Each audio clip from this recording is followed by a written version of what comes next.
Transformed into a mere pawn of fanfiction set in the realm of Harry Potter?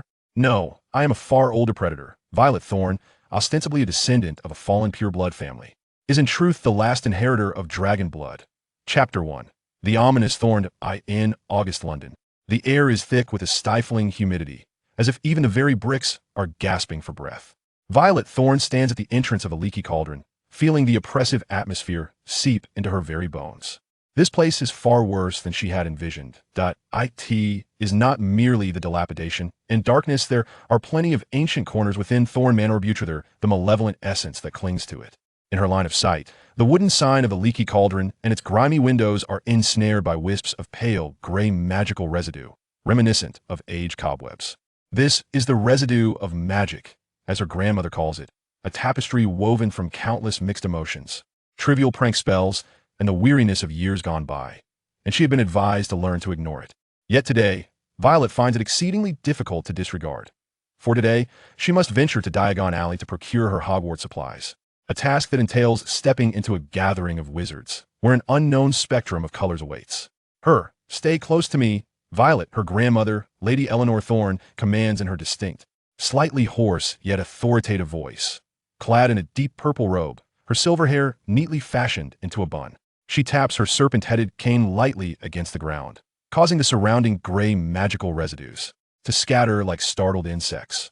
Her grandmother is the only one who comprehends this gift of hers and the sole person capable of teaching her how to coexist with it. Violet nods silently, her violet eyes swiftly scanning the interior of the pub. The light is dim, and the cacophony of voices fills the air. The few wizards in the corner sip on frothy beverages, emanating a faint yellow aura indicative of relaxation.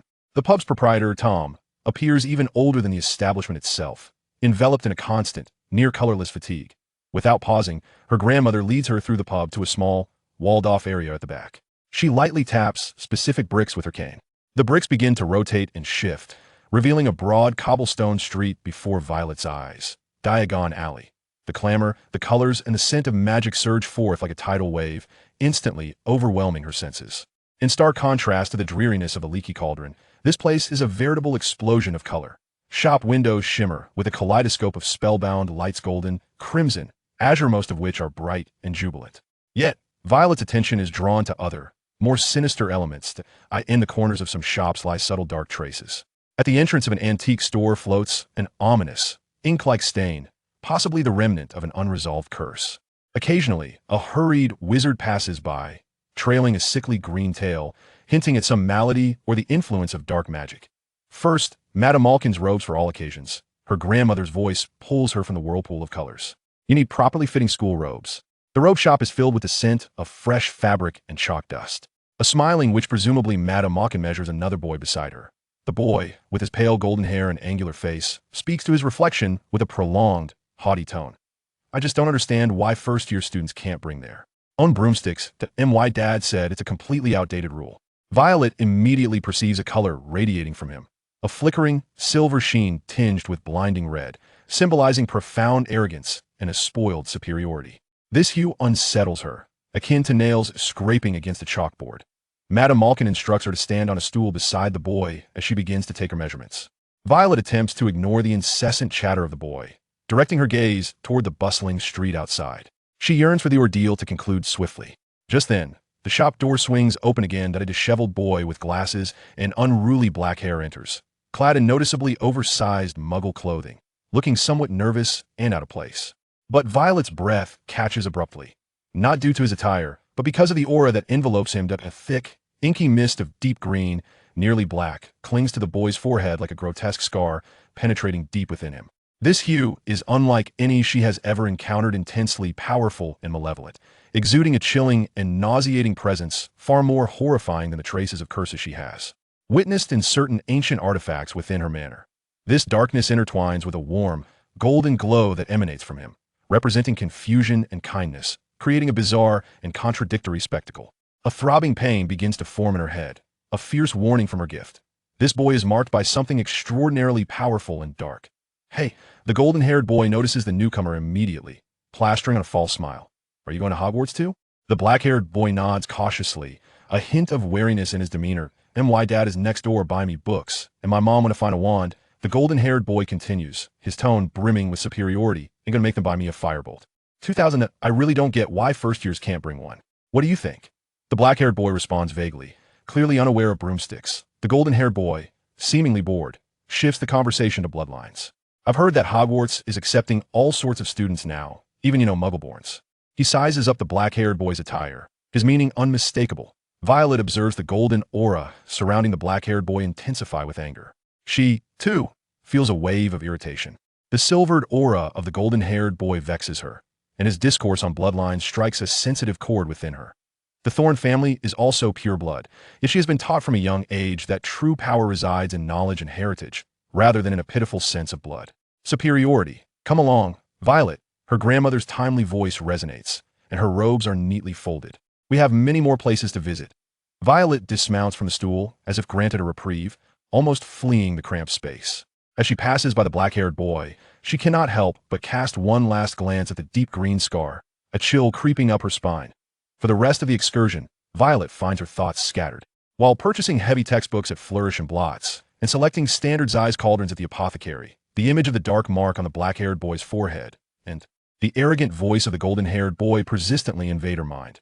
Hogwarts, it appears, is not merely the haven of ancient knowledge she had imagined. At last, they arrive at the most crucial destination of their journey, Ollivanders. Makers of fine wands since 382 BC. The shop is small, cluttered with narrow boxes stacked to the ceiling, save for a long bench. The air is imbued with a delicate dustiness and the mysterious scent of wood. The atmosphere here is peculiar, almost devoid of any gray magical residue, replaced instead by the tranquil and powerful magical vibrations emanating from thousands of dormant wands, akin to a silent sea of stars. An elderly gentleman with graying hair and pale eyes, Garrick Ollivander, suddenly materializes before them like a specter. Good afternoon, Mrs. Thorne, and to this young lady as well. His gaze fell upon Violet, those light-colored eyes seemingly able to penetrate through all veils of obscurity. Ah, the Thorne family, a lineage of great antiquity and distinctiveness. I recall that your grandfather's wand was made of dragon heartstring, and you, measuring 13¾ inches, possessing remarkable power, suitable for conjuring all magic that demands formidable will. Grandmother nodded slightly, offering no further words that Mr. Ollivander had already procured a measuring tape, commencing the measurement for Violet. So, Miss Thorne, which arm do you prefer to use? Once the measuring was concluded, an extensive series of attempts ensued. Mr. Ollivander handed her wand after wand oak, unicorn hair, phoenix feather. Each time, the wand merely flailed weakly in her grasp, or at best, produced a few insignificant sparks. Yet Mr. Ollivander grew increasingly exhilarated, murmuring, "Fascinating, quite fascinating." Clearly, it is the wand selecting the wizard. At last, he retrieved a black box from a dusty corner, his movements imbued with a sense of utmost gravity. Perhaps you should try this. Hollywood dragon heartstring, 11 inches in length, remarkably sturdy. Holly symbolizes protection and the overcoming of wrath, while dragon heartstring typically endows the wand with formidable power, capable of casting the most splendid spells. Violet accepted the wand. The moment her fingertips brushed the handle, an extraordinary warmth surged through her entire being. She gave it a gentle flick. A resplendent gold-red light erupted from the wand's tip, akin to the most dazzling fireworks of festival, instantly illuminating the dim shop. A clear, resonant hum filled the air, as if some ancient entity had been roused. The warmth enveloped her, offering not merely comfort, but a profound sense of belonging. Marvelous, Mr. Ollivander exclaimed, clapping his hands. A perfect match. Dragon heartstring. Indeed, very powerful, and it can sense the potential within the wizard's heart. Miss Thorne, you possess a very ancient power, and this wand has responded to it. Violet clutched the wand tightly, the warmth seemingly soothing the chill that had arisen within her upon seeing the dark-haired boy. Dragon heartstring. She recalled the family secret, a stirring in her heart. However, Mr. Ollivander's subsequent words plunged her spirit once more into depths of despair. Interestingly, just this morning, I sold another brother wand, Hollywood, phoenix feather, 11 inches long. They originate from the same phoenix, and it shows a boy marked by a lightning-shaped scar on his forehead. The lightning scar? Violet's head snapped up. That dark-haired boy. Wasn't that deep green shadow on his forehead shaped just like a lightning bolt? That boy. He is destined for greatness. Yet he shall also face immense peril. Mr. Ollivander's voice grew ethereal, his light-colored eyes seemingly penetrating through Violet, glimpsing a more distant future. In your wand, Miss Thorne, its brother has chosen him. It has chosen you. Fate. is indeed wondrously intricate that a sensation more chilling than any she had felt in Diagon Alley gripped Violet. Brother Wand? That boy marked by darkness? Immense peril? She held the wand, the warmth and joy she had just acquired overshadowed by a profound unease. Attending Hogwarts seemed to signify not merely the pursuit of magic, but rather her entanglement in a fate already woven, fraught with the unknown and danger. As she departed from Ollivander's shop, the setting sun bathed Diagon Alley in golden hues, yet Violet perceived the path to Hogwarts shrouded in a fog that even her piercing eyes could not fully decipher, and this was merely the beginning. Chapter 2.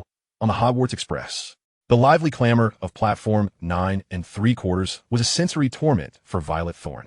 The thick smoke from a steam locomotive spiraled upwards, mingling with the magical remnants of a silvery hue, as countless wizarding families gathered, creating a cacophony of farewells, owl hoots, feline mews, and the jubilant laughter of children, a dizzying ocean of sound. In Violet's vision, this sea appeared even more vibrant, or perhaps bizarrely enchanting. The thrill of her new wand had long been eclipsed by the onslaught of magical impressions surrounding her. The vivid oranges of excitement, the pale blues of parting, and the anxious yellows of lemon created a chaotic palette, splashed across every wizard present. Some ancient trunks bore dull family protection charms, a stable silvery sheen, while certain pet cages radiated a wild, restless deep green aura. Her grandmother, Lady Eleanora Thorne, gently rested a hand on her shoulder. Her perceptive eyes filled with understanding and an undeniable charge. "Control it, Violet." Her voice was low, nearly drowned out by the hubbub of the platform. "Just as I taught you. Hogwarts is ancient. The colors there will be far more intense than here. Focus on yourself." Violet inhaled deeply, striving to construct a mental barrier as her grandmother had instructed, envisioning a clear wave of water filtering out the overly brilliant, chaotic hues. The effect was limited, yet it alleviated her sharp headache somewhat. Nodding, she dragged her suitcase, filled with all her belongings, aboard the deep red Hogwarts Express. The carriage was equally crowded. She navigated the aisle with difficulty, attempting to sidestep the rambunctious first-year students, whose colors often proved the most glaring. She sought a quiet, secluded corner. At last, near the back of the train, she discovered an empty compartment. Almost collapsing into the window seat, she pressed her forehead against the cool glass, eyes closed, striving to maintain that fragile mental barrier. The train began to move slowly, the sights of London receding, gradually replaced by pastoral landscapes. The rhythmic sound of the wheels rolling was a comfort, helping to calm her tumultuous senses. However, tranquility did not endure for long.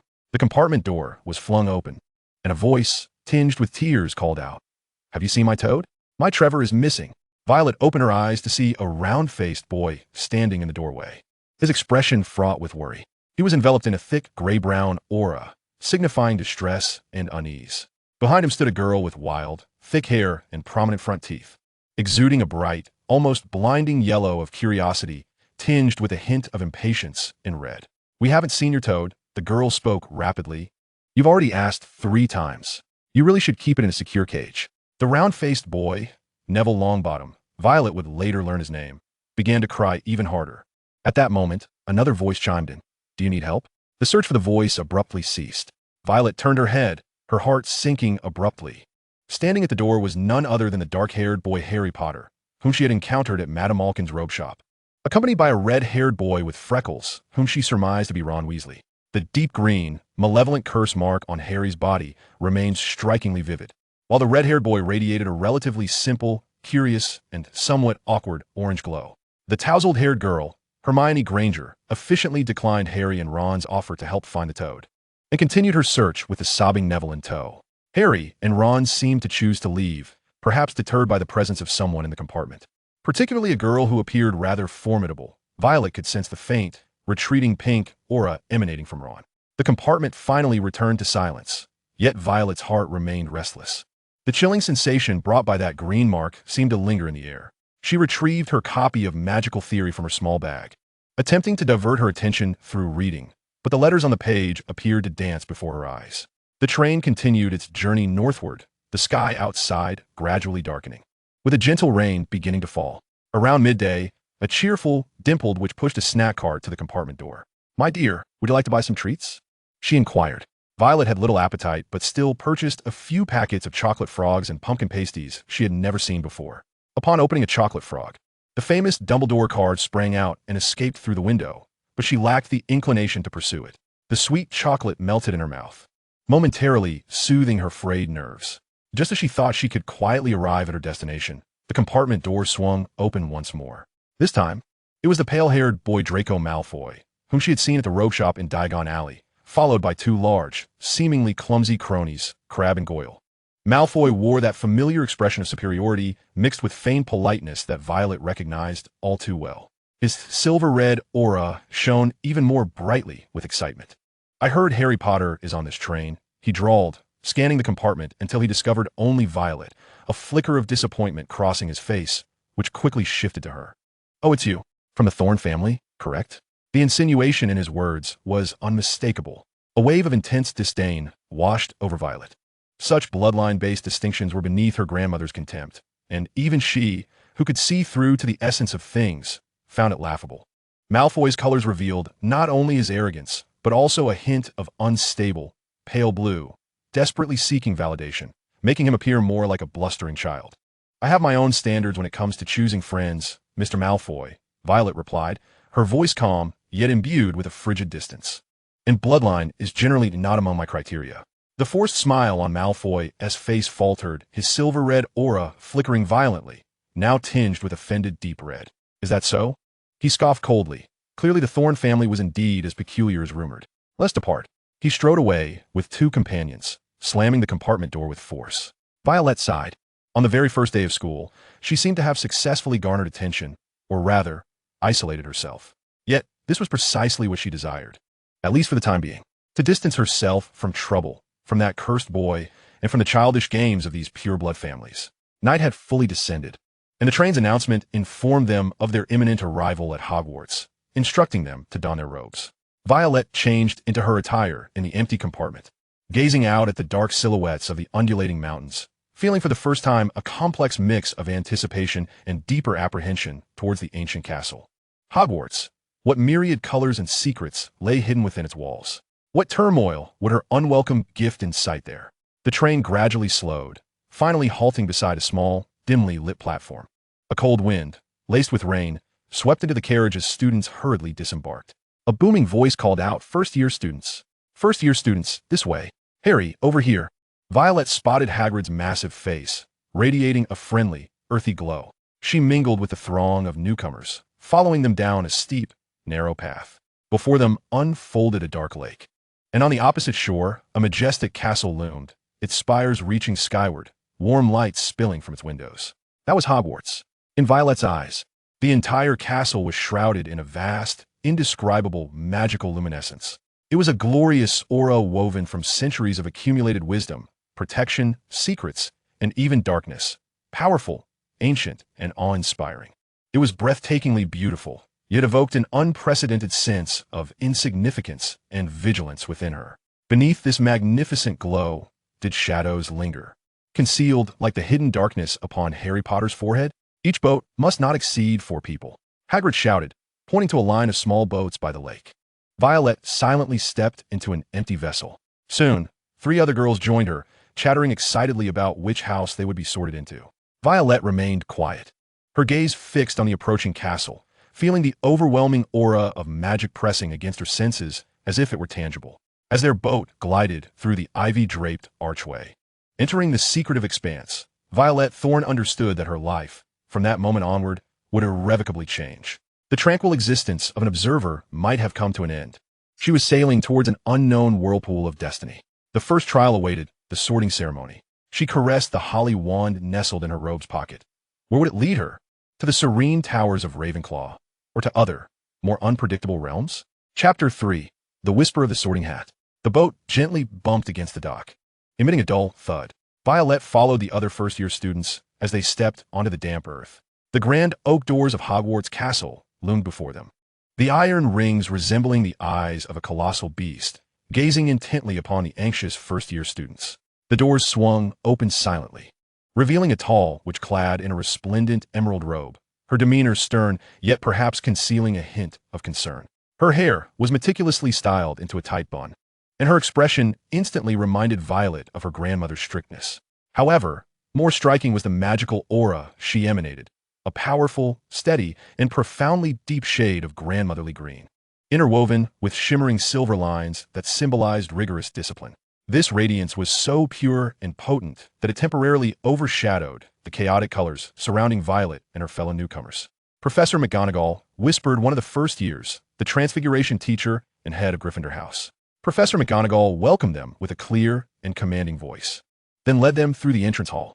The hall was astonishingly vast, with flaming torches illuminating the stone walls, and a ceiling so high that it seemed to vanish into the void above. A magnificent marble staircase ascended to the upper floors. Violet could feel the ancient magic pulsating within the stone tiles beneath her feet, steady and powerful like the heartbeat of a slumbering dragon. The air was thick with the sense of wax, aged timber, and indescribable essence of magic. They were gathered in an empty chamber at the far end of the great hall. The first years huddled together, whispering nervously. Violet leaned against the cool stone wall, striving to maintain her mental fortitude. The cacophony from the direction of the great hall mingled with the myriad hues of magical light, pressed upon her like an invisible wall, making it difficult to breathe. She overheard others discussing the sorting ceremony, the prospect of confronting dragons, or completing a complex spell test. Then, an event occurred that made all the newcomers, including Violet, gasp in astonishment. Approximately 20 translucent, pearl-white ghosts glided through the walls. They shimmered with a cold, silver-blue glow, starkly contrasting with the colors of the living. They quarreled over matters concerning the headless hunt, and one jolly ghost of a portly monk cheerfully reassured the first years not to be anxious. They exited the room and traversed the entrance hall once more, entering the grand great hall on the opposite side. Even though Violet had mentally prepared herself, the sight before her was breathtaking, nearly causing her to forget to breathe. The great hall was magnificent, illuminated by thousands of floating candles that filled the space with light. While the velvety black ceiling sparkled with brilliant stars, she could discern the intricate illusion magic that cast a soft silver glow above. For long tables were filled with students, laden with gleaming golden platters and goblets. At the far end of the hall stood a long table designated for the faculty. Yet, what truly astonished Violet was not merely the visible grandeur, but the overwhelming presence of magic that permeated the entire space, as vast as a sea of stars. Countless wizards had gathered here, their life force, emotions, and the collective spirit of their houses intertwining to create a tumultuous sea of vibrant colors. Golden, Gryffindor's courage. Silver green, Slytherin's ambition. Yellow and black, Hufflepuff's loyalty. The hues of azure and copper, akin to the wisdom of Ravenclaw, do not present a stark dichotomy. Rather, they intertwine seamlessly to forge the singular magical realm of Hogwarts. Above this domain, directed towards the faculty table, several powerful beams of light stand out prominently like lighthouses. The aura surrounding Headmaster Dumbledore is an indecipherable spectacle, shifting like sunlight through a prism. Professor McGonagall emanates a steady emerald glow. Professor Quirrell. McGonagall has placed a rickety, patched-up wizard's hat upon a stool. As the first-year students gaze curiously at the hat, it suddenly splits open along its brim, resembling a mouth, and begins to sing. The song narrates the characteristics of the four houses and the hat's duty to sort them. When the performance concludes, thunderous applause erupts throughout the hall. The hat bows to each of the four tables before becoming still. Professor McGonagall steps forward, holding a scroll of parchment. When I call your name, step forward, don the hat, and take a seat upon the stool to await your sorting, she announces. Hannah Abbott. Violet watches as a rosy-cheeked girl with two golden braids stumbles out of the line and dons the hat, which obscures her eyes. After a brief pause, the hat exclaims, Hufflepuff. The table on the right erupts in cheers, welcoming Hannah to their ranks. Violet notes that as the hat declares the house name, the previously indistinct colors surrounding Hannah stabilize, merging into the yellow and black radiance of the Hufflepuff table. Susan Bones. Hufflepuff. Terry Boot. Ravenclaw. This time, the second table on the left bursts into applause. Violet observes the Ravenclaw table enveloped in a soothing and bright blue copper glow, instilling in her a peculiar sense of warmth. Names continue to be called. When Hermione Granger is summoned, the disheveled girl nearly jogs to the front and dons the hat. After what feels like an eternity, the hat finally declares Gryffindor. Next is Neville Longbottom, who stumbles as he runs up, and the hat takes its time before deciding on Gryffindor. Then the name that stirs unease emerges, Harry Potter. A buzz of murmurs rises in the great hall, akin to a swarm of bees. Violet observes as Harry walks stiffly forward to wear the hat. Her gaze is fixated on him, particularly on the deep green mark upon his forehead. As the hat covers him, the green light seems to shimmer slightly. The dialogue between the hat and Harry unfolds for an unusually long duration. Violet can perceive the hat emitting an ancient, wise brown aura, which now fervently engages with the colors enveloping Harry, warm gold and cold green intertwined. Finally, the hat proclaims Gryffindor. The cheers from the Gryffindor table threaten to lift the roof off the hall. Harry, visibly relieved, rushes to join his friends. At last, Professor McGonagall calls out Violet Thorne. The murmurs within the auditorium diminish somewhat, yet several upperclassmen, particularly those at the Slytherin table, cast curious glances. The surname Thorne evidently resonated with familiarity for some. Violet could sense several scrutinizing gazes, one of which emanated from the faculty table. She need not look to know it belonged to the profound-eyed headmaster Dumbledore. She calmly approached and seated herself upon the four-legged stool. Professor McGonagall placed the sorting hat upon her head. The hat was quite large, obscuring her vision entirely, plunging her world into darkness, leaving only the sound of her own heartbeat and the distant clamor of the hall. Then, a subtle voice whispered in her ear, not resounding like a song, but rather penetrating her mind directly. Ah, another Thorne, a lineage most ancient, imbued with something remarkably special.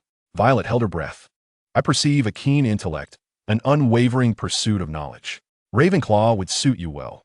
There you shall find the wellspring of wisdom to satiate your curiosity. Violet silently concurred. Ravenclaw seemed to be her ideal sanctuary.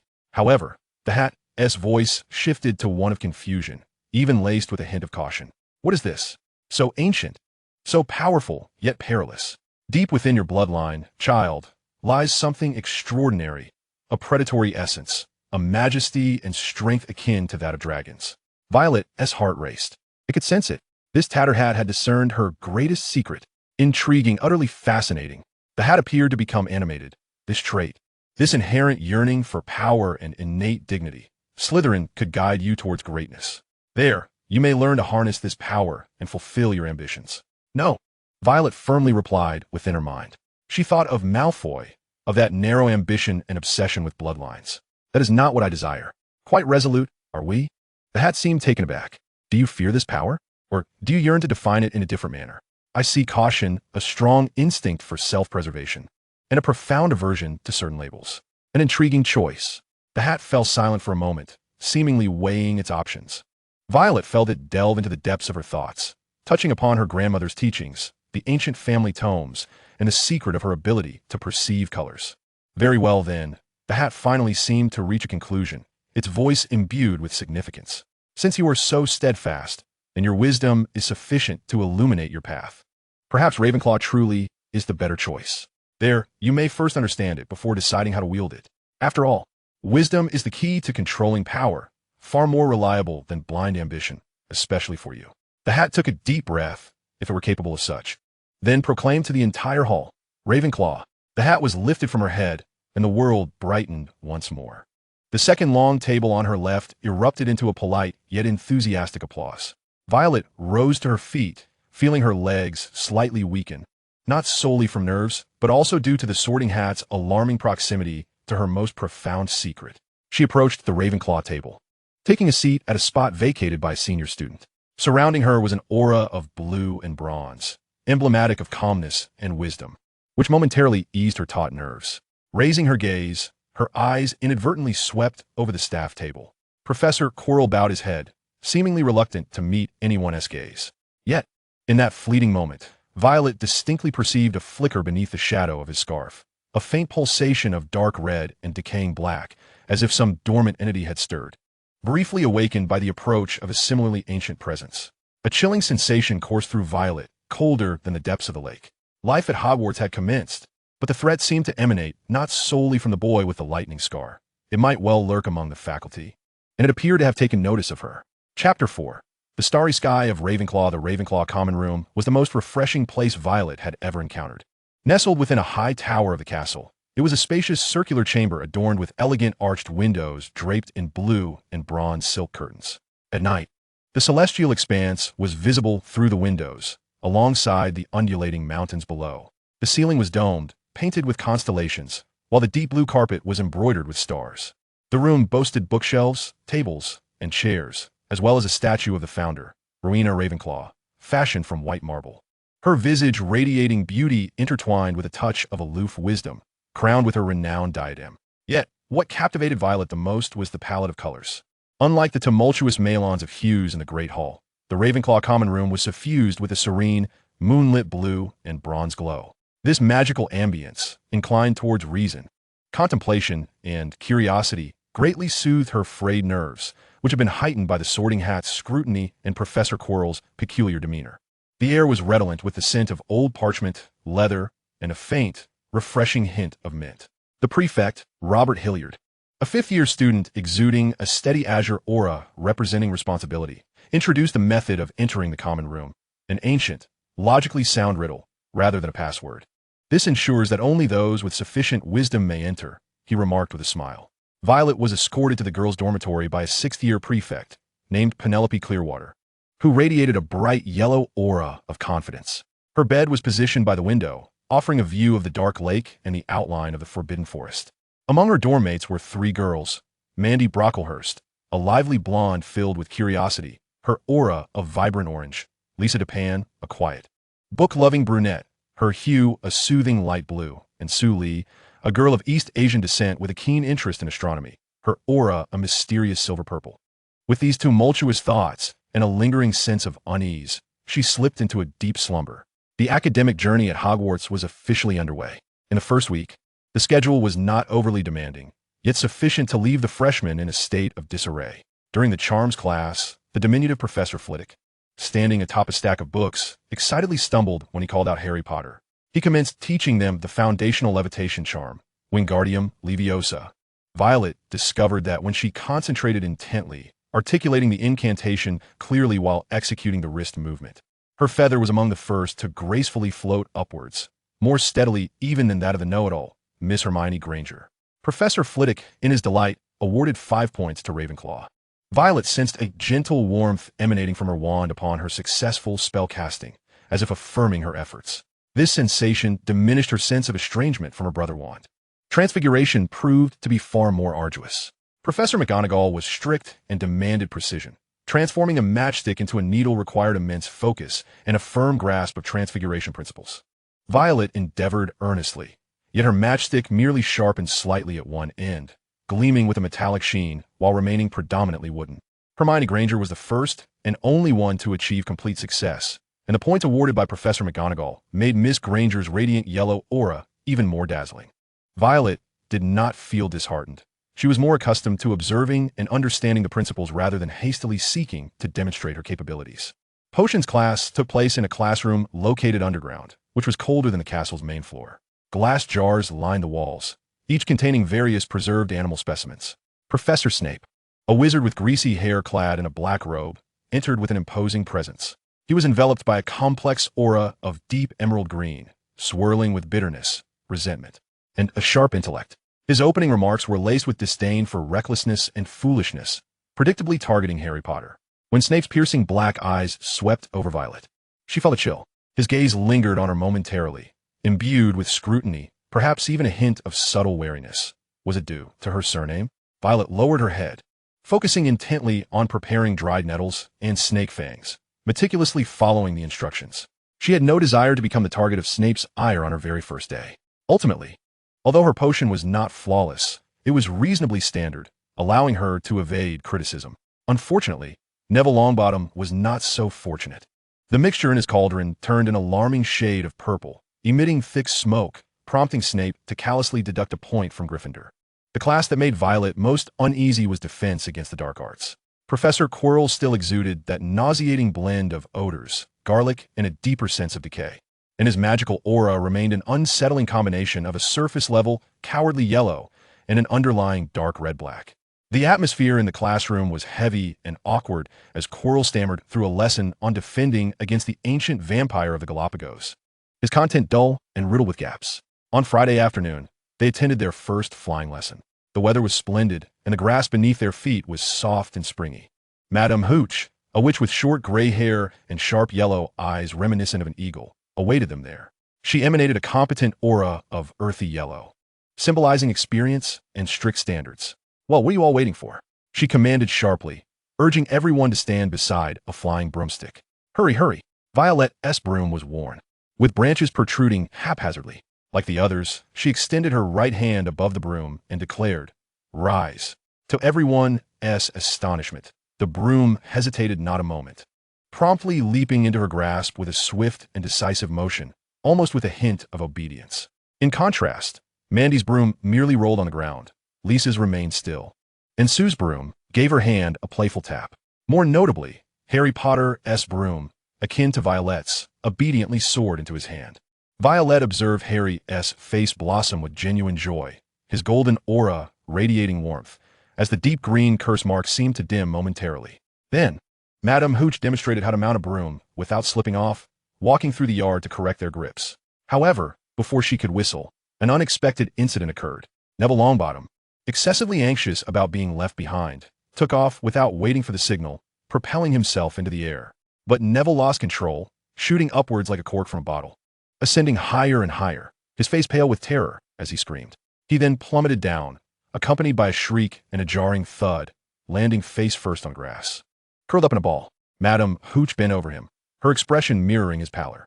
"Your wrist is broken," she whispered gently. "All right, dear child, it's nothing serious. Get up." Tearfully, Neville left with Madame Hooch, his face stained with tears. As they moved out of earshot, Malfoy erupted into loud laughter. "Did you see that fool's face? That big oaf?" echoed the other Slytherin students. Most Gryffindor students appeared outraged. "Shut up, Malfoy," Parvati Patil retorted sharply. "Oh, defending Longbottom?" Malfoy sneered. "I never thought you would care for that chubby little crybaby, Patil." Malfoy's gaze swept the ground, and he suddenly bent down to pick something up. "Look," he declared triumphantly. "It's the memory ball that Oaf's grandmother sent him." Violet observed that it was a glass orb swirling with white mist. At the moment Malfoy seized it, she distinctly saw a flash of brownish-gray light on the memory ball, signifying Neville's anxiety. "Hand it over, Malfoy," Harry said quietly. The atmosphere thickened with tension. All chatter ceased as they fixated on the confrontation. Harry and Ron's auras transformed into shades of red, embodying anger and protectiveness, while Malfoy and his cronies shimmered with a provocative silver-red hue. Malfoy mounted his broom with ease, hovering above with a malicious grin. "How about I place it somewhere for Longbottom to retrieve, like up in a tree?" "Hand it over," Harry shouted, mounting his broom as well. "No way." Her voice pierced the air as Hermione Granger exclaimed, "Madame Hooch told us not to move. You will bring trouble upon us all." Yet Harry paid her no heed. He soared into the sky on his broomstick with an astonishing fluidity, as though he was born to belong to the heavens. Violet gazed upward, astonished by the evident brilliance of Harry's flying talent, his golden aura almost ablaze under the sun's rays. In the air, Harry confronted Malfoy, who appeared taken aback by Harry's exceptional flying skills, his forced smile faltering. "Hand it over," Harry shouted, "or I shall knock you down." "Oh, really?" Malfoy attempted to maintain his composure. Harry's anger was palpable as he pivoted his broom and charged towards Malfoy. Malfoy barely evaded him, his complexion paling. "There's no fat lady to protect you here, Potter," Malfoy shouted, attempting to sound menacing as he hurled the memory ball into the air and swiftly descended to the ground. The memory ball traced a high arc in the sky. Harry leaned forward, propelling himself with his broom, racing towards it. The wind tousled his hair, his robes billowing behind him, and he stretched out his hand, catching the memory ball just a foot above the ground. The students of Gryffindor erupted in cheers and applause. Harry alighted from his broom lightly, his face radiant with the joy of victory. But at that moment, Professor McGonagall approached them briskly, her face ashen, the emerald glow of her aura sharpened by fury. She seized Harry's arm, nearly dragging him away. The cheers of Gryffindor fell abruptly into anxious whispers, while a triumphant sneer spread across Malfoy's face. Violet watched Harry's retreating figure, then glanced at the unusually docile broomstick in her hands. She understood the urge to fly that consumed Harry, and a tinge of envy stirred within her. The instant she mounted her broom, an uncanny, almost instinctual familiarity washed over her, as if the sky were not a forbidden realm. However, Professor McGonagall's ire and Harry's uncertain fate loomed above, like a sudden cloud obscuring the fleeting sunlight of their flying lesson. Life at Hogwarts, indeed, was fraught with surprises and lurking perils. Harry Potter, the cursed boy, seemed to be on the brink of an ominous journey. And she, Violet Thorne, a dragon-blooded girl burdened with secrets, pondered what whirlpool she would be drawn into next. Chapter 5. The Curse Mark. This was no ordinary scar. Mr. Ollivander had spoken of great danger, and the Sorting Hat had hinted at it as well. It now appeared that this peril was etched upon Harry Potter himself. During dinner, the atmosphere in the Great Hall was noticeably tense.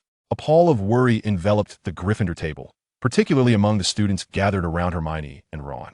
The Slytherin table occasionally erupted with stifled laughter, Malfoy's silver and red aura gleaming with a blinding intensity, as he evidently believed that Harry was doomed this time. Yet, unexpectedly, events took a turn. As Harry entered the Great Hall and approached the Gryffindor table, he was greeted not with despondency, but with an eruption of applause and cheers, even more fervent than when he had caught the memory ball that afternoon. Violet observed the incredulous joy and confusion upon Harry's face, his golden aura radiating with an extraordinary brilliance, momentarily overshadowing the green shadow that lingered. Soon, the news spread like wildfire throughout the hall. Harry Potter was neither expelled nor punished. He had been exceptionally chosen as the seeker for the Gryffindor Quidditch team, the youngest seeker in a century. This revelation struck like a colossal stone tossed into a tranquil lake, creating ripples of immense reaction. The various houses responded differently. Gryffindor was in a frenzy of delight. Hufflepuff found it amusing. Ravenclaw engaged in rational discussions about the merits and drawbacks of the exception, while Slytherin, particularly Malfoy, wore expressions of disbelief, morphing into seething anger and jealousy. His silver and scarlet aura nearly sparking with fury. Violet quietly savored her roast beef, not particularly astonished by the outcome. Harry's displayed talent was undeniable. What concerned her more was that becoming a seeker meant Harry would be more exposed to the public eye, possibly facing greater risks. Would the cursed mark be triggered or intensified as a consequence? In the days that followed, Hogwarts began to find its rhythm. Violet endeavored to adapt to her studies and life within the castle. She discovered that her favorite spot was the library. The Hogwarts library was an expansive, dusty realm, with towering shelves reaching the ceiling, the air thick with the sense of parchment, old tomes, and magical ink. Within this sanctuary, the vast knowledge itself formed a stable, weighty magical field, with various hues of magical auras predominantly settled within the pages, rather than dancing vibrantly as they did outside, granting her overly sensitive nerves a rare respite.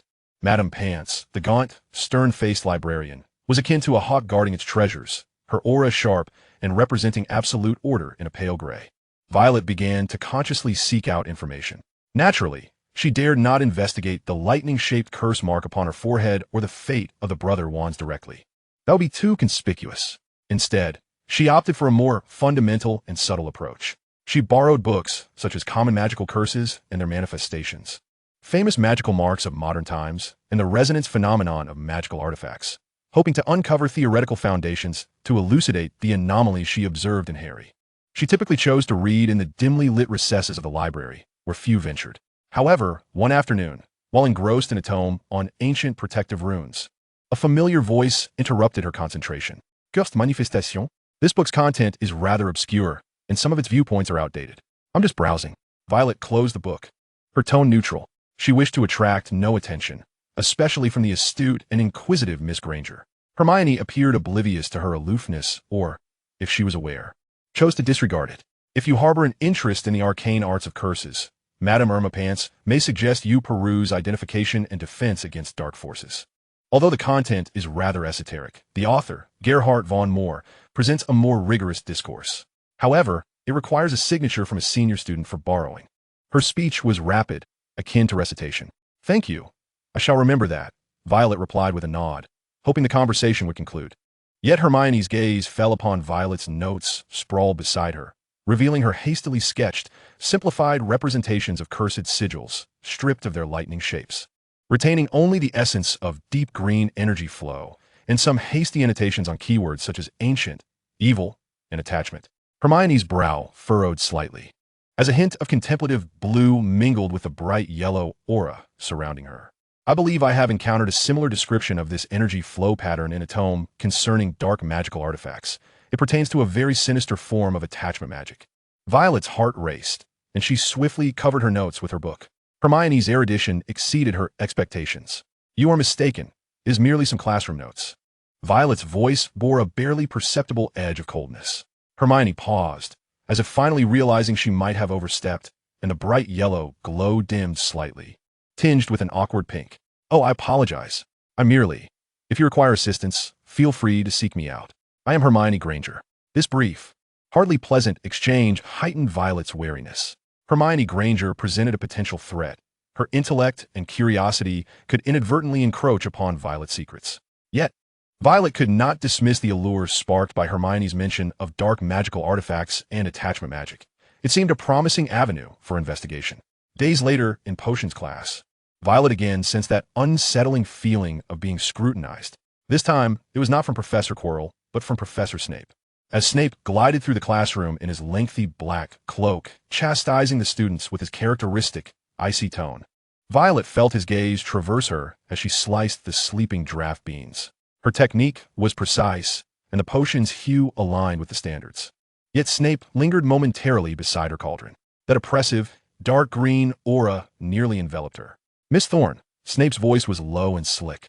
"It seems you have inherited your family's penchant for certain fine manipulations. Let's hope your talents are not employed in improper realms."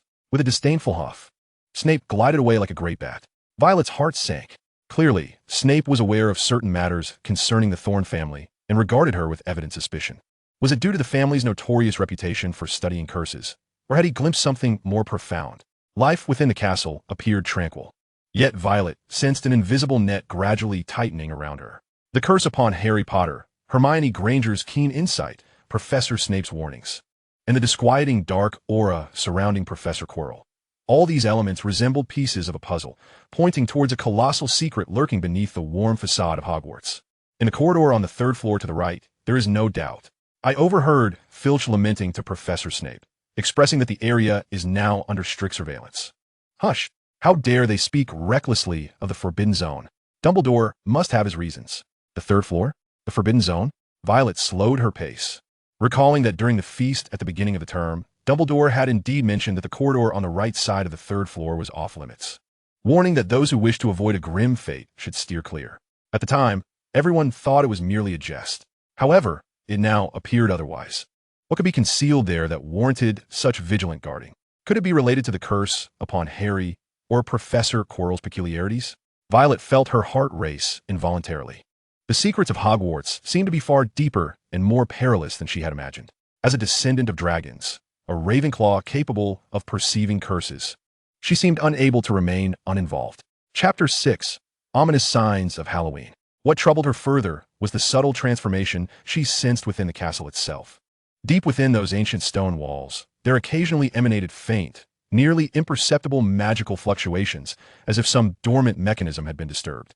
Several times, she lingered near the corridor leading to the Forbidden Zone on the third floor, of course, ensuring that neither Filch nor Madame Pants was nearby, and distinctly felt a powerful, intricate protective magic enveloping that area like an invisible net. Various hues of magical traces intermingled, including Professor Sprout's vibrant emerald green, likely from the Devil's Snare, Professor Flitwick's delicate cerulean blue, possibly from spell mechanisms, and even a hint of the repugnant yet more concealed dark undertones associated with Professor Quirrell. This left her profoundly perplexed. In Charms class, Professor Flitwick announced exciting news that sent the Ravenclaw and Hufflepuff students, who share the class, into a frenzy. He believed they could commence learning the foundational levitation spell, known as the levitation charm. He once again demonstrated the precise wrist motion and pronunciation for Wingardium Leviosa, tirelessly correcting their errors. Violet focused intently, clearly articulating the incantation, and with a gentle flick of her wrist, the pale yellow feather before her elegantly floated upwards, gracefully twirling at about a foot above her head. "Splendidly done, Miss Thorne," Professor Flitwick exclaimed, nearly tumbling from his pile of books in excitement. "Absolutely perfect. 5 points to Ravenclaw." In the afternoon, while Violet was poring over a tome titled Illustrated Medieval Protective Magic deep within the library, she encountered Hermione once more. This time, however, Hermione seemed somewhat out of sorts. She was no longer the confident know-it-all. Her eyes were red, as if she had been crying, and her once bright yellow aura had dimmed, shrouded in a layer of dismal gray-blue. She hurried past Violet without a glance, rushing out of the library. Violet was taken aback, but gave it little thought. The interpersonal dynamics within the castle mattered far less to her than the knowledge contained within books and the magical traces surrounding her. Even from across the entire auditorium, Violet perceived the fleeting aura surrounding Dumbledore solidify for an instant. Shortly thereafter, Professor Quirrell finished speaking and collapsed onto an empty chair, seemingly having fainted. Yet, in that brief moment before his unconsciousness took hold, as all eyes were drawn to him, Violet distinctly discerned, beneath the darkness of his scarf, a dark crimson hue intermingled with a decaying black aura, not diminishing, but rather intensifying, flashing with a fleeting, almost triumphant malevolence. It was not fear. It was a facade. A sudden weight pressed upon Violet's heart, causing her fork to nearly slip from her grasp. This revelation incited a wave of confusion and unease. What was happening? Mandy Block inquired nervously. Prefect Robert Hilliard rose, his expression grave. Everyone, remain quiet and follow me. Do not ask questions quickly. The students of Ravenclaw trailed behind the prefect, merging into the throngs of other houses, like silent serpents slithering through the corridor. No one truly understood the unfolding events. A haze of speculation and panic swept through the crowd. It was rumored that an attack had occurred. Was it a monster from Slytherin? I heard the Chamber of Secrets had been opened. Just then, a piercing, self-satisfied voice cut through the murmurs. It was Draco Malfoy, addressing a group of anxious Hufflepuff students with a loud declaration. Beware of those who oppose the heir. You may not be so fortunate next time, mudbloods. Violet observed the expressions of fear and anger on the faces of the Hufflepuffs. She also noted how the term mudblood lashed through the air like a whip, leaving behind a foul, dark crimson magical echo. The very word seemed to bear malice. The crowd continued to surge forward, but chaos erupted at a corner where students from different houses jostled together, and prefects struggled to maintain order. Violet was pushed by the throng when suddenly, through a gap in the crowd, she glimpsed a scene further down the corridor. Hermione Granger sat slumped against a damp wall, seemingly in tears, while Harry Potter and Ron Weasley crouched beside her, their faces etched with shock and fury. Yet, what captured Violet's gaze was not them, but the open door of the girls' restroom before them, and the massive form lying on the ground within. It was a troll, a creature nearly 12 feet tall, with skin as gray and coarse as granite, exuding a suffocating stench. It lay motionless on the floor, beside a colossal wooden club.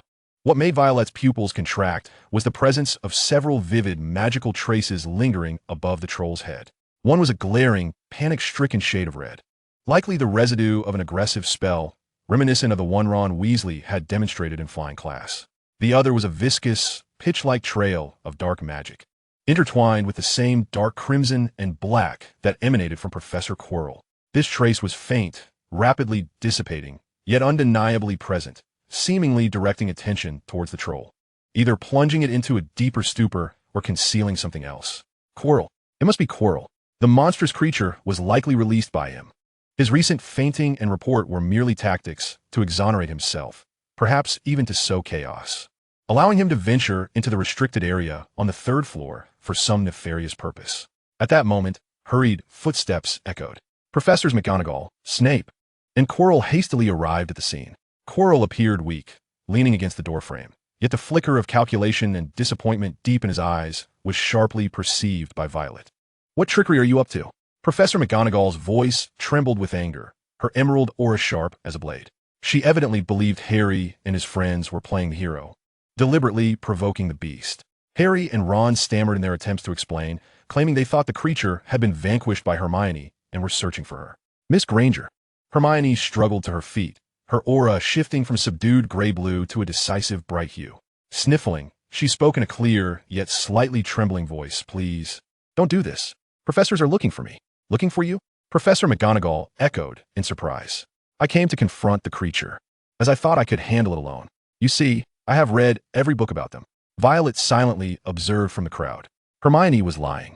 Though her aura fluctuated with anxiety, the characteristic flickering pink of deceit did not manifest. She was protecting Harry and Ron. This realization subtly altered Violet's impression of Hermione Granger. Ultimately, Professor McGonagall made her ruling. Due to Hermione's foolishly reckless behavior, Gryffindor lost 5 points, yet her extraordinary bravery earned the house an additional 20. Harry and Ron, for their sheer luck and attempt to protect a fellow student, each gained 5 points. This outcome darkened Professor Snape's expression further, his dark green aura seething with discontent, while Professor Quirrell emitted a feeble groan, clutching his heart, perfectly playing his part. Yet her heart felt heavier than when she had arrived. The incident with the creature was no accident. It was part of a meticulously crafted conspiracy. Quirrell, the seemingly feeble defense against the dark arts professor, was the true danger. What was his purpose in unleashing the beast? To lure attention away? To test the castle's defenses? Or had he already begun his scheme to infiltrate the restricted section on the third floor? Harry Potter and his friends narrowly escaped disaster, even gaining friendship in the process. However, they, along with the entire Hogwarts community, remained blissfully unaware. Only she, Violet Thorne, with her penetrating gaze, glimpsed a mere fragment of the looming iceberg. Chapter 7. The Quidditch Pitch. November's weather turned bitterly cold. The mountains surrounding the castle were blanketed in dull snow, and the surface of the Black Lake was coated with a hard layer of ice. Each morning, Hagrid had to break the ice for the pumpkins on the field. The Quidditch season was about to commence, and the atmosphere within the castle grew increasingly vibrant, with discussions centering around the impending first match, Gryffindor versus Slytherin. A fleeting glimpse during the flying lesson had already etched Harry's remarkable flying talent in the minds of many, yet the Slytherin team boasted the latest model, the Nimbus 2001. An undeniable advantage. Malfoy seized every opportunity to flaunt his new broom, deriding Harry's antiquated Nimbus 2000. On the day of the match, the Great Hall was adorned with the vibrant red and gold of Gryffindor alongside the green and silver of Slytherin, creating an atmosphere of unprecedented excitement. Violetta held little interest in Quidditch itself. The chaotic clamor of the match was a torment to her overly sensitive senses. However, a powerful, ominous premonition compelled her towards the pitch. She needed to ascertain certain truths regarding Professor Quirrell, the curse afflicting Harry Potter, and the potential connection between the two. Wrapping her cloak tightly around her, she joined the throng heading towards the packed Quidditch stadium. The stands were alive with a cacophony of voices, a dizzying blend of support, anticipation, and envy. She selected a higher vantage point in the Ravenclaw section, where the view was unobstructed and she could distance herself from the most raucous center. Madame Hooch stood at the center of the pitch, her whistle poised between her lips. The two teams ascended on their brooms, resembling vibrant flocks of birds. Harry, mounted on his Nimbus 2000, stood out strikingly against the scarlet robes of the Gryffindor team. Even from such a distance, Violetta could perceive the bright, golden aura surrounding him, born from his excitement and focus. Yet, the deep green curse mark on his forehead appeared even more pronounced against the backdrop of the sky, resembling an unhealable wound. The match commenced. The Quaffle and Bludgers danced wildly through the air, while the voice of commentator Lee Jordan resonated throughout the grounds, magically amplified. Violetta paid little attention to the fierce exchanges. Her gaze remained steadfastly on Harry. His posture on the broom was undeniably graceful and precise. The Nimbus 2000 in his grasp like a streak of red lightning, deftly evading the ferocious Bludgers.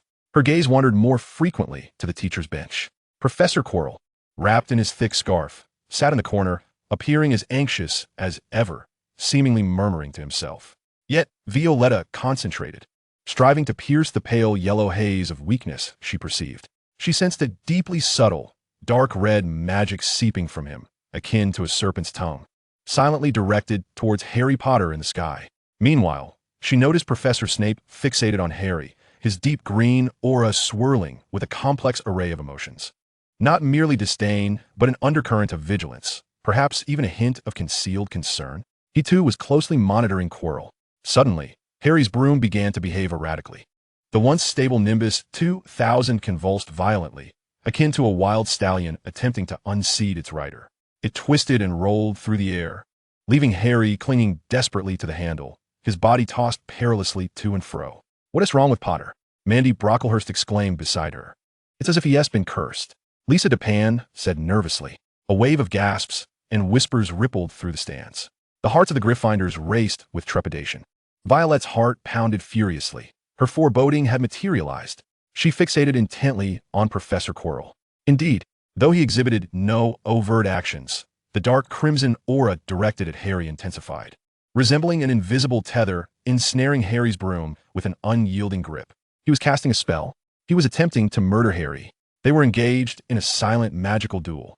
Snape was striving to unravel Quirrell's incantation. Violet held her breath.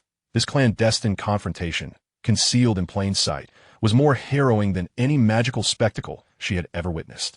Two formidable forces clashed in the air, distorting the surrounding magical field, inducing waves of nausea and dizziness within her. At that moment, a minor commotion erupted in the stands. Hermione Granger had stealthily maneuvered to the area beneath the faculty seats. Violet observed her cautiously navigating through the crowd, approaching Professor Snape's back. She drew her wand, aimed at the hem of Snape's cloak, and uttered an incantation. A small cluster of brilliant blue flames suddenly erupted from Snape's robe. It was Hermione. She mistakenly believed Snape was harming Harry. Snape, startled by this unforeseen distraction, abruptly rose to extinguish the flames. In that fleeting moment of distraction, Violet distinctly perceived a temporary weakening of the deep purple magic he wielded against Quirrell. Oh no! Violet gasped internally. Hermione had inadvertently worsened the situation. Indeed, Quirrell's dark crimson energy surged in response, causing Harry's broom to convulse violently. One of his arms nearly slipped free, leaving him suspended in midair. Reliant solely on his other hand's desperate grip, there was no time to spare. Violet was uncertain of the consequences her intervention might invoke, but she could not bear to watch Harry plummet to his doom. She quietly reached into her robe pocket, firmly grasping her holly wand. She could not engage in precise long-range magical combat like Quirrell or Snape, but she could attempt to disrupt. She pointed her wand, still within her pocket, in the general direction of Professor Quirrell, whispering an incantation while envisioning an invisible ripple spreading outward, almost simultaneously with her spellcasting. Professor Quirrell suddenly erupted into a fit of coughing, as if choking on his own saliva, clutching his chest, and for a fleeting moment, the dark crimson magic faltered in disarray. In that electric instant, Professor Snape had extinguished the flames on his robe and regained his focus. Seizing the opportunity presented by Quirrell's unexpected disruption, the deep purple defensive magic pierced forth like a sword. Bang! A subtle sound of magical explosion echoed in the air, perceptible only to Violet. A chorus of relieved exclamations erupted from the stands. Hermione, however, gazed in confusion at the now stable broom and the flailing Snape, seemingly unaware of the efficacy of her actions. Violet quietly released her grip on the wand, her palms slick with cold sweat. She remained uncertain whether her small ruse had made a difference or if Snape had single-handedly averted disaster.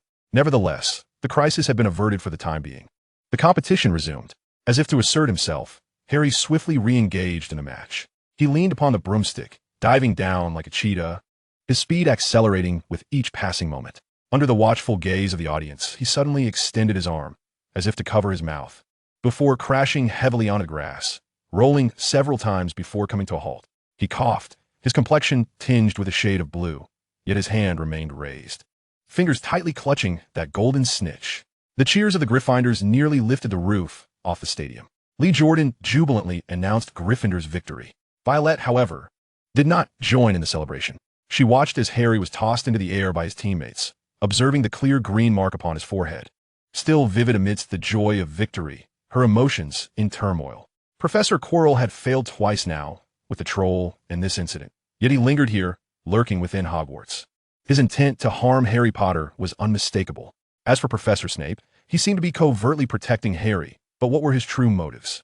Was it solely to oppose Quirrell? She surveyed her surroundings, the tide of jubilation drowning out all, yet beneath this ocean of merriment, dark undercurrents surged. Her previous intervention, though slight, had undoubtedly drawn her closer to the vortex's center. Would Quirrell, or the entity behind him, notice that faint disturbance? Chapter 8. Whispers in the Restricted Section. Violet Thorne buried herself deeper into the tranquility of Ravenclaw and the stacks of dusty tomes in the library. That minor intervention on the Quidditch pitch pricked at her heart like a thorn.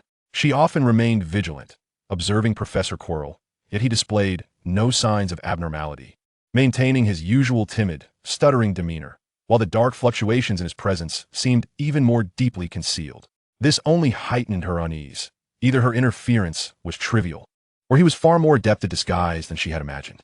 She needed more knowledge, a deeper understanding of what she had witnessed. The cursed mark on Harry's forehead, the dark parasitism within Quirrell, and the intricate protective magic in the third-floor restricted area must surely be interconnected. She set her sights on the restricted section. The restricted section lay at the library's deepest recess, cordoned off by a rope, its tomes chronicling more potent and perilous dark magic.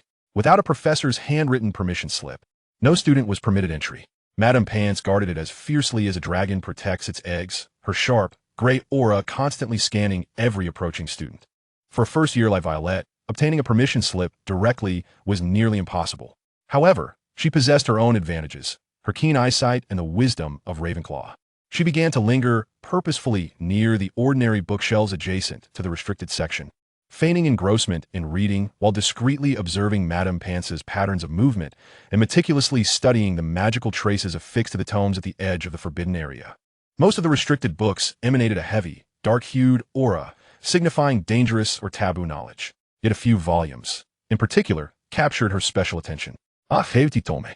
Bound in black leather and devoid of any title, exuded a deep emerald glow reminiscent of the curse mark upon Harry's forehead.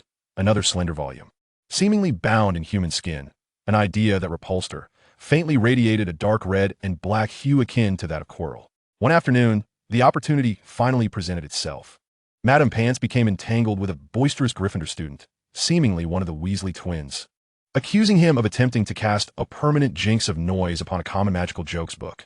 In a fit of fury, Madame Pants dragged the student off to find Filch, creating a temporary void in oversight within the library. Violet's heart raced. She understood the peril she was courting. Yet an insatiable thirst for knowledge coupled with a foreboding sense compelled her onward. She swiftly and silently slipped past the ropes into the forbidden area. The air here was colder, laden with dust, and infused with a faint trace of sulfur and decay. She made her way directly to the imposing black tome. As she approached, the deep green glow intensified, and she could almost sense a chilling allure emanating from it. The spine bore no title, only a series of indecipherable ancient symbols.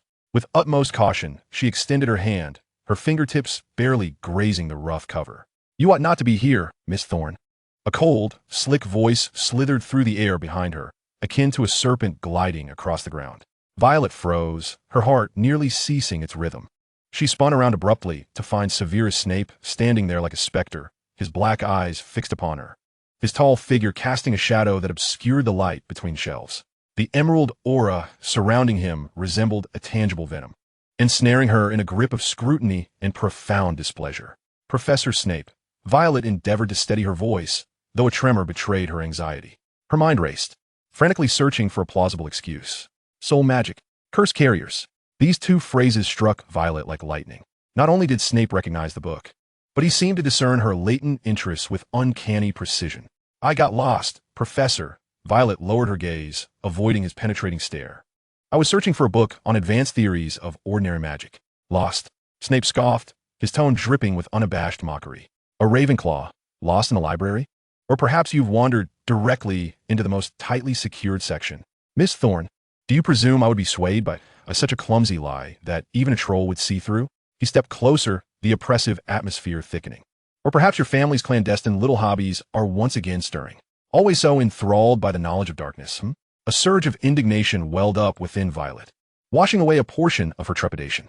How dare he malign her family, just because they delved into fields not embraced by the mainstream? "My family studies the protection and breaking of curses, Professor, not the casting of them." She lifted her chin, a flicker of defiance igniting in her violet eyes. A fleeting look of surprise crossed Snape's face, as if he had not anticipated her retort. Yet he immediately reverted to his frigid demeanor, a manifestation of cunning. Curiosity and folly often lie perilously close to one another, and trespassing into the restricted section undoubtedly falls into the latter category. Ravenclaw lost 10 points. "Now at once, leave this place." He paused, lowering his voice to a near menacing whisper, and keep a safe distance from certain specific tones. "Some knowledge, simply possessing it, can bring calamity, both to you and to others." The final remark was laden with implication, and Violet was almost certain he was not alluding to the restricted section, but rather to Harry Potter, or even Professor Quirrell. "Professor Snape, this student, I've already dealt with it." "Madame Pants," Snape interrupted coldly. "Miss Thorne was merely momentarily misguided. I have deducted the appropriate house points and issued her a warning. I trust there will be no recurrence." His gaze was a piercing nail fixed upon Violet. "Of course not. Thank you, Professor," Madame Pants quickly replied, casting Violet a look that spoke of narrowly escaping grave trouble. Violet bowed her head and hurried past Snape, fleeing the restricted section. She could feel Snape's eyes following her until she vanished at the end of the shelves. This escapade yielded nothing but a loss of house points and deepened Snape's suspicions. Yet his words took root in her heart like seeds. Soul magic, curse bearers, specific tomes. His insinuation was almost explicit, suggesting that Harry's predicament was entwined with some exceedingly dark soul magic, warning her against probing further. This only fortified her resolve. Snape knew something, yet he would not divulge it. She must unearth the truth herself. He had made an attempt, or was preparing to do so. Chapter 9, Secret Footprints. She donned a thick morning robe and approached the window. Outside lay a world clad in silver, snow blanketing the castle rooftops and the distant forbidden forest, while the Black Lake resembled a vast expanse of white frosted glass. Everything appeared pure and tranquil, nearly causing her to forget the lurking dangers. As she descended the spiral staircase into the common room, she discovered a collection of parcels gathered beneath the resplendent Christmas tree at its center. This surprised her. Her grandmother typically sent books, but they would not arrive this early. However, the third parcel caught her attention. It was small, wrapped in plain gray paper, devoid of signature.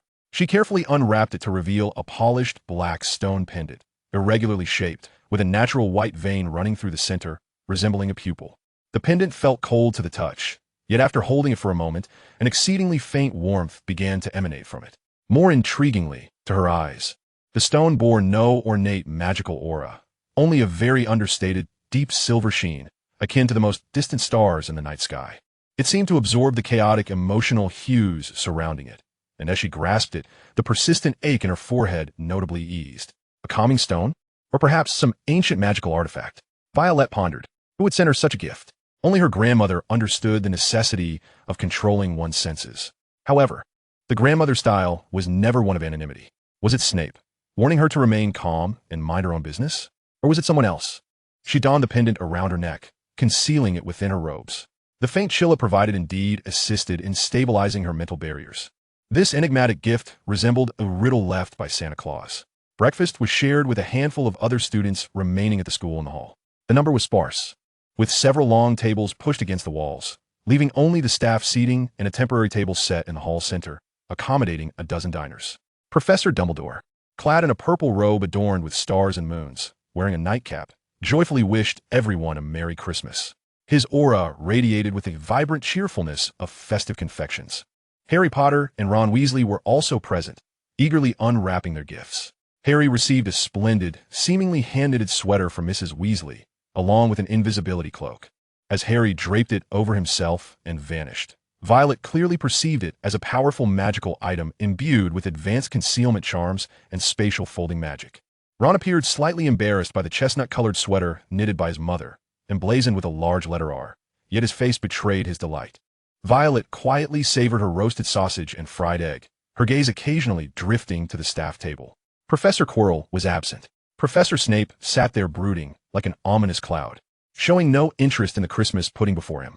Hagrid, having indulged in too much eggnog, was flushed and embroiled in a debate with Professor McGonagall. After breakfast, Violet resolved to visit the library. The holiday presented an excellent opportunity for research, and Madame Pants would likely relax her vigilance. She needed to investigate the soul magic and curse vessels that Snape had mentioned, even if it meant searching the fringes of the restricted section for clues. The library was nearly deserted, with only a few upperclassmen engrossed in their studies.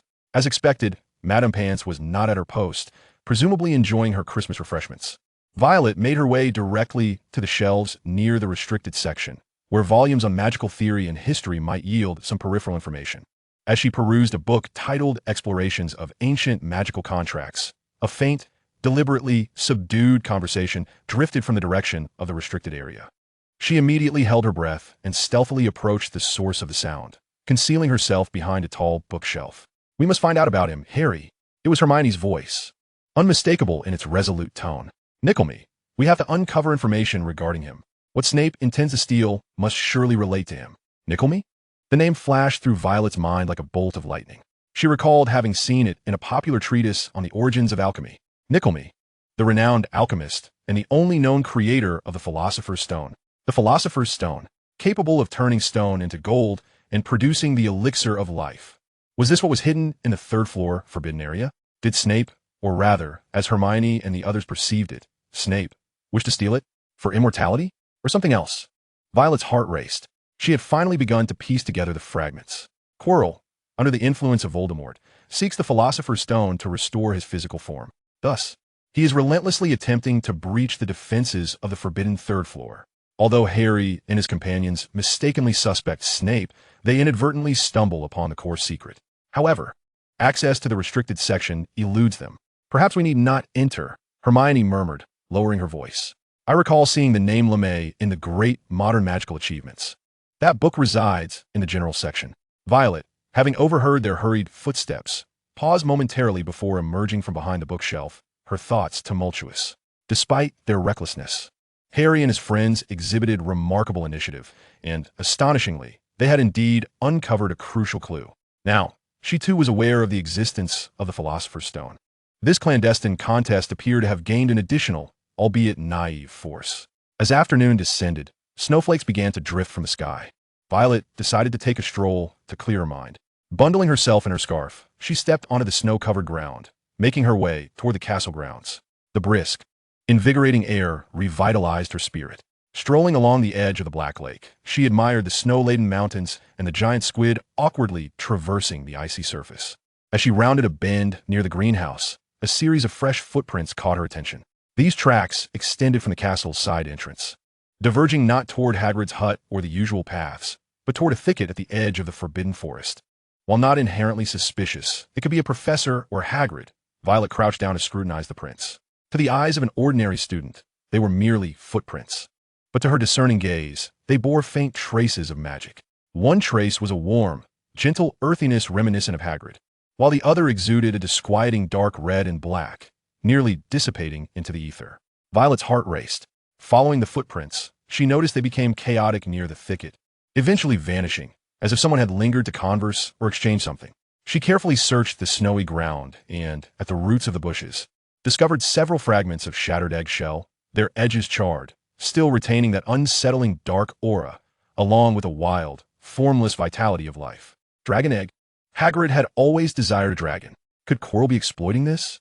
Extracting information from Hagrid in exchange for a dragon egg? Perhaps regarding the means to navigate past Fluffy. The three-headed dog. All clues suddenly coalesced into a clear and perilous conclusion. Quirrell had discerned the method to bypass Fluffy and would soon act, possibly during this quiet Christmas holiday. Violet rose to her feet, gazing at the snow-covered castle. It remained serene and beautiful, yet to her, it resembled a vast snare.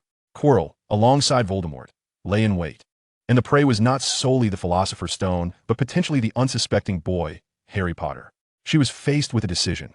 Should she remain an aloof observer, safeguarding her own well-being, or take the considerable risk of alerting someone? Dumbledore? Professor McGonagall? Or directly warn Harry and his friends? Despite the likelihood that they might dismiss a reclusive Ravenclaw, snowflakes settled upon her lashes, cold and delicate. The mysterious calming stone around her neck exuded a soothing chill. Violet Thorne inhaled a breath of frigid air, a flicker of resolve igniting in her violet eyes. The era of mere observation had drawn to a close. Chapter 10. The Choice Beneath the Trapdoor. The footprints in the snow and the charred remnants of a dragon egg pierced Violet's last vestiges of hesitation like icicles. Should she alert the professors? Dumbledore was absent from the school, and while Professor McGonagall might be fair, would she believe the claims of a first-year student based solely on intuition, especially against a colleague? Time was of the essence. Quirrell could act at any moment. The only recourse left lay with the three audacious Gryffindors who had already brushed against the truth. She refrained from seeking them out impulsively. To appear suddenly would only incite suspicion and conflict. She needed to await a moment when they would take action themselves. Her instincts whispered that this moment was not far off. They had taken action. Violet promptly closed her book, her heart drumming within her chest. Silently, she left the library, trailing them from a distance, utilizing corners and statues to conceal her presence. Her vision became the finest tracker, as even through walls and distance, the three vibrant colors shone like beacons guiding her path. They ascended, their destination clear. The third floor, the corridor of the forbidden. Violet's heart sank. Her suspicions were entirely correct. Upon reaching the entrance of that ominous corridor, she heard a cacophony of barking. It was Fluffy, but the barks soon morphed into something peculiar, interspersed with whimpers and an ethereal melody, a soft, lullaby-like sound from a wooden flute. Cautiously, she peered inside. The once closed door stood ajar, and Fluffy lay sprawled on the ground, three heads drooping with heavy eyelids, clearly asleep. Harry, Ron, and Hermione were carefully stepping over his enormous paws, moving towards an open trapdoor in the center of the room. A faint light emanated from below, hinting at a hidden passageway. Now it was the moment. Violet hesitated no longer. She swiftly entered the room. Her sudden appearance startled Harry and the others, who were poised to descend beneath the trapdoor. Harry whirled around, wand aimed at her, while Ron let out a short gasp. Hermione's eyes widened, her face betraying a mixture of shock and wariness. "Thorne, what are you doing here?" Harry demanded, his golden aura sharpening with tension and hostility. "There's no time to explain." Violet spoke rapidly, her gaze sweeping over the abyssal opening. "Quirrell has already gone down. He intends to steal the Philosopher's Stone. Snape is a decoy." "What?" Ron exclaimed, How do you know? Were you following us? I believe her. An unexpected voice interjected. It was Hermione. Her intense gaze fixed on Violet, her bright yellow aura sparkling with rapid thoughts. What she says aligns with our deductions. And regarding the Quidditch match, I pondered Harry's broom later. Snape seemed to be counter-chanting. She trailed off, but her eyes conveyed that she had begun to harbor doubts. Harry glanced at Hermione, then at the trapdoor beneath them. A look of inner turmoil etched upon his face. Ron's snoring served as a reminder of their dwindling time. If we're wrong, Harry fixed his gaze on Violet, you'll be the end of us. Taking a deep breath, he resolved, all right, you will accompany us. But should you attempt any tricks? I won't, Violet declared firmly. There was no time left for further argument. Harry was the first to leap through the trapdoor. Below, a cushiony surface awaited, muffling his landing. It's fine. It's soft. He called out. Ron, Hermione, and Violet followed in succession, landing upon a damp, slick vegetation that enveloped them in darkness and an earthy, decaying scent. This is Devil's Snare. Hermione recognized instantly, her voice tinged with alarm. Relax. Do not struggle. It thrives on fear and writhing. Ron had already begun to panic, thrashing about, and the tendrils tightened around him, constricting his breath. Harry, too, was being pulled. Hermione shouted reminders, but her own fear hindered her from fully calming down. Violet forced herself to remain composed. She observed the Devil's Snare emanating a greedy, emerald glow, indeed feeding off their terror. Recalling Hermione's words, she endeavored to slow her breathing, envisioning herself as an inanimate stone. Simultaneously, she whispered to Hermione, light? Hermione, it fears light and warmth. Awakened to the urgency, Hermione swiftly drew her wand, exclaiming, Lumos. A bright beam erupted from the tip of her wand, causing the Devil's Snare to flinch, yet was insufficient. We need fire, Hermione urged, seemingly unable to recall the incantation due to anxiety. Incendio. Violet instinctively shouted the spell she had only encountered in theory. A flame, not overly powerful but sufficiently luminous, burst forth from her wand, sweeping across the entangling vines. The Devil's Snare hissed, rapidly retracting and releasing them. They tumbled onto the hard stone floor, shaken but free. Hermione cast a surprised glance at Violet, seemingly astonished that a first-year student could wield a fire spell so decisively. Violet offered no explanation, merely gripping her wand tightly and feeling its unusually intense warmth. Was it the dragon bloodline's affinity for fire? She had no time to ponder. Ahead lay a stone corridor, the sole path forward. They cautiously advanced, arriving at a brightly lit chamber. The room was filled with a flurry of colorful keys, resembling a swarm of gem-encrusted wings. At the far end stood a broomstick, opposite a locked door. We must find a key that opens the door, Harry exclaimed, mounting the broom and showcasing his seeker skills as he nimbly chased an ancient silver key through the air. Violet and the others assisted from the ground, attempting to ward off the distracting keys. She noticed the keys trailing various magical hues in their flight, while the correct key seemed to weave a faint silver thread linking it to the lock. She attempted to guide Harry, but his eyes proved sharper than he anticipated, and he soon captured it. Unlocking the door, they entered a vast chessboard layout. They would need to play as pieces to win this game.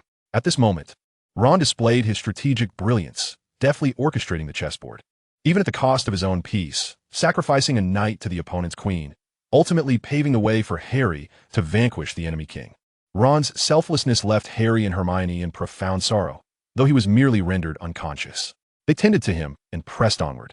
The next chamber was rife with a foul odor, where a troll lay crumpled in the corner, its head swollen from an encounter with Quirrell, who had dispatched it with ease. Subsequently, they entered a room teeming with logical conundrums. Upon a table lay 7 uniquely shaped vials and a piece of parchment. Hermione immediately immersed herself in solving the riddle, her eyes glinting with intelligence as she swiftly perused the clues inscribed on the parchment. The atmosphere grew tense. Traversing the violet flames meant confronting Quirrell, who awaited them ahead, alone, or perhaps something even more menacing. This was the most perilous task yet. Without hesitation, Harry seized a vial that promised passage. I'm going, he declared. Harry! Hermione grasped his arm. Wait. Violet suddenly interjected, stepping forward to scrutinize the vials. In her vision, the potions shimmered with potent magical energy, yet one vial, the potion meant to traverse the violet flames, had, in addition to its inherent magic, traces of a faintly discordant dark red hue, remnants left by Quirrell. He tampered with it, she exclaimed, pointing at the vial. It could be poisoned, or he may have added something else. We cannot drink it. Harry and Hermione were taken aback. What shall we do? Harry anxiously gazed at the flickering violet flames. I have a plan. She turned to Harry, her voice steady yet imbued with undeniable resolve. I might be able to pass through directly. You stay here. If I fail, you must find another way. What? No, it's too dangerous, Harry protested. Safer than drinking a potentially toxic potion, Violet countered, and before they could voice further objections. She inhaled deeply, focusing on the ancient, dormant power within her, and stepped boldly into the violet flames. The heat enveloped her instantaneously, yet it was not unbearable. It felt more akin to a warm baptism than a devastating inferno. The calming stone around her neck radiated a soft, dark silver glow, harmonizing with her mental fortitude to form a thin layer of protection. She sensed the magic within the flames swirling around her, repelling her. It seemed to be soothed by something deeper in her bloodline. Gritting her teeth, she persevered through the discomfort, advancing step by step.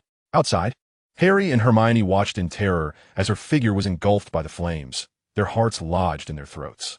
Now, she stood alone before the final barrier. In the center of the room loomed an imposing mirror, the mirror of Ariste. Before it stood a silhouette, engrossed in the reflection, its back turned to her. It was not Professor Quirrell. The figure turned, revealing a face Violet had never anticipated encountering here. Quirrell, but no longer the cowardly stutterer. His visage bore a cruel and fervent smile, his eyes sharp as daggers. "Welcome, Miss Thorne," Chilo said in a voice that was both smooth and chilling, starkly contrasting his usual demeanor. "I have often pondered when I might have the opportunity to meet you alone. There's an ancient aura about you that piques my curiosity. My master is quite interested in you as well." A shiver coursed through Violet, ascending from her feet to the crown of her head. Chilo had shed his pretense. As for the master he spoke of, her gaze fell upon the mirror of Ariste, where alongside Chilo's distorted reflection, another vague, grotesque, serpentine visage seemed to materialize.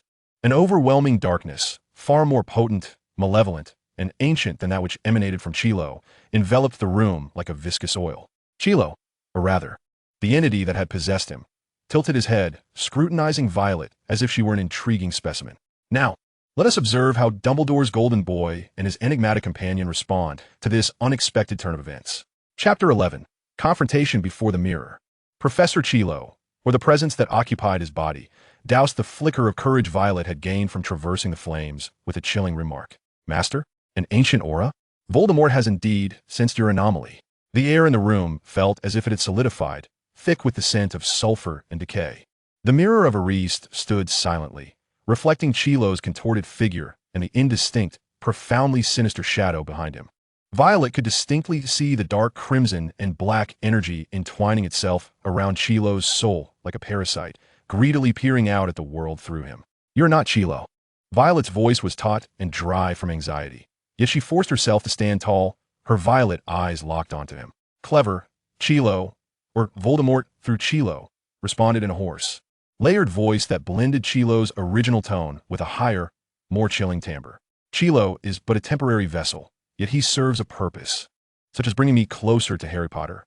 He gestured toward the mirror, an expression of avarice and confusion crossing his face. "This mirror is crucial, yet I cannot see the Philosopher's Stone. Dumbledore must have employed some trickery. Only those who seek the stone without the intent to misuse it can possess it." Absurd. At that moment, the violet flames behind them surged once more. Harry Potter erupted from the flames, pallid yet resolute, his wand firmly grasped in hand. Clearly, he could no longer wait outside and had found a way to enter. Perhaps Hermione had devised an alternative solution, or he had daringly consumed a small portion of the potion. "You!" Harry exclaimed, his eyes widening in shock as he beheld Chilo, then noticed Violet standing opposite him. "Violet, are you all right?" Potter, Chilo, Voldemort turned to face him, his full attention captivated by Harry, a cruel smile curling upon his lips. "You have finally arrived. I've been expecting you. Come, gaze into this fascinating mirror and tell me what you see." Harry regarded him warily, glancing back at Violet. Violet gently shook her head, signaling him to refrain from making any rash moves, yet her heart sank. Harry's arrival complicated the situation, rendering it more perilous. "Do not heed him, Harry," Violet cried out. "He is deceiving you. The Philosopher's Stone resides within the mirror, yet he cannot possess it." Quirrell's eyes flared with a savage crimson light as he glared at Violet. "Talkative girl," he exclaimed, waving his wand, unleashing a blinding red beam towards her. "Armor of protection," Harry instinctively shouted, and instantly a translucent barrier appeared before Violet, intercepting the stunning spell. The barrier trembled violently, but held firm. Oh, quite the dueling instinct, Potter, Quirrell taunted. Yet it was evident he did not regard Harry as a significant threat. His primary focus remained the mirror. Come here, Potter. That is an order. Harry appeared to be ensnared by some unseen force, his gaze becoming dazed as he involuntarily stepped forward, drawn to the mirror of Ariste. A look of surprise, longing, and sorrow flickered across his face. Violet could perceive the magical aura of the mirror resonating with the light surrounding Harry. What do you see? Quirrell inquired eagerly, his voice trembling with greed. I see myself shaking hands with Dumbledore, Harry murmured, but Violet astutely sensed he was lying. The fluctuations in his aura betrayed his concealment. I have won the house cup. He lies. Voldemort's voice became shrill. Tell me the truth. Suddenly, Harry emitted a choked gasp, reaching into the pocket of his robes, and when he withdrew his hand, it clutched a vibrant red stone, the Philosopher's Stone. The mirror had indeed bestowed the stone upon him. Seize him! Voldemort shrieked. Quirrell lunged at Harry with astonishing speed. Harry turned to flee, but Quirrell had already grasped him from behind, one hand tightly constricting his throat while the other sought to snatch the stone away. Release him! Violet raised her wand. Yet she hesitated to cast a spell, fearing she might inadvertently harm Harry. Moreover, she sensed a powerful protective magic enveloping Quirrell. Harry struggled, his hand brushing against Quirrell's face. Quirrell let out a piercing scream, as if seared by a branding iron, releasing his grip. He clutched his face, smoke curling from between his fingers, and terrible blisters blossomed upon his skin. Violet was astonished. She witnessed that the moment Harry made contact with Quirrell, the warm golden light emanating from him, particularly that which he inherited from his mother, Lily, filled with sacrificial love, acted like a scorching sun, searing the darkness that clung to Quirrell. That darkness crumbled before the ancient contract of maternal love, proving itself woefully fragile. Kill him, you fool! Use magic! Voldemort screamed in Quirrell's mind. Quirrell staggered back in agony, lifting his wand toward Harry, yet he trembled, weakened by their earlier contact. This is the moment. Violet realized she could no longer hesitate. While she might not be able to directly confront Quirrell's magic, she could disrupt it.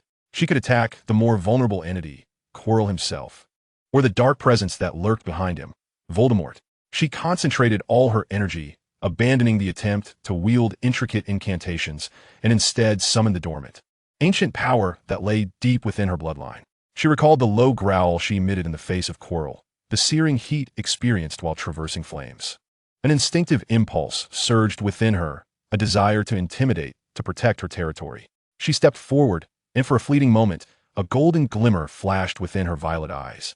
She opened her mouth, not to utter a spell, but to release a deep, commanding roar that was entirely uncharacteristic of a youthful voice. This sound, though not loud, possessed a peculiar penetrating quality, as if it could resonate directly with the soul. An invisible pressure emanated from her, radiating outward, dragon's might. This was not a tangible assault, but rather a psychological upheaval. Quirrell's body stiffened abruptly, his face contorted with extreme fear and confusion, as if he had beheld a formidable adversary. The protective magical aura surrounding him fluctuated violently. Behind him, the dark energy of Voldemort writhed and twisted like ripples in water disturbed by a stone, emitting a silent, furious shriek filled with incredulity and a hint of greed. What ancient bloodline is this? This brief disruption was sufficient for Harry. Seizing the moment, he lunged forward, grasping Quirrell's arm once more. A more anguished scream erupted. Quirrell's arm began to smoke as he writhed in agony on the ground. Harry mounted him, his hands firmly pressing against Quirrell's face. The ancient magic of love and sacrifice seared through the dark parasite with fervor. Quirrell's cries weakened, his body beginning to disintegrate like ashes. Master, save me! Quirrell uttered his final plea. Yet that dark energy, the remnant soul of Voldemort, violently detached from Quirrell's disintegrating form, transforming into a wisp of smoke that emitted a shrill, venomous scream, piercing through the stone walls of the room, vanishing without a trace. He abandoned his useless servant. The battle was over.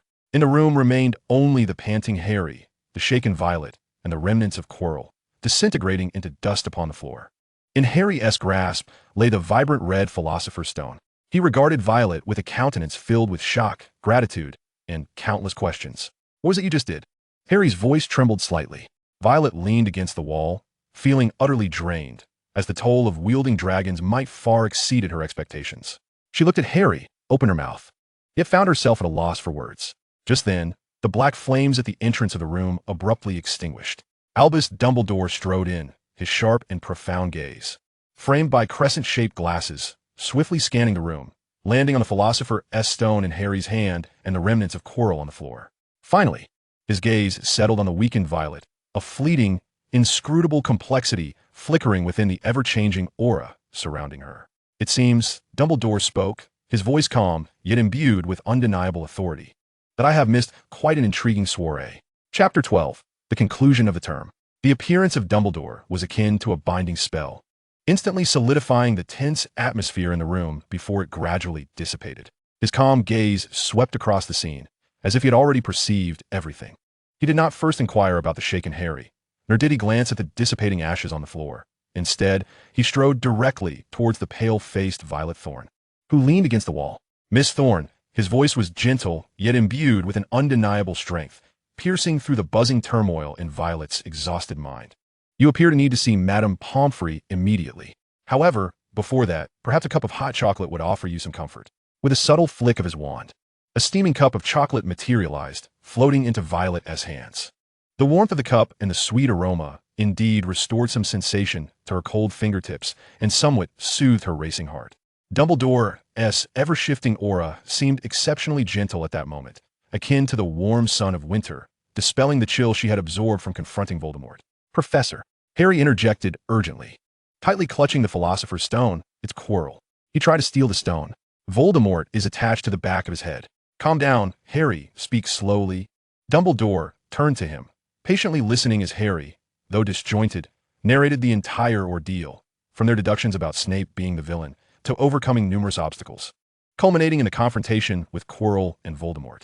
Harry mentioned Violet's sudden appearance and assistance, her ability to discern the poison and traverse the flames, but hesitated when it came to the peculiar low growl and the ensuing pressure, vaguely stating that Violet had distracted Quirrell. Dumbledore listened quietly, nodding occasionally, his blue eyes shimmering with wisdom behind his crescent-shaped spectacles. Once Harry concluded, Dumbledore slowly began to elucidate how the protective magic of Harry's mother, Lily, had taken effect against Quirrell, affirming the bravery and intelligence of Harry, Ron, Hermione, and Violet. But Professor, Harry asked, perplexed, why did the stone appear in my pocket?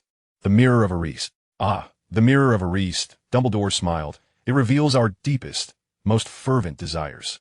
Yet only those who truly seek the stone, not for personal gain, but to protect it from Voldemort, can obtain it. That is the crux of the matter.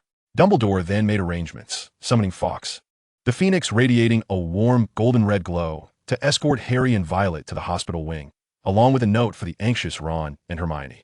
As for the Philosopher's Stone, Dumbledore assured them he would handle it appropriately.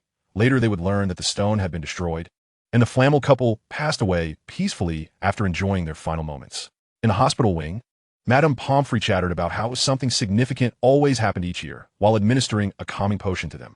Exhausted from his struggle with Quirrell, Harry soon fell into a deep slumber. Violet, however, lay in the adjacent bed, weary but unable to find rest.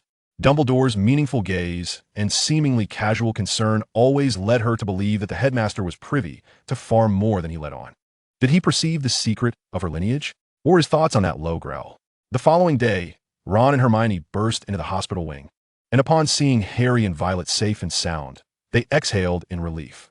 Hermione immediately enveloped Harry in a tight embrace before turning to Violet, her expression a complex blend of gratitude, curiosity, and a hint of apology.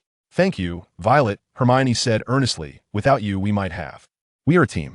Ron, unusually refraining from banter, though still pale for being struck by the queen on the chessboard, remarked, your entrance certainly took us by surprise. Harry awoke and joined the conversation. They shared their experiences, and when Ron gasped upon hearing how Violet had traversed the flames and confronted Quirrell alone, Hermione's face glowed with admiration. Regarding the growl, Violet merely explained it as a family heirloom technique meant to intimidate opponents, leaving it at that. Harry and Ron appeared to accept her explanation, yet a flicker of contemplation crossed Hermione's eyes, suggesting her skepticism, though she graciously refrained from probing further. This adventure significantly deepened the bond among the four. A trust and friendship rooted in shared life and death trials quietly formed between the Gryffindor trio and the enigmatic Ravenclaw girl. The last week of the term unfolded in an atmosphere that was both relaxed and peculiar. Exams were cancelled, much to Hermione's dismay, but a grand delight for Ron and Harry. The school awarded substantial points to Harry, Ron, Hermione, and Violet's respective houses, particularly Neville Longbottom, for bravely intervening to prevent his friend from breaking school rules, thus securing vital points for Gryffindor and leading them to narrowly triumph over Slytherin in the House Cup. At the end-of-year feast, as the scarlet banners of Gryffindor adorned the hall, the cheers were deafening. Violet sat at the Ravenclaw table, watching as Harry, Ron, and Hermione were tossed into the air by their classmates, a genuine smile gracing her face. She felt pride for her house and joy for her friends. The headmaster's office was a spacious and beautiful circular room, adorned with portraits of past headmasters and headmistresses, all seemingly dozing in their frames. Various silver instruments buzzed and whirred on the desk, emitting wisps of smoke. Dumbledore offered her a lemon sherbet and then regarded her gently. "Miss Thorne," he began this term, "you have demonstrated extraordinary courage and unique talent. Hogwarts is grateful for all you have done to protect the Philosopher's Stone." Violet clenched her hands nervously, bracing for inquiries regarding her lineage. Yet, Dumbledore shifted his tone. "I know you carry something extraordinary within you. Ancient blood, keen perception, is both a gift and a potential burden." His gaze seemed to penetrate her, revealing the dragon lineage power that lay dormant deep within her soul. "I shall not pry into your secrets. Every ancient family harbors its own cherished legacy," Dumbledore said calmly. "I merely wish to remind you that power itself is neither good nor evil. The essence lies in the heart that wields it. Your choices will determine the kind of person you become. Hogwarts will forever be your home and sanctuary, as long as you require it." These words flowed over Violet like a warm current. Dumbledore imposed no pressure, only understanding, acceptance, and guidance. She nodded solemnly. "I understand, Professor. Thank you." As Violet departed from the headmaster's office, she felt a considerable weight lift from her shoulders. At least within this enchanted castle, she was not entirely alone. On the train home, Harry, Ron, and Hermione invited Violet to share a compartment. They indulged in chocolate frogs and discussed their plans for the summer. The atmosphere light and cheerful. As Hogwarts Castle finally faded from view, Violet leaned against the window, her fingers unconsciously caressing the cold black stone pendant around her neck. The bloodline had awakened, and the journey home was about to commence. Suddenly, Violet sat upright, her heart racing. She gazed in astonishment at the pendant in her hand. The white patterns resembling pupils seemed to flicker momentarily before reverting to their original state. This was no ordinary calming stone. What was it? Whom did it belong to? Where did the path home lead? The first year at Hogwarts had concluded, yet it seemed that the journey of Violet Thorne was only just beginning to unveil its true mysteries. The ancient dragon bloodline had stirred, and ahead lay a vaster, unknown realm of magic, along with the ultimate secrets of her family concealed in the dust of history. Chapter 13. A Glimpse in a Nocturne Alley. The Thorne Manor during the summer was even quieter than Hogwarts, an oppressive silence enveloping the atmosphere. Sunlight filtered through the dust-laden, stained glass windows, casting mottled shadows upon the ancient carpets. The air was thick with the scent of old books, cedarwood, and an elusive, subtle hint of magical dust. For most children, summer vacation signifies freedom and joy, but for Violet Thorne, these 2 months felt more like a solitary confrontation with her own secrets and the shadows of her family. Lady Eleanor Thorne, her grandmother, did not press her regarding the events surrounding the protection of the Philosopher's Stone. Yet, in her perceptive eyes, there lingered an unspoken depth. She intensified Violet's training in controlling her vision and mental barriers, while also, perhaps intentionally, broaching topics related to ancient bloodlines, magical contracts, and dragon lore. Violet sensed her grandmother was guiding her, but also seemed to be awaiting something, perhaps her own confession or the maturation of a certain moment. The greatest enigma for Violet remained the black stone pendant around her neck. Since the mysterious whispers had emanated on the train, it had remained still, returning to its cold and silent state. She had made numerous attempts to communicate with it through magic or thought, all to no avail. It was akin to a silent guardian or a treasure chest awaiting its unlocking. The only certainty was that it was no ordinary object and was intrinsically linked to her dragon bloodline. On a sweltering afternoon in mid-August, Grandmother decided to take her to Diagon Alley to procure supplies for the upcoming school year. Violet sighed with relief, grateful for an escape from the stifling confines of the manor. Diagon Alley buzzed with its usual vibrancy, yet after the events of the previous year, the colors of the place no longer appeared merely novel. They now bore a tinge of caution. At Flourish and Blots, she caught sight of Gilderoy Lockhart's multitude of beaming portraits, radiating an overly bright, almost deceptive golden hue that unsettled her. Sure enough, she soon observed Harry Potter, looking quite reluctant, with Lockhart draping an arm over his shoulder for a photograph in front of a reporter from the Daily Prophet, while Ron and Hermione stood nearby. Their expressions markedly different. Hermione exuded a fervent interest in Lockhart's books, a vibrant yellow, while Ron's face betrayed blatant jealousy and discontent, a fiery orange. Violet chose not to approach them. She wished to avoid becoming entangled in such an awkward situation. She and her grandmother quietly gathered the items on their list until her grandmother needed to visit a shop specializing in ancient magical materials to collect some pre-ordered ingredients. Located near the entrance to Nocturne Alley. "Wait here for me, Violet," her grandmother instructed sternly. "Do not venture near Nocturne Alley, nor speak to any strangers." Violet nodded in agreement, standing beside the relatively bright main street, watching her grandmother's figure vanish into the dim, narrow side street. The entrance to Nocturne Alley emanated a disconcerting blend of magical energy, the remnants of greed, deceit, and dark magic wafting through the murky air. While she stood waiting, out of the corner of her eye, she glimpsed a familiar figure, Draco Malfoy, emerging from Nocturne Alley alongside his father, Lucius Malfoy, clad in an expensive black robe. Lucius bore a pale complexion and an arrogant demeanor, leaning on an ornate cane adorned with a serpent's head. The magical aura surrounding him was a cold, silvery gray, radiating power and haughtiness. Yet Violet keenly sensed an undercurrent of dark remnants, faint yet unmistakable, akin to those lingering around Professor Quirrell. Had he come into contact with dark magic, perhaps even with artifacts of Voldemort? What drew Violet's attention further was Lucius Malfoy's expression. He seemed troubled by something, his lips pressed tightly together and his gaze sullen, in stark contrast to his usual air of control. The father and son conversed in hushed tones as they made their way toward Flourish and Blots. At that moment, a small, tearful voice called out from near Violet's feet. "Miss Violet Thorne." She looked down in surprise to see a peculiar little creature. It stood about half her height, its skin sagging like a large bat draped in a tattered pillowcase. Its green eyes, the size of tennis balls, brimmed with tears, and its long nose quivered.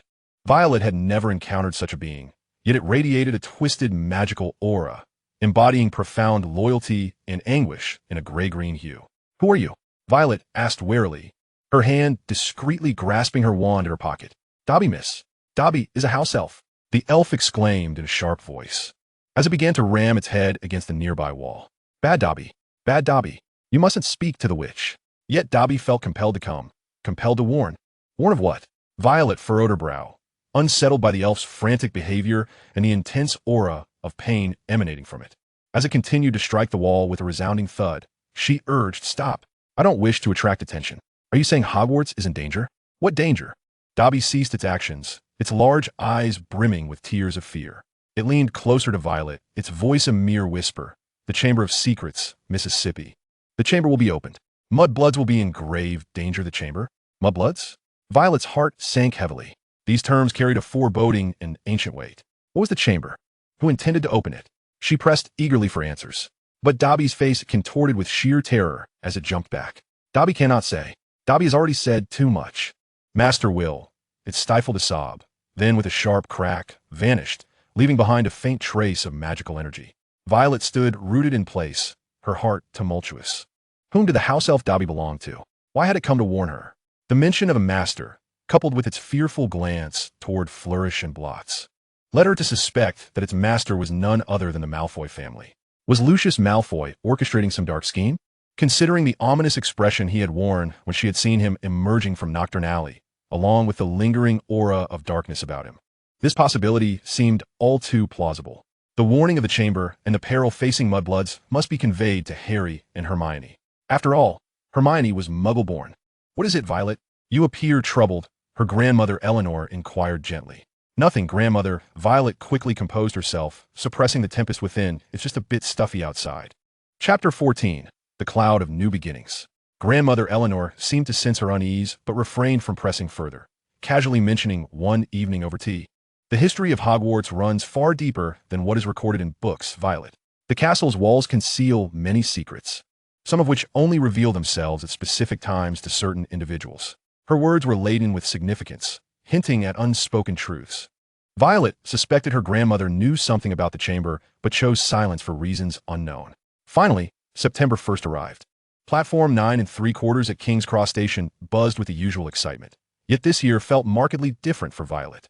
No longer was she the naive first-year eager for knowledge, attempting to conceal her identity. She now bore the weight of vigilance and purpose as a second-year student. It was easy for her to locate Harry and Ron, who were being chastised by Mrs. Weasley for arriving at the station in a flying car. Hermione was there too. Upon spotting Violet, she hurried over, concern etched on her face. "Violet, are you all right? How was your summer?" Hermione asked, though her eyes hinted at a deeper worry. "It found me as well." Violet spoke in a low voice, recounting her encounter with Dobby at the alley's entrance and the warnings she had heard, omitting any speculation regarding Lucius Malfoy, to Hermione and to Harry and Ron, who had just escaped the reproaches of Mrs. Weasley. "The Chamber of Secrets?" Ron gasped, his complexion paling. "I believe I heard Fred and George mention that it's a secret lair of Slytherin, harboring a monster." "A monster?" Harry furrowed his brow. "Dobby warned of danger to mudbloods." Hermione's voice trembled with a mix of anger and indignation. "That's an incredibly derogatory term. It refers to wizards like me who are born of Muggle parents." The gravity of this revelation cast a somber pall over the atmosphere. If the legend of the chamber were true and had indeed been opened, Hermione would be in direct peril. "We must inform the professors," Harry declared immediately. "Inform them of what?" Ron countered. "That a house elf foretold disaster? Would they truly believe that? Besides, Dobby mentioned that his master would punish him." Violet fell silent. Aligning with Ron's perspective, without solid evidence, the professors would likely dismiss their claims. Moreover, she sensed that the matter at hand was likely more intricate than merely a warning from a house elf. Once the train set in motion, they sought an empty compartment to continue their discussion, yet found themselves at a loss. The atmosphere grew heavy until Hermione produced her pristine copy of Walking with Giants, enthusiastically introducing the author, Gilderoy Lockhart, which slightly alleviated the tension. Ron scoffed, while Harry appeared distracted. At that moment, Violet abruptly halted, captivated by the creatures that pulled the carriages. Before her were skeletal, black, horse-like beings with dragon-like, pale, lifeless eyes, adorned with enormous bat wings. They emanated a chilling, deathly gray-black aura. To her astonishment, most of the surrounding students appeared entirely oblivious to these creatures, passing straight through them to board the carriages. "Thestrals," Violet murmured to herself, recalling a description she had read in Fantastic Beasts and Where to Find Them. Only those who had witnessed death and comprehended its significance could perceive them. Memories of her late parents surged within her, a wave of bittersweet sorrow engulfing her heart. Harry seemed to see them too. He was staring at the Thestrals with a look of confusion and a hint of fear. "What are you looking at?" Ron inquired curiously, clearly unable to see anything. "Nothing."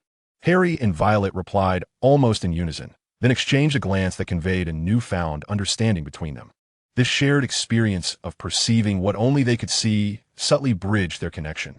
The carriages transported them toward the castle, while a tempest raged outside, battering the windows as if foreboding a tumultuous term ahead. At the welcome feast, the great hall remained resplendent, yet Violet keenly sensed an undercurrent of unease. The castle's magical field seemed less stable than in the previous term, and an indescribable tension permeated the air. At the faculty table, Gilderoy Lockhart, donned in the most resplendent violet robes, wore a dazzling smile.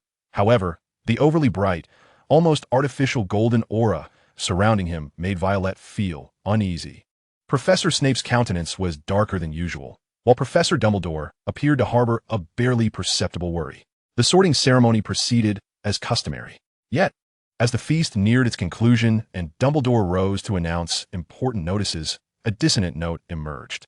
Lockhart abruptly stood up, seizing the opportunity to declare himself the new defense against the dark arts instructor for the upcoming school year, elaborating at length on how he would instruct the students to combat malevolent forces. His speech was long-winded and narcissistic, only ceasing when Snape cast him a glare cold enough to freeze. Dumbledore finally managed to speak, briefly welcoming the new students and, as in the previous year, cautioning everyone against venturing into the Forbidden Forest and avoiding the third-floor corridor, this time due to renovations. He paused, his tone shifting to one of gravity. "Lastly, I must draw your attention to a request from Mr. Filch, the caretaker, who has asked me to remind everyone not to use magic in the corridors during breaks and to report any unusual occurrences to the nearest professor." "Unusual occurrences?" The students murmured amongst themselves. As Violet followed the Ravenclaw line up the marble staircase, her sense of unease intensified. Just as they reached a corridor adorned with statues on the second floor, the crowd ahead suddenly halted, erupting into a cacophony of terrified screams and whispers. Violet pushed forward, and the sight before her drew a sharp intake of breath. On one wall of the corridor, illuminated by torchlight, glimmered a series of blood-red inscriptions that stood out starkly against the ancient stone. The Chamber of Secrets has been opened. Enemies of the heir, beware. Beneath the lettering, several torch holders lay discarded on the ground. More chillingly, the gaunt figure of Mrs. Norris, Filch's emaciated cat, hung limply from a torch bracket, her body rigid as a plank, eyes wide open and motionless, affixed to the wall. She had been petrified. The crowd recoiled in terror as Filch rushed in, seeing his cat, and let out a heart-wrenching wail, immediately accusing Harry Potter of the deed, as Harry happened to be standing nearby. The professors quickly arrived at the scene. Dumbledore inspected Mrs. Norris and calmly announced that she had not been killed, only petrified, and that there was a way to restore her. Yet, this did little to quell the rising panic. Violet stood among the throng, her violet eyes fixated on the crimson lettering on the wall. Those words resonated with a chilling, malevolent magic, steeped in ancient hatred, unlike any traces of dark magic she had encountered before, purer, more sinister. Dobby's warning had come to fruition. The Chamber of Secrets had indeed been opened, and the heir's threat had been laid bare in this gruesome manner. Thus, Hogwarts' second year commenced under the ominous shadow of storm and blood. Violet understood that this time, she could no longer remain a mere spectator or respond passively. The darkness had emerged, and she must take the initiative to uncover the truth before more Muggleborns were harmed. Chapter 15. Panic spreads. The news of Madame Loris being petrified and the blood-written message on the wall spread through Hogwarts like a plague, permeating the castle overnight. By the following morning, the atmosphere within the castle had dramatically altered. The corridors were devoid of laughter, students huddled together, whispering in hushed tones, their faces etched with fear and suspicion. Whenever someone spoke loudly or made a sudden noise, a wave of alarm rippled through the crowd. Beware the heir. The phrase lingered malevolently in everyone's minds. Who was the heir? Where was the chamber? What creature resided within? These questions became the nucleus of all conversations. Seeds of distrust began to sprout, particularly towards Slytherin House. Many were aware that Salazar Slytherin had insisted on admitting only pure-blood students, making Muggleborns the targets of hostility, which rendered the Slytherin students objects of suspicion. Violet observed a palpable divide and exclusion among the students of different houses, especially towards Slytherin, which bore a fearful, dark yellow hue. Gilderoy Lockhart seemed to perceive this as an opportunity to showcase his talents. He delivered speeches proclaiming his extensive experience in combating dark creatures and assured the safety of all students. He even established a dueling club, promising to teach practical self-defense spells. The golden shimmer surrounding him grew ever brighter with the attention, but to Violet, it appeared superficial and lacking substance, akin to a rainbow-hued soap bubble in sunlight. After Transfiguration class, Violet, Harry, Ron, and Hermione convened. Hermione's expression was unusually grave, her bright yellow aura filled with determination to research and solve the problem. "This is no mere prank," she said in a low voice. "Madame Loris has been petrified. This is a highly advanced and perilous effect of dark magic. We need information. But where do we find it?" Ron lamented. "There is hardly anything in the library about the chamber. It seems someone has deliberately cleaned it out." "Perhaps not entirely." Violet mused. She recalled her grandmother's words. The castle's walls concealed many secrets. Maybe the clues did not lie within books, but within the castle itself. Perhaps her keen perception could unveil traces overlooked by others. Yet, she refrained from voicing this thought, as it was too complex to articulate. "We could ask Nearly Headless Nick," Harry suddenly suggested. "He is a ghost and has been in the castle for ages. He might have heard something." "The Grey Lady?" Hermione's eyes brightened. "Perhaps she knows something. She is a victim." They immediately made their way to the girls' lavatory on the second floor. It was a cold, damp place that appeared long abandoned, with faucets dripping and a faint musty smell in the air. As they entered, a bespectacled, sorrowful ghost emerged from a toilet, none other than Moaning Myrtle. Myrtle's emotions were erratic. She oscillated between weeping and throwing tantrums, making it difficult to extract coherent information from her. She could only recall crying in a restroom before her demise, catching a glimpse of a pair of enormous, golden eyes in the mirror before succumbing to death. This clue was exceedingly vague, yet the striking feature of the massive yellow eyes lingered in their memories. The duel club convened as scheduled on Thursday evening. The long table in the auditorium vanished, replaced by a gilded stage. Nearly all the students gathered, the atmosphere thick with tension and a hint of morbid excitement. Professor Snape and Lockhart served as the hosts. As Lockhart flamboyantly bowed while Snape merely twitched the corner of his mouth, Violet could almost perceive the disdain swirling in Snape's dark green aura. Next came the students' free practice. Harry and Ron formed one duo, while Hermione paired with a Ravenclaw girl. Violet stood at the edge of the crowd, observing. She witnessed Malfoy deliberately confront Harry, conjuring a black snake with the Serpensortius spell, inciting panic among the onlookers. What transpired next left everyone astounded. Rather than wielding his wand, Harry emitted a peculiar, hissing sound. To everyone's shock, the snake seemed to comprehend, ceasing its aggression and lying docile on the ground. Potter speaks Parseltongue. Someone screamed in terror.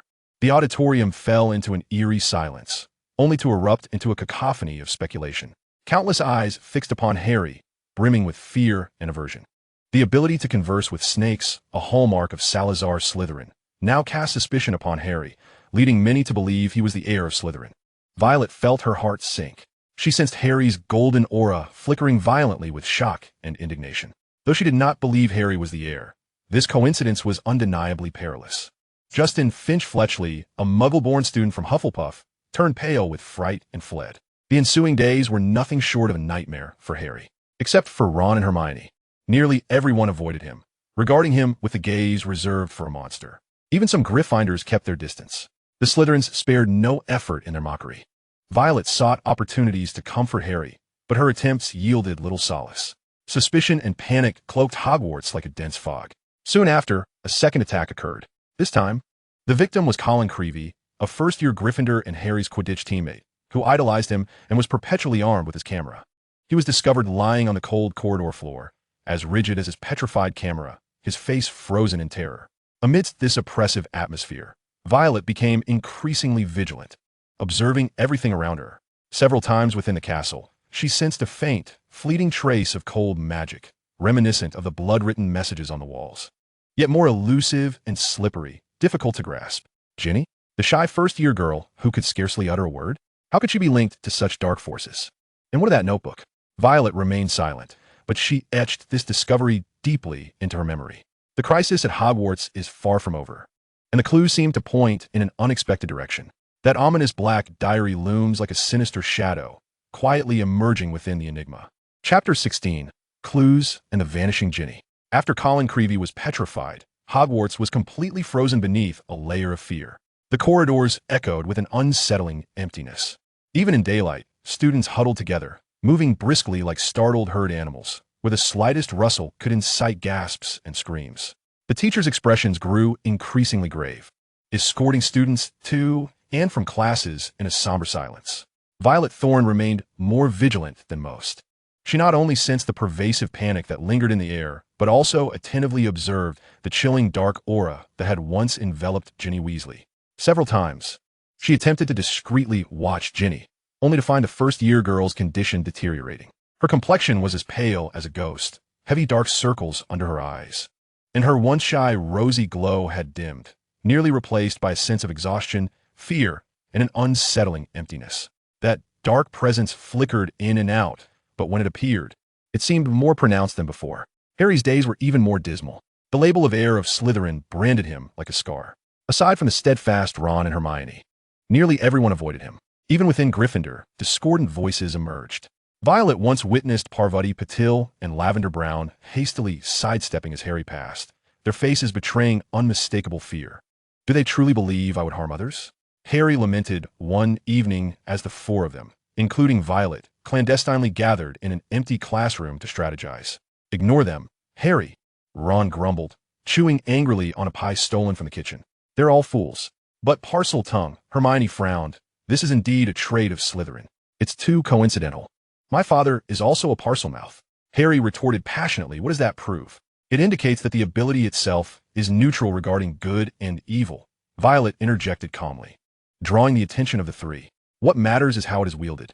I have seen many ancient families possess unique gifts. She subtly hinted at this, hoping to provide Harry with some solace. Her violet eyes appeared particularly profound in the dim light.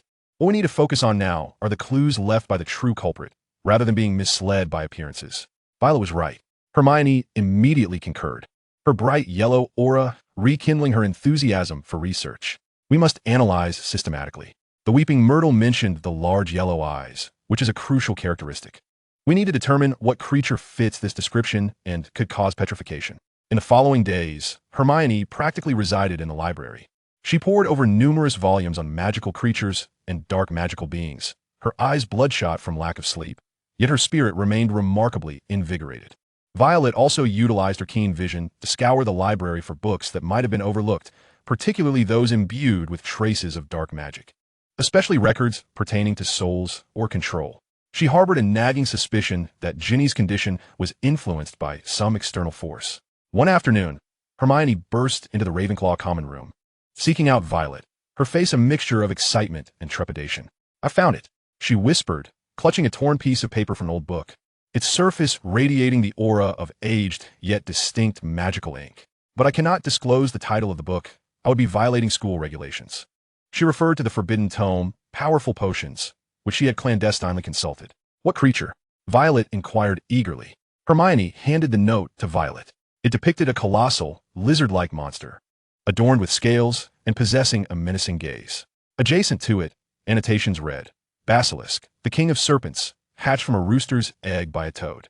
It is of immense size and possesses a remarkably long lifespan. Its gaze can cause death, but indirect eye contact, such as through a reflective surface, results in petrification. Spiders flee at the sight of it. The crowing of a rooster is fatal to it." Violet gasped in realization. All the clues aligned. The enormous serpent, a symbol of Slytherin, the yellow eyes, as described by the myrtle, petrification, indirect gaze, and it even elucidated why Aragog's descendants had fled the castle. "The basilisk," Violet murmured, "it moves through the pipes." She recalled the faint scratching sounds she occasionally heard emanating from walls, which she had previously dismissed as mere remnants of the castle's ancient structure. Now, she surmised it might have been the sound of the basilisk slithering through the plumbing. "We must inform the professors," Hermione insisted. "But how do we explain our knowledge?" A voice interrupted from the doorway. It was Harry and Ron, who had evidently followed, their expressions revealing their concern. Ron's face turned ashen, particularly upon hearing that spiders flee at the sight of the basilisk, reminding him of the time he and Harry had tracked spiders into the Forbidden Forest. Hermione discovered this from the restricted section. Ron whispered urgently, "She could be expelled for this. And without concrete evidence, will the professors believe us?" He glanced at Harry, and the atmosphere grew tense. Hermione's method was indeed against the rules, and Harry's current precarious situation would render their claims difficult to substantiate. At that moment, a knock resounded at the common room door, and a younger Ravenclaw student peeked in. "Violet, Professor McGonagall requests your presence in her office." Violet felt a jolt of alarm and exchanged a wary glance with Hermione. Had Professor McGonagall discovered something? She followed the student to McGonagall's office. The professor appeared more serious and fatigued than usual, her emerald green aura tinged with profound concern. "Miss Thorne," McGonagall began directly, "I have summoned you to inquire if you have noticed any peculiarities regarding Miss Ginny Weasley. Her roommate has reported that she has been frequently absent at night, appearing disoriented, and no one has seen her since this afternoon. Ginny is missing." She could not directly speak of the sinister aura or the diary, for such notions were utterly preposterous and would inevitably betray her abilities. Yet, she was acutely aware that Ginny's disappearance was undoubtedly linked to the Chamber of Secrets, likely intertwined with that very diary. "Ginny is missing." Violet burst in, lowering her voice. "What?" Ron sprang to his feet, his complexion suddenly ashen. "Professor McGonagall asked if I had noticed anything unusual about her." Violet quickly recounted. "I believe it pertains to the chamber. Hermione's deduction may well be correct. It is the basilisk. Ginny may have become ensnared in something dire. We must take action," Harry declared resolutely, his golden aura ignited by the determination to protect his friends. "We cannot simply wait." "But we do not know where the chamber is," Hermione exclaimed anxiously. "Perhaps someone knows." A glimmer sparked in Harry's eyes. "Moaning Myrtle. She was a victim 50 years ago. She perished in the girls' lavatory. The entrance to the chamber is likely nearby." This inference was sound, reigniting the flame of hope. "We need to find Myrtle now," Ron urged, his sister's disappearance overshadowing his fears. "Wait," Violet calmly interjected. "If the entrance is indeed in the girls' lavatory, our approach would be too conspicuous. Moreover, we need to prepare." She recalled the basilisk's weakness. The crowing of a rooster was lethal to it. "We need to find a rooster or something that can mimic its call." "Hagrid has some," Ron exclaimed without hesitation. "He raises a lot of chickens." Furthermore, Violet touched the dragon crystal pendant around her neck, which emanated a steady warmth, as if encouraging her. "The basilisk's gaze is deadly. We need a mirror or any reflective object to avoid direct eye contact." The plan, though hastily conceived, was clear. Seek out Myrtle to confirm the entrance while dispatching someone to Hagrid's for a rooster, or at least feathers or a recording of its crow. However, just as they prepared to split up, Filch's annoying voice echoed in the corridor, accompanied by the sobbing of nearly headless Nick. He had also been petrified. Panic reached its zenith as the news spread. The school announced an immediate lockdown of all common rooms, mandating that all students remain in place while professors conducted thorough searches. This lockdown was but a temporary measure. Ginny was in the hands of the assailant, and each fleeting moment increased the peril. Should an opportunity arise, they must act without hesitation. The secret of the basilisk had been uncovered. Now only the entrance remained to be found, along with confronting the terror that had lurked in the depths of Hogwarts, plumbing for centuries. Violet had an inkling that the Black Diary would be the key to unraveling all mysteries. Where could it be now? Had it vanished into the depths of the chamber alongside Ginny? Chapter 17, The Cold Diary. The school's lockdown descended like an iron curtain, firmly sealing fear and unease within every common room. Within the Ravenclaw Tower, the once vibrant blue and bronze room, typically filled with erudite discussions, was now shrouded in a stifling silence. Students huddled together, speaking little, anxiously listening to the sounds of the wind and rain outside, as well as the hurried footsteps of professors in the distance. Violet Thorne sat by the window, her fingers unconsciously caressing the dragon crystal pendant around her neck. This pendant absorbed the hues of surrounding panic, ensuring her mind remained clear. Yet, its cold touch could not alleviate the turmoil within her. Ginny Weasley was missing, dragged into the chamber that concealed the basilisk, a creature of ancient terror. With each passing minute, hope for Ginny's survival diminished. Harry, Ron, and Hermione were undoubtedly as anxious as she was, desperately awaiting news in the Gryffindor Tower. Her gaze caught the intensified magical aura emanating from Professor Flitwick, who was striving to soothe the students, though his efforts were overshadowed by palpable worry. The castle's magical field had grown increasingly unstable, as if a dark undercurrent surged through the depths of the pipes, echoing the basilisk's presence. As evening fell, the rain intensified, drumming against the window like a frantic heartbeat. Suddenly, Violet sensed two familiar magical signatures approaching swiftly. It was Harry and Ron at the entrance of the Ravenclaw Tower. How had they managed to come out? Before long, commotion erupted at the common room door. Professor Flitwick's voice rang out, laced with surprise. "Mr. Potter? Mr. Weasley? What brings you here?" "Professor." Harry's voice was urgent and resolute, tinged with a reckless determination. "We know where the entrance to the chamber is. We know what the monster is. Ginny is in danger. We must save her." Violet's heart raced. Harry and Ron had directly sought out Professor Flitwick. This was a desperate gamble. She immediately rose and pushed her way to the front of the crowd. Flitwick, clearly taken aback by this revelation, swayed slightly in shock. "What do you mean? Do you have evidence?" "It's the basilisk, Professor," Ron exclaimed, his face pale. "It's moving through the pipes. The entrance is in the second-floor girls' bathroom. Moaning Myrtle was a victim 50 years ago." "A basilisk?" Professor Flitwick gasped, fully aware of the terror that such a creature represented. Merlin beard. "If that is true, but how could you there's no time to explain, Professor?" Harry interrupted, his golden aura radiating with fervent worry and determination. "Ginny can't wait. What about Professor Lockhart? Professor Dumbledore isn't here." He should just then, Gilderoy Lockhart himself happened to descend the staircase, presumably to demonstrate his active participation in the patrols. He still donned his flamboyant robes, yet his smile seemed forced, and the glittering aura surrounding him had dimmed considerably, betraying his insecurity and fear. Potter, Weasley, and Miss Thorne?" Lockhart feigned enthusiasm upon noticing the gathering. "What are you discussing? Have you made a new discovery?" "I knew it. Under my guidance, Professor Lockhart." Harry turned to him, his tone almost compelling. "We've found the entrance to the chamber and the monster. It's a basilisk. We need you to come with us now to defeat it and save Ginny Weasley." Lockhart's smile instantly froze in place. Violet distinctly observed as the golden-hued aura surrounding him rapidly deflated like a punctured balloon, revealing beneath it a pallid and feeble hue of fear. His eyes flickered, and his lips trembled. "The basilisk? Oh, indeed. What a remarkable deduction. However, I must procure some specialized equipment to deal with such a formidable reptile." "Yes, equipment." He turned to make his escape.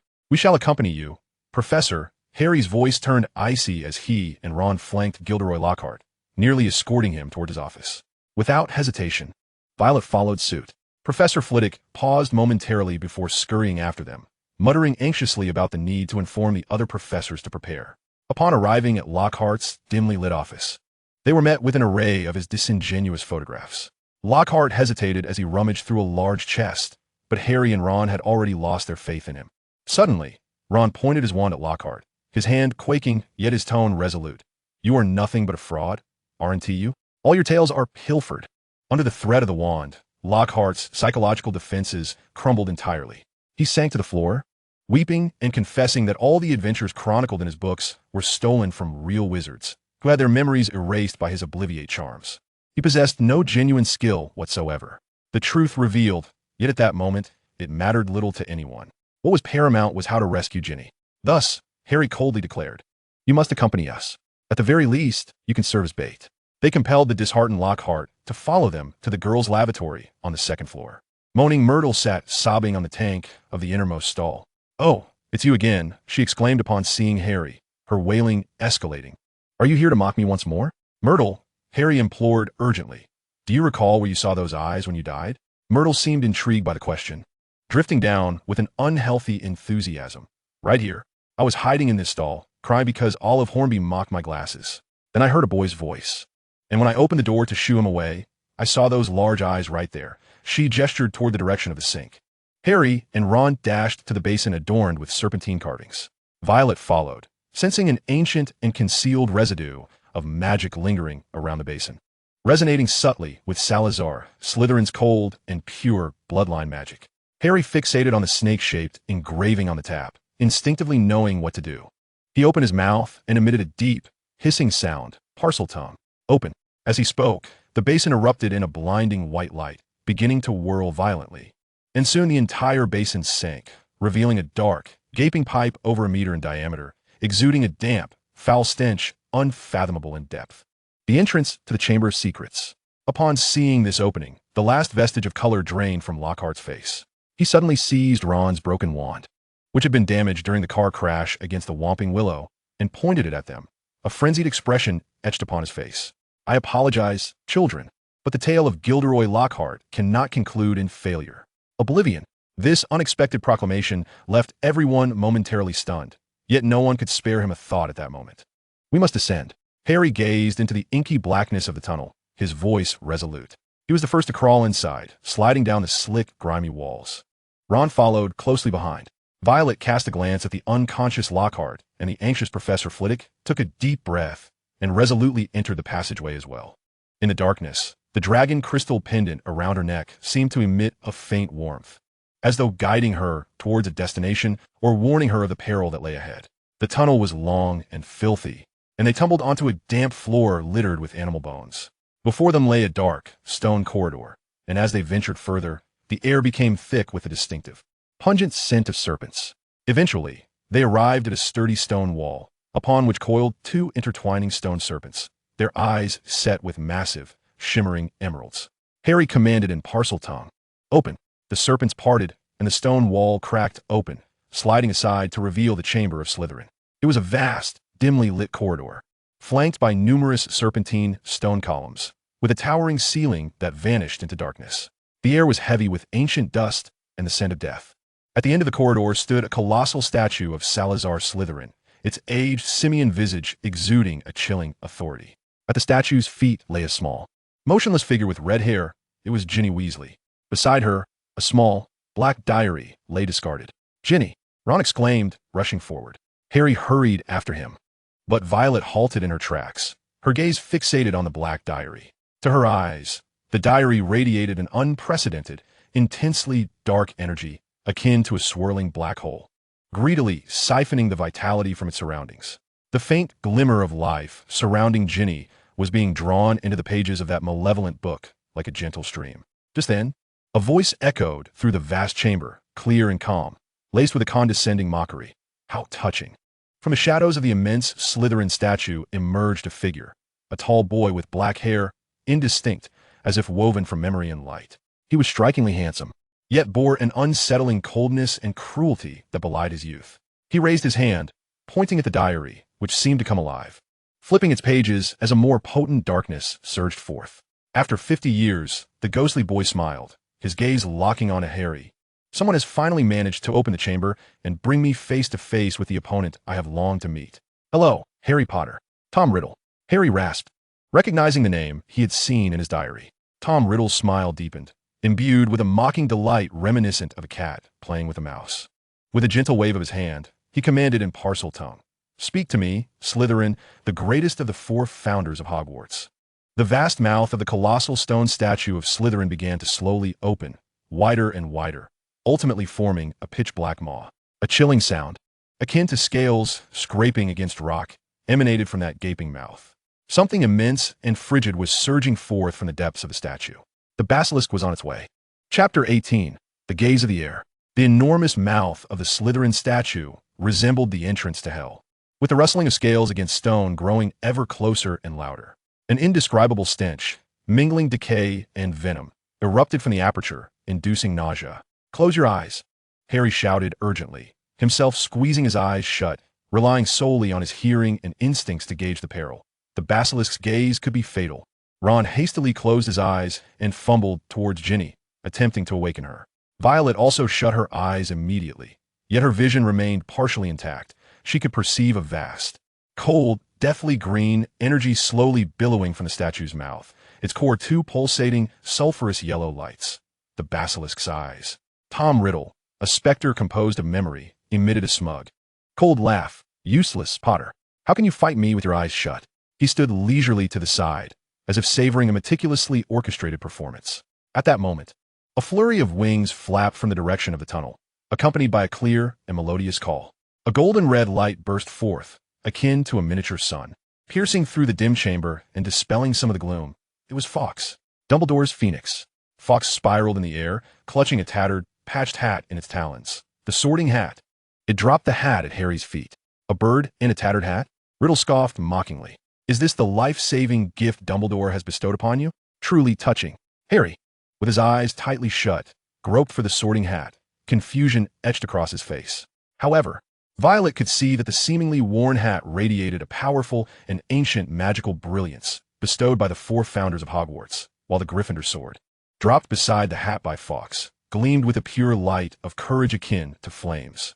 Suddenly, the basilisk fully emerged from the statue's mouth. Even with her eyes closed, Violet felt the suffocating pressure it exuded. It was immense, like a moving, scaled oak tree.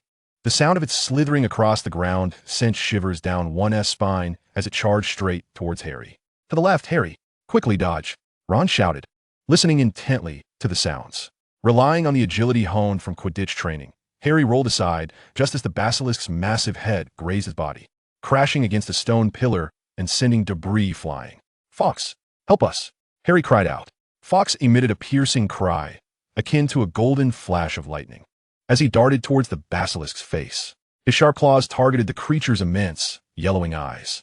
The basilisk let out a tortured hiss and violently shook its head. Fawkes nimbly evaded, yet the creature's wrath was fully aroused, abandoning Harry to madly pursue the phoenix that dared to harass it in the air. "Now, Harry!" Violet shouted. Though her eyes were shut, she could distinctly perceive the basilisk's energy movements, drawn away by Fawkes. "Find a way to strike it." Harry groped around until his hand brushed against the cold metal of Gryffindor's sword. With all his might, he wrenched the blade from beside the hat. The sword was heavier than he had anticipated, yet it felt oddly harmonious in his grasp. Fawkes and the basilisk engaged in a fierce struggle, both in the air and on the ground. Suddenly, the basilisk seized an opportunity, its massive tail sweeping like a steel whip towards Fawkes. The phoenix was caught unawares, struck hard, and fell to the ground with a mournful cry. Golden feathers now dusted with grime, one wing seemingly injured. "No!" Harry exclaimed. "Damn that bird!" Riddle cursed in anger, astonished by the phoenix's song's potency. Opportunity. Listening to the basilisk's heavy breaths, muddled by confusion, Harry discerned its position. Gripping Gryffindor's sword tightly, he felt the courage emanating from the hilt, a legacy of Godric Gryffindor. The basilisk shook its head, gradually regaining its senses, relocking its gaze on Harry, and opened its gaping maw, revealing dagger-like fangs, lunging towards him. "Above you, Harry!" Ron screamed. Harry did not flinch. Summoning all his courage, he faced the stinking maw, plunging the sword upward with every ounce of strength he possessed. A sickening thud resonated as the blade pierced flesh. The basilisk emitted a bone-chilling wail, its massive body thrashing wildly. Harry felt warm, viscous liquid splatter across him, blood from the basilisk. The sword had accurately penetrated the creature's upper jaw, yet the basilisk's death throes were terrifying. Its colossal tail flailed violently, snapping a stone pillar in half. A shard of debris struck Harry's arm, causing him to release the sword and tumble to the ground. Worse still, in its struggle, one of the basilisk's long venomous fangs, like a curved dagger, plunged deep into Harry's arm. Agonizing pain surged throughout his body, and he sensed a chilling numbness rapidly spreading from the wound. The basilisk finally collapsed with a thunderous crash, convulsing a few times before lying still. The vast emerald energy aura began to dissipate swiftly. Harry, Ron, hearing the commotion, attempted to rush over, only to be easily repelled by Riddle's magic. Slamming into the wall and losing consciousness, Harry felt his vision blur as the icy breath of death enveloped him. He saw Fawkes struggling to fly to his side, his beautiful head bowed low, large, pearl-like tears falling onto the wound inflicted by the venomous fawn. The phoenix's tears possessed miraculous healing properties. A cool sensation washed over the wound, alleviating the pain slightly, yet the venom seemed too potent, the tears merely delaying the inevitable rather than eradicating it. At this moment, Violet Thorne, who had been keeping her eyes tightly shut and quietly sensing everything around her, stirred. She did not glance at the basilisk, which lay lifeless, nor did she turn her gaze to the injured Harry. Her entire focus was directed at Tom Riddle, who hovered in the air, his energy intensifying as he approached resurrection, and the sinister black diary beneath him, radiating a black hole-like malevolence. She realized the truth. The diary was the core. It was siphoning Ginny's life force, sustaining Riddle's existence. As long as the diary remained, Riddle would never truly vanish. He could even be reborn. Harry had vanquished the basilisk on a physical level, but now someone needed to confront this evil on a spiritual plane. Violet abruptly opened her eyes. Yet, she did not look at Riddle. Instead, her gaze fixed intently on the diary. Within the depths of her violet eyes, it seemed as though golden flames were igniting. No longer suppressing the ancient power within her bloodline, she actively channeled and concentrated it, infusing it into her vision. What she perceived was no longer merely the dark energy emanating from the diary, but something far deeper, a torn, twisted fragment of a soul, filled with resentment and madness. It clung to the diary like a grotesque parasite, greedily siphoning life. Riddle noticed Violet's anomaly. He turned his head, surprise etched across his face for the first time. You? The Ravenclaw girl? What do you intend to do? He sensed an aura from Violet, ancient and majestic, unlike any magic he knew. This was not a physical assault, nor any known incantation. It was a direct examination and intimidation of an evil soul, rooted in the essence of blood. Tom Riddle suddenly emitted a piercing, inhuman scream. His indistinct form twisted violently, fluctuating as if caught in fierce flames like a wax figure. The diary beneath him began to smoke, its cover charring black. What kind of power is this? Impossible! Riddle roared in terror, feeling the very foundation of his existence tremble. That force seemed capable of scorching his soul fragments. Violet's face turned as pale as parchment, blood trickling from her nose. Such a confrontation at the level of the soul was immensely draining for her, potentially perilous. Yet she did not falter, as the dragon crystal pendant radiated warmth, bolstering her resolve. At that moment, Harry noticed the fallen basilisk fawn beside him. Fawkes' tears had slowed the toxin, granting him one last surge of strength and inspiration. If the basilisk fawn could harm him, could it not also obliterate the malevolent source that created the basilisk? With every ounce of his remaining strength, he seized the deadly fawn and lunged at the smoking diary, plunging the fawn deep within with all his might. No! Tom Riddle let out one final, desperate wail filled with resentment. His form shattered like broken glass, dissipating into the air. Simultaneously, the pierced diary emitted a long, shrill, inhuman scream. Ink surged forth like blood from the wound, pooling upon the ground. The pages of the diary turned automatically, and after a strange convulsion, it was reduced to a pile of charred ashes. The black hole-like pull dissipated. The thread of life entwined around Ginny abruptly severed. Her faint aura ceased to wane. Though still weak, it stabilized. The chamber fell into a deathly silence, broken only by Harry's heavy breaths, Violet's exhausted swaying, and Fawkes' low lament. The basilisk lay dead. The diary was destroyed. Tom Riddle's sinister plot had utterly failed. Chapter 19. Healing and unsolved mysteries. The oppressive silence of the chamber was shattered by hurried footsteps and anxious calls. Professors McGonagall, Snape, and Flitwick appeared at the tunnel's entrance, the light from their wands dispelling some of the darkness.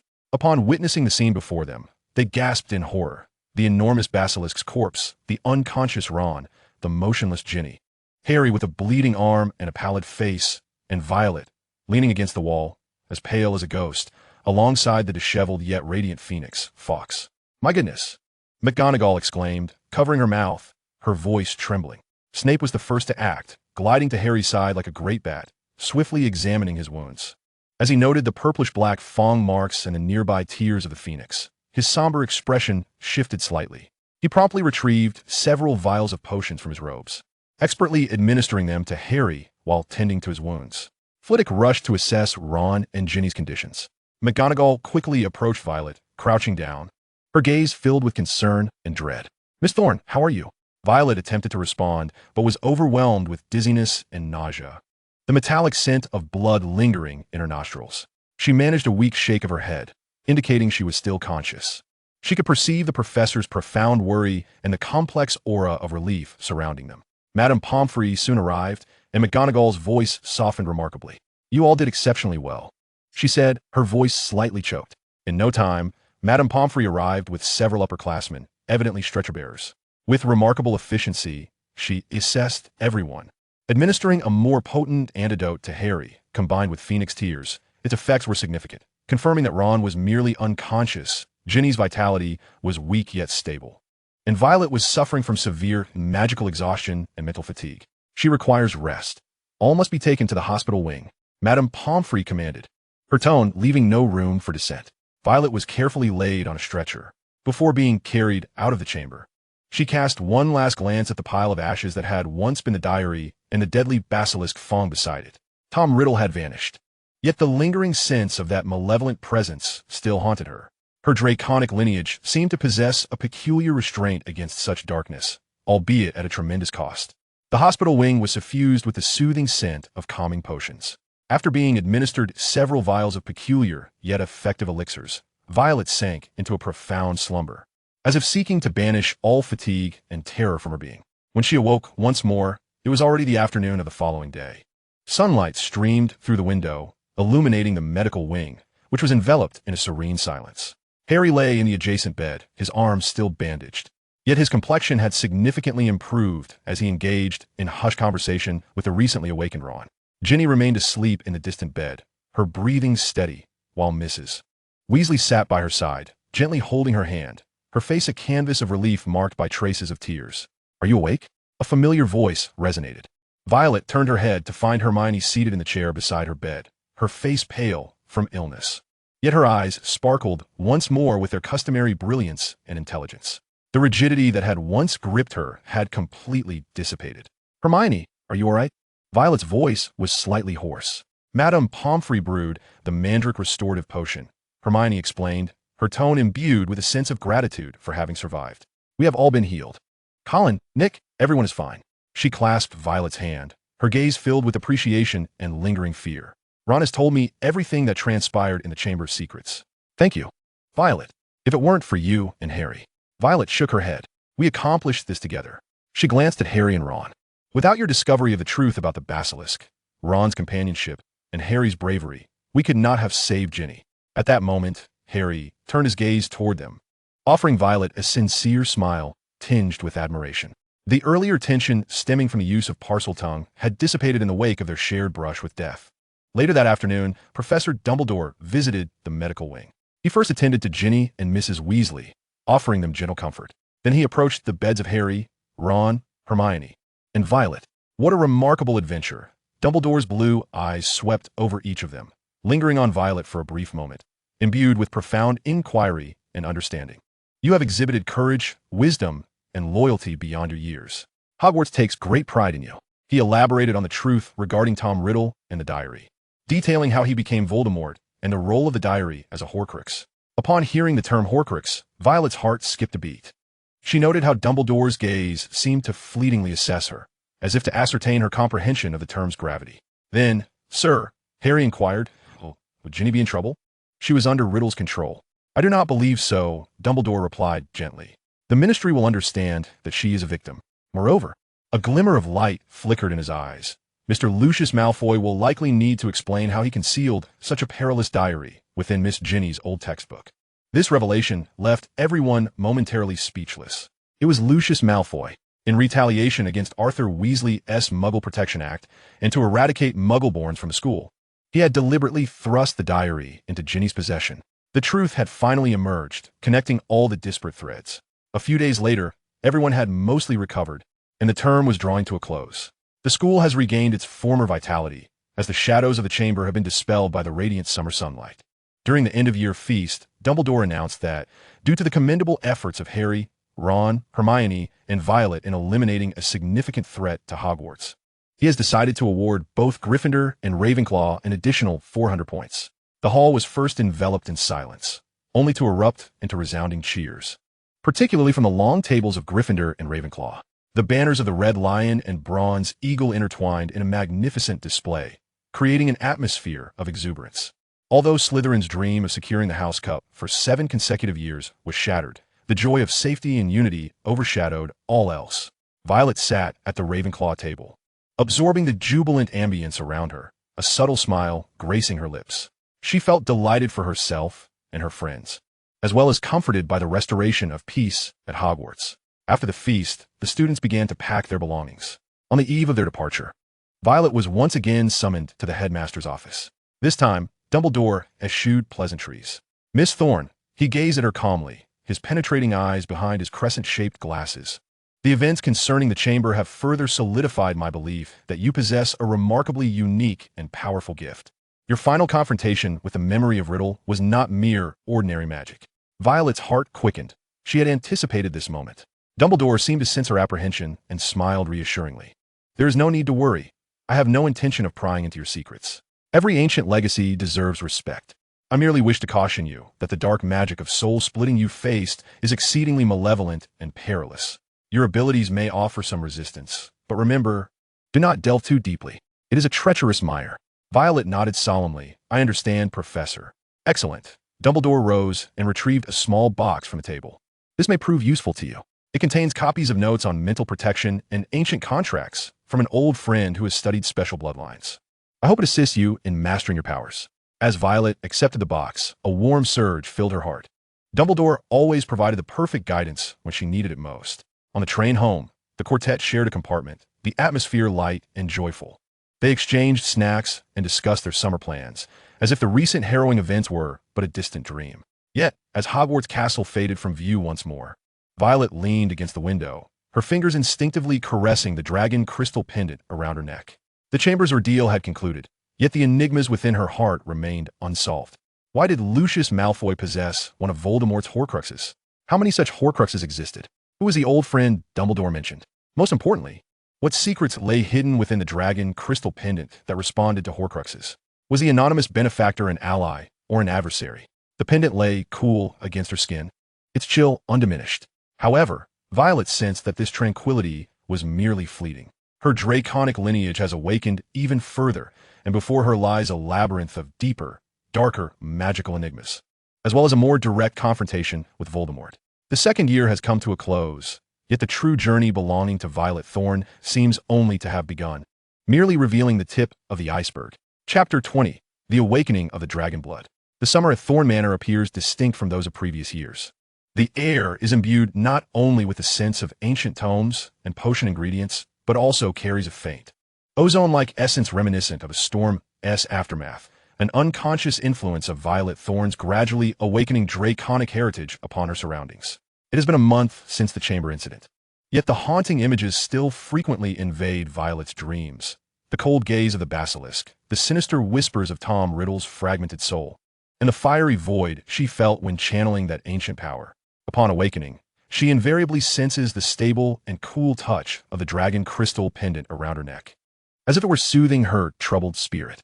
Her grandmother, Lady Eleanora Thorne, has evidently noticed her granddaughter's transformation, no longer merely overseeing Violet's basic mental barrier exercises. She has begun to lead her into the depths of the manor, to those chambers previously deemed off-limits. The first of these chambers is known as the Chamber of Dragon Slumber.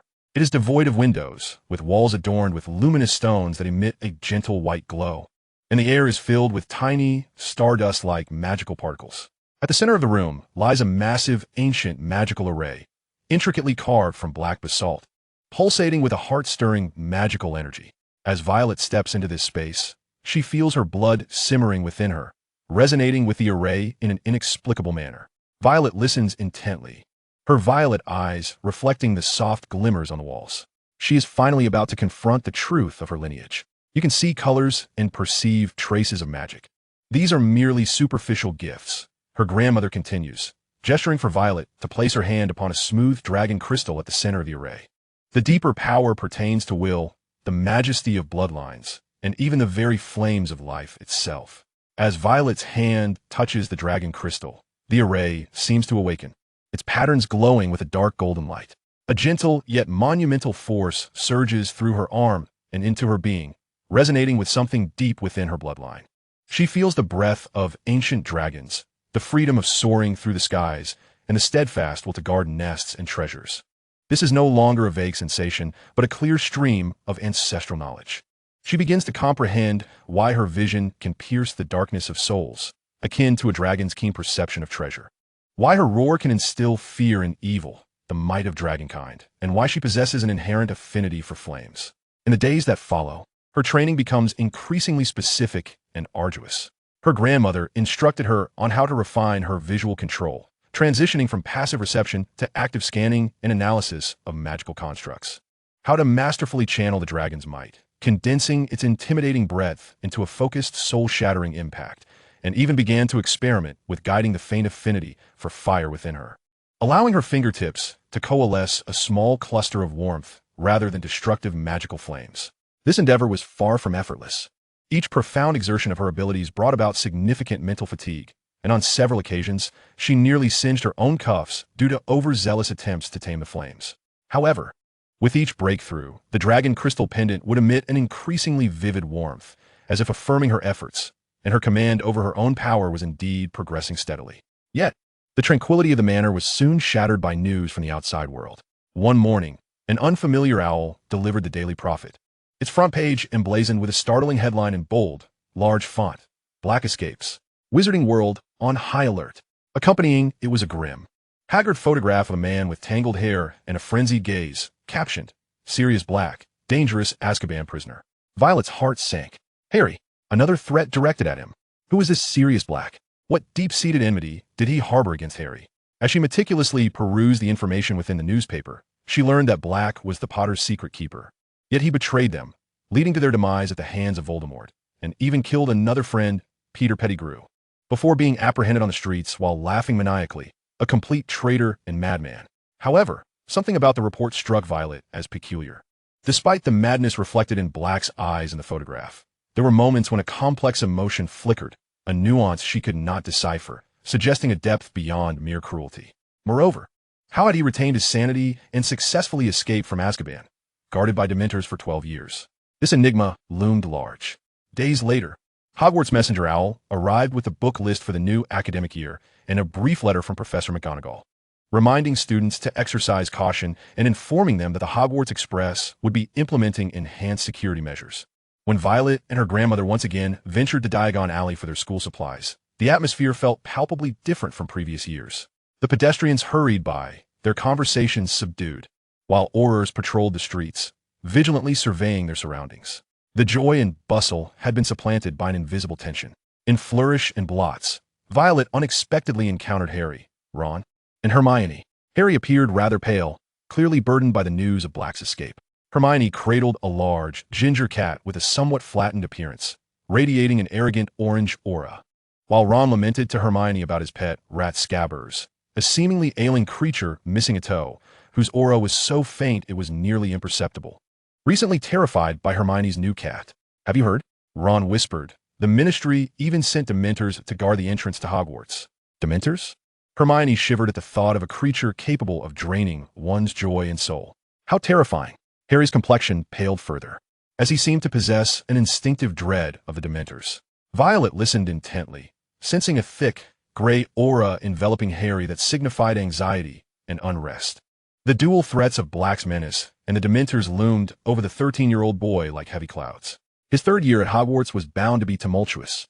A deranged fugitive targeting Harry, the cold guardianship of the Dementors, and her own awakening, filled with the unknown, dragon blood powers intertwined, heralded a school year more complex and perilous than the Chamber of Secrets. She recalled the notes Dumbledore had provided her regarding mental defenses, which seemed to mention the characteristics of the Dementors and the principles of the Patronus charm. Perhaps she needed to make preparations. not only to confront potential dangers, but also to better comprehend and master the increasingly potent ancient bloodline within her. The chill of the 21st Dementor enveloped her. At King's Cross Station on September 1st, the atmosphere was heavier than any Violet had previously experienced. An invisible frost seemed to settle in the air, rendering even the once joyful steam locomotives white plume pale and feeble. The worry etched on the parents' faces was palpable, and their farewells were marked by an extra intensity. Aurors patrolled the platform's edge, their vigilant gazes sweeping over the crowd. After a brief farewell to her grandmother, Violet boarded the Hogwarts Express and quickly located the compartment where Harry, Ron, and Hermione were seated. Harry's pallor was worse than when they had been in Diagon Alley, a nearly tangible gray aura of anxiety enveloping him, making him reluctant to approach the window, as if fearing what he might see. Ron was struggling to rescue his pet, Rat Scabbers, from Hermione's enormous ginger cat, Crookshanks, who had him cornered, Scabbers trembling in fear, his weak aura almost extinguished. "They're really coming," Harry murmured, almost to himself. "I can feel a cold presence." Violet nodded silently, even from across the compartment. She could faintly sense an unsettling chill gradually encroaching. It was not a physical cold, but rather a frigidness that directly affected the soul, draining joy and hope. Her dragon crystal pendant emitted a consistent warmth, aiding her in resisting the discomfort, yet she could imagine how terrifying this sensation must be for Harry, who was more sensitive or had suffered psychological trauma. As the train journeyed north beneath the overcast sky, the scenery outside transformed into desolation. Raindrops began to patter against the glass, the daylight dimming to that of dusk. The lights in the compartment flickered on, yet the illumination seemed incapable of dispelling the increasingly thick chill. Suddenly, the train lurched to a halt, the screech of metal creating a jarring cacophony before coming to a complete stop. All lights extinguished simultaneously, plunging the surroundings into darkness and silence. The cold surged like a tide, instantly engulfing the entire compartment. "We haven't reached the station yet," Hermione said, her voice betraying her tension. Harry's condition was even more dire. He trembled violently, his hands clasped over his ears, emitting anguished moans as if he were ensnared in a terrifying hallucination. Violet could see the golden aura surrounding him being relentlessly eroded and suppressed by a powerful, cold, grayish energy. "Harry!" Ron and Hermione cried out in alarm. At that moment, the door of the stall slowly creaked open, as if moved by an invisible force. There stood a tall figure draped in tattered robes, its entire body resembling something that had decayed in water, covered in scabs and exuding a miasma of decay. Most horrifying of all was its face. There was none, only a hollow, suction-like mouth greedily inhaling, sucking away all warmth and joy from the surroundings. Dementor! Violet felt her heart nearly freeze at the sight. The creature's malevolence surpassed her darkest imaginings. It embodied a sheer negation of life itself. The dragon crystal pendant around her neck grew unbearably hot, radiating a searing sensation only she could perceive, as if issuing a fervent warning. The Dementor's vacant gaze swept across the stall, ultimately fixating on the writhing figure of Harry. It seemed particularly intrigued by something about him, drifting closer with a nauseatingly sweet, decayed odor, extending a grayish-white scab, glistening hand toward Harry. "No!" Hermione screamed, but the tip of her wand merely emitted a few sparks, utterly incapable of casting a spell. Ron stood frozen in fear. She abruptly rose, positioning herself between Harry and the Dementor, though she too trembled from the cold, with fear coiling around her heart like a venomous serpent. Two golden glimmers ignited within her violet eyes.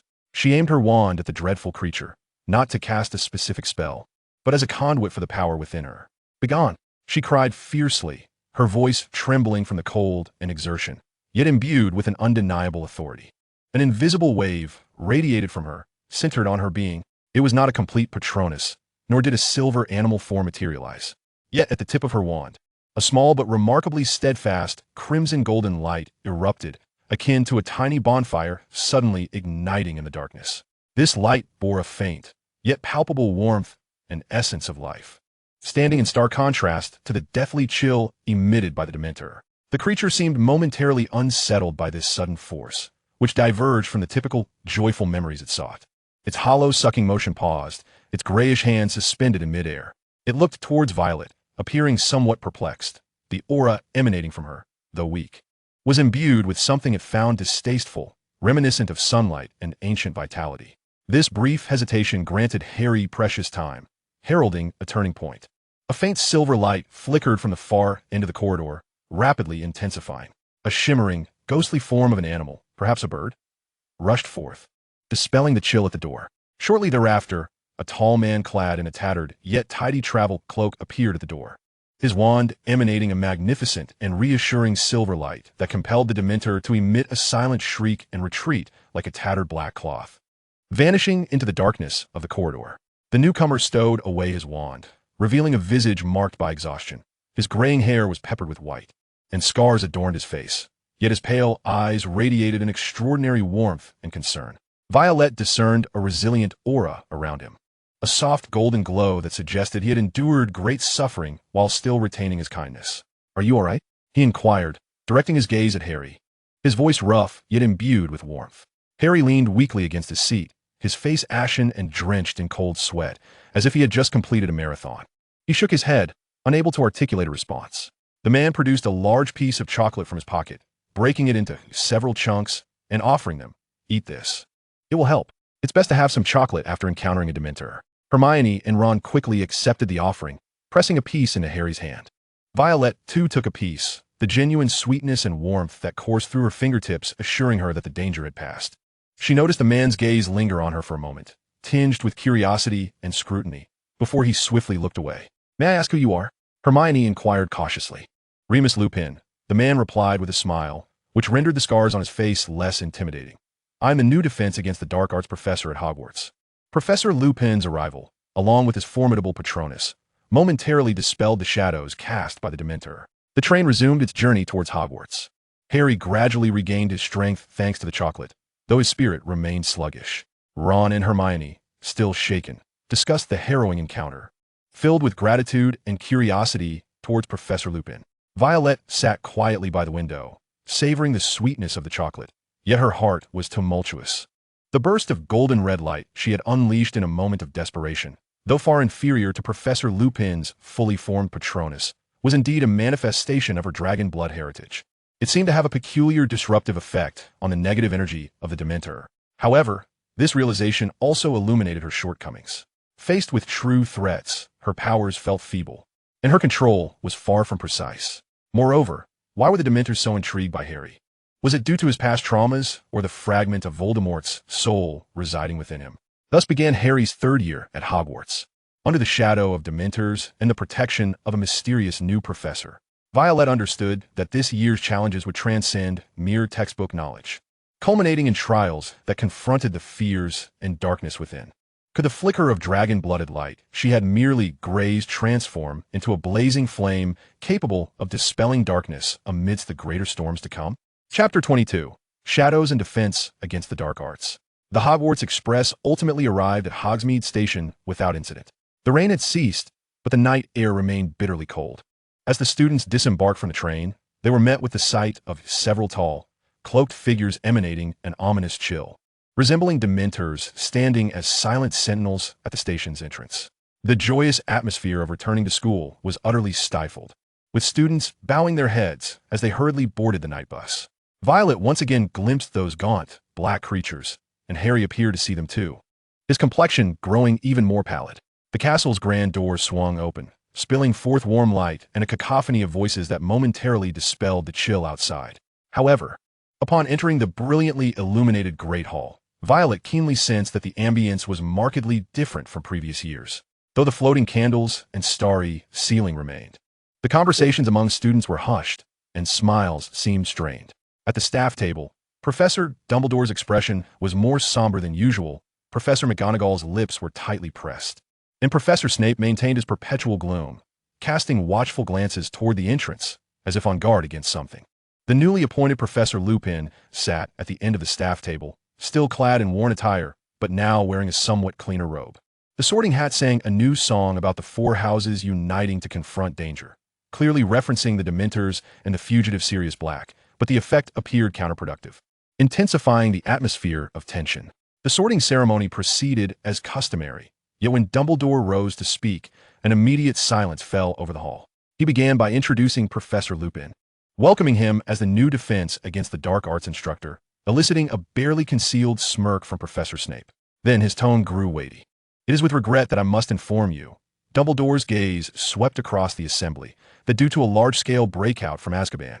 The Ministry of Magic deems it necessary to station Dementors at the entrances of Hogwarts for security. A wave of subdued gasps and whispers rippled through the crowd. The presence of the Dementors was to apprehend the fugitive Sirius Black, as the Ministry believed he might target Hogwarts. Dumbledore continued, his voice clear and resolute. I must emphasize that Dementors are cold and merciless beings. They cannot distinguish between the innocent and the guilty, nor do they comprehend pleas or excuses. Therefore, I solemnly warn each of you, do not provide them with any justification to harm you, unless absolutely necessary and accompanied by a professor. No student is permitted to leave the castle unaccompanied. Dementors are not swayed by sweet words or clever tricks. They are inherently devoid of mercy. This warning weighed heavily like a block of ice upon each student's heart. Violet observed Harry's hands, resting on the table, clenching into tight fists. The following day marked the official commencement of classes. Third year signified the opportunity to select elective courses. Like Hermione, Violet chose all available electives: arithmancy, ancient runes, care of magical creatures, among others. This rendered her schedule exceedingly crowded, yet filled her with anticipation, particularly for ancient runes, as she hoped to uncover more clues regarding dragon lineage or ancient pacts. Practical lessons? This instantly piqued the students' interest. Even Violet, who had long harbored trepidation towards the defense against the dark arts class, found her spirits lifted. Professor Lupin did not immediately open the wardrobe. Instead, he first introduced the class to the creature within, a boggart, a magical being that transforms into a person's greatest fear. He elucidated the incantation, ridiculous, and emphasized that the key lay in channeling one's formidable will to compel the boggart to assume a form that one finds humorous. Then, he commenced the practical exercise.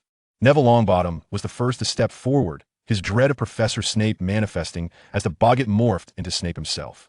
Encouraged by Professor Lupin, Neville stammered the incantation and successfully dressed Snape in his grandmother's attire, provoking uproarious laughter from the entire class. This significantly bolstered Neville's confidence. Each student took turns confronting their inner fears: spiders, mummies, enormous insects, and even disappointing exam results. Professor Lupin patiently guided each individual, alleviating their anxiety with a lighthearted and humorous approach. The atmosphere in the classroom transformed into one of exuberance and positivity. Violet noted the soft, golden, resilient, and benevolent aura surrounding Professor Lupin, which shone particularly bright as he educated his students. Hare. Professor Lupin said with a hint of regret after closing the wardrobe door, I believe it would be inappropriate for the entire class to face a Dementor. Harry nodded, his complexion slightly pale, yet his trust in Professor Lupin evidently deepened. The lesson left a profound impression on all. With his solid knowledge, patient guidance, and distinctive teaching methods, Professor Lupin earned the respect and affection of the majority of the students, starkly contrasting with the flamboyance of Lockhart and the cowardice of Quirrell. Even the Slytherin students found it difficult to criticize him. However, the castle was soon shrouded in shadow once more. Harry's Nimbus 2000 was destroyed, a devastating blow to the Gryffindor team. More concerning was the peculiar interest the Dementors seemed to have in Harry. One evening, in the library, Violet observed Harry, Ron, and Hermione huddled together, engaged in a fervent and hushed discussion. As she approached, she heard Hermione exclaim, We must tell someone. This is far too dangerous. Tell whom? Ron retorted, Sirius Black can turn into a dog? Who would believe us? Violet felt a spark of realization. Black could transform into a dog. An animagus? She recalled the enormous, dog-like shadow that had flashed past the window before Professor Lupin appeared on the train. Could it be? She gently tapped the table, capturing the trio's attention. I believe I saw something as well, she whispered, recounting the indistinct shadow she had witnessed. Harry's eyes widened, Ron gasped, and Hermione appeared increasingly anxious. The clues seemed to multiply, yet they grew ever more elusive. The fugitive Black, the enigmatic Dementors, the rumors of a dog-transforming individual, and the hidden secrets surrounding Professor Lupin. All these threads wove together into a tapestry of danger and mystery that enveloped their third year at Hogwarts, which had scarcely begun. Violet sensed that the dormant dragon blood power within her was on the brink of facing trials far more daunting than boggarts and Dementors. Chapter 23. The Echo of Bloodlines. Harry Potter's injured arm swiftly healed under the expert care of Madame Pomfrey, yet the loss of his Firebolt 2000 was a blow that could not be easily mended. The Gryffindor team found itself shrouded in a pall of despair. Without a suitable broom, Harry's role as Seeker was severely diminished. To compound matters, the psychological scars left by the Dementors lingered ominously. That night, Harry began to experience nightmares, often waking with a start, screams escaping his lips, his pajamas soaked in cold sweat. This state did not go unnoticed by the observant Professor Lupin. One day after class, he called out to Harry, who was preparing to leave, along with Violet, who was nearby discussing their ancient runes assignment with Hermione. "Harry," Professor Lupin said gently, his gaze momentarily sweeping over Violet with a hint of subtle inquiry. "If you have a moment, I believe I could teach you something to help you confront those Dementors." Harry's eyes brightened instantly, as though the gray clouds of despair had been partially dispelled. "Really, Professor?" "Of course," Lupin replied with a smile and a nod. Then turned to Violet. "Miss Thorne, if you're interested, you may join us. Knowledge of how to combat dark forces is always beneficial." He paused, implying something further. "I noticed that you displayed some unique coping mechanisms on the train." Violet felt a flutter of excitement. Professor Lupin had indeed noticed her fledgling golden-red glow. She nodded. "Thank you, Professor. I will be delighted to learn." Thus commenced their weekly clandestine training in Professor Lupin's office, a space filled with an array of peculiar magical artifacts.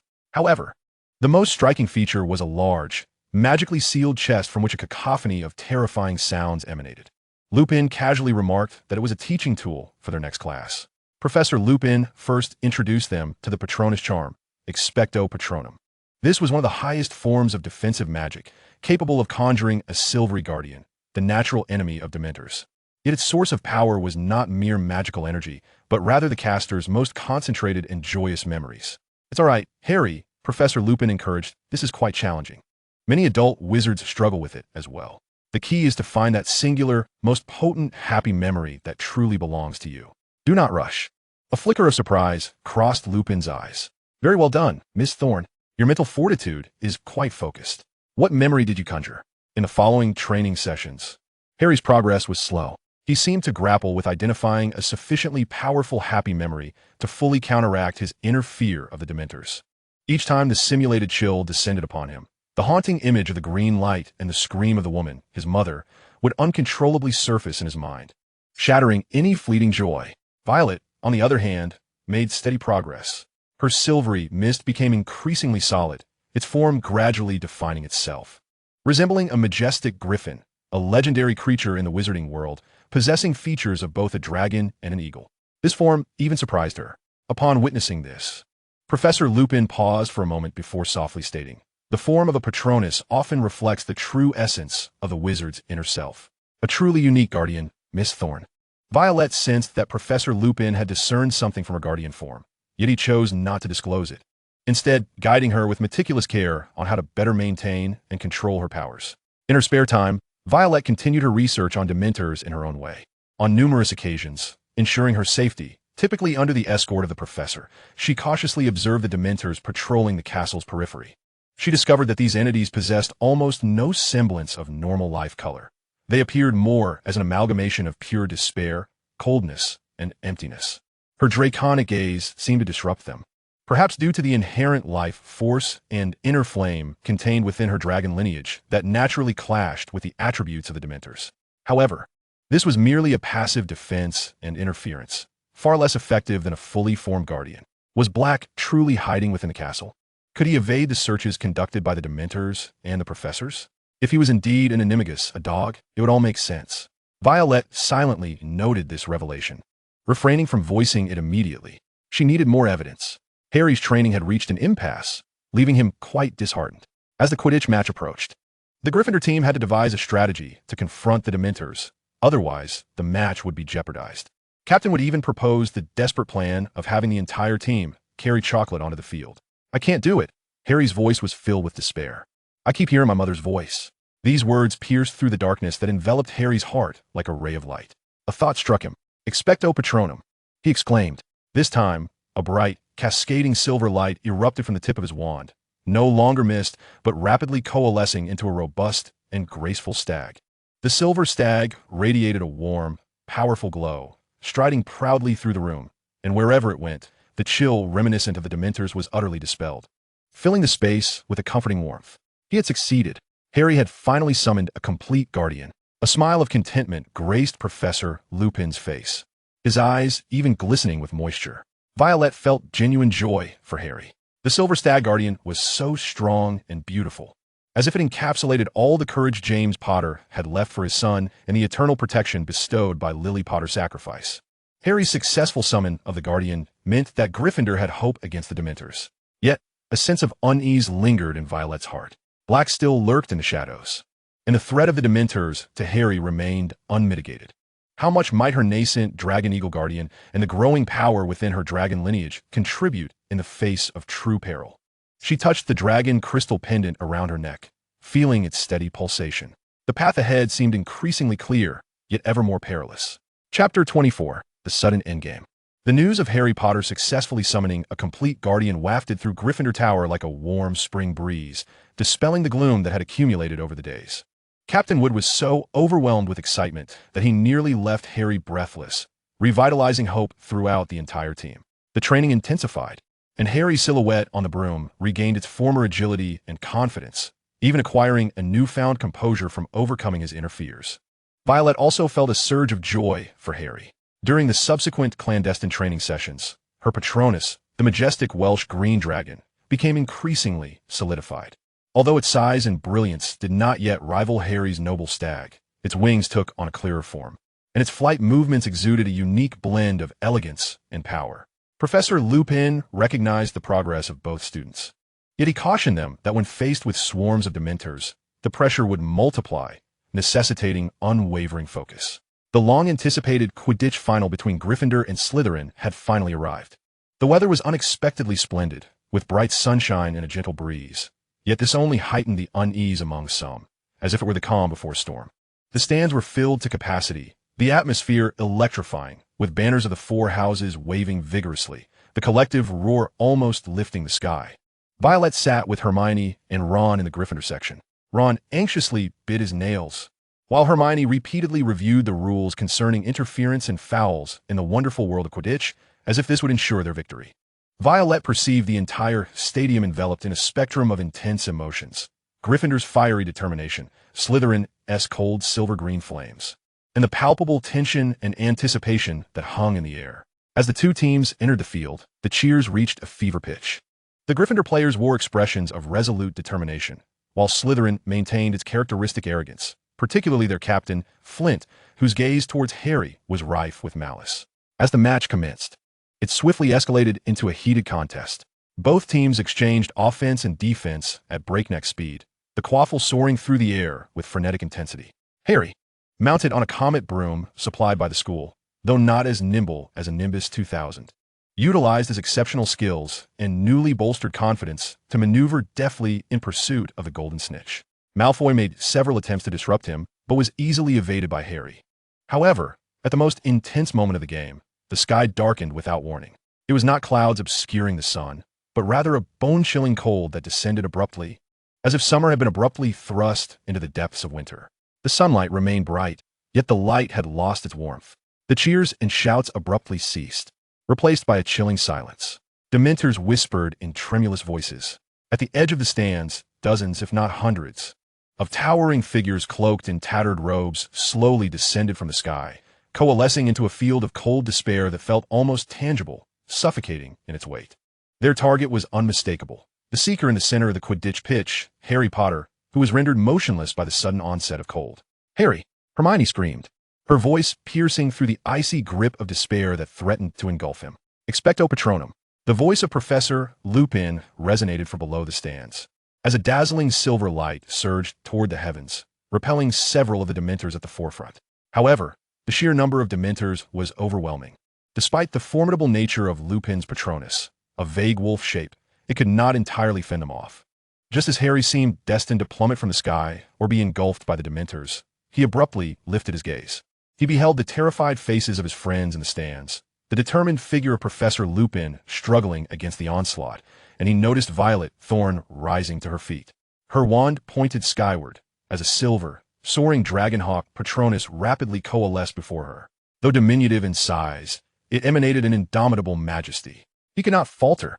For the sake of everyone, for the parents who had sacrificed their lives to protect him, he could not fall here.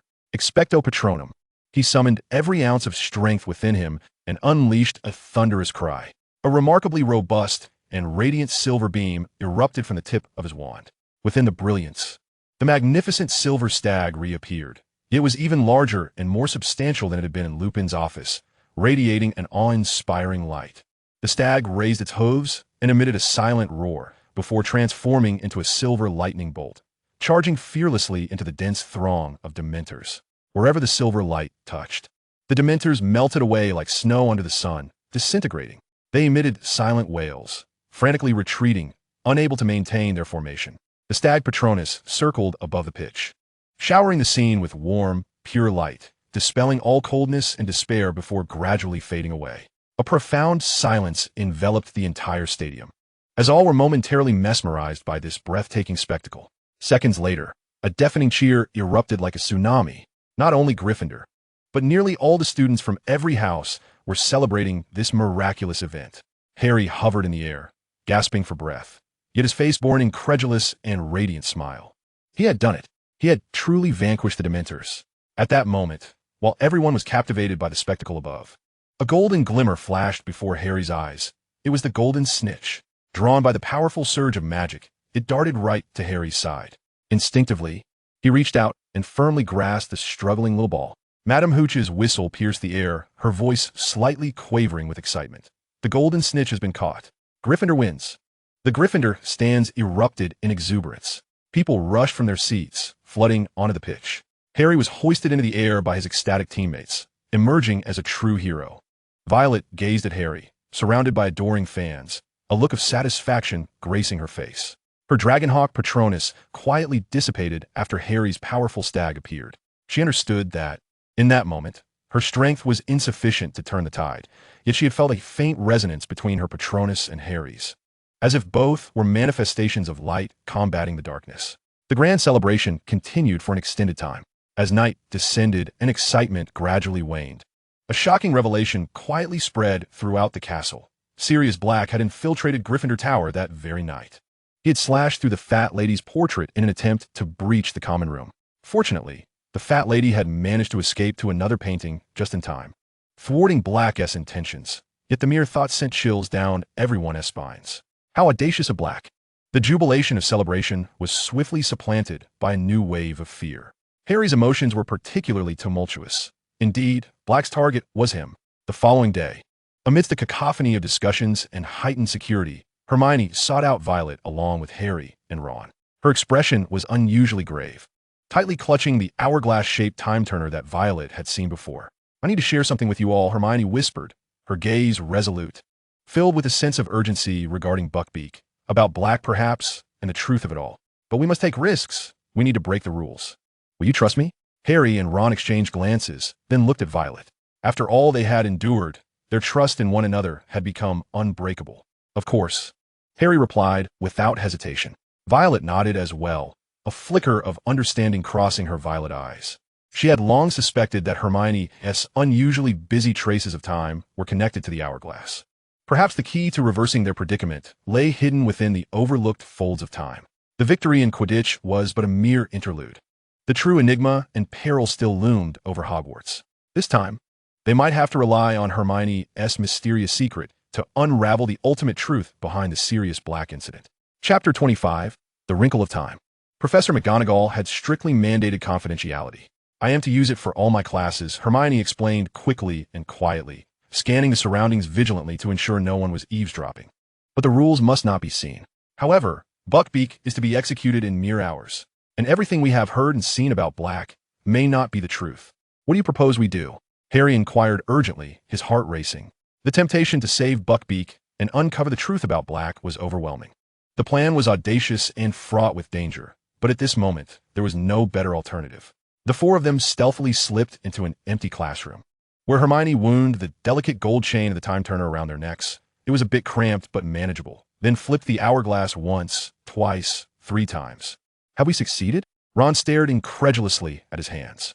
"Quickly," Hermione urged, "we must hide before our past selves arrive at Hagrid's hut." They glided out of the castle like phantoms, utilizing familiar paths to evade the crowds, racing towards Hagrid's abode. Upon arrival, they witnessed their past selves, Harry, Ron, Hermione, and Violet, knocking at Hagrid's door. The four quickly concealed themselves behind a thicket adjacent to the pumpkin patch, their hearts pounding in anticipation. The ensuing hours proved to be an agonizing ordeal for them.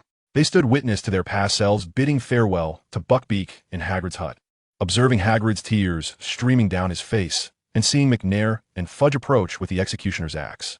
They watched as Buckbeak was led from the hut towards the edge of the forbidden forest, awaiting his grim fate. Just as McNair raised the axe, Harry, the present Harry, hiding behind another rock, had a sudden inspiration. He picked up a stone and hurled it into the woods. "Who is there?" McNair halted, alert, gazing into the trees alongside Fudge. Seizing the opportunity, Hermione softly urged Harry, "It's time. Use your invisibility cloak. Go save Buckbeak." Without hesitation, Harry drew forth the cloak, enveloping himself, and silently slipped past, untying the rope that bound Buckbeak. He swiftly led the bewildered hippogriff deep into the heart of the forbidden forest. Chaos erupted among the executioners upon discovering Buckbeak's escape. Meanwhile, hidden in the underbrush, Violet, Hermione, and Ron, the present ones, bore witness to an even more shocking sight. They saw their past selves alongside Professor Lupin and Professor Snape leaving Hagrid's hut.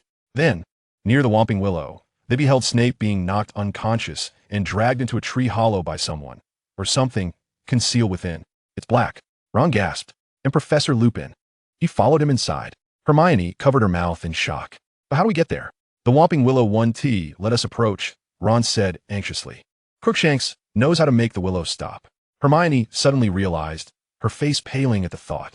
They heard voices from upstairs. Lupin and Black were speaking. Cautiously, they ascended the rickety staircase, peering through the crack in the door. The scene inside caused their blood to run cold. Sirius Black, the madman described in the papers, though still haggard and filthy, bore an expression of strange exhilaration as he embraced Professor Lupin tightly. Meanwhile, Professor Snape lay bound in a corner, unconscious. They then heard a story that shattered all their preconceptions. Lupin and Black began revealing the truth to their past selves. Harry, Ron, and Hermione, who had just entered from another time, Sirius Black had never betrayed James and Lily. The true secret keeper had been temporarily replaced by Wormtail, and it was Peter who had betrayed them to Voldemort. Black had sought Peter for confrontation, but Peter had detonated the entire street, killing several muggles, severing one of his fingers, and transformed into the rat Scabbers to escape, framing Black for his crimes. And Scabbers was Ron's old, sickly rat, missing a toe, who had been hiding in the Weasley household for 12 years. This revelation struck Harry, Ron, Hermione, and Violet, both past and present, like a thunderclap. Ron turned pale, horrified at the thought of having shared a bed with the traitor responsible for so many deaths, nearly retching. "Prove it." In the past, Harry exclaimed sharply, "If Scabbers truly is Peter, let him reveal his true form." Amidst the chaos, Black and Lupin subdued the fleeing Scabbers in his rat form and compelled him to take his true shape with their wands. After a nauseating twist and transformation, a diminutive, balding, and cringing man, Peter Pettigrew, materialized upon the ground. The truth was unveiled. All hatred and fear had been directed at the wrong target. However, at this pivotal moment of revelation, an unforeseen incident occurred. A cloud drifted by, and the silvery moonlight streamed through the dilapidated window, illuminating Professor Lupin. He had forgotten to consume the Wolfsbane potion brewed by Professor Snape. Professor Lupin emitted a tormented howl as his body began to contort and reshape, his face elongating, and hair sprouting wildly. He was transforming into a werewolf. The situation spiraled out of control in an instant. To protect Harry, Black immediately transformed into a massive black dog, engaging in a fierce struggle with the werewolf Lupin, crashing through the walls and tumbling into the outdoor area. Seizing this opportunity, Peter Pettigrew snatched up the fallen wand, knocked Ron from the past, unconscious, and once again morphed into a rat, scurrying away through the breach.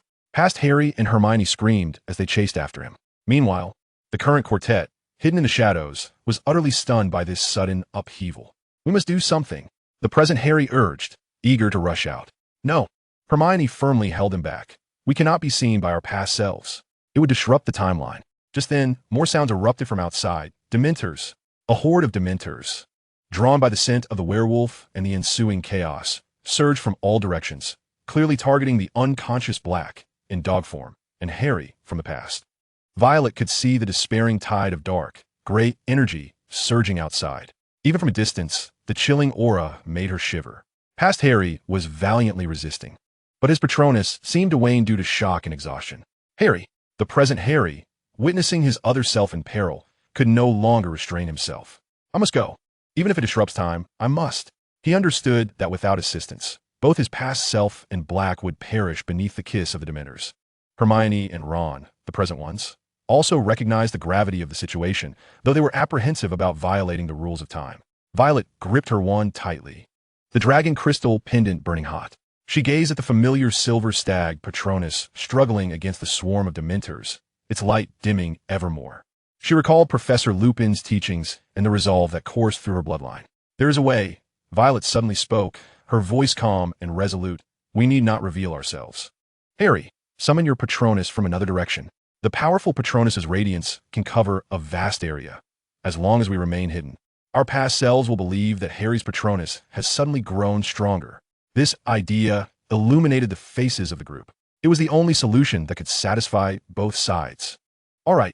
Without hesitation, Harry rushed to the shattered window on the opposite side of the room, raising his wand. Filled with an intense desire to save his godfather, now aware of Sirius Black's innocence, and a yearning for his own self. Expecto Patronum. Simultaneously, Violet concentrated, channeling all her willpower and the noble essence of her bloodline into her wand. She aimed not only to assist Harry, but also to test her hypothesis regarding whether her draconic heritage could amplify the effect of the Patronus from a distance. A beam of silvery light, more robust and resplendent than any before, surged forth from Harry's wand. As a magnificent stag Patronus charged toward the Dementor horde like a silver meteor. Almost concurrently, Violet's wand tip erupted with a vibrant crimson-gold radiance, which, rather than forming a distinct Patronus shape, radiated like a warm halo, merging seamlessly with the silvery light of Harry's Patronus. Harry's silvery stag seemed to be infused with renewed vigor, its form expanding instantaneously, the light becoming more fervent and full of life. It shone like a miniature sun, illuminating the entire area. The throngs of Dementors emitted silent wails before this unprecedented brilliance, rapidly dissolving like snow under scalding water, fleeing in disarray. The peril in the vicinity was abated. The past version of Harry collapsed to the ground, bewildered as he watched the suddenly powerful Patronus dissipate. Sirius, in his canine form, struggled to stand, gazing toward the source of the light with eyes filled with confusion and gratitude. Inside the shrieking shack, the current quartet was nearly exhausted, yet their faces bore expressions of profound relief. They had succeeded. They altered the past without disrupting the timeline. However, Violet leaned against the wall, feeling her heart race and the lingering warmth of the dragon crystal pendant. Yet a persistent question plagued her mind. What was that crimson gold halo that merged with Harry's Patronus? Was it merely a surge of magical enhancement, or did her draconic lineage resonate with the Patronus charm in some unknown manner? The veil of time's mystery had just begun to lift, and the secrets of her own power seemed to deepen further. Chapter 26. Promises and New Ripples. The chaos of the shrieking shack and the secrets of time receded like a tumultuous tide, leaving behind a scene of disarray that required tidying and countless unspoken ramifications. Madame Pomfrey administered a soothing potion, urging them to rest properly. Professor Snape, upon awakening, having been rendered unconscious by the shockwave from Lupin's transformation into a werewolf and seething with fury over his disarmament and binding, visited with a dark expression, his sharp, black eyes scanning each individual, particularly Harry and Violet, as if searching for imperfections in their countenance. Yet, he ultimately spoke nothing, exuding a potent aura of mixed anger and suspicion before sweeping away. Professor Dumbledore arrived later that evening. He listened intently as Professor McGonagall recounted the official narrative of the events, the chaos unleashed by Black's intrusion, Professor Lupin's uncontrollable transformation under the full moon, and the escape of Black along with an unidentified diminutive man, Peter, leaving Harry and others in a state of fright. Dumbledore's gaze calmly traversed each child lying in the hospital beds. Under the scrutiny of his piercing blue eyes, Violet felt as though her secret time was laid bare. Yet, he merely spoke gently, acknowledging the arduous night they had endured and advising them to rest, assuring them that the professors would handle the remaining matters. He lingered a moment longer at Harry's bedside, murmuring a few words. The tension on Harry's face gradually transformed into a complex sense of relief.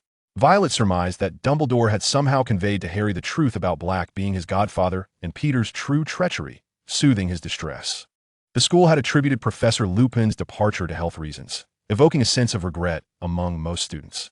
for he had been the finest defense against the dark arts professor they had encountered. Only a select few understood that his identity as a werewolf had been revealed, rendering his stay at Hogwarts untenable. As the school year drew to a close, the atmosphere began to soften the earlier horror. When exam results were announced, Hermione unsurprisingly secured the top position in her year, while Violet, with her solid foundation and unique insights, also ranked highly, and Harry and Ron narrowly passed all their subjects. During the end-of-year feast, the Great Hall was adorned in Gryffindor's crimson and gold to celebrate their victory in the House Cup, largely attributed to their outstanding performance in Quidditch.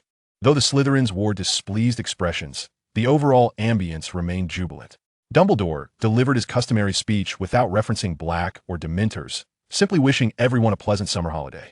"I can hardly believe it," Ron muttered, nibbling on a chocolate frog. "Scabbers was actually Peter, sleeping on my bed for 12 years. It's just revolting." "At least the truth is out," Harry remarked, appearing considerably lighter than before, although his godfather Black was still at large. The knowledge of his innocence and concern for Harry provided him immense solace. Black's freedom was sufficient. And what a Professor Lupin. Hermione sighed. "I truly hope he is well."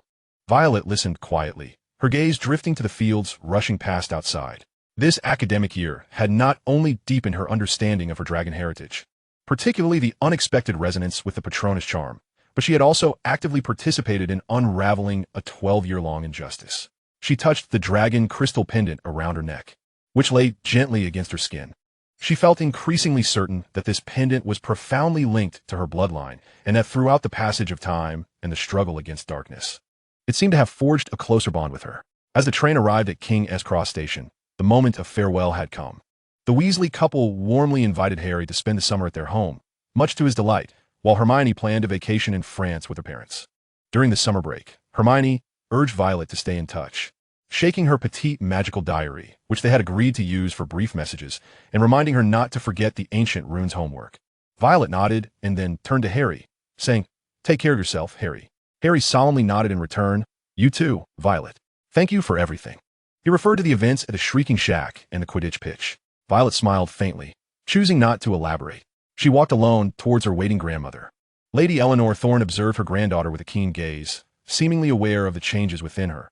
Beyond merely growing taller, there was a glimmer of inner depth and strength. The grandmother listened quietly, refraining from interrupting until Violet had finished speaking. Then, she spoke slowly, the ripples of time, the twists of fate. Hogwarts is never short stories. You have done well, Violet. You have remained true to your heart and protected your friends. She paused, looking meaningfully at Violet. What you have perceived regarding the darkness of the soul, referring to Peter, the themes of loyalty and betrayal, and the protective power that emerges in desperate circumstances. These are invaluable experiences that no book can provide. Your lineage is thriving through these experiences. The summer at Thorne Manor began in a tranquil, or rather, silent, atmosphere. Violet diligently completed her assignments while simultaneously focusing intently on her grandmother's training in dragon heritage abilities. She began to experiment with more precise control over the faint affinity for fire, even managing to sustain a small, stable flame of warm blue fire at her fingertips. Her visual perception of magical traces became sharper, allowing her to faintly discern the subtle personal signatures left by different wizards when casting the same spell. One night, while studying Dumbledore's notes on mental protection in her room, a gentle tapping sound came from the windowsill.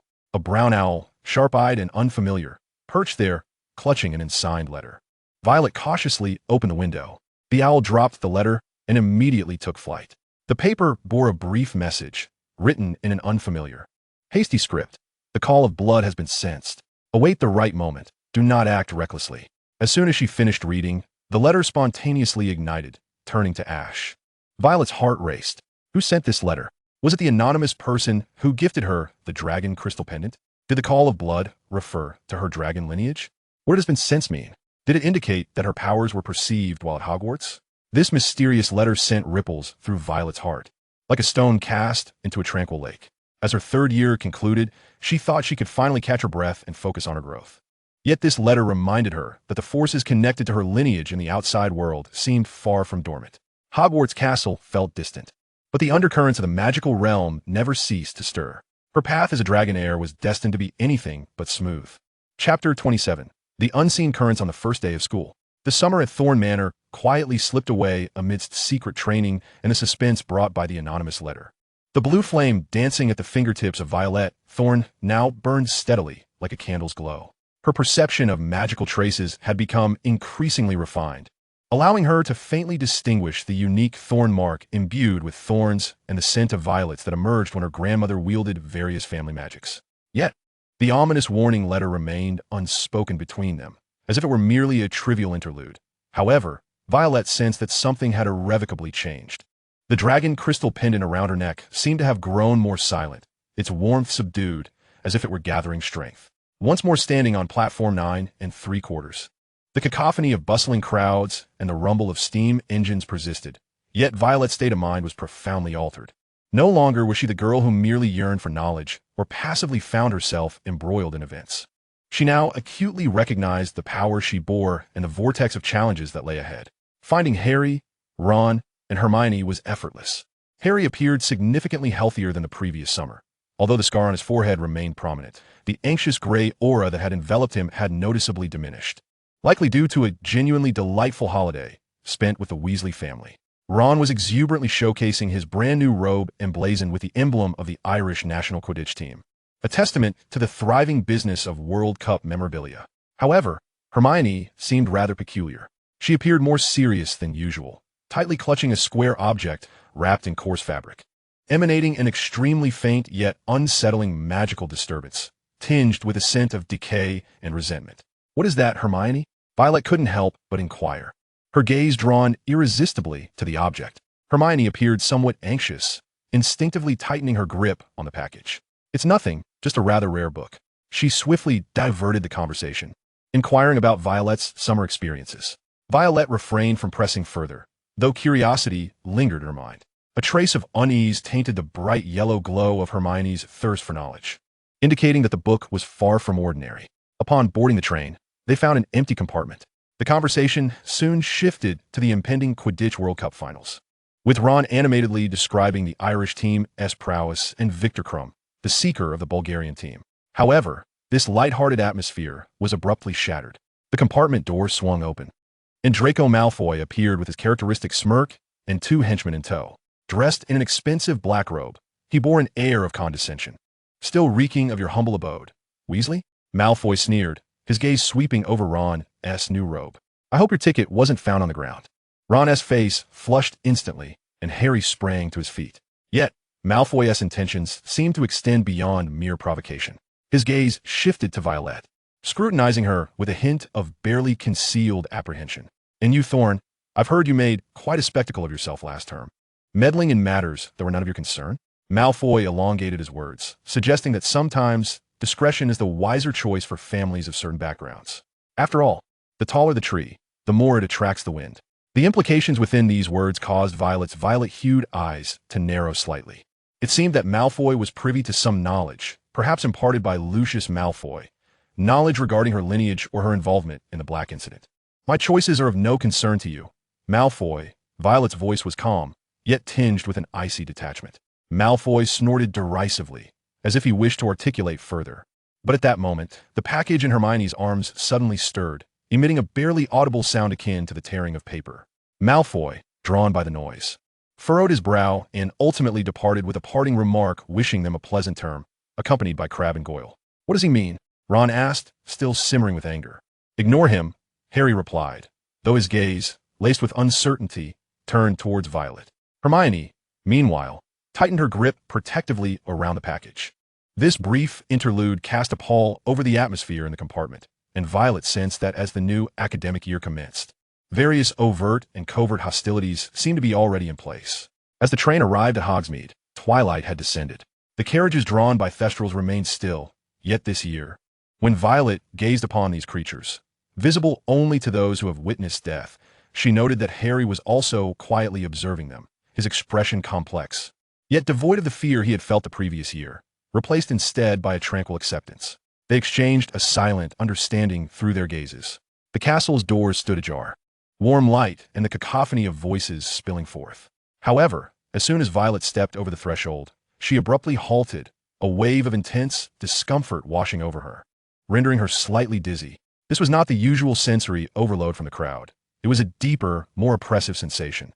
The vast, ancient magical aura of Hogwarts seemed shrouded in an ominous shadow. A cold, viscous residue of malevolent and decaying magic clung like an invisible grime to the castle's stones and permeated the air, subtly repelling the ancient and pure power within her bloodline.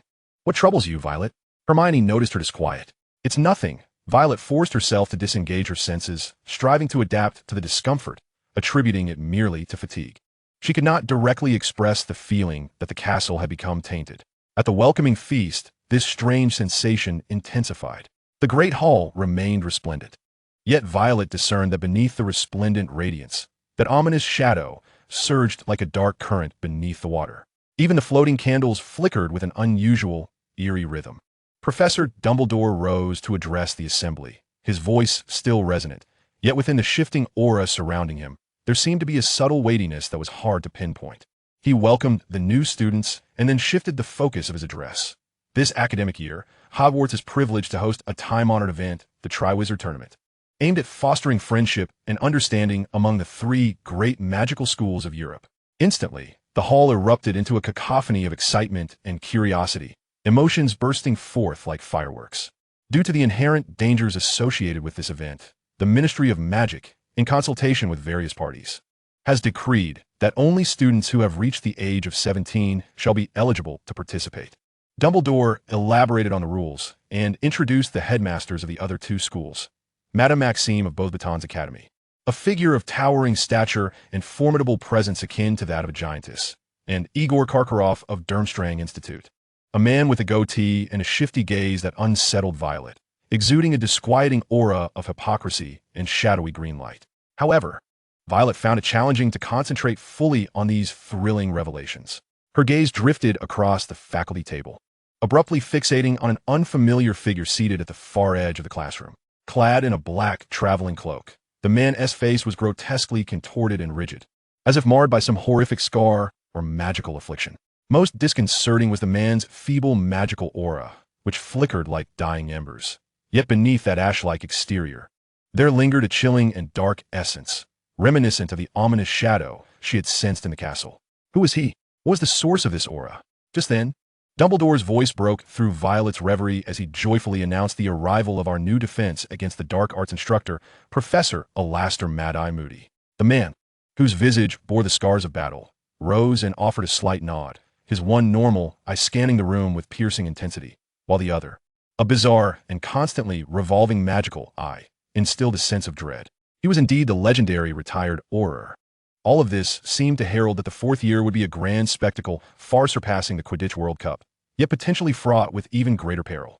Her awakening dragon-like, I had already discerned the tumultuous undercurrents lurking beneath the glamorous facade. Chapter 28. The Goblet of Fire's Choice. News of the Triwizard Tournament spread like wildfire throughout Hogwarts, becoming the sole topic of conversation among students, particularly those who were nearing or had already reached 17.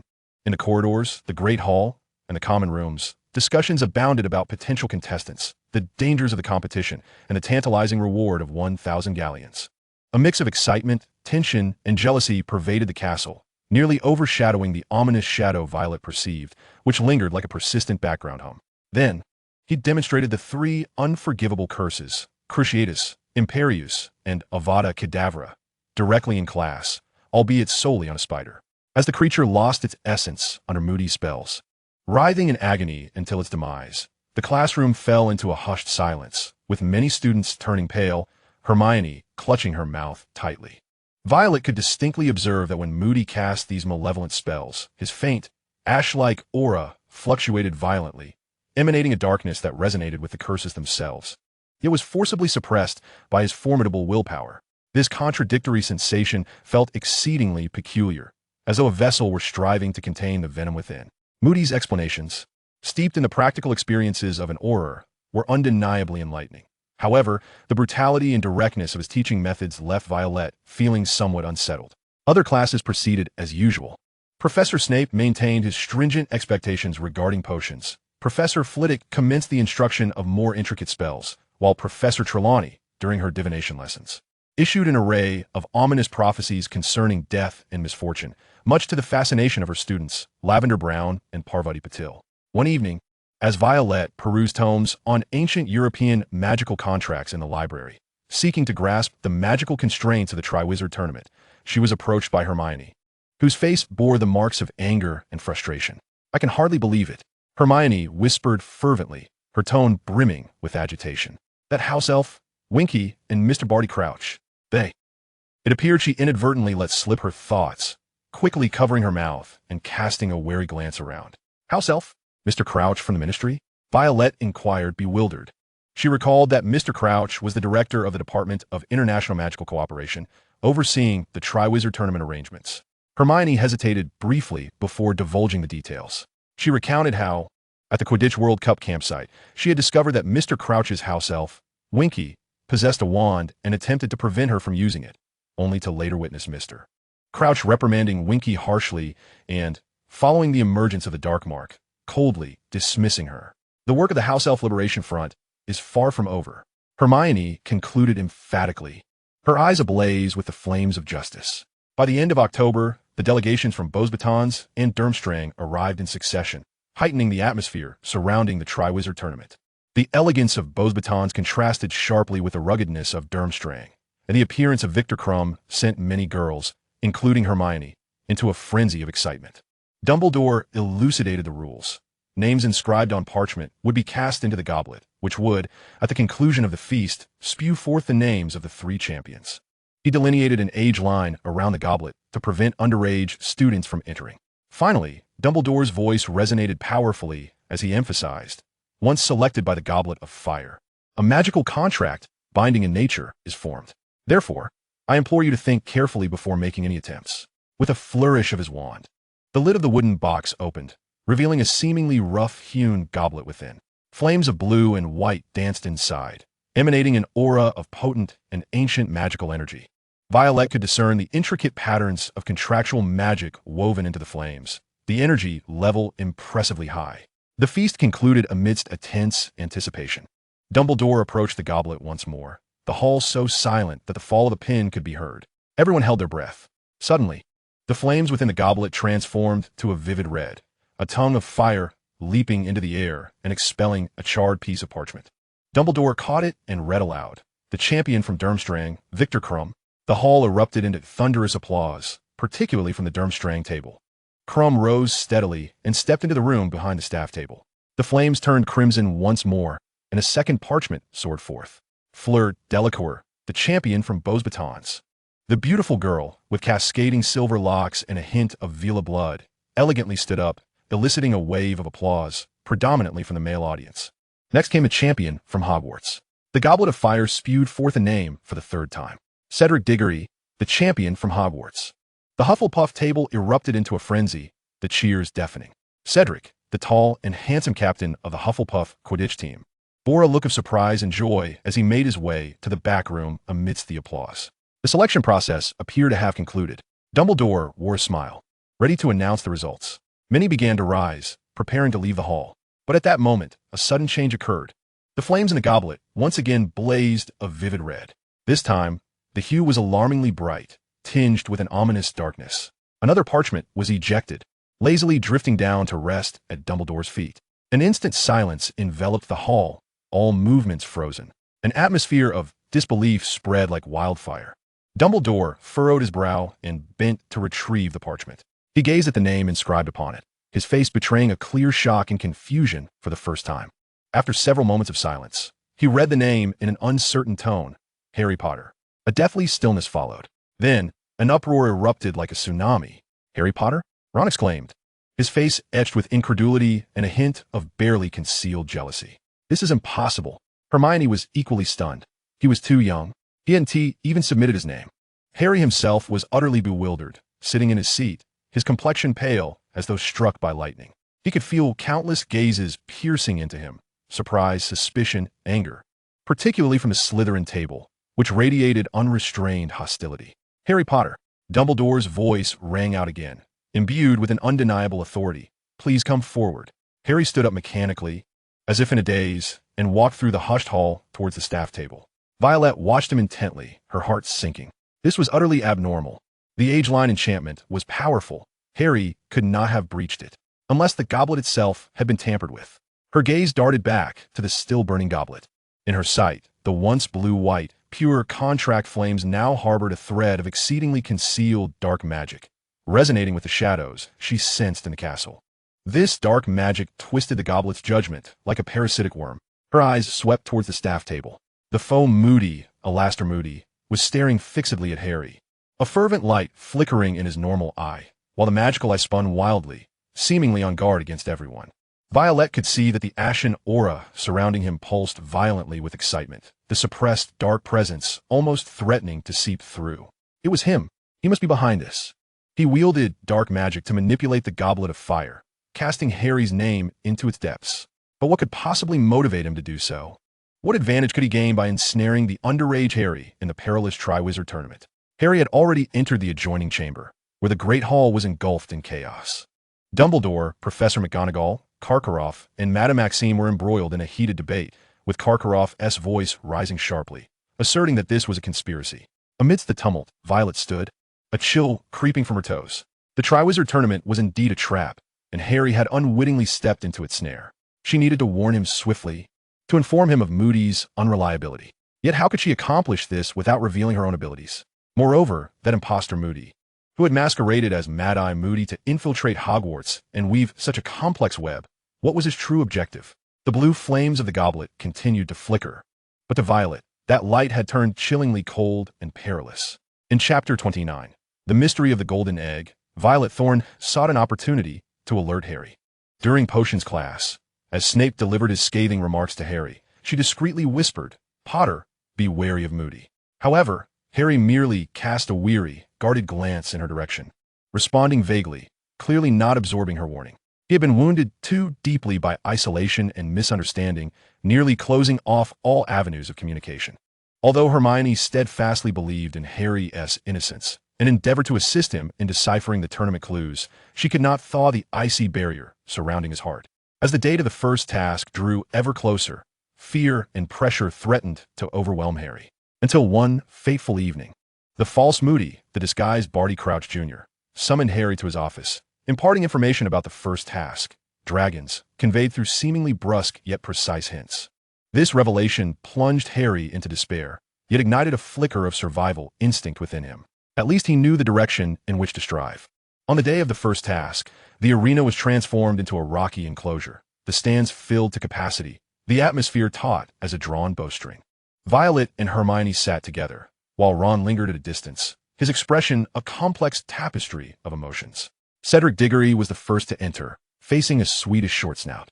Utilizing his exceptional transfiguration skills, he transformed a stone into a lively dog, successfully diverting the dragoness' attention and retrieving the golden egg, earning a resounding ovation.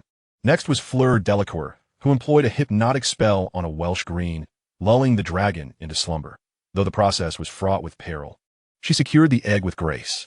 Victor Krum took a more direct approach, using a stunning spell to strike the eyes of a Chinese fireball. Though his methods were severe, provoking discontent among some spectators, his efficiency was undeniable. Then it was Harry's turn. He stepped into the arena, confronting the formidable Hungarian horntail, a behemoth that belched flames, guarding its nest of golden eggs. Harry's face was pale, yet his gaze was resolute. He raised his wand. "Expelliarmus," he shouted. Violet held her breath. She could perceive the golden aura surrounding Harry, a vivid manifestation of intertwined courage and fear, pulsating intensely. Simultaneously, she distinctly sensed that the raging flames of the Hungarian horntail seemed to evoke a faint, instinctive stir within her dormant dragon blood. It was not fear, but rather a vague intuition. From the distant stands, the real Moody's normal eye was fixed intently on Harry, while his magical eye scanned the surroundings with vigilance. Beneath his ashen aura, the suppressed dark energy writhed with anticipation. As time ticked away, the sky bore no trace of a broomstick. It appeared that Harry's plan had faltered. The horntail impatiently flicked its spiked tail, inching closer to Harry. Gasps erupted from the stands. At this critical juncture, Violet concentrated, ceasing her attempts to assist Harry directly. Instead, she sent forth a faint, bloodline-derived sense of calm and authority, mingled with her fervent hope for Harry's success, rippling invisibly toward the Hungarian horntail. This was neither an attack nor an attempt at control. It resembled an ancient whisper among kin. This brief pause afforded Harry a precious second. Just then, a small black dot appeared on the horizon, rapidly enlarging into a firebolt. Harry's successor, the Nimbus 2000, soared toward him with astonishing speed. Swiftly, Harry leapt onto his broom, ascending into the sky, embarking on a breathtaking aerial chase with the horntail. The ensuing scene was a spectacular display of Quidditch prowess. Harry adeptly twisted and dove through the air, luring the horntail away from its nest, even ensnaring it in its own chains. Ultimately, seizing the moment, he executed a brilliant feint and dove sharply, securing the golden egg with precision. Violet exhaled in relief, sensing that her trivial interference had gone unnoticed by anyone, including the now restless horntail. Hermione clasped her arm excitedly, tears nearly spilling from her eyes. Meanwhile, Ron, in the distance, bore an expression of profound relief mixed with deep guilt. I was a complete idiot, he thought, his face flushed as red as his hair. Harry, glancing at his friend, felt the icy barrier in his heart dissolve instantaneously. He chuckled and playfully punched Ron's shoulder. You certainly were. But never mind. The reconciliation of friendship warmed Harry's heart more than the prospect of victory. The four champions, with Harry's situation being unique, had successfully passed the first trial, and they would enjoy a lengthy Christmas holiday to ponder the clues regarding the second task contained within the golden egg. The forthcoming Yule Ball temporarily diverted the students' attention. The castle brimmed with decorations and cheerful practice music, seemingly alleviating some of the tension. Yet, in Violet's eyes, that ominous shadow still lingered, even becoming more pronounced due to the successful conclusion of the first task, marking the initial success of Moody's scheme. One evening, Violet was poring over books about underwater breathing magic in the library, her intuition suggesting that the second task might be water-related. By chance, she overheard two Durmstrang students conversing in hushed tones, mentioning that Headmaster Karkaroff had recently been quite agitated as the mark on his arm had begun to throb again. The mark? The dark mark? A heavy weight settled in Violet's heart. Karkaroff was a known Death Eater. Did his distress imply that Voldemort's power was on the rise, linked to the dark shadows lurking within the castle? However, as the night deepened and Violet lay alone in bed, the whispered words of the Durmstrang students, the eerie screams from the golden egg, the oppressive darkness emanating from fake Moody, and Karkaroff's unease all whirled like fragments in her mind. The Triwizard Tournament resembled a grand stage, while in the shadows, the true director methodically advanced his script. Harry's peril was far from over. The second task might plunge them into an even deeper underwater trap. She needed to unravel the mystery of the golden egg swiftly and find a way to make Harry and Hermione aware of fake Moody's true nature. Outside, the wind and snow howled, heralding a Christmas holiday at Hogwarts that was destined to be anything but tranquil. Chapter 30. The Underwater Rescue. The Christmas ball cloaked Hogwarts in a veil of enchantment. The castle, adorned in silvery splendor, transformed the Great Hall into a magnificent ballroom. Students shed their robes in favor of exquisite attire, as if they had aged several years overnight. Violet donned a simple yet elegant deep blue gown, declining the invitations of several Ravenclaw and Hufflepuff boys, opting instead for a relatively quiet corner to observe. She witnessed Fleur Delacour dazzling the crowd like a true enchantress. Sauron's comical, wide-eyed expression when Krum invited Hermione, and noted Harry's awkwardness while dancing with Parvati Patil, as well as the fleeting shyness and disappointment on his face when he danced with Cho Chang. The atmosphere of the ball was vibrant and joyous, almost allowing one to forget the shadow of the Triwizard Tournament. Yet, Violet could not fully relax. Her gaze frequently swept across the crowd, landing on fake Moody. He stood alone in the shadows, clad in an incongruous old travel cloak, clutching a flask, his magical eye ceaselessly scanning the room, particularly fixated on Harry. When he observed Harry interacting with Cho Chang, Violet even caught a faint, almost imperceptible twist of satisfaction at the corner of his mouth. This sent chills down her spine. This schemer seemed to revel in the thrill of manipulating everything around him. This news plunged Harry, Ron, and Hermione into a new wave of anxiety. Harry was a poor swimmer, and underwater breathing posed the greatest challenge. They attempted various methods, including the bubblehead charm Hermione had discovered, but Harry struggled to execute it successfully. Through Hermione, Violet learned of the task specifics. She recalled reading about gillyweed in the library, an aquatic plant that could temporarily grant one gills. Anonymously, she penned a note hinting at the existence of gillyweed and potential sources for obtaining it, such as Snape's private stores, and had an owl from the castle deliver it to Hermione. She could not appear directly, lest she arouse the suspicions of the false Moody, but providing critical clues was within her capabilities. Indeed, a few days later, Dobby's magic once again proved invaluable. Harry vaguely mentioned that Dobby had lent a hand, and he successfully obtained the gillyweed. On the day of the second task, the biting wind on the shores of the Black Lake was relentless. The spectators, wrapped in thick blankets, shivered as they gazed upon the cold, dark green surface of the lake. The four champions stood at the water's edge, preparing to plunge in. Cedric cast the bubblehead charm, a large bubble enveloping his head as he dove into the depths. Crumb had partially transfigured himself, sporting a shark-like head. Fleur readied an intricate bubble charm. As for Harry, under the watchful eyes of the crowd, he swallowed the gillyweed, which resembled a bundle of slippery gray leeches. The effect was immediate. Slits opened along the sides of Harry's neck, gills sprouted forth, and webbing emerged between his fingers and toes. He plunged into the water, disappearing with the agility of a fish. On the stands, Violet concentrated, striving to direct her vision beneath the lake's surface. The water obscured most of the clear images, yet she could vaguely perceive four distinct magical auras moving in the depths. Though Harry's golden aura appeared hazy in the underwater environment, it steadfastly advanced toward the heart of the lake. She also sensed an ancient magical domain belonging to merfolk permeating the lake, along with a faint trace of dark magic, akin to a drop of ink diffusing in clear water, slowly expanding toward the heart of the lake. This tightened her chest with unease. The atmosphere on the shore grew increasingly tense as the judges frequently glanced at their watches. The 1-hour time limit was drawing near. The merfolk surfaced, singing in sharp voices, affirming Harry's goodness and courage. Although Harry was judged last due to exceeding the time limit, his selfless act of saving others earned him the respect of all. Even Madame Maxime and Karkaroff could find no fault. However, the celebratory mood was abruptly interrupted by an unexpected event.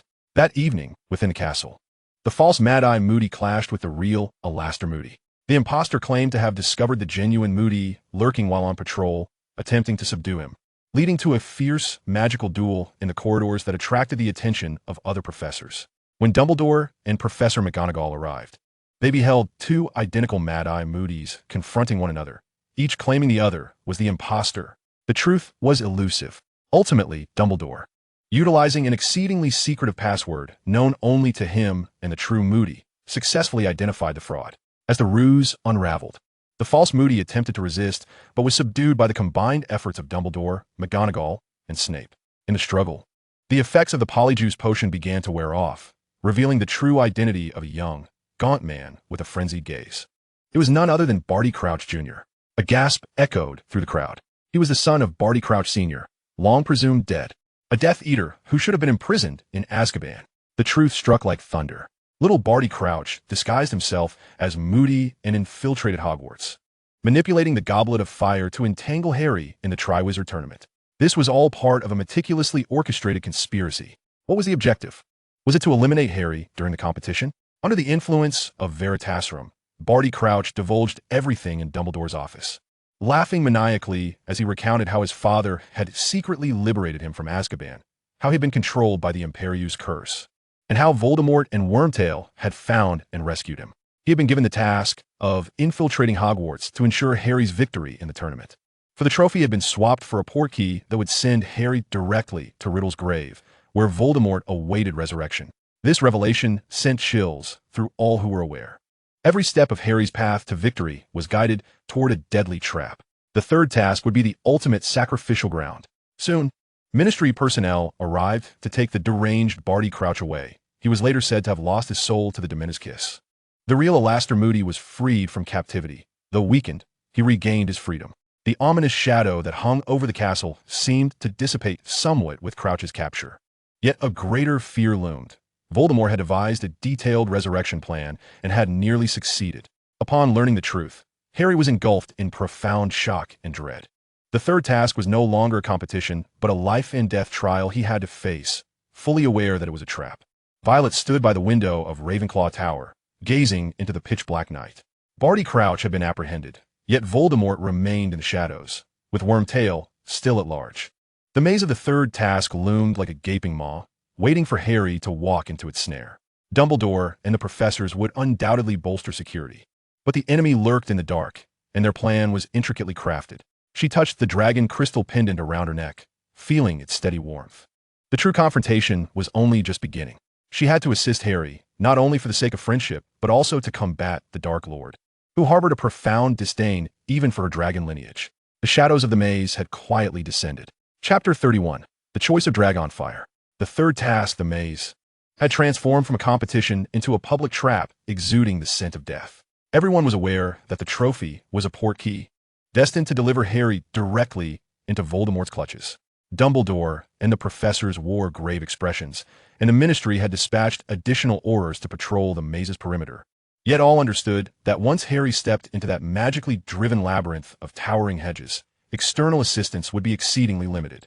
Harry himself exhibited an almost numb calmness. With the ultimate outcome known, fear had taken on a tangible form, leaving only acceptance and confrontation. Hermione and Ron remained steadfast by his side, trying to bolster his spirits. Yet the pervasive sense of despair was difficult to dispel.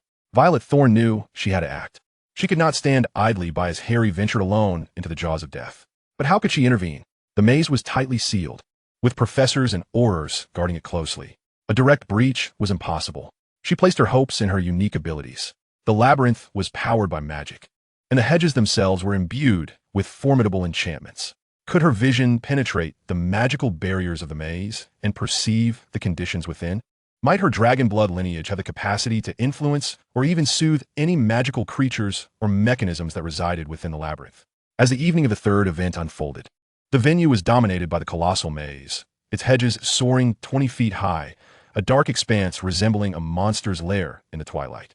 The stands were filled to capacity, yet the atmosphere was as heavy as that of a funeral. Bagman's voice echoed through magical amplification, outlining the rules, yet failed to stir any enthusiasm. For champions stood at the entrance of the maze. Cedric Diggory bore a serious expression. Krum pressed his lips tightly together. Fleur appeared pale, and Harry took a deep breath, his gaze hollow as he stared into the seemingly bottomless entrance. Violet sat in the Ravenclaw section of the stands, positioned high enough to overlook the general outline of the maze. She closed her eyes, turning away from what was visible to the naked eye, and concentrated all her mental faculties, striving to extend her vision. In an instant, her mind was engulfed by a torrent of magical radiance. The entire labyrinth was a vast, ever-shifting magical construct. The hedges themselves emanated a resilient deep green magic, while various traps flickered with dangerous red and orange lights. Some areas were shrouded in a confusing purple mist, and she could even sense the frenzied energy radiating from creatures such as the blast-ended Scroots and dancing lights that had been introduced within. The sheer volume of information was overwhelming, nearly leaving her dizzy. She forced herself to calm down, focusing like a scanner, and endeavored to lock onto Harry's unique, warm, and resilient golden aura. The signal was transmitted. The champions entered the maze one by one, their auras swiftly consumed by the intricate magical field, becoming intermittent and difficult to track. Violet gritted her teeth, beads of sweat forming on her forehead, exerting every effort to maintain this long-distance, high-intensity perception. The dragon crystal pendant around her neck grew hot, as if supporting her spirit. She watched as Cedric and Krum's auras moved swiftly through the maze, encountering and overcoming various obstacles. She saw Fleur's aura dim as it was struck by a powerful, stunning spell, likely cast after Krum had succumbed to the Imperieuse curse. Meanwhile, Harry's aura struggled through the labyrinth, facing the blast-ended Scroots, shifting hedges, and a golden net that could invert person. Although Violet could not assist him directly, she could broadly sense his direction and the types of dangers he encountered. Time passed gradually, and the night deepened. The spectators in the stands could only hear the occasional sounds of explosions or magical howls emanating from within the maze, anxiously awaiting developments. Suddenly, Violet perceived Harry's golden aura converge with Cedric's bright yellow aura near the center of the labyrinth. But immediately thereafter, a powerful and malevolent dark magic, originating from the shadows of the castle, erupted fiercely. It was Krum. He was casting the Cruciatus curse on Cedric. He had succumbed even deeper to the Imperieuse curse. Violet's heart raced, nearly leaping from her chest. She could not bear to watch Cedric being tormented. With unwavering focus, she concentrated all her thoughts, no longer merely sensing, but attempting to unleash an intangible force, a potent amalgamation of draconic majesty and mental assault, like a piercing arrow, aimed at the dark aura enveloping Krum from afar. This exertion nearly drained her of all strength, inducing a violent headache and waves of nausea. Yet, it appeared to have a slight effect. Krum's incantation momentarily faltered, the tumult of dark magic briefly disrupted. In that fleeting moment, Harry seized the opportunity. A flash of red light, most likely a disarming spell, struck Crumb down. The golden halo surrounding Harry and the bright yellow aura of Cedric surged forth, advancing towards the heart of the labyrinth. Violet leaned weakly against her seat, nearly spent. Had her intervention been perceived? She did not know, but at least it had momentarily aided them. However, the true crisis was only just beginning. She sensed that Harry and Cedric had nearly simultaneously reached the center of the maze, where the Triwizard Cup shimmered with an alluring blue light atop its pedestal.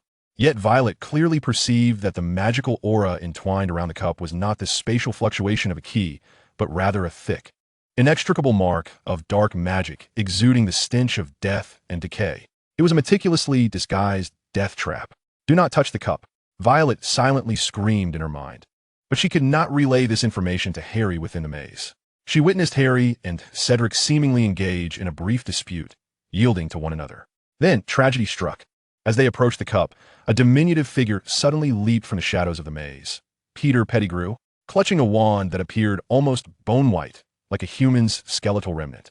He screamed a spell, and a green light struck the unsuspecting Cedric Diggory. Avada Kedavra! Violet watched as Cedric's vibrant, life-affirming bright yellow aura flickered out like a snuff candle. He was dead. Cedric Diggory, the upright, kind-hearted, handsome Hufflepuff champion, had perished just like that. A profound shock and sorrow cascaded over Violet like icy water, leaving her feeling utterly cold. Simultaneously, Peter magically manipulated the cup, forcefully thrusting it into Harry's hands. The portkey was activated. Harry's terrified, sorrowful golden halo, along with Cedric's lifeless body and Peter's shadow, vanished from her perception in an instant. They had been transported away to the Riddle graveyard. Violet's eyes flew open, her face as pale as parchment, her body trembling from exhaustion and shock. She grasped Hermione's arm, summoning her last reserves of strength to utter a few words. "The graveyard. Harry has been taken. Cedric is dead." Her voice was faint, yet the despair and certainty within it sent Hermione and Ron into a state of sheer panic. "What?" Hermione screamed, while Ron's face drained of color. The stands began to stir as spectators noticed the unusual silence at the maze's center and the commotion on Violet's side. Dumbledore abruptly rose from the judge's seat, his expression more severe than ever before, as he evidently sensed the eruption of malevolent magic and the activation of the key. Chaos ensued. Horrors rushed into the labyrinth, while professors endeavored to maintain order amidst the cacophony of student screams and sobs. Violet sat paralyzed in her seat, darkness encroaching upon her vision. She had failed. Despite her efforts to perceive and even daring to intervene, she could not avert the looming tragedy. Cedric was dead, and Harry had fallen into the clutches of Voldemort. A chilling sense of helplessness enveloped her. Yet, within this abyss of despair, a fervent flame ignited deep within her veins. Anger, sorrow, and a profound loathing for the darkness. Voldemort had returned. The war had begun, and she, Violet Thorne, a witch of draconic lineage, could no longer remain an outsider. She must grow stronger, must find a way to combat the encroaching darkness. From the Hufflepuff stands arose a stifled, heart-wrenching wail, the lament of Cedric's friends. This cry struck each heart like a dull blade. The night sky over Hogwarts was utterly shrouded by the shadow of death. Chapter 32. Phantoms and the Returned Souls. The chaos and despair within the Hogwarts grounds resonated with the horrific sights of a sinister graveyard hundreds of miles away, forming a cruel duet in Violet Thorne's perception through an eerie, transcendent magic. After the tragedy at the labyrinth center, the stands were plunged into a whirlpool of panic. Hermione Granger's scream pierced the night, while Ron Weasley turned pale, attempting to rush towards the labyrinth's entrance, only to be firmly restrained by professors striving to maintain order. Dumbledore's ever-changing magical aura solidified into a palpable, frigid anger and gravity, akin to a volcano awakening suddenly, the immense magical pressure causing the surrounding air to tremble. He swiftly commanded the scene to be sealed off and dispatched all trustworthy professors and aurors into the labyrinth to conduct a search, while also attempting to stabilize the nearly unruly students. Violet sat slumped in her seat, a fierce headache and a nausea from magical exhaustion rendering her nearly incapable of thought. Yet, more intense than her physical discomfort was the overwhelming tide of malevolent ecstasy and Harry's profound agony and fear emanating from the direction of the graveyard. She clutched the searing dragon crystal pendant against her chest, as though it were the sole anchor connecting these two distant realms. She could vaguely see, no, more accurately, feel, a suffocatingly powerful, dark energy coalescing and taking form beyond the graveyard. It was a cold, viscous force, brimming with an ultimate loathing for life. Fundamentally at odds with the draconic power coursing through her veins, causing her to instinctively shudder. It was Voldemort. He was resurrecting. Then, she sensed the violent clash of magic. It was Harry he was resisting. Two powerful streams of magic intertwined in the graveyard, tearing apart as an extraordinary phenomenon unfolded. A formidable connection formed between Harry's wand and that of the newly arisen Dark Core, transcending the ordinary bounds of magical confrontation. An ancient and potent force of covenant was triggered, compelling the magic of the two wands to entwine like two fierce dragons locked in a fierce embrace. In that moment of tense stalemate, Violet sensed something else emanating from Harry's wand. It was not mere magic, but rather the remnants of memories, the imprints of souls. These echoes gradually coalesced within the golden web of light formed by the wands, taking shape as a hazy figure. Then appeared a stranger. A dark-haired wizard with a bright smile, later revealed to be Harry's father, James Potter, encouraging Harry. Meanwhile, as the ghost distracted Voldemort, Harry made a decisive move. Violet perceived Harry's golden aura erupting with a fierce will to survive. He broke free from the connection of the wands and lunged towards Cedric's lifeless body. Grasping something that was likely the Triwizard Cup, transformed into a portkey. The portkey was activated once more, almost simultaneously, in the heart of the Hogwarts maze. A violent distortion rippled through space. Under the gaze of countless astonished onlookers, the figures of Harry Potter and Cedric Diggory materialized, crashing heavily onto the grass. Harry, bloodied and muddied, clutched the Triwizard Cup tightly in one hand while the other gripped Cedric's cold wrist. Cedric's eyes stared blankly at the starry sky, devoid of any sign of life. Harry, Hermione, and Ron cried as they rushed forward, with Professor McGonagall and others swiftly surrounding them. Those words resonated like a final tolling bell in everyone's hearts. Although many had anticipated this moment, the confirmation from Harry's lips, coupled with Cedric's body lying before them, overwhelmed many with immense fear and sorrow. The sounds of weeping and wailing rose and fell like a tempest. Violet struggled to her feet, unsteadily making her way towards the center of the crowd. She saw the bleeding wound on Harry's arm, the indelible terror reflected in his eyes, and Cedric's lifeless face, once radiant with sunshine. Fudge! Dumbledore's voice rang with icy clarity, his eyes ablaze with rare fury. Harry speaks the truth. Voldemort has returned. We must act immediately. No, this cannot be. Fudge screamed, retreating in denial, unwilling to confront a reality that would shatter his stable world. You are spreading panic, Dumbledore. This must be a conspiracy. Amidst the chaos and contention, Violet's gaze traversed the crowd, landing upon Cedric's body, laid aside. In her vision, only a cold, lifeless void remained. Yet above this emptiness, she seemed to faintly perceive a fleeting glimmer of a rapidly dissipating soul imprint, imbued with a sense of unfulfilled longing and regret.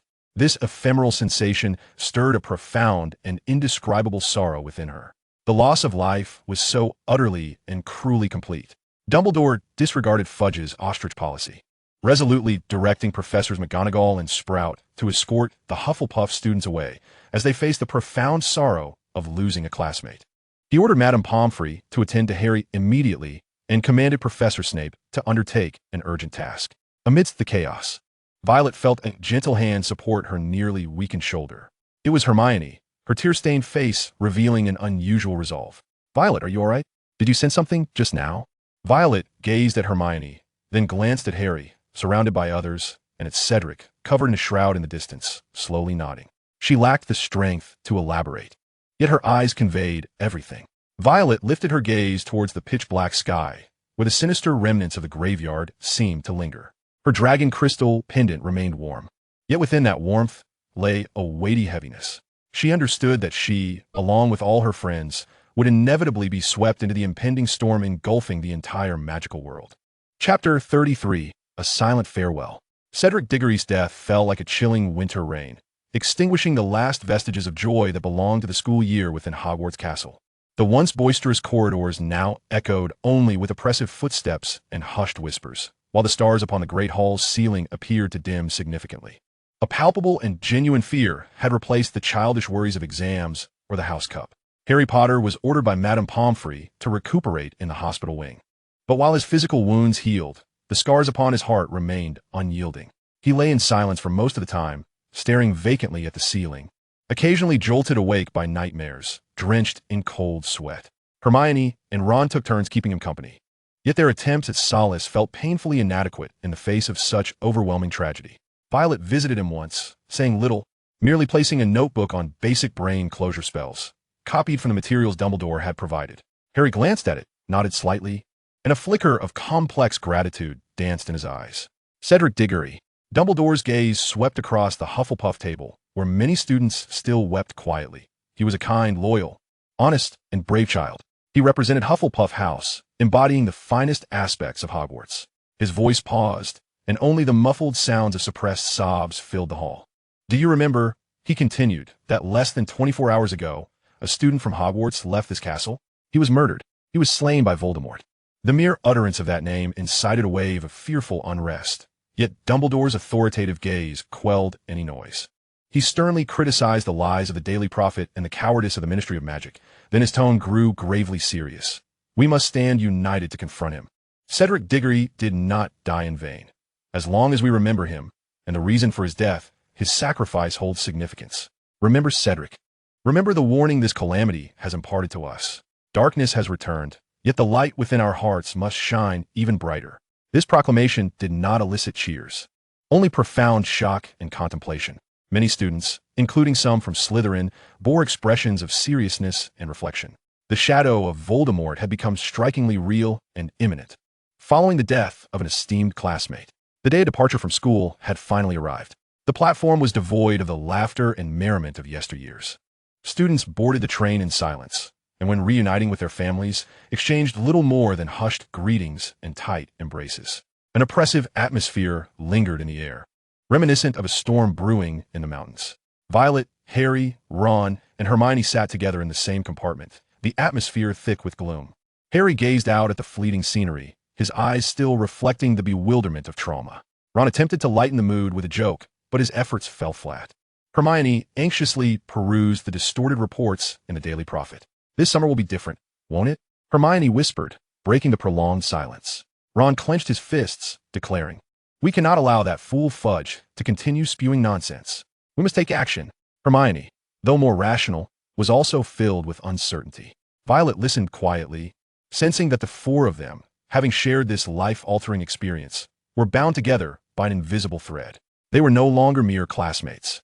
They were comrades harboring the darkest of secrets. Her gaze rested on Harry. She could see the deep green curse mark on his forehead, which appeared more vibrant and pronounced since Voldemort's resurrection, like a serpent poised to awaken. The secret of the Horcruxes, the source of Voldemort's immortality, might be connected to the ancient soul magic she was studying. This thought sent a shiver down her spine. The train slowly approached King's Cross Station. The moment of farewell had arrived. The Weasley couple warmly invited Harry to their home, this time with an added sense of protection in their invitation. Stay in touch, Hermione reiterated to Violet, shaking the enchanted diary at any time. Violet nodded and then turned to Harry, saying, Take care of yourself, Harry. We'll see each other next term. Harry looked at her, his violet eyes devoid of fear, radiating a serene determination. He nodded firmly. She understood that this summer would not be a tranquil retreat. Dumbledore would undoubtedly begin to take action. The Order of the Phoenix, of which she had vaguely heard, would likely regroup.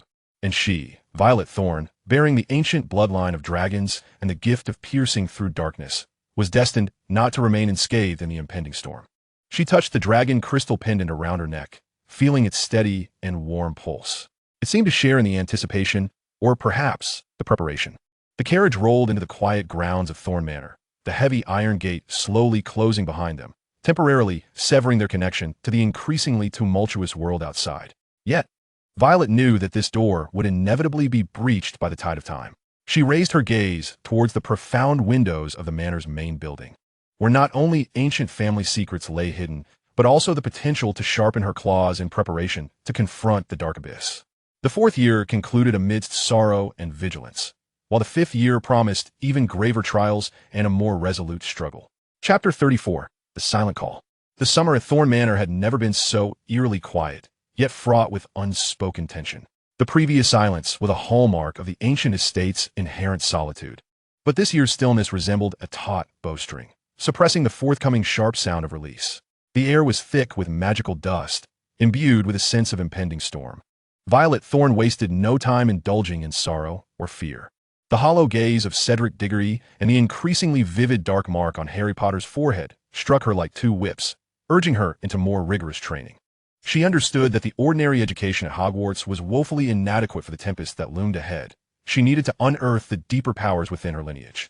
Her grandmother, Lady Eleanora Thorne, evidently recognized the gravity of the situation as well, no longer confining her guidance to teaching Violet how to control her vision or practice basic spells. She began systematically imparting the ancient magics safeguarded by the Thorne family for generations, resonating with their draconic bloodline.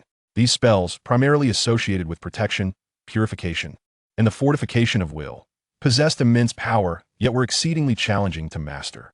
At the heart of the ancient magical array between the dragon's slumbers, Violet learned to condense draconic might into a more penetrating mental shock, transcending mere area deterrence. She practiced channeling her innate affinity for fire, transforming the once docile blue flame into a purifying fire capable of searing malevolent energy. She even began to explore an intricate advanced form of the family's secret art, Dragon Scale Guardian, attempting to construct an invisible layer of energy scales around her body, passively resisting dark curses. The journey was fraught with hardship. Each attempt to surpass her limits brought forth excruciating mental anguish and debilitating magical exhaustion. There were moments when she nearly succumbed to the backlash of her own flames or was rendered dizzy by uncontrolled mental shocks.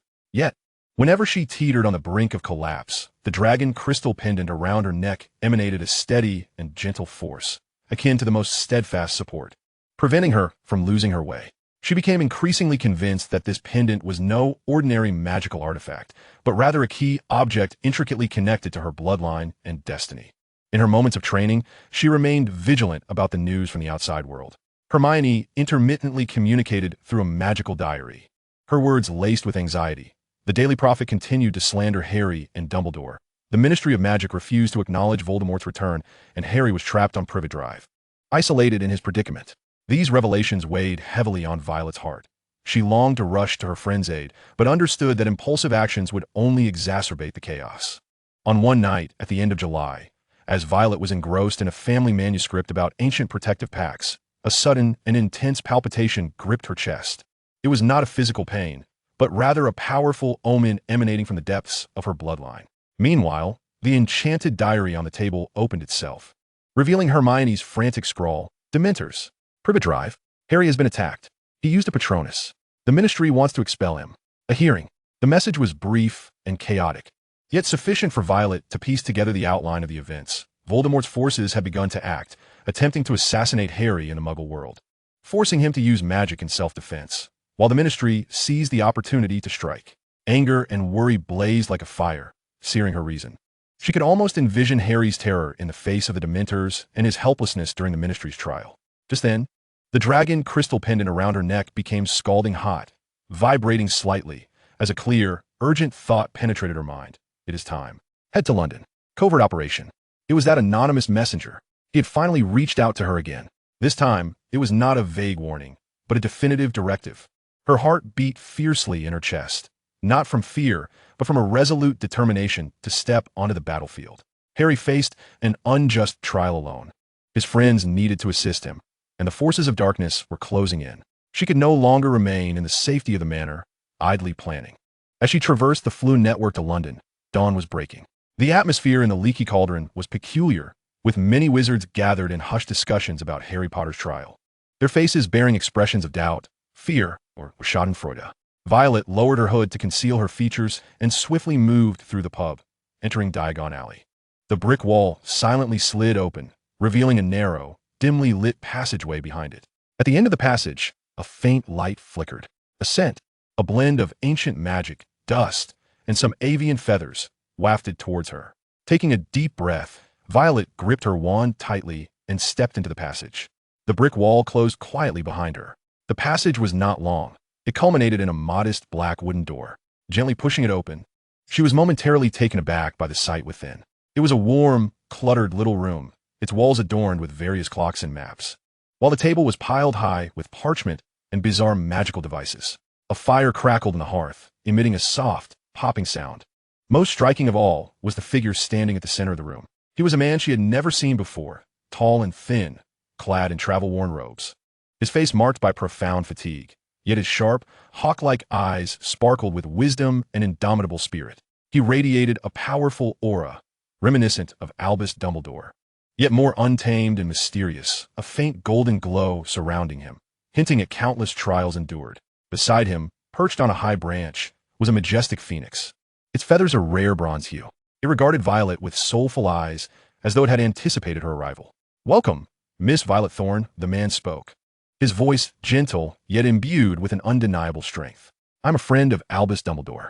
You may call me Phoenix, or, as he is more widely known, the former assistant of Nicolo May, the alchemist Alado." Violet's heart raced. Nicolo May, the creator of the Philosopher's Stone.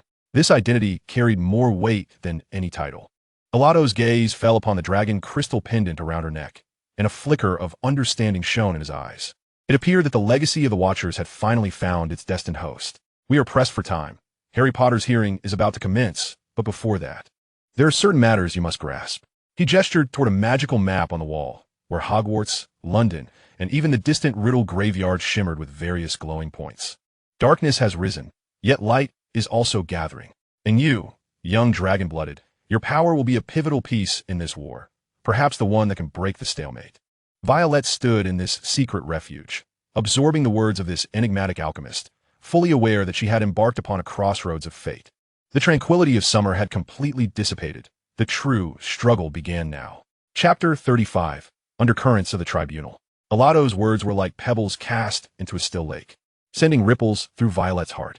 The assistant of Nicolo May, the legacy of the Watchers, the piece that could break the stalemate. Each phrase bore immense significance. Yet, the most pressing matter remained Harry's hearing. He handed Violet a thin piece resembling a copper coin, inscribed with intricate concealment runes. "This will help you blend in and somewhat mask your magical fluctuations. Remember, your primary task is to observe and sense the atmosphere within the tribunal, especially that of Dolores Umbridge." Umbridge? Violet recalled the name. The senior undersecretary of the Ministry of Magic, a woman frequently appearing in the Daily Prophet, always adorned in pink.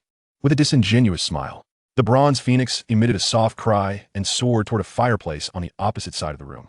Violet grasped the concealment charm tightly, nodded at Alado, and without hesitation, stepped into the emerald flames of the Floo powder, uttering a secret address he had imparted to her.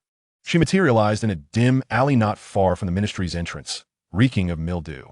The phoenix fox circled above her, letting out an encouraging, melodious call before vanishing in a flash of golden light.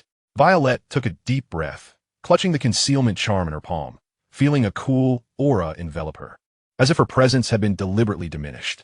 She mingled with the morning crowd heading to work at the ministry, keeping her head bowed, and successfully passed through the dilapidated phone booth entrance, descending into the opulent hall of the Ministry of Magic.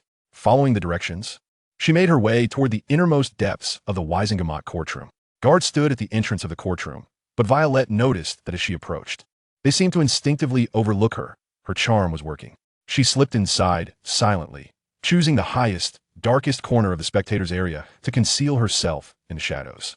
The courtroom loomed more ominously grand than she had envisioned, resembling an underground cathedral, its walls composed of dark stone, the flickering torchlight casting erratic shadows. In the center stood a solitary chair, shackled, a sight that stirred a wave of unease within Violet.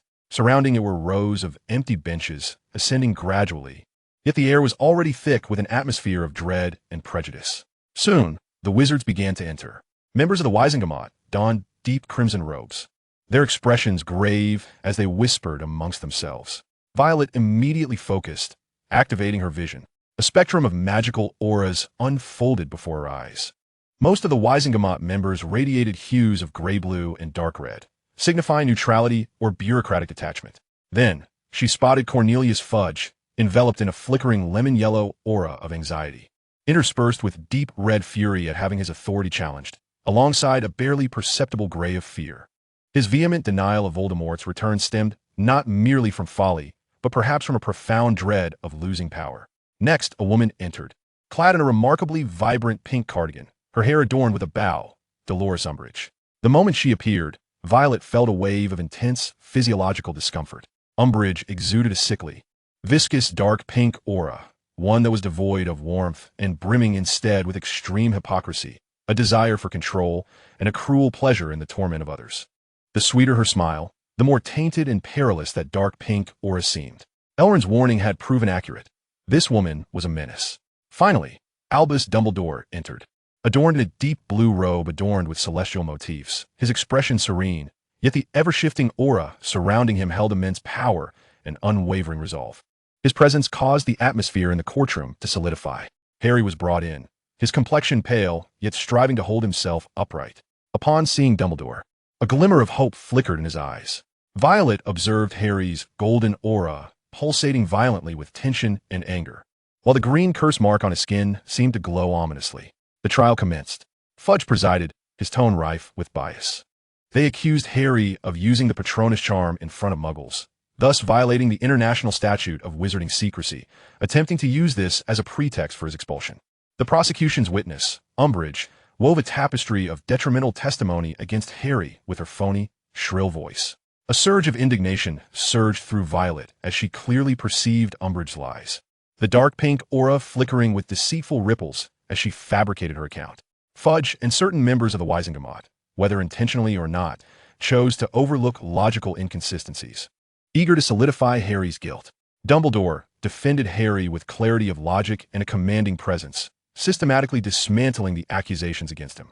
He summoned Madame Fig to testify, validating the existence of Dementors. When Fudge questioned the testimony of a mute witness, Dumbledore even called upon the Ministry itself as a witness regarding whether Dementors had been dispatched to guard Privet Drive, thereby outmaneuvering Fudge. The trial had reached an impasse. Violet sensed a wavering of resolve among the members of Wisingamot. Some of the previously neutral auras exhibited signs of hesitation. Yet, Fudge and Umbridge remained obstinate. In the moment of utmost tension, as Fudge attempted to force a vote, a surreptitious, triumphant smile crept across Umbridge's face. Violet keenly observed that her hand, resting upon her lap, subtly formed a distorted gesture, a nearly imperceptible confounding spell aimed directly at the hesitant members of Wisingamot. She intended to manipulate the vote with dark magic. Violet's heart raced. She could not permit such a thing to transpire.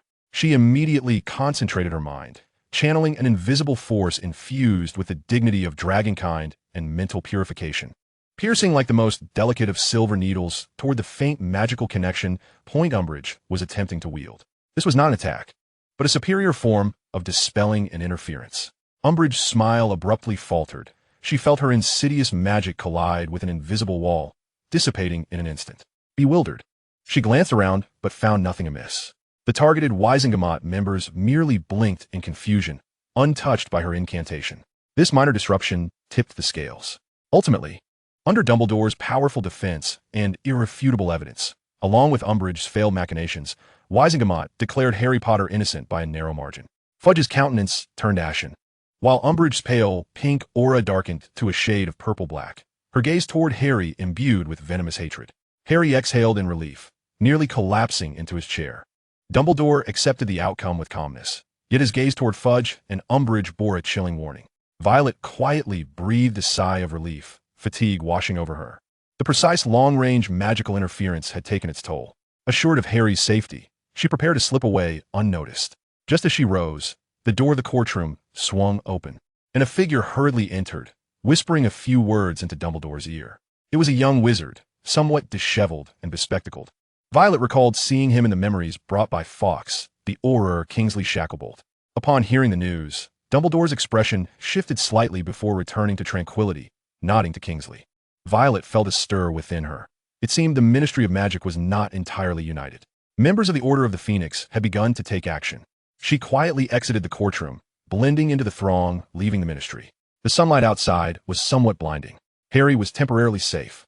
Yet Umbridge's malice and Fudge's obstinacy signaled that greater troubles lay ahead. An alliance against darkness was quietly gathering in unseen realms.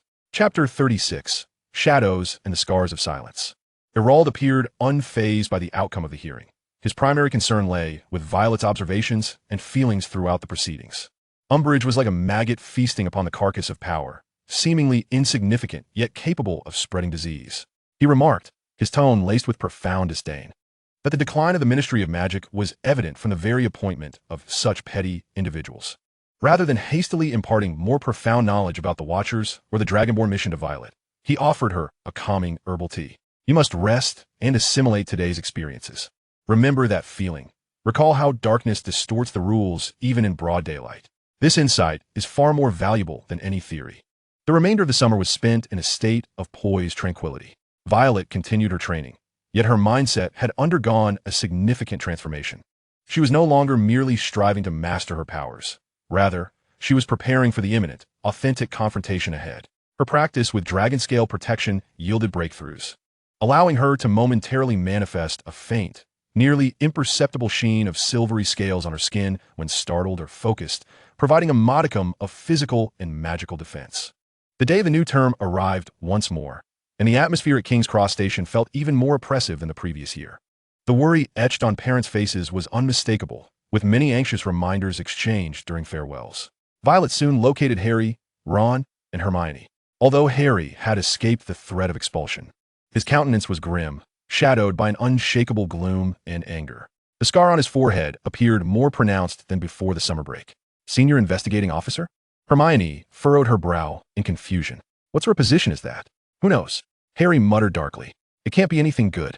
Most disconcerting was their inability to find an empty compartment on the train, ultimately necessitating the sharing of a space with Luna Lovegood, a uniquely eccentric fourth-year Ravenclaw known as the Loony Girl. Luna spoke in her whimsical tone about Nargles and Crumplehorn Snorkax, inadvertently alleviating the oppressive atmosphere somewhat. Violet noticed that Luna emanated a remarkably pure, almost translucent silver aura, as if she could perceive the truths hidden beneath many facades. Upon arriving at Hogwarts, the ominous premonitions intensified. The Great Hall remained magnificent, yet a glaring figure had joined the staff table, Dolores Umbridge. Clad in a pink wool cardigan and adorned with a black velvet bow, her face bore an excessively sweet smile, yet Violet could clearly discern the viscous, dark pink aura surrounding her, spreading like a toxic mist that clashed with Hogwarts' ancient magical ambience. The sorting ceremony proceeded as usual, but when Dumbledore rose to address the assembly, Umbridge audibly cleared her throat, intentionally interrupting him. She then delivered a long-winded, hollow speech filled with bureaucratic jargon, emphasizing progress for the sake of progress, adherence to the standards set for the magical community, and announcing her role as a senior investigating officer of the ministry, tasked with evaluating Hogwarts teaching to ensure compliance with ministry standards. This proclamation plunged the hall into an eerie silence. Students exchanged bewildered glances while the professor's expression soured, particularly Professor McGonagall, whose lips were pressed into a thin line. Umbridge's speech amounted to a declaration of the ministry's direct interference in Hogwarts' internal affairs. The following day, defense against the dark arts class transformed into a nightmare for all. Umbridge's classroom was adorned like a young maiden's boudoir, replete with lace trimmings and whimsical cat motifs. Yet, beneath this saccharine facade lay her merciless pedagogy. She proclaimed that the course would utilize her meticulously crafted textbook, Theory of Magical Defense, which demanded only reading, comprehension, and memorization, strictly prohibiting any practical application. As long as the incantation is executed correctly, one will generally succeed in wielding the charms to achieve the desired effect. Without encountering situations that necessitate the use of defensive spells, she intoned with a feigned sweetness. Violet, seated in the classroom, could distinctly observe the malevolent delight that radiated from Umbridge as she punished Harry, the dark pink aura around her betraying a sadistic pleasure. Furthermore, her black quill, a sinister instrument exuding faint traces of dark magic, siphoned the writer's blood for ink. A pink cloud of foreboding now enveloped Hogwarts. Umbridge, akin to a venomous spider, began weaving a web of control and oppression across her domain, with Harry as her first and most conspicuous target. His scar, in the midst of her class, began to throb with pain, fueled by anger and repression. Violet understood that Eldrado was right. She had to remain at the school to closely observe the unfolding events. The darkness did not merely emanate from the lurking Voldemort outside the castle, but from within, this seemingly ludicrous yet profoundly lethal pink poison. Harry's scar served as a bridge to the darkness below, its tumult perhaps heralding a greater storm. Chapter 37. Echoes of the Room of Requirement. Umbridge's defense against the dark arts class resembled a slow suffocation of the spirit, rapidly spreading throughout Hogwarts. Her absurd doctrine, which prioritized theory over practice, left students, particularly those in their OWL's year, feeling despondent about their futures, while also representing a grave neglect of the impending dark threat. The scar on Harry's hand, inscribed repeatedly with his own blood, bore witness to Umbridge's tyranny, igniting a flicker of anger and rebellion within many hearts. This oppressive atmosphere was particularly palpable within the Gryffindor Tower. One evening, in the common room, Hermione Granger could no longer contain her frustration. She set down her hefty theory of magical defense, her gaze sweeping across her despondent peers, and a hushed voice addressed Harry and Ron. This cannot continue. Umbridge has no intention of teaching us anything useful. If Voldemort truly comes, we won't even be able to cast a decent shield charm. What will we do? Ron replied despondently. She is a High Inquisitor. Even Dumbledore seems powerless against her. We can no longer rely on her. Hermione's eyes sparkled with a resolute determination. We need to teach ourselves. We require a space where we can genuinely practice defensive spells. This audacious notion left both Harry and Ron momentarily speechless. To defy Umbridge's educational decree, the risks were monumental. Yet, where could they practice? How would they organize? Umbridge and her cadre of Inquisitors, appointed Slytherin students like Pansy Parkinson, hovered around them like flies. Harry furrowed his brow, recalling the surveys that Fred and George had mentioned, which were scattered throughout the castle. In a hushed tone, Hermione spoke of a discussion she had with Velout regarding the Grey Lady of Ravenclaw, who occasionally alluded to a room that could only be discovered by one who truly needed it, a room of requirement. The legend of this mystical sanctuary sparked a glimmer of hope within him. Days later, during what seemed to be a chance encounter in the corridor, Hermione divulged this plan to Velout, seeking her counsel. Without hesitation, Velout responded, her aura brimming with a sense of control and a desire for destruction. Umbridge is not educating. She is castrating your ability to defend yourselves. Learning self-defense is a fundamental right. A sharp glimmer flickered in her violet eyes. I can feel the presence of that room. It is ancient, imbued with the magic of possibilities. It may indeed be feasible. With Velout's affirmation, her keen insight renowned in Ravenclaw, Hermione's confidence soared. She began to discreetly and cautiously reach out to those she deemed trustworthy and discontented with the status quo, not only from Gryffindor, but also from Hufflepuff, including Susan Bones and Ernie Macmillan, as well as Anthony Goldstein and Terry Boot from Ravenclaw. The response was unexpectedly fervent. Fear and anger had reached a boiling point. Though Velout did not directly partake in the recruitment, she employed her perceptive abilities to monitor the corridors and the Great Hall for any malicious gazes directed at Hermione or the contacted students. On several occasions, she detected members of the inquiry group attempting to eavesdrop and cleverly orchestrated minor distractions, such as causing a portrait to suddenly scream or using a silencing charm to trip a passing suit of armor to divert their attention. Then, a smooth, heavy door materialized on what had previously been an empty wall. Everyone held their breath as they pushed it open. The sight within left them awestruck. A spacious and brightly lit room, ample enough for practicing magic, adorned with various spell diagrams and mirrors on the walls. Soft mats piled in the corners, and even an obstacle course specifically designed for practicing counter charms. It was utterly enchanting. Lee Jordan let out a whistle. "This is the room of requirement," Hermione proudly proclaimed. "From this day forth, this shall be our place to learn true defensive magic. What shall we call it? How about Dumbledore's Army, DA?" Ginny Weasley suggested, her eyes sparkling with excitement. The name received unanimous approval, and a sense of clandestine camaraderie and purpose filled the air. During the inaugural meeting, Harry stood before the group, a twinge of nervousness coursing through him. No longer was he the vilified liar. He was now a beacon of hope, entrusted with the guidance of those who sought to confront the darkness. He began teaching from the most fundamental disarming charm, patiently explaining the intricacies and correcting their stances. Meanwhile, Hermione remained vigilant at the entrance and around the room, ensuring that no unusual magical fluctuations approached. Her dragon blood instincts formed an invisible net of vigilance. The gathering proved to be immensely successful. The students exhibited remarkable progress, particularly Neville Longbottom, who, encouraged by Harry, successfully cast the disarming charm for the first time. Although his effort lacked force, the excitement it ignited rendered his cheeks crimson. This atmosphere of mutual learning and support stood in stark contrast to the silence and fear that permeated Umbridge's classroom. The DA. Meetings became the sole beacon of hope and solace for the students during the dark and oppressive academic year. In their clandestine gatherings each week, they learned practical defensive spells such as the shield charm, the stunning spell, and the petrifying charm. Harry discovered a natural aptitude for teaching, while Hermione emerged as an excellent organizer.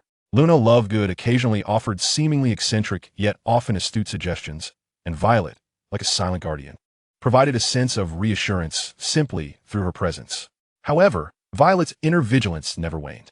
She perceived Umbridge's sickly pink aura akin to a tainted tide, steadily encroaching upon the castle. The activities of the inquisitorial squad intensified, and Filch patrolled with an unnerving fervor. Even more troubling was her sense that certain ancient magical portraits within the castle seemed to be influenced by an external, prying power, possibly manipulated by Umbridge for surveillance. Danger slithered like a concealed serpent, poised to strike at the nascent spark of rebellion. Violet understood that they must exercise greater caution. She began to consciously employ her rudimentary grasp of the dragon scale, shielding principle to weave exceptionally faint magical ripples near the entrance of the room of requirement for early warning purposes.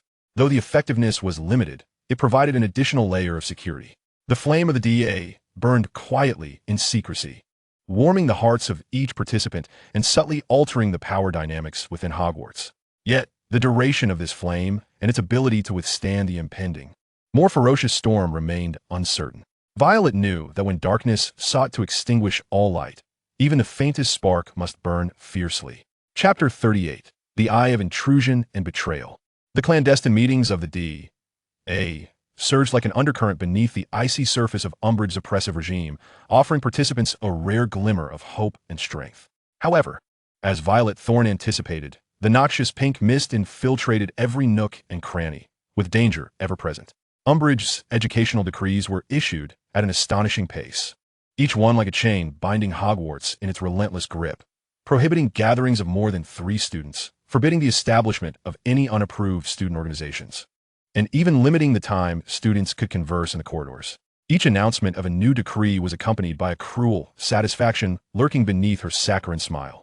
Violet could clearly discern that these edicts bore a faint, disquieting magical constraint, attempting to forcibly distort the atmosphere of freedom within the castle. Even more disconcerting was the heightened activity of the inquisitorial squad. Pansy Parkinson and her Slytherin entourage prowled the castle like a pack of hounds, brandishing Umbridge's custom-crafted questionnaires, seeking to extract information or intimidate fellow students. Filch has experienced a resurgence in his career, eagerly polishing the newly hung notice boards that proclaim harsh penalties. Consequently, the activities of the DA have become increasingly cautious. Before each gathering, Harry, Hermione, and Ron meticulously verify their route, employing the Marauder's map to evade Filch and the inquisitorial squad. Meanwhile, Violetta utilizes her perceptive abilities, silently patrolling the front and rear of the group. Her keen vision capable of detecting prying eyes hidden behind suits of armor or within portraits. On several occasions, her timely warnings prompted a change in course, allowing the group to successfully avoid ambushes. However, even the most meticulous plans can falter. After one such meeting, the members departed the room of requirement in small groups. Lavender Brown and Parvati Patil animatedly discussed the new spells they had learned, their voices slightly elevated as they made their way towards Gryffindor Tower. At that moment, a member of the inquisitorial squad, Millicent Bulstrode, emerged from around a corner. "Stop!" Millicent bellowed, her face alight with the triumph of having captured her prey. "What are you discussing? Planning some illegal gathering?" "Good evening, Miss Bulstrode," Violetta replied calmly, her violet eyes lightly sweeping over Millicent. "I believe I overheard you discussing a gathering, perhaps concerning Professor Slughorn's forthcoming Christmas party? I hear the invitations are highly coveted." Her words deftly diverted the conversation. Millicent paused, momentarily distracted. For Slughorn's party was indeed a topic of great interest among many students. Seizing the opportunity, Violetta exchanged a knowing glance with Lavender and Parvati, who quickly chimed in, "Yes. Yes, we were discussing what to wear to the party." Though Millicent remained skeptical, lacking tangible evidence to pursue, she reluctantly issued a few parting warnings before departing. The crisis was temporarily averted, yet this encounter served as a stark reminder to all. The existence of the DA was akin to dancing on the edge of a blade. Simultaneously, Harry's condition stirred a subtle concern within Violetta. His scar throbbed frequently, particularly at night, and he often experienced nightmares involving a long corridor.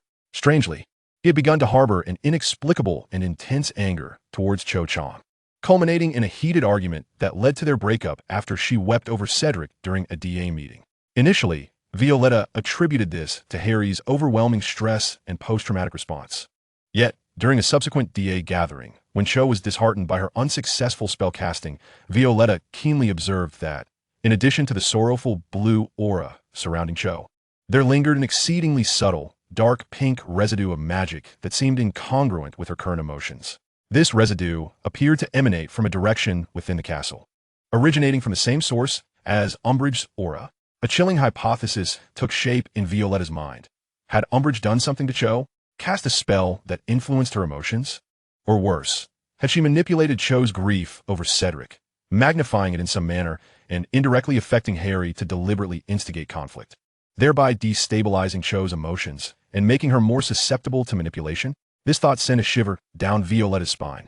If this is indeed the case, Umbridge's malevolence and cunning surpass all imagination. She is attempting to sow discord within the ranks of Dumbledore's army. We must alert Harry, Hermione exclaimed anxiously, urging him to avoid falling into Umbridge's trap. Communication had reached an impasse. Violet understood that mere words would not suffice to persuade Harry. She needed tangible evidence. A direct link to Umbridge machinations against Cho-Chan. One evening, employing the disillusionment charm, she stealthily followed Cho, who had been summoned once more to Umbridge's office. Concealed in the shadows of the corridor outside the office, she focused all her senses, striving to penetrate the opulent, pink wooden door adorned with cat motifs. Attuning herself to the sounds within, while the precise dialogue eluded her, the fluctuations of magical auras were vividly apparent. Umbridge's sticky, dark pink aura coiled around Cho's fragile, sorrowful blue aura like a serpent, an insidious blend of confundus charm and emotional amplification slowly and steadily ensnaring Cho. Umbridge appeared to be whispering some insidious inducement, as Cho's aura grew increasingly unstable, rife with conflict and anguish. Just as Violet was wholly engrossed in her observations, a sudden flurry of footsteps echoed from the far end of the corridor. It was Filch. He was carrying a lantern, muttering about checking for students wandering the halls at night. Violet's heart raced. She immediately suppressed all magical fluctuations, pressing herself against the cold stone wall like a gecko, hoping to remain undetected by utilizing the shadows and her disillusionment charm. Filch's lantern light swept closer down the corridor. Violet could hear her own heart pounding in her chest. The consequences of being discovered lurking outside Umbridge's office in the dead of night would be dire. At that critical moment, the door to Umbridge's office swung open abruptly. Cho emerged, her eyes red-rimmed, nearly colliding with Filch. This unforeseen incident diverted Filch's attention. "What are you doing out here at this hour?" He scrutinized Cho suspiciously. After muttering a few more words, Filch cast one last glance at the empty corridor and, lantern in hand, gradually moved away. Violet sighed in relief, her back drenched in cold sweat. She cast a glance at the now-closed, malevolent pink door of Umbridge's office, her heart heavy with foreboding. She had obtained the evidence. But how could she convince Harry and thwart Umbridge's nefarious scheme? The fissures within Dumbledore's army had already begun to surface, while external surveillance tightened ominously. Violet sensed an invisible net slowly closing in, with Cho likely serving as Umbridge's chosen point of exploitation. She needed to act swiftly, otherwise, this flicker of rebellion risked being extinguished by internal suspicion and external suppression. Chapter 39. The Glimmer of Dragon Scales. Cho's swollen eyes and the emotional collapse she exhibited upon fleeing Umbridge's office pierced Violet Thorne's heart like a thorn. She was nearly certain that Umbridge was wielding dark magic to manipulate and amplify Cho's sorrow, using it as a weapon to dismantle Dumbledore's army and target Harry. But how could this insidious plot be unraveled? Revealing the truth to Harry would only provoke a more intense resistance from him, and reporting to the professor would lack the concrete evidence accepted by the mundane magical community. She needed a more cautious and effective approach. The following day, she sought out Hermione, confiding her discoveries and speculations from the previous night. Upon hearing her, Hermione's expression grew alarmingly serious, with an angry flame burning in the bright yellow aura surrounding her. "I knew it. Umbridge is more despicable than we imagined," Hermione hissed through gritted teeth. "She is using dark magic to manipulate the minds of students. This exceeds the bounds of educational decrees. This is a crime, but we lack evidence, Hermione," Violet calmly pointed out. "The Ministry won't believe us, and Umbridge would retaliate fiercely. We need a form of magic that can dispel or counteract this influence." To secretly assist Autumn, Hermione immediately fell into deep thought, her curiosity now directed towards this new avenue. The confundus charm and the emotion amplification charm belong to the realm of advanced mental magic. Combating them requires immense willpower or specialized protective spells. The mind-shielding charm is the most effective, but Autumn cannot master it in such a short time. "Perhaps complete resistance isn't necessary," Violet mused. We only need a purifying or stabilizing effect, something that can help Autumn recognize the unnaturalness of her emotions, empowering her to break free from that influence. She recalled the instinctive aversion to impure magic that coursed through her draconic bloodline, as well as the stabilizing effect of the dragon crystal pendant. The two young women, on the edge of the library's restricted section, thanks to Hermione's silver tongue and Violette's precise grasp of Madame Pance's patrol patterns, secretly consulted numerous tomes on mental magic, protective spells, and ancient purification rituals. Ultimately, they stumbled upon an obscure, yet seemingly feasible concept, a magical ritual based on a modified calm potion.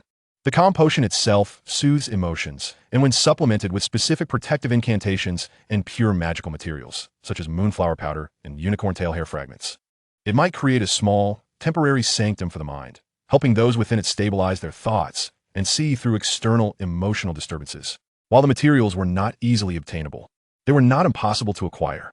Moonflowers were cultivated in the greenhouse, and unicorn tail hair fragments could be sourced from the old supply box left by Professor Kettleburn in the care of magical creatures class after Hagrid's temporary suspension. These items were now under Professor Grubbly Plank's care. The real challenge lay in the precise control of magical power and the purity of protective intent required during the casting process. They decided to take the risk. Violette would monitor Autumn's movements visually, seeking the right moment and place, while Hermione, with her exceptional potion-making and spell-casting skills, would prepare the materials and lead the ritual. An opportunity arose one Friday evening when Autumn, after being summoned for another heart-to-heart by Umbridge, made her way alone to the shores of the Black Lake, evidently seeking a quiet place to calm her emotions. Violette immediately informed Hermione. The two discreetly followed Autumn to a secluded lakeside, shielded by willows, far from the main path. The twilight sun cast a serene glow upon the lake's surface, but the chaotic, dark pink aura enveloping Autumn clashed starkly with the tranquil beauty of the scene. She sat upon a large stone, her shoulders quivering slightly. Hermione took a deep breath and retrieved a small box wrapped in silk from her pocket, containing a meticulously ground blend of moonflower pollen and fragments of unicorn tail hair. With the tip of her wand, she dipped into the mixture and began to inscribe a simple protective rune upon the ground, softly reciting an ancient incantation discovered in a tome, imbued with soothing power. Meanwhile, Violet stood a short distance away on guard. She focused her mental energy, attuning herself to any signs of prying eyes, while simultaneously attempting to summon the regal and purifying essence of her draconic heritage, directing it like silent ripples towards the minuscule rune that Hermione was crafting. This was a bold endeavor. She harbored doubts about whether her bloodline's power could synergize with Hermione's spell, yet an instinct urged her that it might enhance the efficacy of the ritual. Hermione's voice was gentle yet resolute, and the rune began to emanate a soft, silvery glow.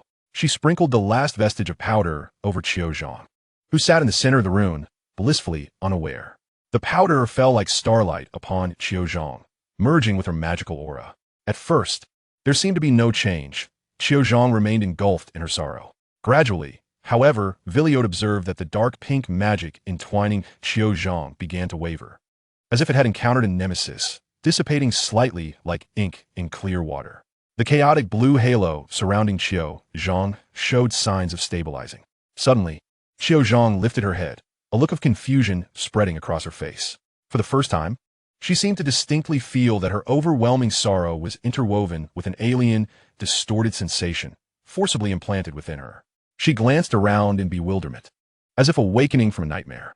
At that moment, an unexpected occurrence transpired, perhaps due to the fluctuations of the ritual's energy or merely by chance. A grass snake, previously docile and hidden behind a willow tree, suddenly startled and darted towards Chiozhong, already emotionally unstable. Chiozhong screamed instinctively and fell backward. Violet reacted with lightning speed, stepping forward just as the grass snake lunged, instinctively shielding Chiozhong with her own body. She refrained from using her wand, instead concentrating her will to instantaneously activate the dragon scale protection she had been practicing. All of this unfolded in a heartbeat.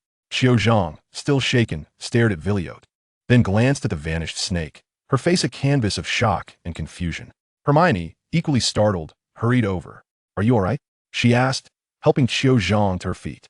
Chiozhong shook her head, yet her gaze remained fixed on Violet. "What was that just now?" "I felt as if a gust of wind shielded her," she queried uncertainly, her previous chaos and sorrow replaced by a lucid perplexity. Viliote quickly concealed the traces of her dragon scale protection and calmly replied, "It's nothing. Perhaps you startled it." "How do you feel now?" Qiuzhong blinked, took a deep breath, and furrowed her brow slightly.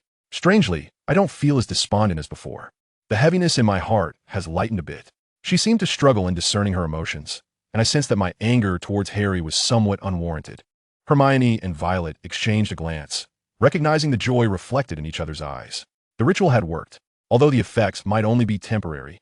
It had at least afforded Qiuzhong a fleeting moment of clarity.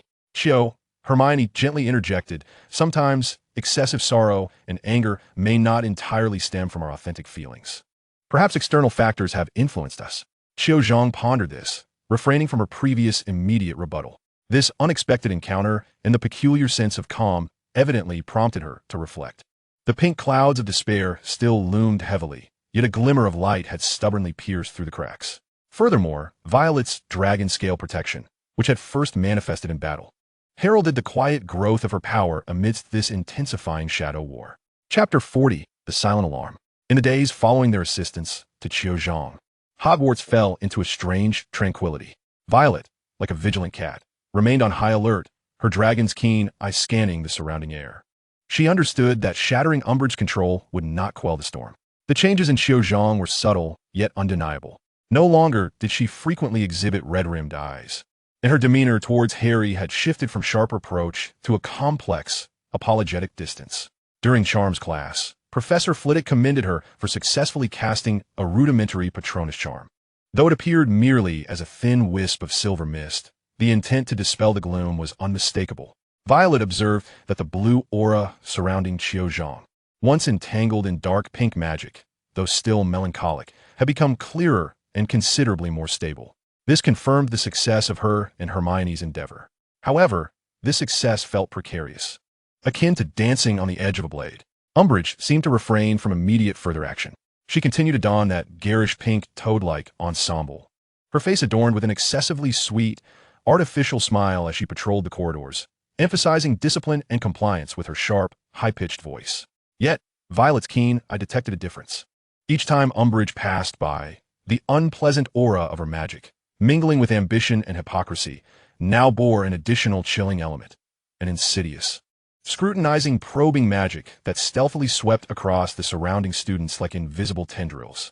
"She is probing," Violet whispered to Hermione one evening in the library. They pretended to study magical theory, but were in truth exchanging intelligence. Hermione's brow furrowed in concern. "Is it directed at us? Or at everyone?"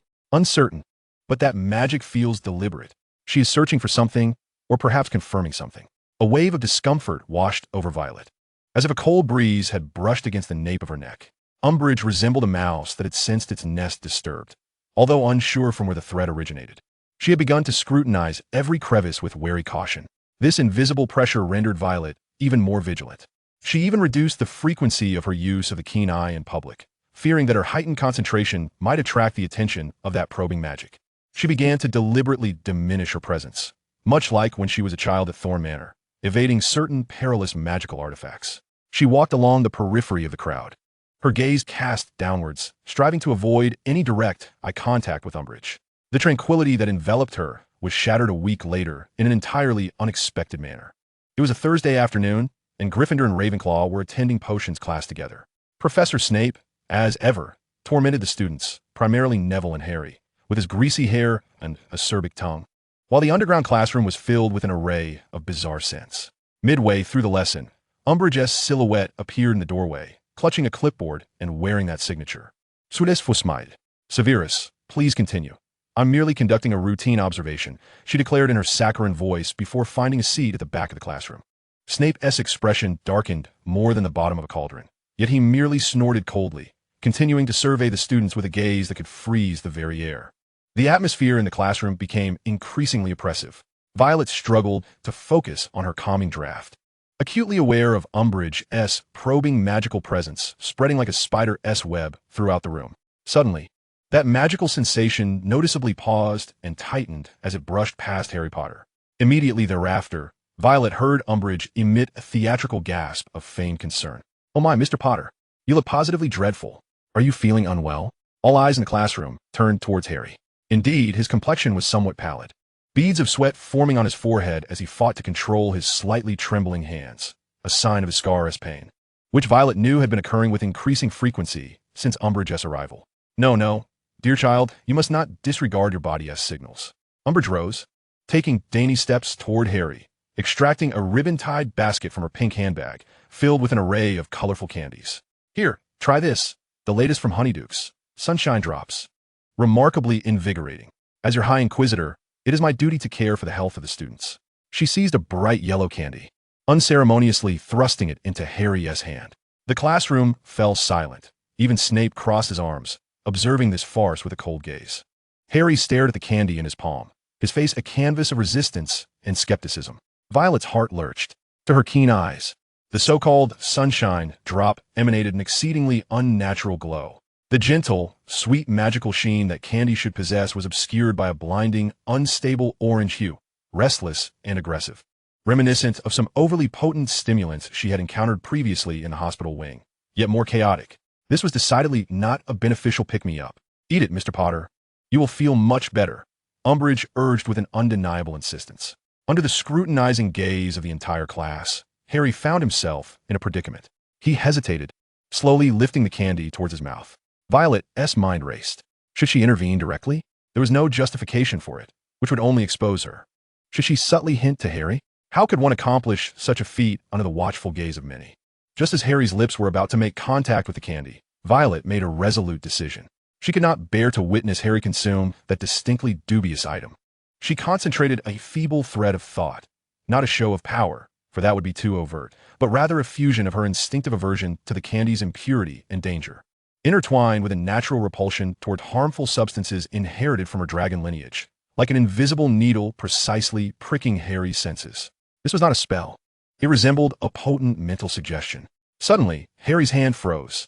It was as if he had caught a whiff of something exceedingly repugnant or tasted an indescribable bitterness on his tongue. His complexion turned even graver, and he could not suppress a retch, causing the candy to tumble from his grasp and roll across the table to rest beside the cauldron. "I'm sorry, Professor," Harry gasped. Seizing the moment, "I suddenly feel a bit nauseous. Perhaps it's the strong scent of the potion." Umbridge's smile faltered, her bulging toad-like eyes flashing with a swift, offended ire and deeper suspicion. She fixed her gaze on Harry, then slowly scanned the classroom, seemingly seeking the source of the subtle disturbance that had just transpired. Violet promptly lowered her head, feigning concentration on her relatively stable potion, her heart pounding in her chest. Had she succeeded? Had Umbridge noticed? The bell rang like a clarion call for reprieve.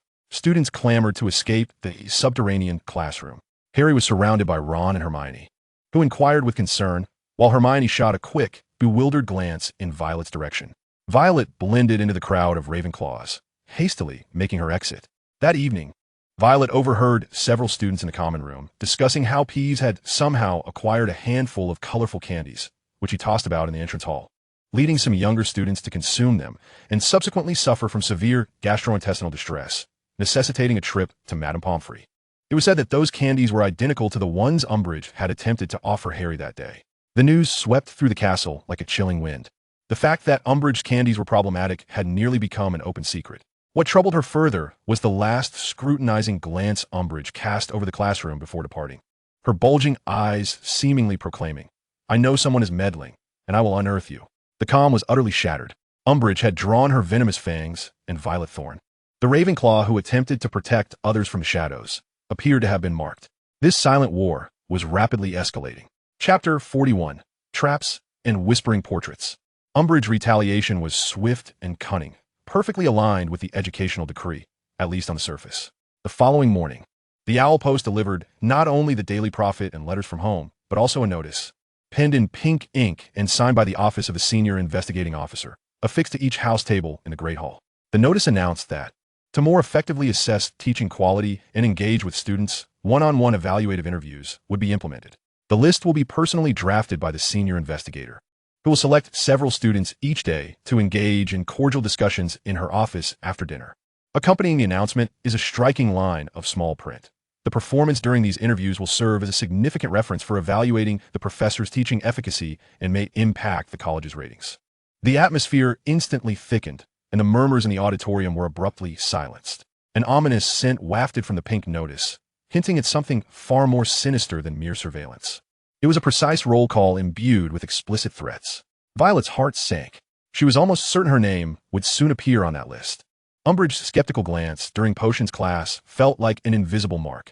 This was not speculation, but rather an instinct akin to that of a hunter tracking its prey. Indeed, that afternoon, as she concluded her transfiguration class and prepared to head to the library with Mandy Brocklehurst, a Hufflepuff girl clad in a pink cardigan, her expression rigid, intercepted her.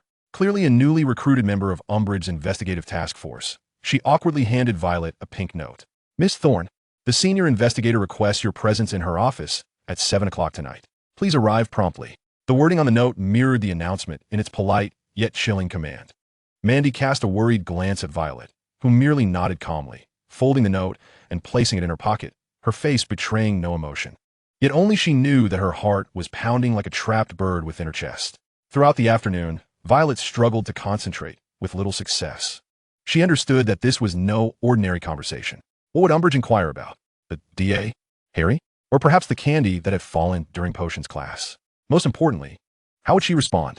Umbridge was adept at manipulating rules and psychological pressure, while Violet's greatest secret, her dragon blood heritage, must never be revealed. At dinner, she barely touched her food. Hermione, Harry, and Ron sat across the Gryffindor table, casting concerned glances in her direction. Hermione even attempted to approach amidst the chaos. But Violet subtly halted her with a slight look. At this moment, any excessive closeness could spell trouble for Hermione. At 6:50, Violet stood before the familiar door of the office on the 8th floor of the castle, adorned with the golden plaque of the senior investigator. The previously silly cat plates now seemed to gaze at her with Umbridge's round, calculating eyes, watching her every move. Taking a deep breath to quell the slight prickling discomfort in her eyes caused by anxiety, she knocked on the door. "Come in," a saccharine voice called from within. Violet pushed the door open. The office was even more stifling than during her last visit. Adorned with more-lace tablecloths and an abundance of cat-themed decor, the cats now either knitting or wearing bows, the air thick with an overly sweet perfume.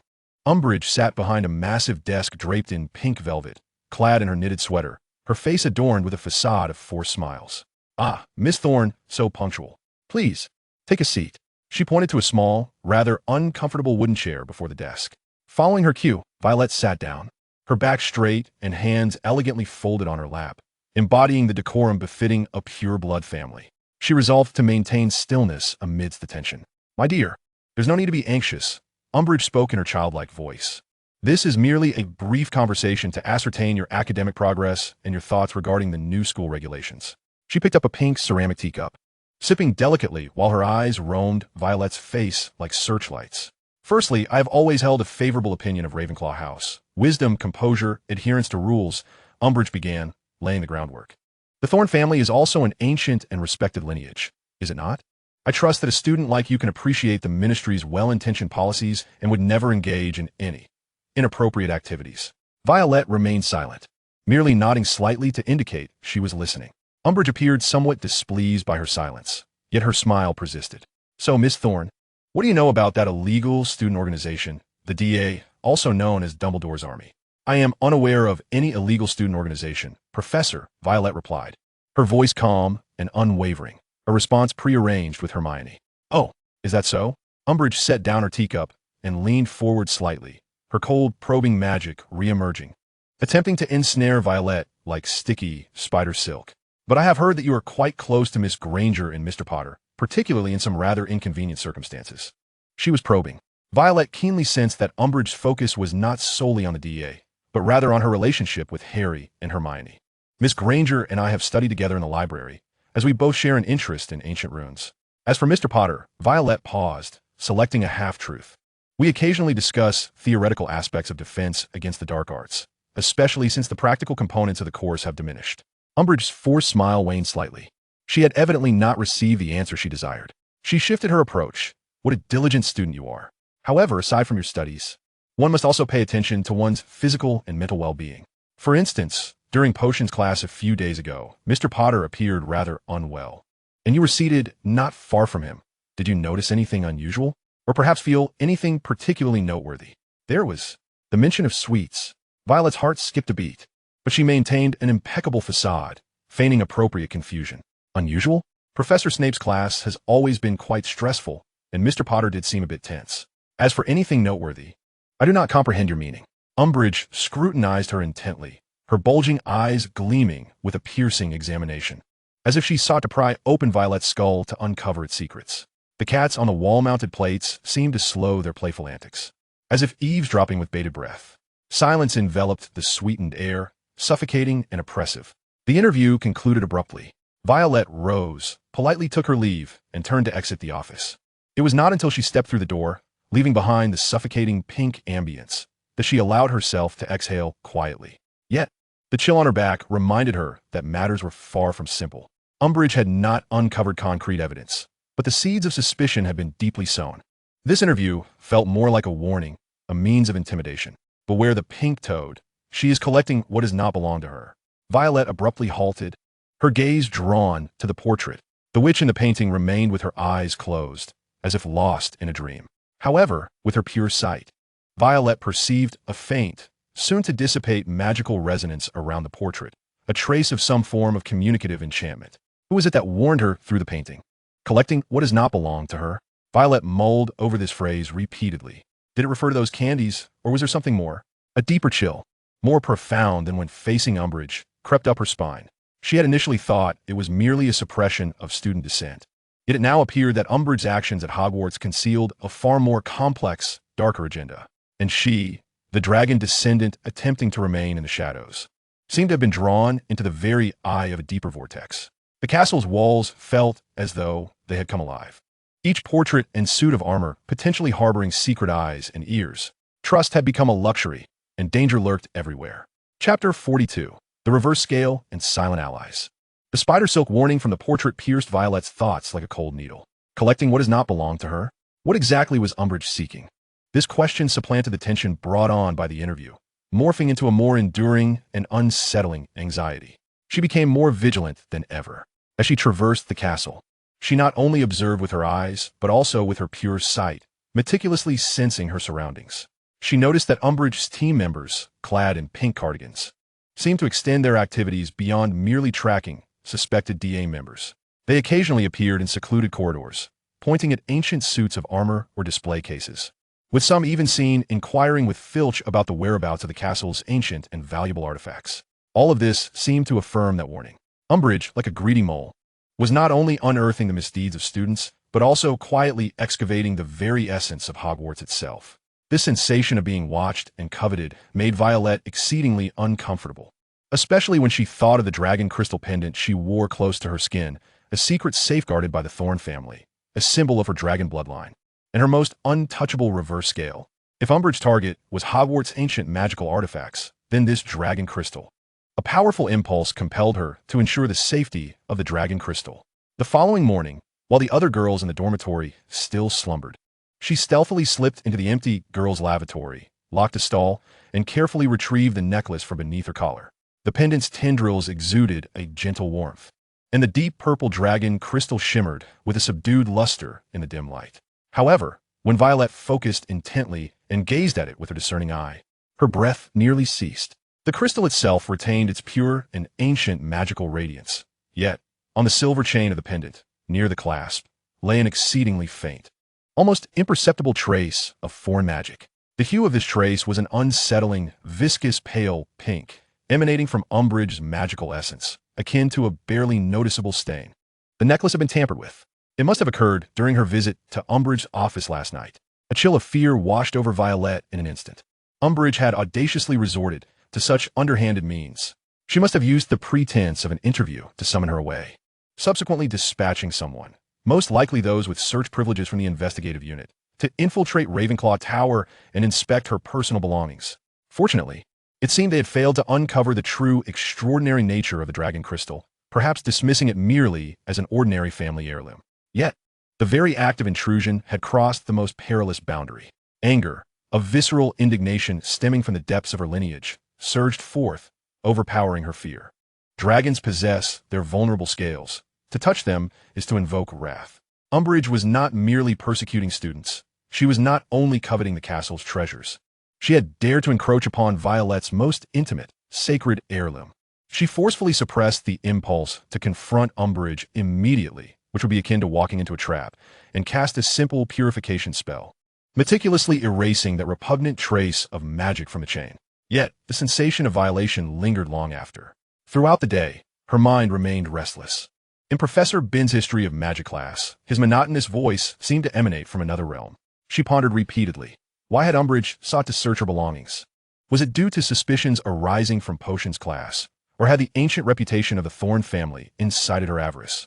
Did the portrait's warning figure possess knowledge of this transgression? After dinner, she retreated alone to a secluded corner near the restricted section of the library, seeking solace among ancient tomes for insights into magical item tracking or counter-tracking. But more importantly, she yearned to calm her tumultuous thoughts. As she leafed through a dust-laden tome entitled Arcane Magic and Countermeasures, a figure silently occupied the seat opposite her. Violet, ever vigilant, looked up to find Hermione Granger's worried visage. "Are you all right?" Hermione whispered urgently. "I heard Umbridge summoned you for a conversation last night. Did she trouble you?" Witnessing the genuine concern in Hermione's eyes, a warm wave washed over Violet. In this castle rife with suspicion, having a trustworthy ally was invaluable. After a moment's hesitation, she chose to divulge part of the truth, omitting specific details about the dragon crystal. "I mainly probed into the DA situation and what transpired in potions class. I did not confess to anything." Violet's voice was barely above a whisper, but, "Hermione, I suspect her motives extend beyond mere suppression of students. She seems to be searching for something ancient." Even Hermione had been subjected to a search. Umbridge's net was cast wider than anticipated. "We must exercise greater caution." Violet sensed the gravity of the situation. She might target all the students she deemed suspicious or valuable. Nodding, Violet watched Hermione's retreating figure before returning her gaze to the weighty, ancient tome before her, yet her thoughts remained tumultuous. Umbridge's touch loomed over her like a dark shadow. Who was that enigmatic warning figure? What exactly was Umbridge searching for? How much longer could she conceal the secret of her dragon crystal? She closed the book and wearily rubbed her brow. Just as she prepared to leave, a flicker of movement caught her eye from the shadows between the shelves across the room. It was not a human silhouette, but rather a nebulous mass of darkness. Violet's heart leapt, and her magical senses ignited. However, upon inspection, the space was devoid of anything. Only the still shadow cast by the shelves remained. It seemed that the fleeting glimpse was merely an illusion. Yet, she distinctly felt a faint, malevolent magical ripple, akin to the ripples created by a stone cast into water, which had just occurred and vanished swiftly. It was not the nauseating, powdery magic of Umbridge. This aura was colder, more concealed, imbued with a sense of surveillance. Was there someone else, besides Umbridge, watching her from the shadows? A chill surged from her toes to the crown of her head. Beneath the shadows of Hogwarts, the concealed perils extended far beyond mere pinkness. Chapter 43. The Room of Requirement, illuminated by a faint glow. The glimpse from the library's shadows lingered in Violet's perception like a slender icicle. It was not characteristic of Umbridge. It was colder, more insidious. Aside from the pink toad, who else in this castle lurked in the shadows? This thought sent a shiver down her spine, yet more pressing matters awaited. Tonight was the DA's training night. Following the incident of item searches, Violet approached collective activities with heightened caution. However, she understood that in such times, enhancing one's self-defense skills was imperative. Umbridge's threats were overt, while the unseen observer's intentions remained unknown and potentially more perilous. As she pushed open the door, a cacophony of lively voices washed over her. In stark contrast to the oppressive atmosphere outside the castle, the Room of Requirement was brilliantly lit and remarkably spacious. The walls displayed diagrams of various magical defenses, and soft cushions were piled in the corners. Many DA members had already arrived, practicing disarming charms in small groups, with red sparks occasionally flickering through the air. "Violet, over here," Hermione exclaimed, waving happily upon spotting her. She stood alongside Harry, Ron, Neville, Ginny, and others. Seeing these familiar faces and feeling their magical aura, infused with the determination to resist oppression, somewhat alleviated Violet's earlier chill. As most members gathered, Harry's voice, tinged with subtle fatigue yet resolute, called out, "Tonight, we shall continue practicing the disarming charm, in pairs. Remember, keep your wrists flexible and your incantations clear." Training commenced, and Violet's partner was Ginny Weasley. After the diary incident, Ginny emerged stronger and more composed than ever, her spells executed with remarkable speed and precision, imbued with an indomitable spirit. Violet, focused intently, demonstrated a solid foundation in magic, her disarming charm flowing smoothly and steadily. However, her thoughts were not entirely consumed by her incantations. Her clear gaze instinctively scanned the room.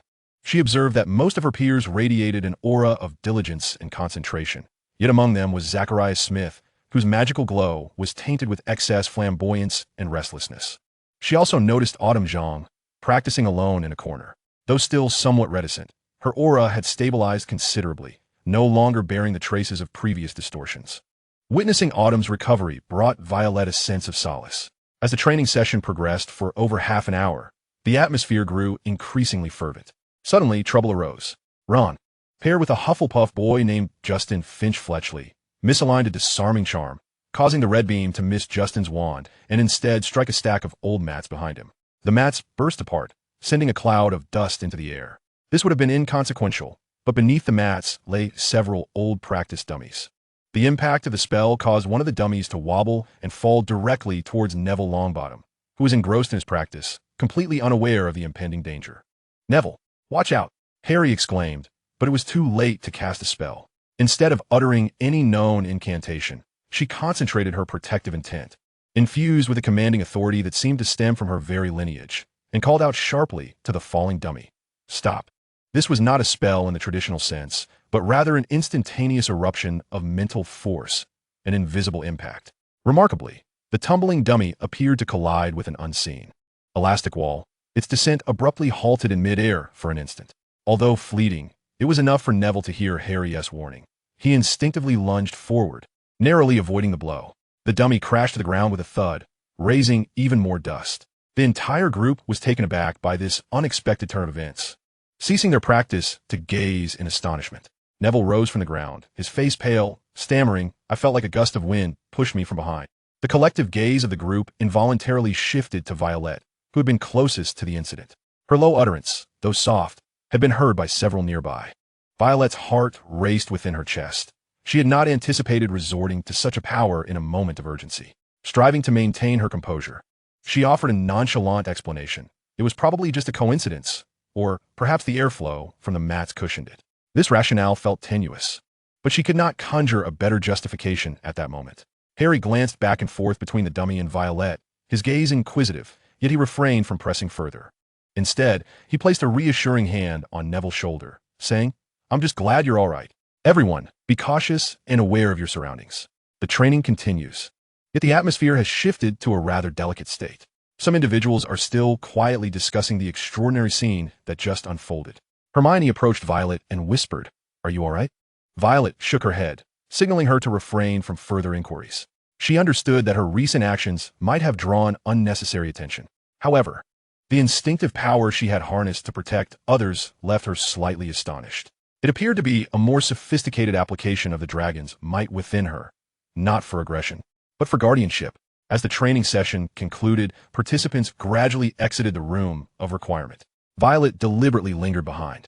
Once she confirmed that everyone had departed, she refocused her energy, meticulously sensing every corner of the room. Nothing. There was no chilling, watchful magical presence. The room of requirement seemed safe, a temporary refuge for respite and practice. She stepped out, observing the walls return to their original state, her heart settling slightly. Despite the looming threat, she affirmed two things that night. First, she was not alone in this battle. The DA was a collective brimming with hope. Second, the power within her might be more potent than she had ever imagined, capable not only of recognizing peril, but also of safeguarding her comrades at crucial moments. Chapter 44. Echoes in the Trap. The following days were deceptively calm.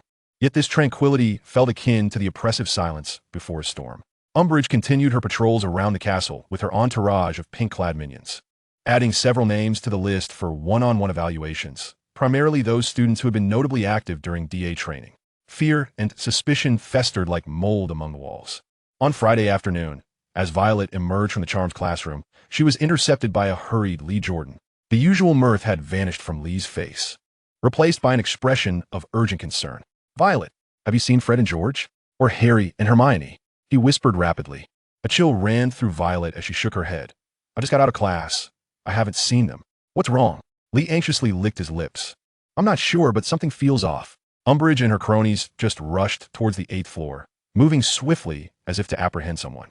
"I worry he didn't finish his thought. but it was clear he's concerned about the DA being exposed. The 8th floor, the room of requirement. Violet's heart sank. Had Umbridge discovered their secret base?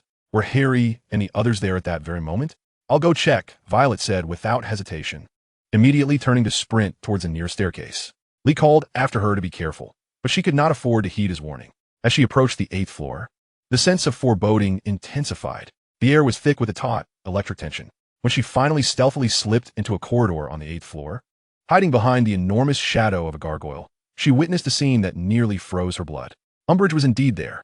She stood before the tapestry depicting the giant clubbing the foolish Barnabas, her face devoid of the insincere smile that once adorned it, replaced by an expression that blended the triumph of a hunter who has finally discovered the lair of its prey with a hint of cruel satisfaction.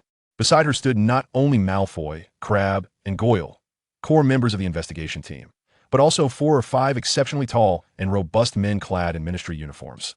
They were Aurors. To her astonishment, Umbridge had summoned the Aurors. They formed a semicircle, encircling the empty wall, their wands drawn and aimed forward. Directly in front of that vacant wall stood Harry, Hermione, Ron, Ginny, Neville, along with Fred and George, all trapped there, their backs pressed against the wall. Their faces bore expressions of shock, anger, and a fleeting hint of panic that they could not conceal. Hermione attempted to argue, but an Auror pointed his wand at her, silencing her. Clearly, Harry and the others had been ambushed by Umbridge and the Aurors while on their way to the room of requirement, or just as they had emerged. This was a meticulously orchestrated trap. Potter, and you lawless little brats. Umbridge's voice was piercing and shrill, filled with the glee of victory. This time, we have you red-handed. What defense do you have now? Illegal assembly, conspiracy against the ministry, irrefutable evidence. We didn't do anything. We merely ran into each other in the corridor. Ron shouted defiantly, though his voice lacked conviction. Ran into each other? Umbridge cackled, her laughter grating like nails on a chalkboard. In this remote corner of the 8th floor? So many of you just happen to cross paths? Take them away. Bring them to my office. I shall interrogate them personally. The Aurors moved forward, roughly seizing Harry and the others by their arms. Harry struggled desperately, while Fred and George attempted to resist, but against the well-trained Aurors and their overwhelming numbers. Their efforts were futile. Violet, hidden in the shadows, dug her nails deep into her palm. She could not bear to watch them be taken away. Umbridge's interrogation would surely be far from mere conversation. But what could she do? Rush out? That would only add another victim to the trap. Alone, how could she possibly confront Umbridge and so many Aurors? In her frantic state, her mind raced to find any possible solution when her gaze suddenly fixed upon a figure beside Umbridge. Not a student from the investigation team, but a man dressed in Auror robes, his face obscured by the shadow of his hood. He stood slightly behind, seemingly not directly involved in the capture, more akin to an observer. Yet, Violet's keen senses detected an extremely faint but disturbingly familiar magical aura emanating from him, cold, concealed, and tinged with a sense of voyeurism. It was identical to what she had felt that night in the library's shadows. Was this aura? Was it one of Umbridge's agents who had been secretly monitoring her all along? This revelation plunged Violet into a chilling despair. If even the Ministry's Aurors were complicit in such covert surveillance of students, then Umbridge's influence was far more extensive and deeply entrenched than she had ever imagined. At that moment, the hooded Aurors seemed to sense something amiss. Slightly turning their head, as if to sweep their gaze towards the shadow of the gargoyle, where Violet was concealed. Alarm bells rang in Violet's mind. She immediately suppressed her presence to the utmost, pressing herself against the frigid stone wall, holding her breath. Take them all, Umbridge commanded triumphantly. The Aurors escorted the dejected Ron, the furious Harry, and the anxious Hermione, following Umbridge as they marched towards the staircase. The corridor soon fell silent once more, leaving Violet alone, hidden in the shadows. Her body cold with dread. She could not save them. She could only watch helplessly as her friends fell into the trap. A profound sense of powerlessness and rage nearly engulfed her, but soon, another emotion took its place, a chilling resolve. The use of Aurors by Umbridge signified that the conflict had escalated dramatically. The voyeur concealed among the Aurors unveiled a colossal iceberg beneath the surface. She could not succumb to panic. She had to act. Harry and the others were being taken to Umbridge's office, which must now resemble a den of peril. A direct confrontation would be foolish. She needed assistance, a higher-level intervention. A name surfaced in her mind, Professor Minerva McGonagall. She was the head of Gryffindor and one of the few professors at the school who dared to openly challenge Umbridge. The pink trap had been sprung, and she might be the only one capable of prying open a gap from outside the net. This silent war had finally stripped off its last disguise, transforming into a blatant confrontation. Chapter 45. The Breath Behind the Gargoyle. Violet dashed through the castle corridors like a gust of wind, her heart pounding beneath her ribs, nearly bursting from her chest. She paid no heed to whether she attracted attention. A singular thought consumed her. Find Professor McGonagall. This was the only hope to rescue Harry and the others. When she breathlessly reached the door to McGonagall's office, she found it firmly shut. A simple sign hanging on the door. In session, please return later. In that instant, Violet felt all her strength drain away. Hope deflated like a puncture balloon, swiftly withering away. McGonagall was not there. What was she to do? Seek out Dumbledore? Setting aside her ignorance of the password to the headmaster's office. Even if she knew it, Umbridge and the Ministry of Magic were presently doing everything in their power to undermine him, and his involvement could worsen the situation. Despair surged like the icy waters of a lake rising in her heart. She leaned against the cold stone wall, forcing herself to regain her composure. Panic would resolve nothing. She needed information. She had to ascertain what transpired within Umbridge's office. Only by understanding the situation could she devise her next course of action. A bold yet perilous thought emerged. She could not storm inside, but she could attempt to draw closer, to listen, to sense. Violet sprang into action once more, this time moving with the silence of a specter. She chose an abandoned corridor leading to the upper level of Umbridge's office, where several grand, decorative gargoyle statues stood sentinel. Peering down through the shadowed crevice behind the gargoyle, Violet caught a fleeting glimpse of a small section near Umbridge's office door, notably close to the window. Like a nimble feline, she ascended the stone steps and curled herself behind the imposing pedestal of the largest gargoyle. This position was perilously precarious. Should she be discovered, there would be no plausible explanation.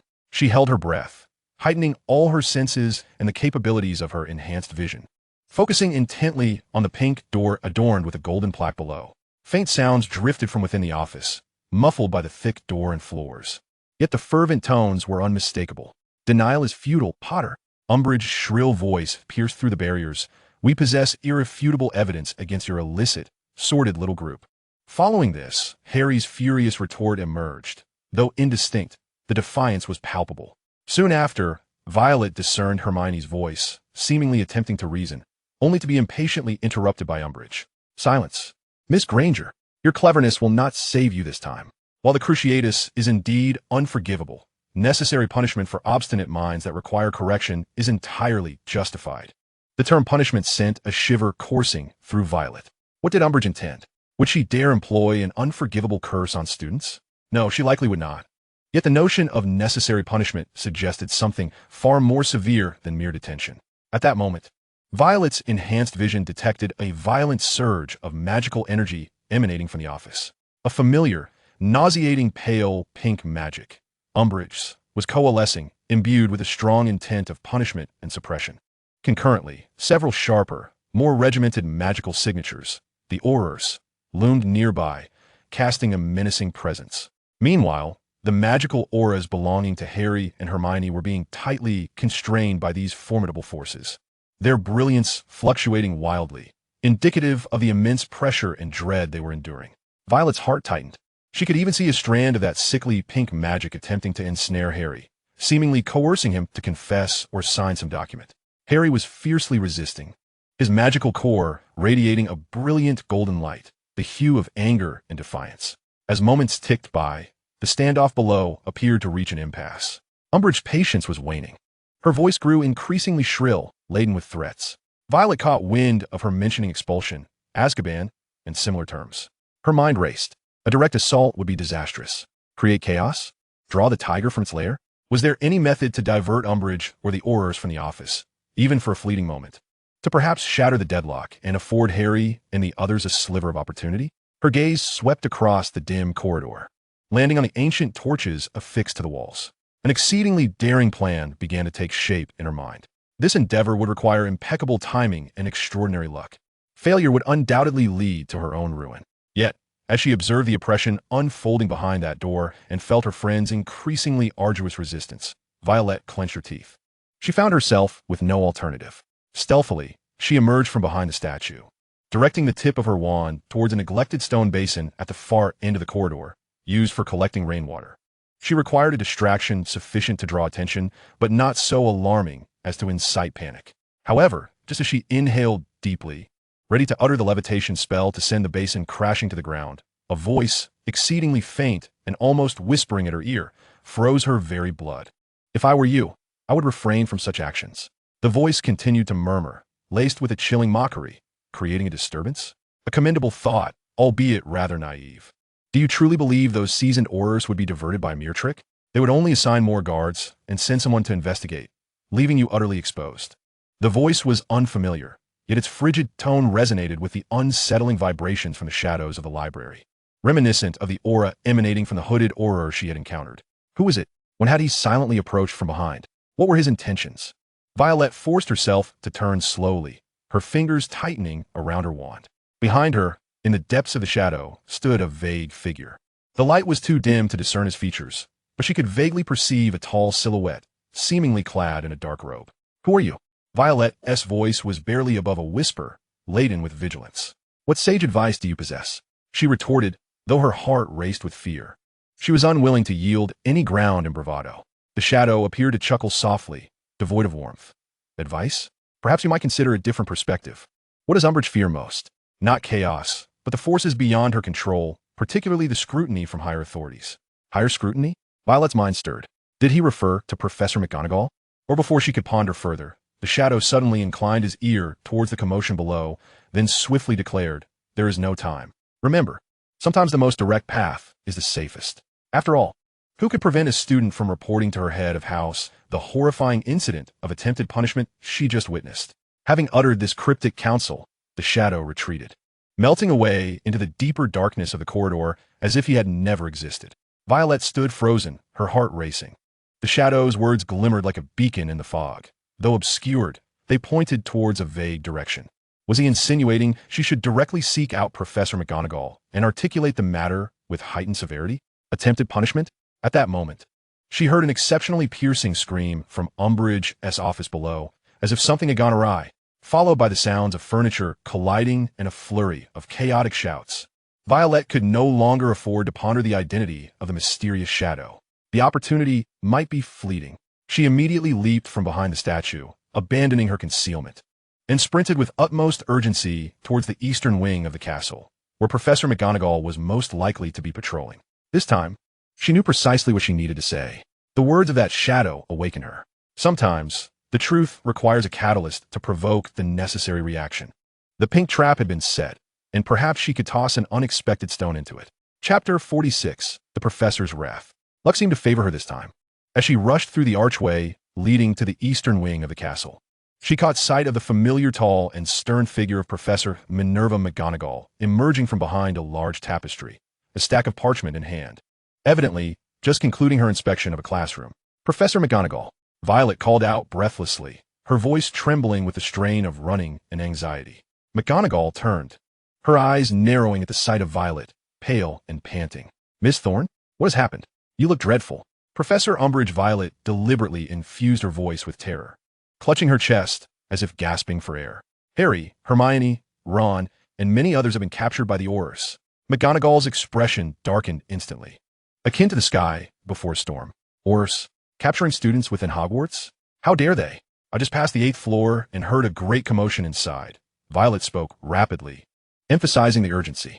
"Professor Umbridge is furious. I heard her declare she would employ necessary punishment to correct them, and her wand was pointed at Harry.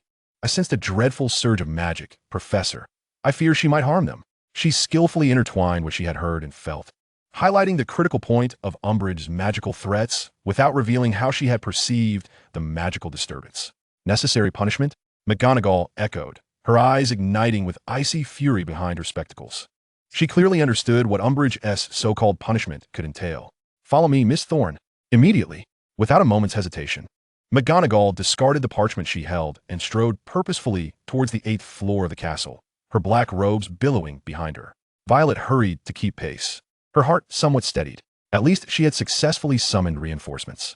Upon reaching the 8th floor, the door to Umbridge's office remained firmly shut, but the silence within was unsettling. McGonagall did not knock. She simply waved her wand, and the lock clicked open. With a forceful push, she swung the door wide. The scene within the office unfolded before them. Harry, Hermione, Ron, Ginny, Neville, Fred, and George stood there, their expressions grim. Harry's face was set in stubborn anger. Hermione's eyes were red-rimmed, Ron's ears were flushed with rage, and the twins wore expressions that suggested they were ready for a desperate confrontation. Several Aurors stood scattered around, still on high alert. Meanwhile, Umbridge sat behind her pink desk, wearing a look of displeasure at being disturbed, tempered with suppressed delight. "Minerva!" Umbridge shrieked. "What is the meaning of this? You cannot enter my office without permission. Dolores, I must inquire about the meaning of your actions." Professor McGonagall's voice pierced the air with an icy sharpness. "Employing Aurors to detain my students within the confines of Hogwarts? As far as I am aware, matters of discipline at Hogwarts do not warrant the intervention of the Ministry's Aurors. Moreover, I have received reports alleging that you threatened students with magic." The last statement fell like a stone into a still, yet tumultuous pond. Umbridge's visage darkened instantly, and she retorted sharply, "Threatened? That is slander. I am conducting a lawful investigation into an illicit student organization. These students are obstinate and refuse to cooperate." "Illicit organization? Where is your evidence?" Professor McGonagall stood her ground firmly. "As for cooperation, I believe there is no clause in Hogwarts regulations mandating that students must comply with inquiries that may result in punishment, especially those involving magical threats." The gazes of the two female professors clashed fiercely in the air, magic crackling ominously around them. The Aurors appeared somewhat awkward, tasked with assisting Umbridge, yet hesitant to act against the direct challenge posed by the respected and formidable deputy headmistress of Hogwarts.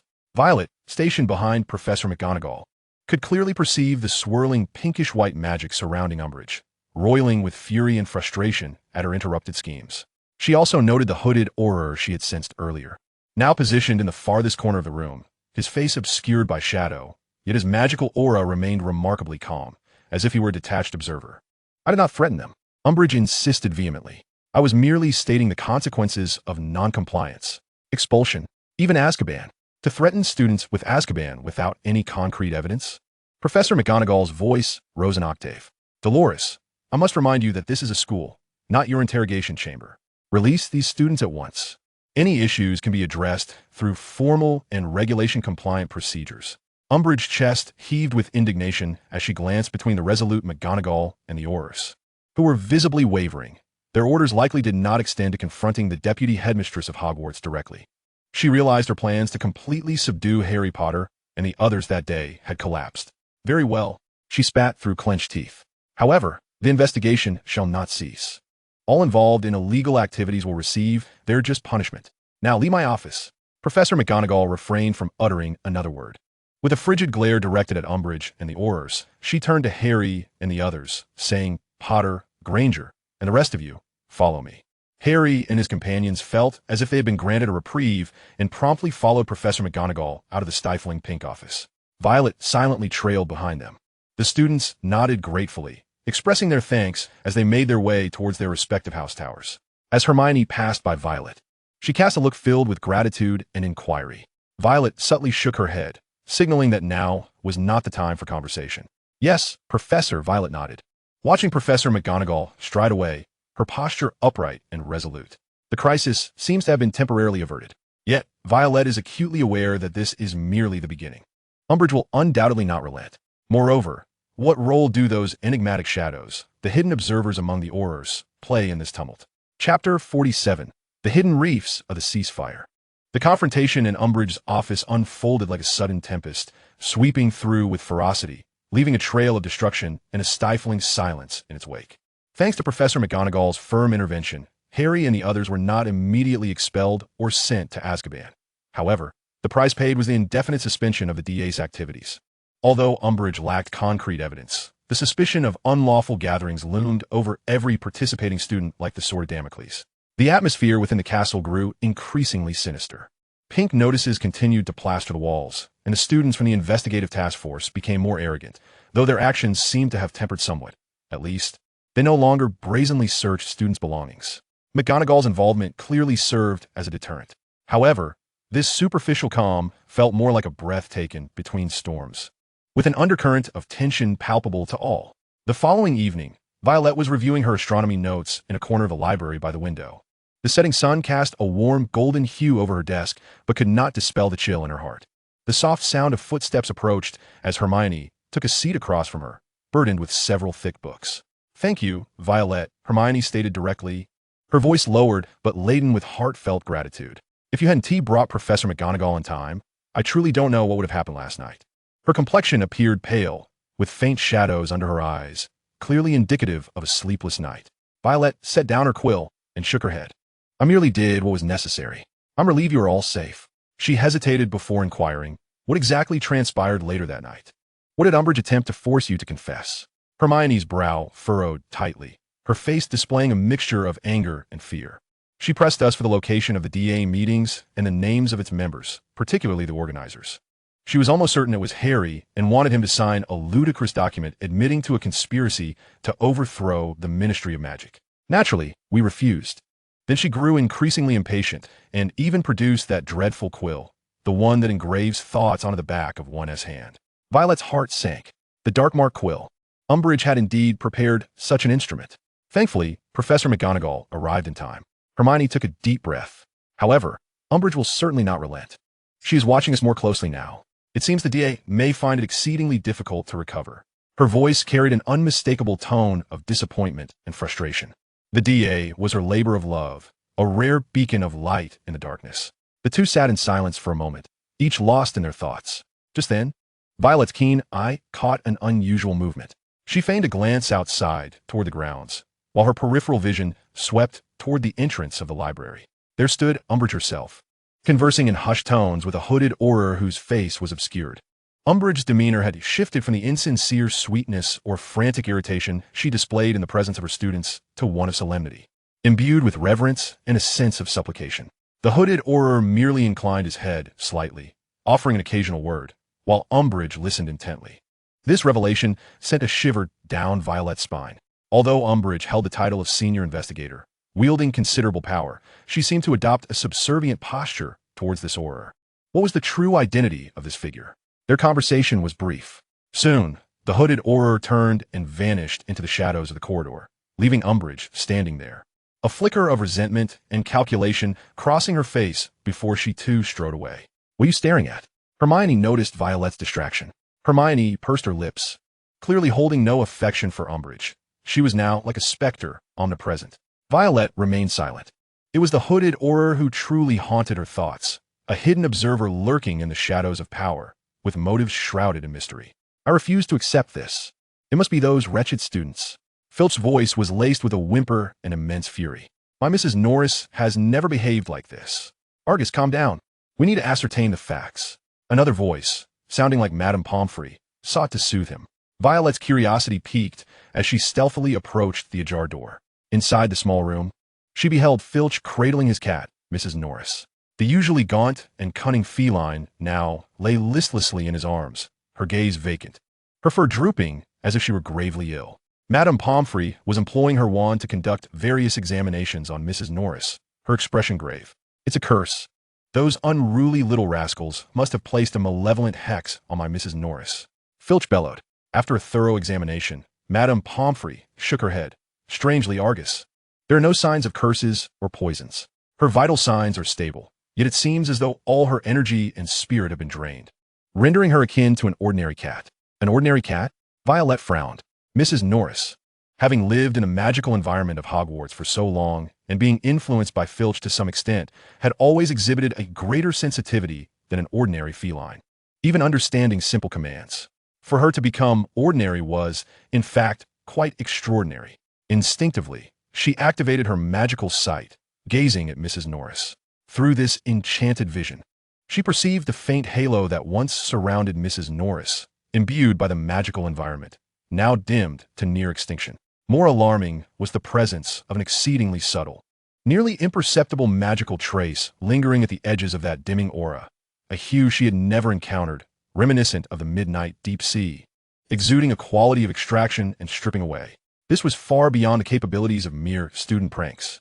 The intricacy and peculiarity of this magic transcended the realm of ordinary spells. Violet quietly retreated, her heart tumultuous with unease. Could Mrs. Norris's affliction be connected to that hooded, or are there still other unknown dangers lurking within the castle? The oppression of Umbridge has yet to dissipate, and a new, more sinister mist begins to envelop the surroundings.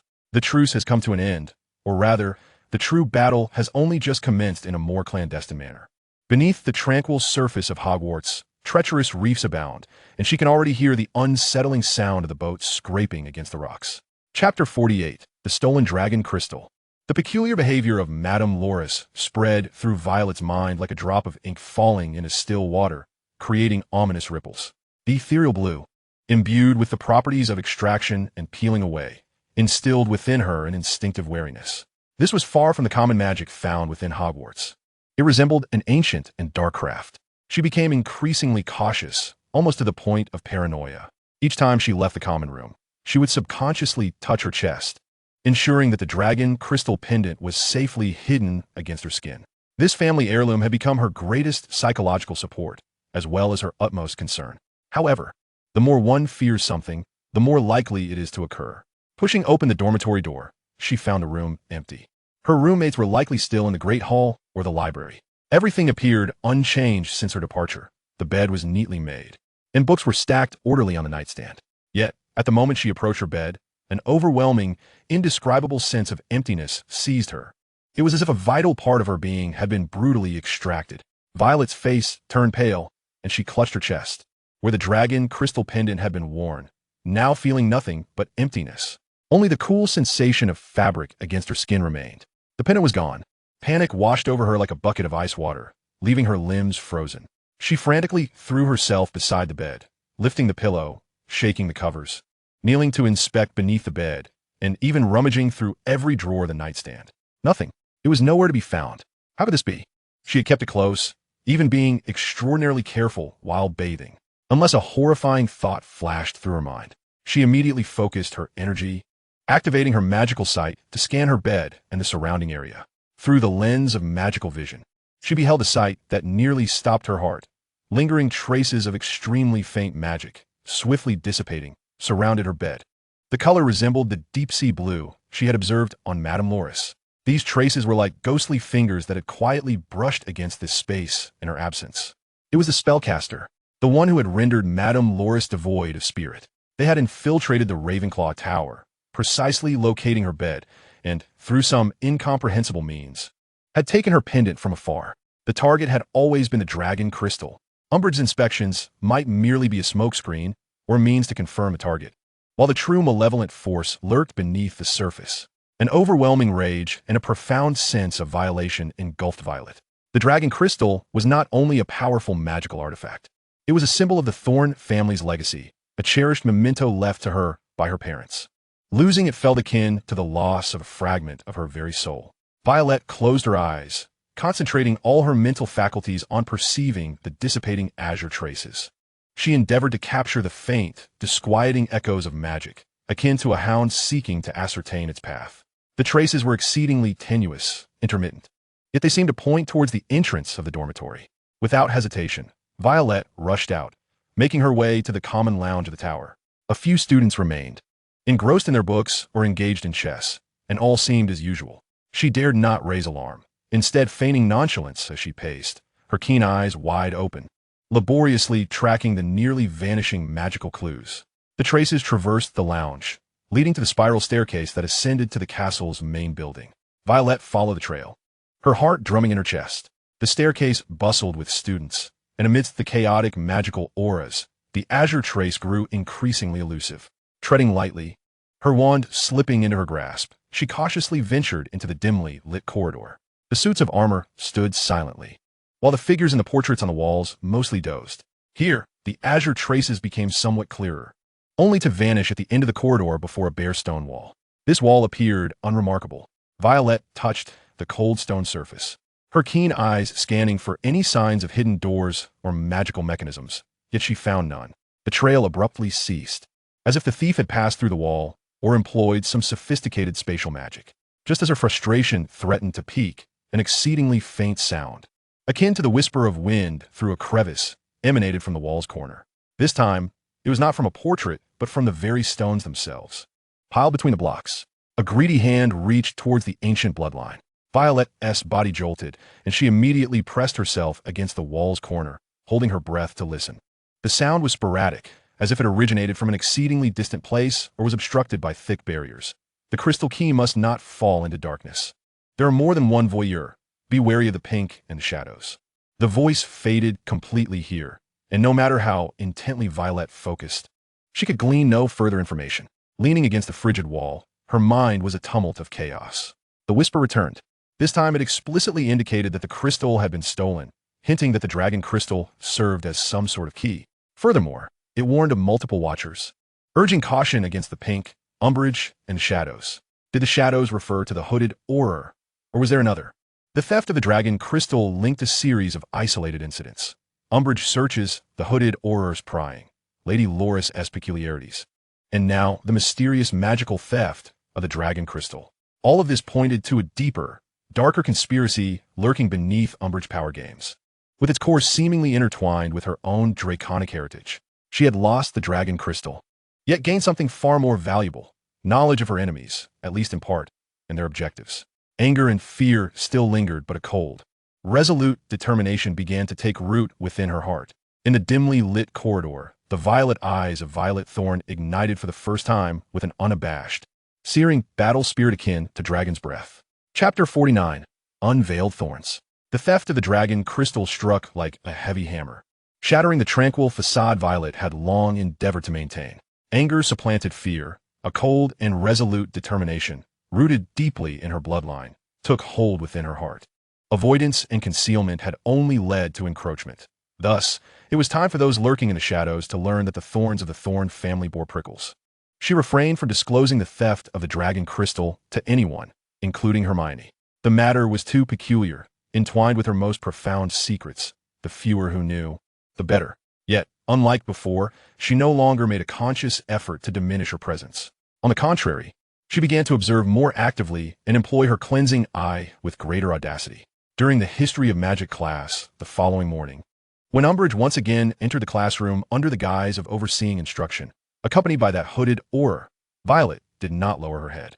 Instead, she calmly raised it, her violet gaze meeting Umbridge directly before glancing past her to the figure hidden beneath the hood. She concentrated, silently amplifying her cleansing eye to its maximum intensity. She intended to discern the nature of this observer, this shadow that might be connected to the theft of her dragon crystal. Through her magical vision, the repugnant, pale pink aura surrounding Umbridge remained as vicious as ever. However, when her gaze fell upon the hooded Auror, she did not perceive the anticipated deep blue magic, indicative of thievery, but rather an unsettling emptiness. Indeed, it was emptiness.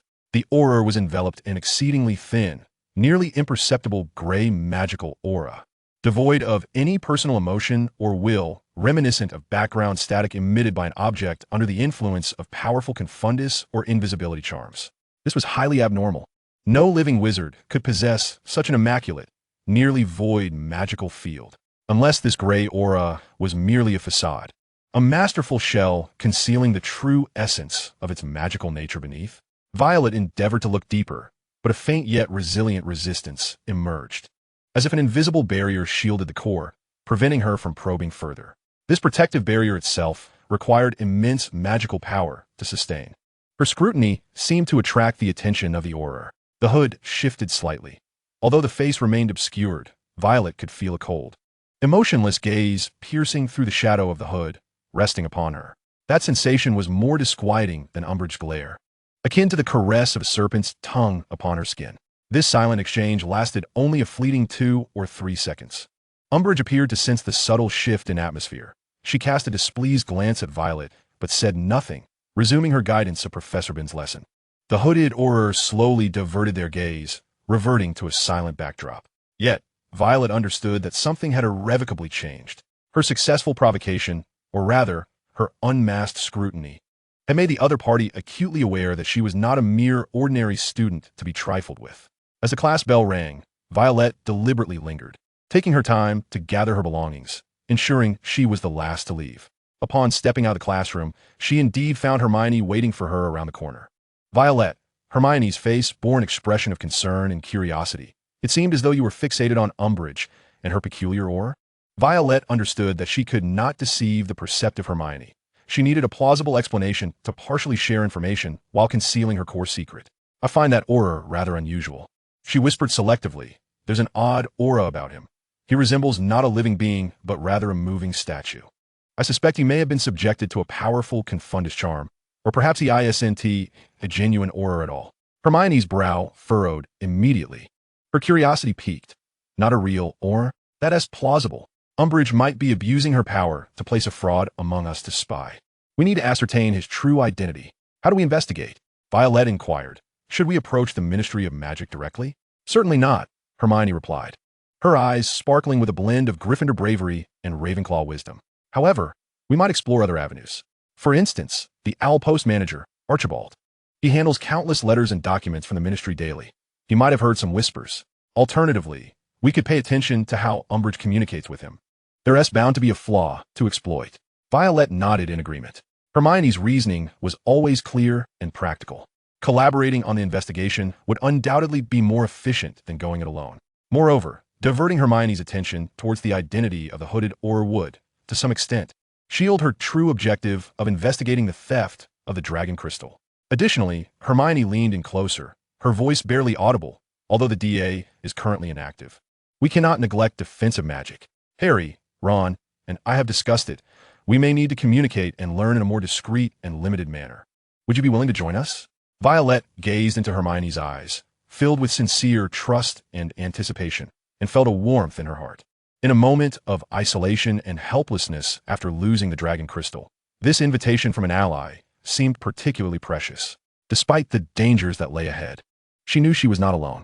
The first step was to pry open the eerie silence shrouded beneath the hood, alongside her friends. Chapter 50, The Silent Dragon Tongue.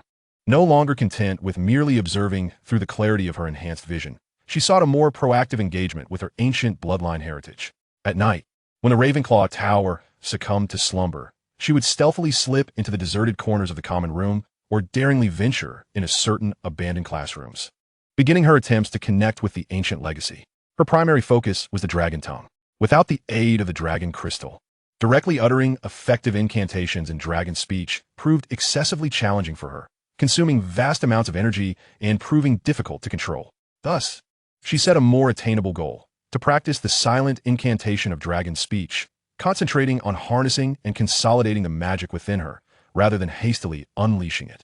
At last, during her third attempt, as she fervently recited the incantation in the dragon tongue within her mind, she felt a gentle warmth emanating from her lower abdomen, the location that wizards referred to as the core of magical energy. A soothing current expanded from that point, albeit faint, yet remarkably pure. The magical field surrounding her seemed to solidify and grow more contained, as if an invisible membrane enveloped her, shielding her from external disturbances. She had succeeded, although this was merely a rudimentary internal control and hardly constituted a formal spell. It signified that she could channel power solely through her own lineage and will, without relying on dragon crystals. This revelation bestowed an immense confidence upon Violet. The thorn bush had shed its external crystalline armor, yet began to sprout even more resilient spines from within. On Saturday morning, as agreed, Violet, Hermione, Harry, and Ron convened for their inaugural informal study group in a secluded corner of the library, partitioned by towering bookshelves. The atmosphere was somewhat tense, as the shadow of the D.A. still loomed large. "We must exercise greater caution," Harry murmured, his vigilant gaze scanning the vicinity. "Umbridge and that bizarre aura are undoubtedly still watching us, which is precisely why we need to continue our practice," Hermione asserted, resolutely producing several notebooks. "We cannot allow fear to halt our progress. Especially you, Harry. You must master more potent defensive magic." "But how can we practice without wands?" Ron grumbled. "Casting spells here would have Madame Pants throwing us out. Today we 1T practice spells." Hermione had anticipated this. "We'll delve into theory. For instance, how to identify and counteract common dark magic traps, or the fundamental principles of mental occlusion." She turned to Violet. "Violet, you are particularly attuned to magical traces. Could you share how to swiftly ascertain whether an object is imbued with a curse or tracking charm?" Violet hesitated for a moment, then realized that Hermione was deftly incorporating her abilities into the discussion while avoiding direct mention of the seeress eye. She cast a grateful glance at Hermione and then endeavored to articulate her insights in accessible theoretical terms, combining principles of spellcraft to share methods for discerning danger through magical residue and unusual properties of objects. Harry and Ron listened, somewhat perplexed.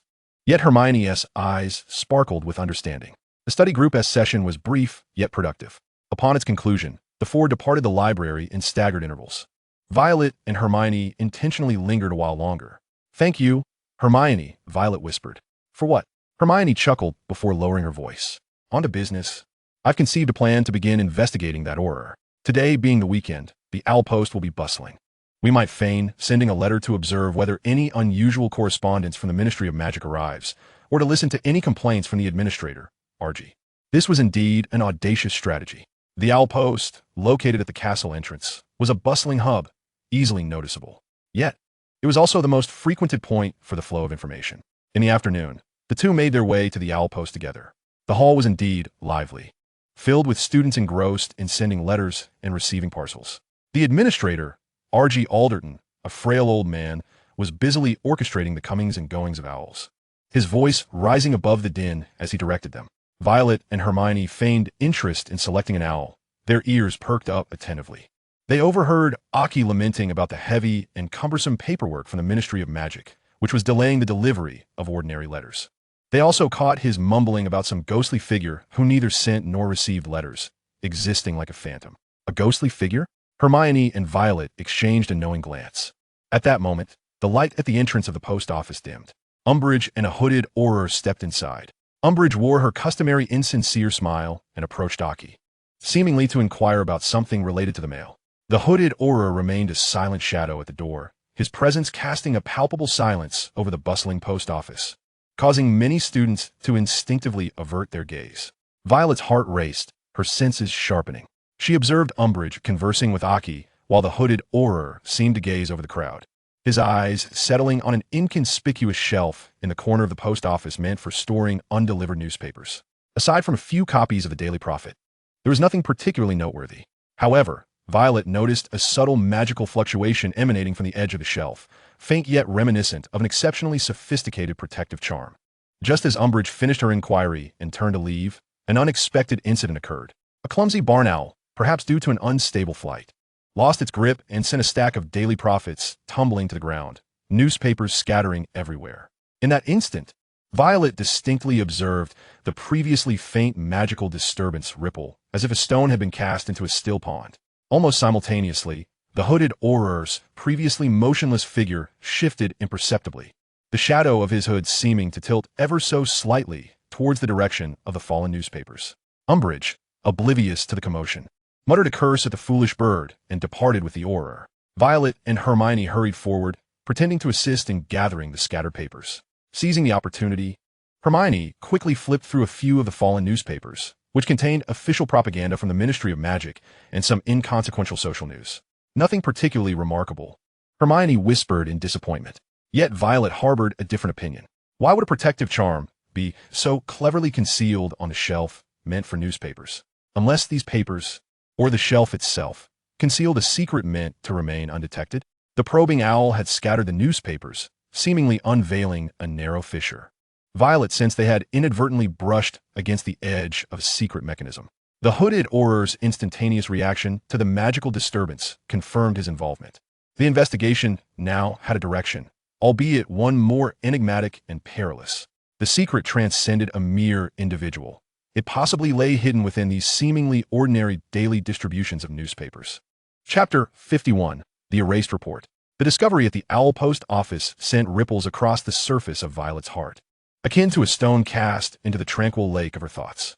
The concealed warning charm set upon the newspaper rack, along with the immediate reaction of the hooded Auror to its fluctuations, hinted at a disquieting possibility that the prophet itself, or certain information it disseminated, was something Umbridge and that enigmatic Auror sought to tightly control or even conceal. In the ensuing days, Violet devoted an unprecedented amount of attention to the prophet delivered daily to the Ravenclaw long table. No longer did she merely glance at the headlines before discarding it like other students. Instead, she meticulously perused every page, from the political declarations on the front page to the inconspicuous advertisements tucked away in the corners, all while subtly activating her clean sweep, scanning for any traces of anomalous magical signatures. Most of the time, the newspaper proved disappointingly unremarkable, containing only the content the ministry wished students to see.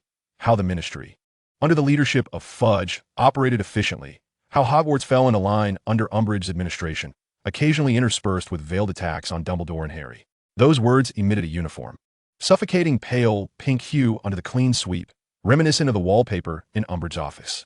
However, on Thursday morning's edition, Violet finally discerned something unusual. In a corner of the third page, typically reserved for notices from the Department for the Regulation and Control of Magical Creatures, a palm-sized area caught her attention. At first glance, it appeared blank, as if a typographical error had left an empty space. Yet, her clean sweep detected a layer of exceedingly intricate, nearly indistinguishable traces of a confundus charm and a forgetfulness charm, seamlessly intertwined with the newspaper's magical background. The traces were faint and rapidly dissipating, clearly having been cast not long before, likely just prior to the distribution of the newspapers to the various houses, having been hastily erased. Someone had expunged a report from today's newspaper. She discreetly folded the paper, feigning an interest in her breakfast while her mind raced. Would have been erased. Who was responsible? Was it Umbridge or that hooded Auror? Did the excised article pertain to Madame Loris's peculiarities or her stolen dragon crystal? She needed to ascertain whether the other houses' newspapers reflected the same anomalies. However, directly inquiring with students from other houses posed too great a risk.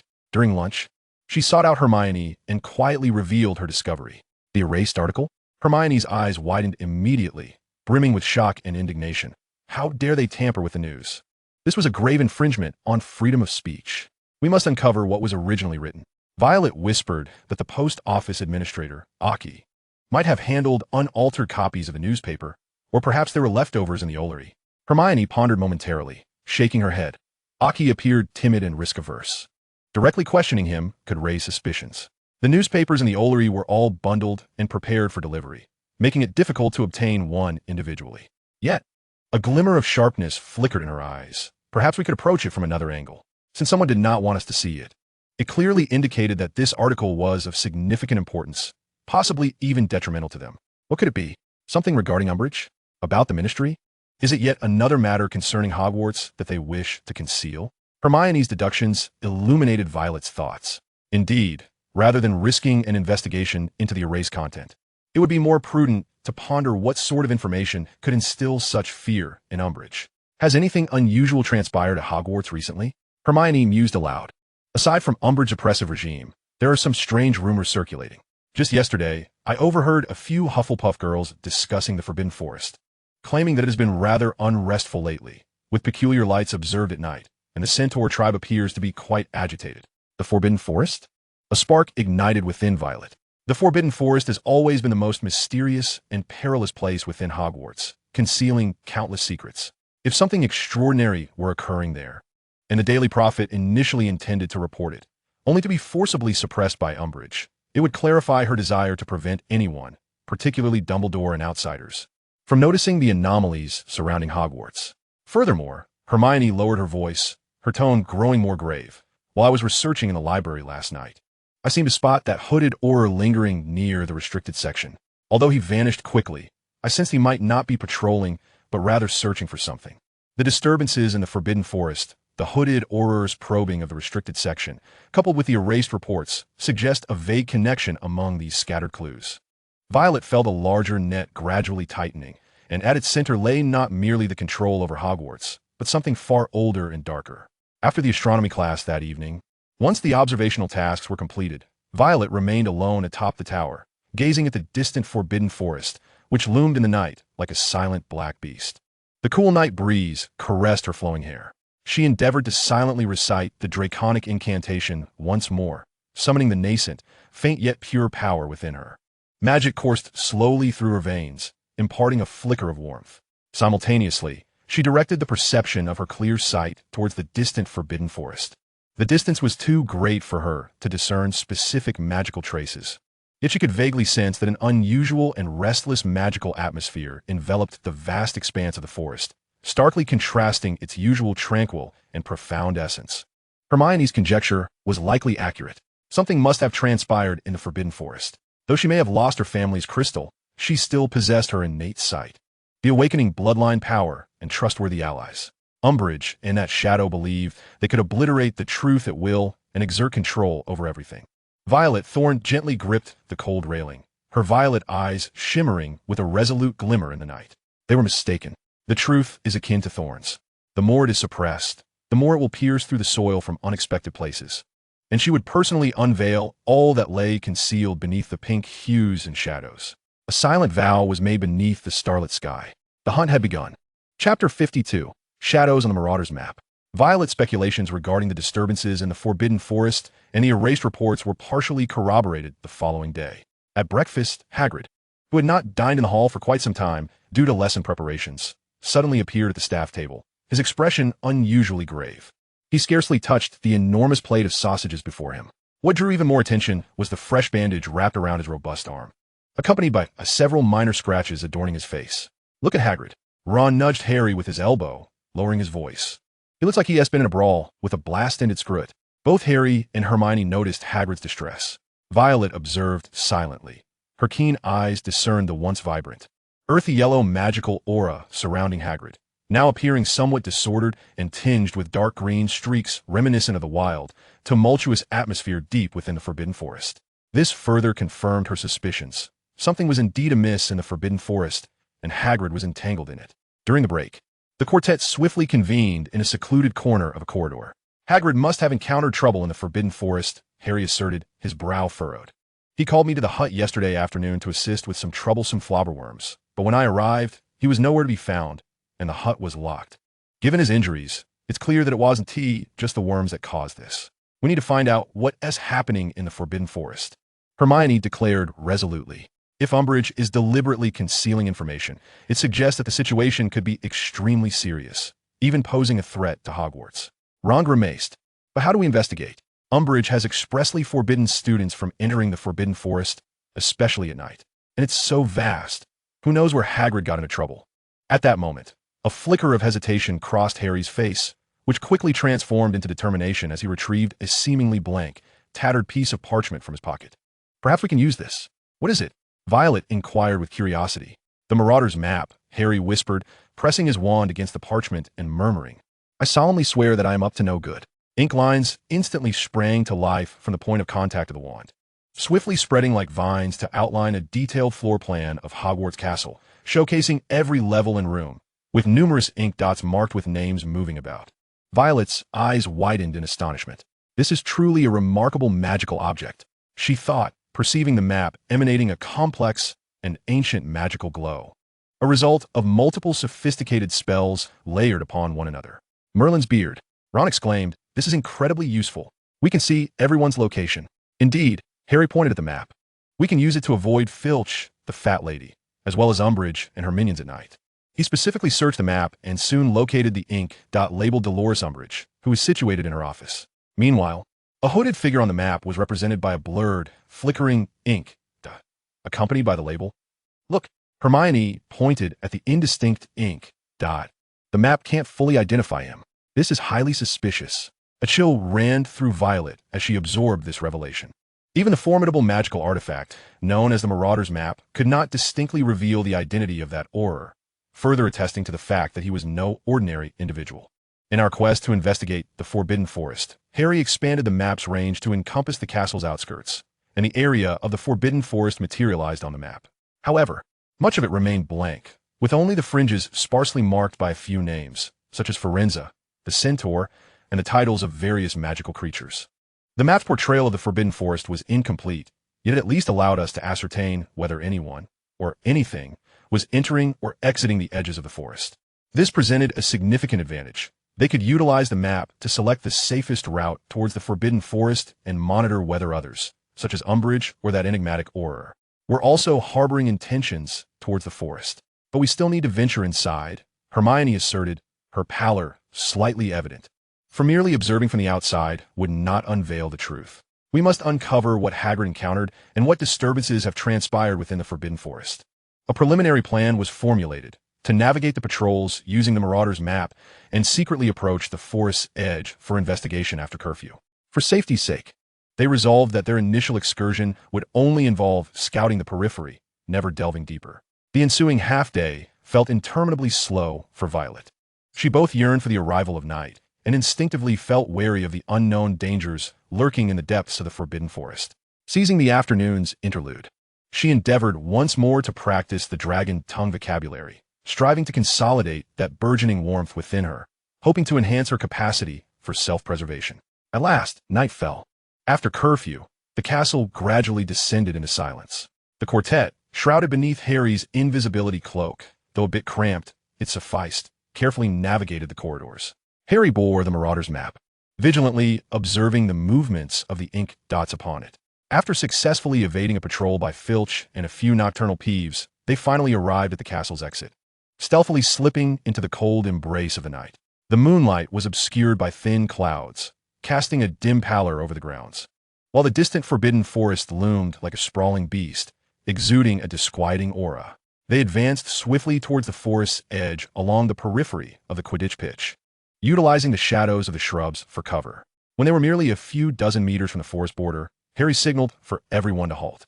He unfurled the Marauder's map, glancing at it under the faint glow of his wand tip, shielded by his sleeve. Umbridge is in her office. Filch is in the entrance hall, and Mrs. Norris is... Wait, why is she still by Filch? Harry murmured, appearing somewhat disheartened, before abruptly inhaling sharply. What is it? Hermione inquired anxiously. Harry pointed to a location on the map's edge of the Forbidden Forest, his voice tinged with incredulous horror. Look, their SA name here. Violet leaned in closer and beheld, beside the ink line representing the trees at the forest's edge, a distinct ink that was subtly shifting, accompanied by the name. Peter Pettigrew. This is impossible, Ron exclaimed, his voice muffled beneath the cloak. Peter Pettigrew has been dead for ages. He was the traitor. It was Scabbers. He was killed by Black 12 years ago. Unbeknownst to Ron, the truth of Peter Pettigrew's faked death remained concealed. Harry's face was as pale as parchment beneath the moonlight, his gaze fixed intently upon that name, brimming with shock, rage, and profound confusion. Peter Pettigrew, the traitor who had sold out his parents and led to the ruin of his family, was still alive and lurking within the forbidden forest of Hogwarts?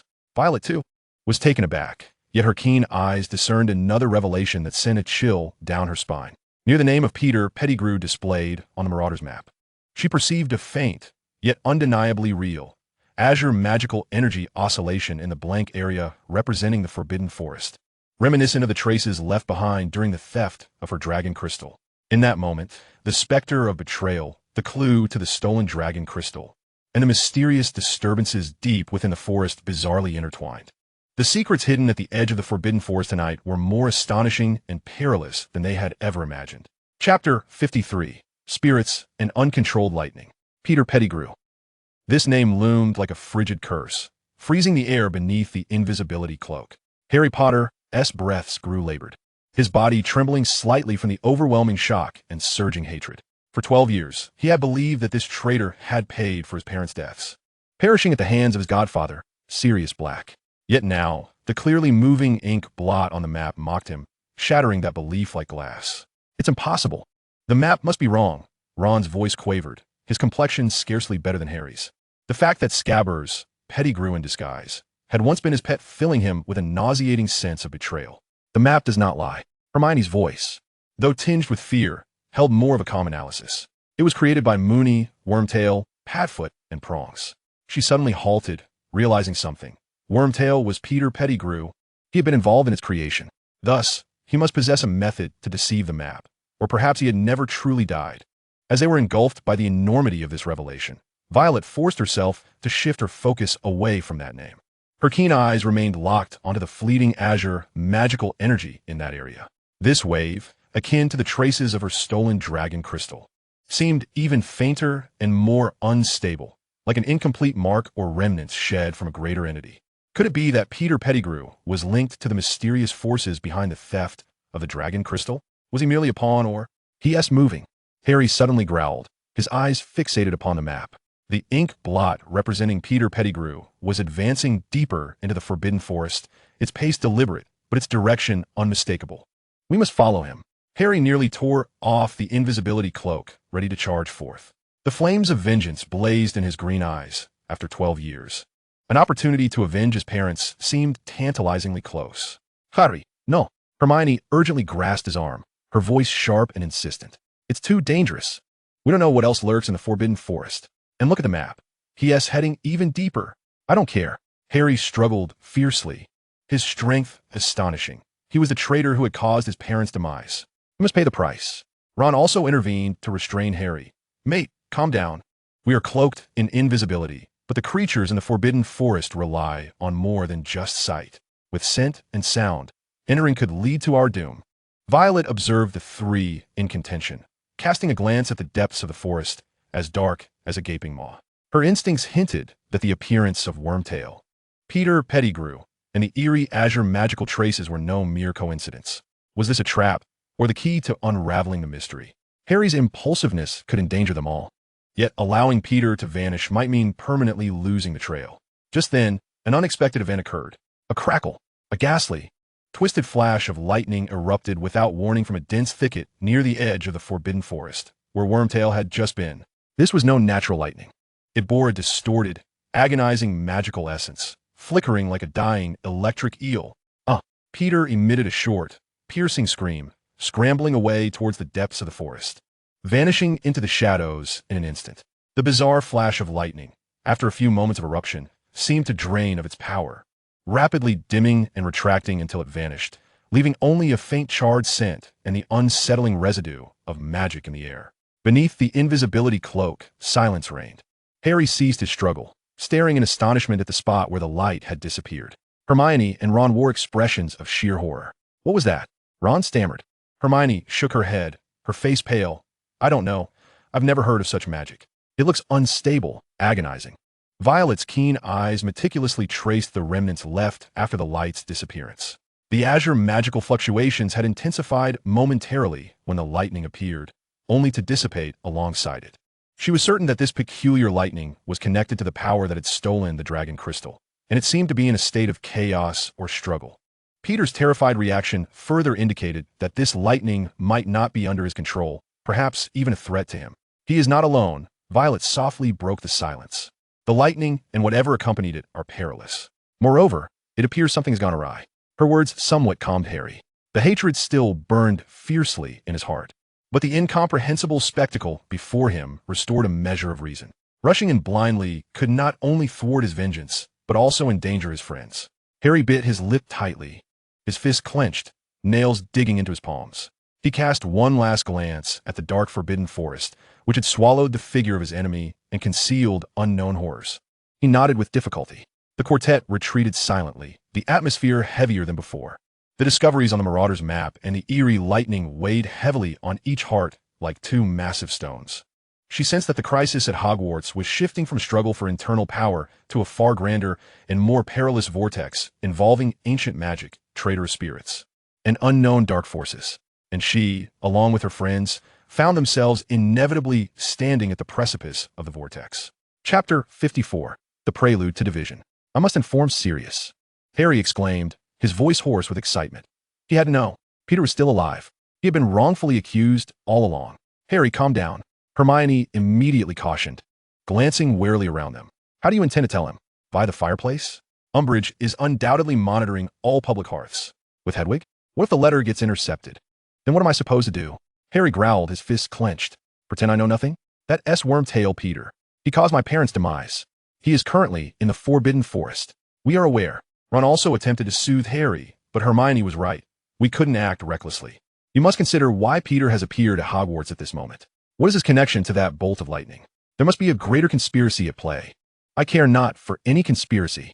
Harry's green eyes sparkled with paranoid fervor. All I know is that the opportunity for vengeance is at hand. Violet observed the agitated Harry. She could empathize with his hatred, yet recognize the peril of being blinded by it. She softly interjected, attempting to redirect his focus toward more specific suspicions. Harry, when that lightning appeared, Peter seemed terrified. It may not be his power. It could even pose a threat to him.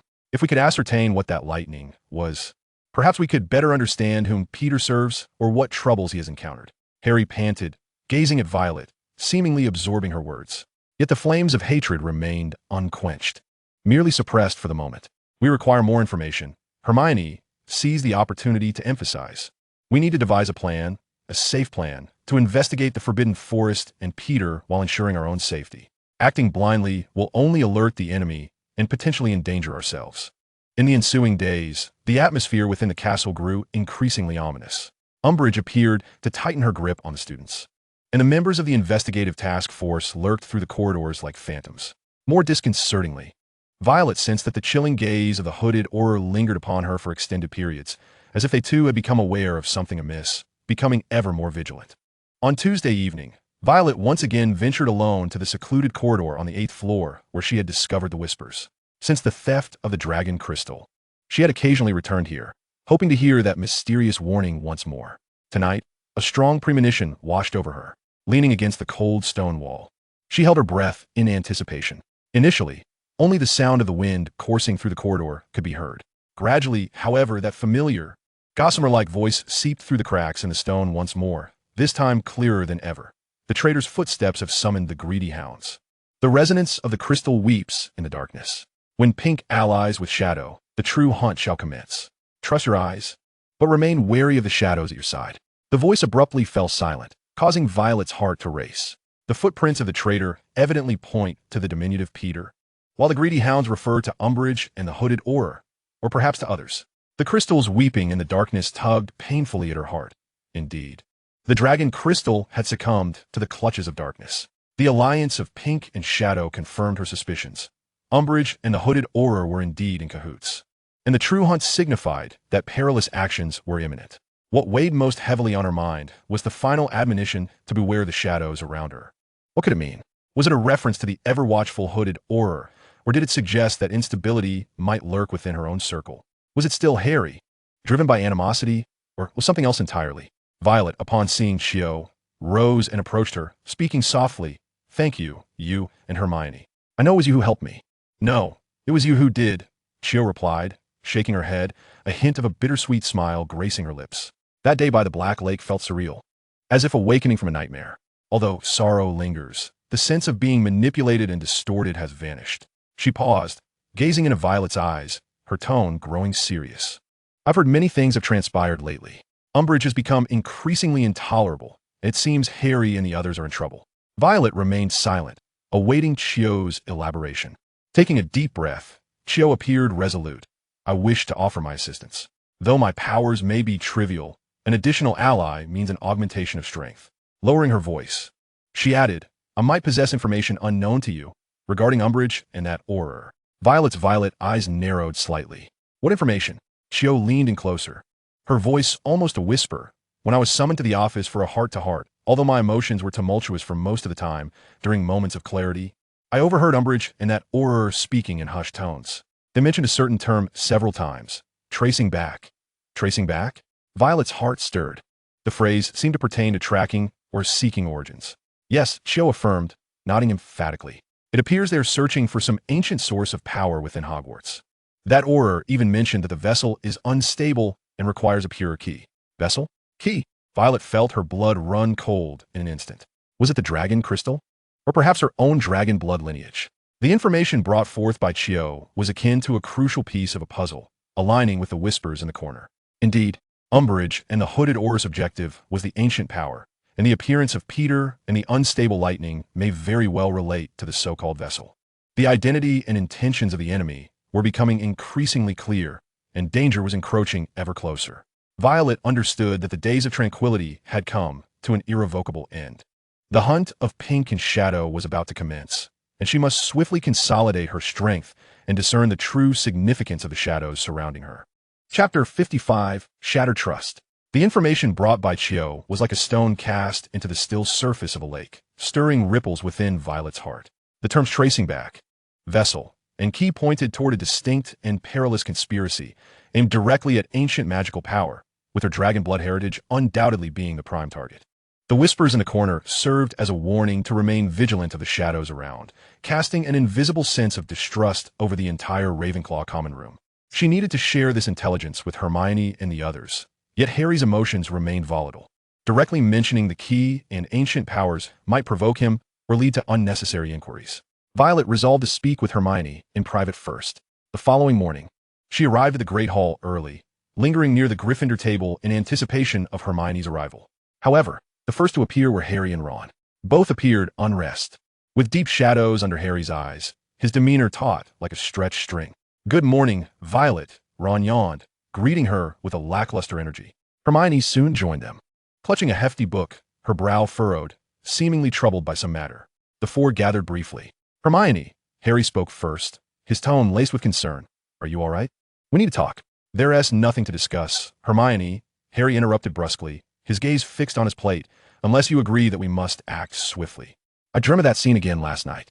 His voice trailed off, laden with anguish. Hermione opened her mouth, only to let out a resigned sigh. The atmosphere grew tense. Violet sensed that now was not the opportune moment for a private conversation with Hermione. Just as she contemplated an excuse to depart, Hermione abruptly turned to her. Her tone serious. Violet, did you leave the common room after curfew last night? A jolt of anxiety gripped Violet. How could Hermione know? She had indeed ventured to the 8th floor corridor again, hoping to catch more whispers. I just went to the restroom near the library. Violet chose a half-truth, unwilling to explain the whispers at that moment. Hermione's sharp gaze bore into her, as if searching for cracks in her facade. I think I saw a shadow resembling you by the stairs leading to the 8th floor while I was up studying for potions. She paused, adding, these are precarious times. Umbridge's spies are everywhere. We must all exercise caution, especially after curfew. Though Hermione's words seemed concerned, Violet detected a subtle undertone of doubt and warning. Had her recent solitary excursions aroused Hermione's suspicions? Or had the whispers of vigilance begun to manifest in some way? Was even Hermione starting to distrust her? A feeling of isolation quietly crept in. Violet lowered her gaze, concealing the turmoil within, and softly replied, I understand. Thank you for the warning, Hermione. Breakfast concluded amidst an unpleasant atmosphere. Harry remained silent throughout. Ron attempted to lighten the mood, but to no avail, and an invisible thin ice lay between Hermione and Violet. Throughout the day, Violet felt a persistent unease. Hermione's doubts pricked at her heart. She recognized that Hermione's concerns stemmed from caution and the safety of their group. Yet the lingering sense of distrust troubled her deeply. Simultaneously, she grew increasingly vigilant of the shadows surrounding her, scrutinizing every individual who approached, including her fellow Ravenclaw roommates. The afternoon potions class became another form of torment. Snape, as per usual, unleashed his venomous remarks, and today he seemed particularly fixated on students who lacked focus. When Violet, distracted, nearly added a porcupine quill to the cauldron while it was still off the heat, Snape glided silently beside her like a specter, his voice cold and drawn out. Miss Thorne, if your mind has not been trampled by a troll, you should comprehend that recklessness and distraction in potions class are tantamount to suicide. Ravenclaw loses 5 points for your bare attention. The frigid mockery flushed Violet's cheeks, and she pressed her lips together, compelling herself to concentrate. However, as she stirred the bubbling, calming draft, a bold thought suddenly invaded her mind. Snape, he was a master of potions and an adept in the art of occlumency, possessing profound knowledge of various magics, particularly dark arts and rare potions. Could he possibly hold insight regarding that eerie azure magic or the unstable container? Despite Snape's brooding eccentricity and enigmatic stance, he seemed to harbor a peculiar loyalty to Hogwarts, coupled with a close relationship to Dumbledore. As the class bell rang, students streamed out in waves. Violet lingered, hastily gathering her belongings, her heart racing. She watched Snape's shadowy figure vanish down the staircase leading to his subterranean office, her mind torn in fierce conflict. To go or not to go? Ultimately, her thirst for truth and the urgency of the crisis overwhelmed her apprehension of Snape. Drawing a deep breath, akin to charging in a battle, she turned towards the cold, damp staircase leading underground. She was unaware of what awaited her, further derision or a glimmer of faint hope. The dim light of the potions classroom faded behind her as she stepped into the shadows below, heading towards the most elusive professor of Hogwarts, striving to extract a flicker of potential illumination from the unfathomable darkness. Chapter 56: The Trial and Echoes of the Underground. The staircase to Snape's underground office was narrow and steep, lined with flickering torches casting dancing shadows. While the air was thick with the pungent aroma of herbs and an indescribable mixture of aged potion ingredients. With each step downward, the chill grew more oppressive, as though she were entering the belly of some colossal beast. The office door was crafted from bare black oak, unadorned and exuding an air of forbidding exclusivity. Violet inhaled deeply and raised her hand to knock. The sound echoed starkly in the silent corridor. After a few seconds of silence within, a cold, elongated voice replied, "Enter." Violet pushed the door open. Snape's office was darker and more cluttered than she had envisioned. Towering shelves dominated the walls, filled with countless glass jars containing an array of disconcerting specimens of flora and fauna. A massive table occupied the center, laden with parchment, books, and intricate potion apparatuses. The sole source of illumination in the room emanated from a lamp on the table, casting an eerie green glow that rendered Severus Snape's pale, greasy face ghostly. He sat behind the desk, diligently grading papers with a long, black quill, his gaze unwavering. "Miss Thorne," he intoned, devoid of any discernible emotion. "Explain the reason for your interruption of my invaluable time. I trust it is not to lament your pitiful 5 points for your house." Violet closed the door and stood at the threshold, the air within the room thick and stifling. She carefully considered her words, acutely aware that any deception would be swiftly exposed in Snape's presence. "Professor," she endeavored to keep her voice steady, "I wish to seek your counsel regarding some rare magical traces." Snape's writing paused momentarily. He slowly lifted his gaze, his deep black eyes resembling two bottomless pools. Fixating on Violet, under the weight of his scrutiny, she felt akin to an insect pinned to a specimen board. "Rare, magical traces?" Snape repeated softly, a barely perceptible, icy smirk gracing his lips. "Indeed, the insatiable curiosity of Ravenclaw is well known. However, I suggest you concentrate your energies on your potion textbooks, rather than pursuing ephemeral notions." "Not ephemeral, Professor." Violet summoned her courage, taking a tentative step forward. "I chanced upon a magical trace, a hue of deep azure, possessing qualities of extraction and severance. I have consulted numerous texts, yet found no similar accounts."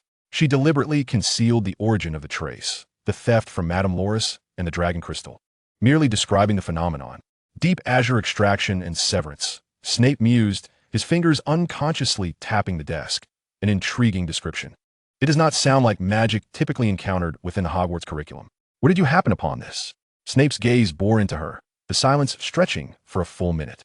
His penetrating stare prompted beads of cold sweat to form on Violet's brow, yet she compelled herself to meet his black eyes, refusing to shy away. At last, Snape spoke again, his tone remaining flat, but Violet detected a subtle shift, no longer pure derision, but laced with a hint of inquiry. "The magical world is vast and perilous.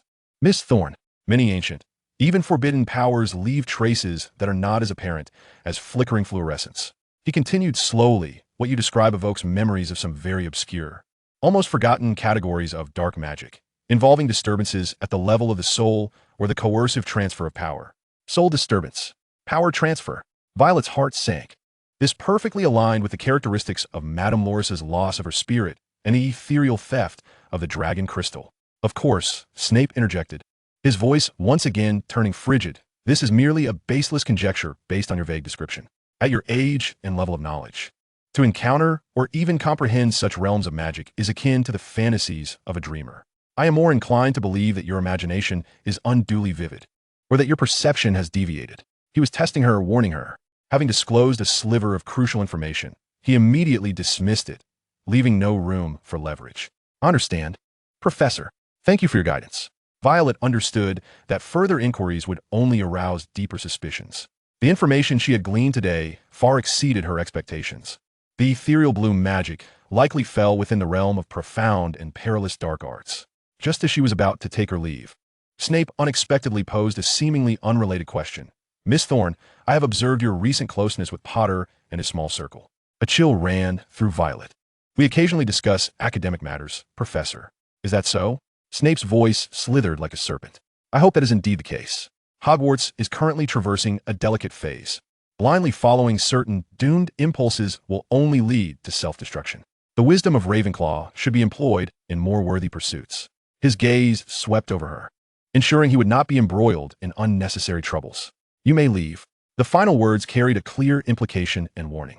Violet dared not linger. She murmured, "Goodbye, Professor," and swiftly exited the oppressive office.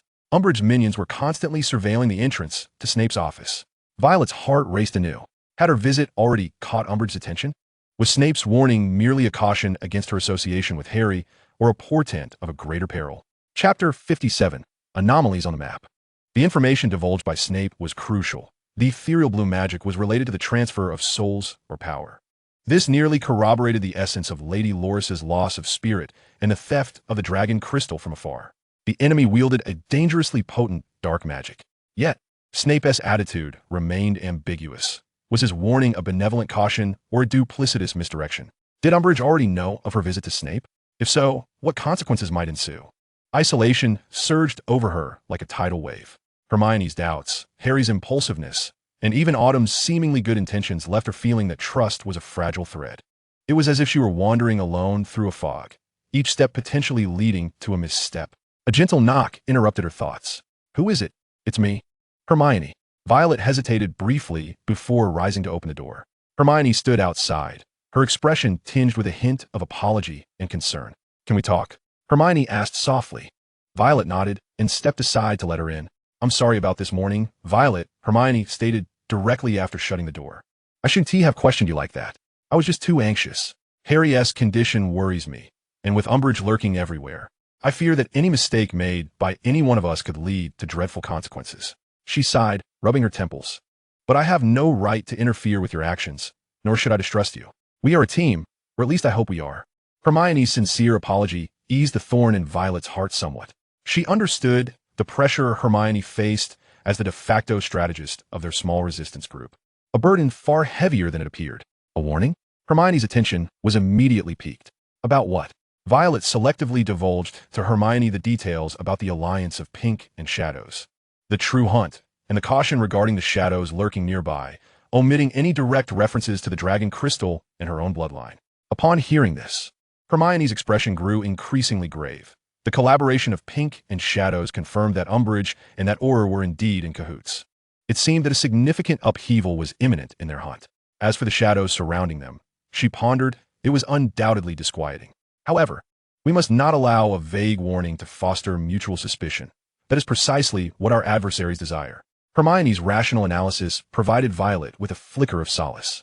Perhaps she should not have so swiftly closed her heart to her allies. Furthermore, Hermione lowered her voice, her eyes gleaming with a blend of excitement and concern. I was just about to seek you out. The Marauders map has unveiled new findings. Violet's heart quickened. Peter Pettigrew? Not just him. Hermione's voice dropped even lower. Harry just discreetly showed me the map. Peter Pettigrew is still active near the Forbidden Forest's edge, but his position has shifted. More importantly, on the map, the ink dot representing him seems to have lightened somewhat, and it occasionally flickers briefly, as if there is a poor connection. The dimming and flickering of the ink dot. This is decidedly abnormal. The Marauders map is imbued with powerful magic from the four Marauders, making it exceptionally stable. The changes in the ink dot must reflect some anomaly in Peter Pettigrew himself. Could this be related to that unstable bolt of lightning? Violet immediately recalled the erratic, seemingly agonized lightning at the edge of the Forbidden Forest, which Professor Snape had mentioned today, that azure magical trace might pertain to the transfer of a soul or power, and it was highly unstable. She refrained from mentioning that she had inquired about it, but the information sparked a light in Hermione's eyes. The transfer of soul or power. Unstable? Hermione quickly contemplated that if Peter Pettigrew was indeed that vessel, as Autumn had heard, then he might currently be in a state of extreme instability. The anomalies on the map reflected that either his soul or the power he contained was in jeopardy. This deduction is entirely plausible. That uncontrolled lightning, the flickering ink dot on the map, all pointed to a singular conclusion. The Peter Pettigrew hidden in the Forbidden Forest, along with the dark forces he was associated with, was not a solid entity, but rather fraught with uncontrollable risks. We must convey this discovery to Harry. Hermione stood up. This might help him regain his composure, making him aware of the peril in blindly confronting an unstable vessel. Moreover, this could be our opportunity. If their internal power is faltering, perhaps we can find a flaw. Violet nodded in agreement. This new revelation could indeed alter Harry's perspective. The two immediately departed from the Ravenclaw Tower, heading towards the Gryffindor common room in search of Harry. However, upon reaching the fat lady's portrait, they learned from a departing Gryffindor girl that Harry and Ron had just rushed out, their faces pale, as if they had received troubling news. An ominous premonition instantly seized both Violet and Hermione. Hermione hastily retrieved the Marauders map, which she had temporarily borrowed from Harry for her studies, and unfurled it with urgency. The ink dots representing Harry and Ron were swiftly traversing the castle corridors, seemingly heading towards the entrance hall.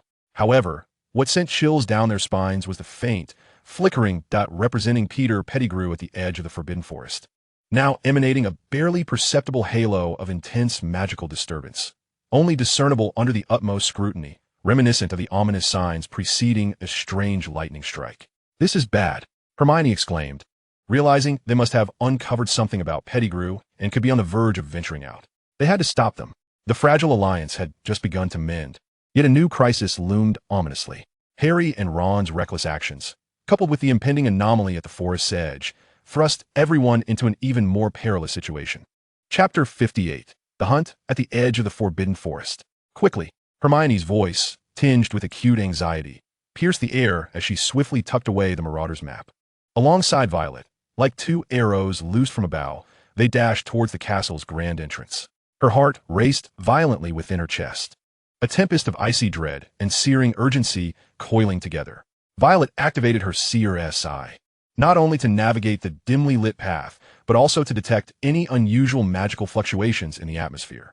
The closer they drew to the entrance hall, the more palpable the restless magical aura emanating from the Forbidden Forest became, akin to the low-pressure building before storm.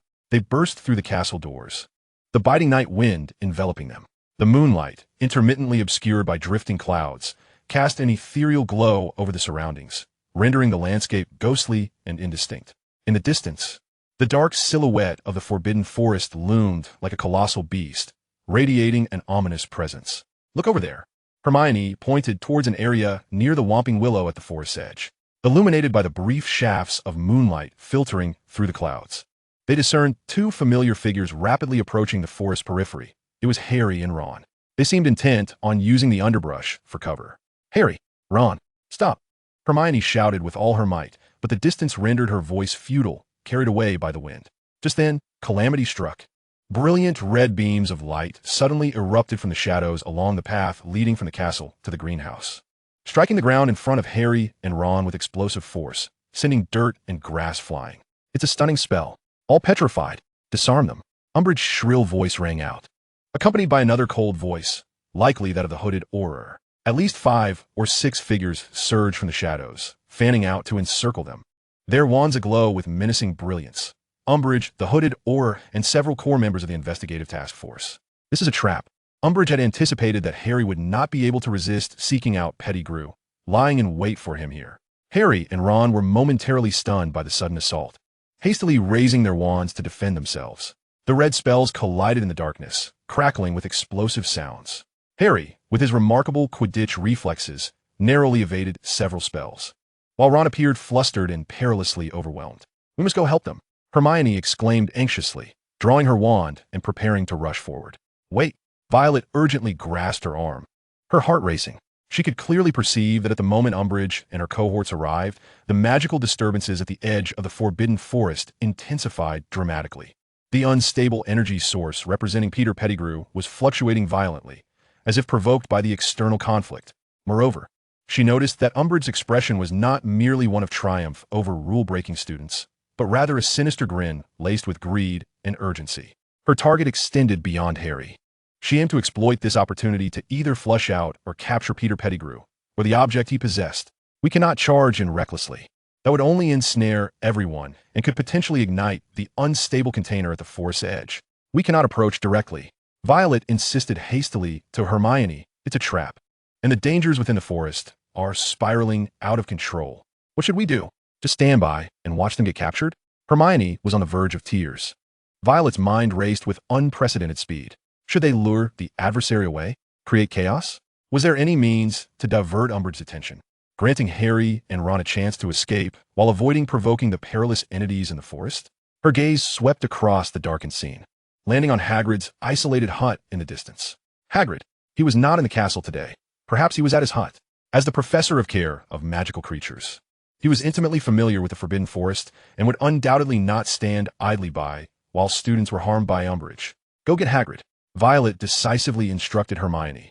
"You're swift. Hurry to knock on Hagrid's door and tell him that Harry and Ron are ambushed by Umbridge at the edge of the Forbidden Forest. Quickly." Hermione understood Violet's intention. Hagrid was their only potential reinforcement to break the stalemate. "All right, you be careful." She no longer hesitated, turning and sprinting toward Hagrid's hut, her figure swiftly vanishing into the darkness. There was no time to waste. Violet clenched her teeth. She needed to create a significant commotion to capture everyone's attention, even if just for a few seconds. She recalled her yet-to-be mastered dragon roar. During DA training, she had once used it to immobilize a dummy. Now, she required a broader effect. Without incantation, only the culmination of her will and the low hum of her bloodline. Violet's violet-hued eyes suddenly shimmered in the darkness as she stepped forward, unleashing a deep, penetrating, inhuman hum towards the direction of the battle. The sound was not loud, yet it resonated like an invisible shockwave, sweeping across the battlefield in an instant. The effect was immediate. Everyone engaged in the fierce struggle, including Umbridge, the hooded Aurors. The students from the investigative team, as well as Harry and Ron, momentarily froze in their movements. It was as if time had been stolen for half a second. An instinctual awe and fear of a higher existence gripped their hearts. The light from their wands dimmed for a moment, and the incantations faltered in their throats. Especially Umbridge and her minions, their malevolent grins froze, replaced by shock and bewilderment, unable to comprehend the sudden palpitation that had seized them moments ago. This precious stillness lasted less than 2 seconds, but it was sufficient. Though Harry and Ron were equally astonished, their instinct for survival compelled them to react first. "Run!" Harry shouted, seizing the still-dazed Ron, abandoning any notion of resistance and turning to sprint towards the opposite side of the castle, away from Hagrid's hut. However, Violet's intervention had unforeseen consequences. The dragons might not only affected those on the battlefield, but also, like a boulder cast into water, violently stirred the unstable source of energy at the edge of the Forbidden Forest. Buzz! A bolt of deep azure lightning, thicker and more distorted than before, erupted violently from the shadows of the Forbidden Forest. This time, it did not vanish immediately but writhed in the air like a suffering serpent, thrashing and emitting a sound that was painfully grating. The lightning illuminated the surroundings, revealing a diminutive figure, Peter Pettigrew, scurrying away deeper into the forest. While at the center of the lightning, a blurred, struggling phantom seemed to writhe. The terrifying magical energy swept through, accompanied by a soul-rending sensation. Umbridge and her subordinates were dumbfounded by this sudden spectacle, retreating in fear, their faces betraying their terror. Even the typically composed Auror in the hood abruptly turned towards the lightning, a sharp glint seeming to pierce through the shadows of the hood. Violet felt a violent dizziness and the debilitating weakness of drained magic. That last surge had nearly exhausted her powers. Leaning against the stone beast statue, she gasped for breath. Observing the chaotic scene of Harry and Ron fleeing, Umbridge's astonished group, and the wildly thrashing. Bizarre lightning at the edge of the Forbidden Forest that seemed on the verge of complete chaos. The hunters had turned into frightened prey, and the true danger was just beginning to reveal its menacing visage. Would Hagrid arrive in time? Or would this lightning unleash? Had her expenditure of power plunged her friends into a deeper abyss, or merely pride open a sliver of hope? The answer lay hidden within the deepening darkness and madness at the forest's edge. Chapter 59. The Unruly Vessel. The air at the edge of the Forbidden Forest seemed to solidify, then shatter into fragments under the thrashing azure lightning. The crackling sound of electricity resembled the wails of a dying creature, imbued with the turmoil and chaotic magic that sent shivers down the spine of every onlooker, causing their souls to tremble. Umbridge and her investigative group of students had long lost their previous bravado, retreating in terror, huddling together, their wands pointed at the dreadful lightning.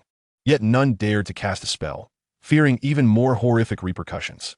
The pink terror appeared pale and absurd in the face of the unknown, frenzied magical force. Only the hooded Auror remained steadfast, his black robes fluttering in the tempest stirred by the lightning.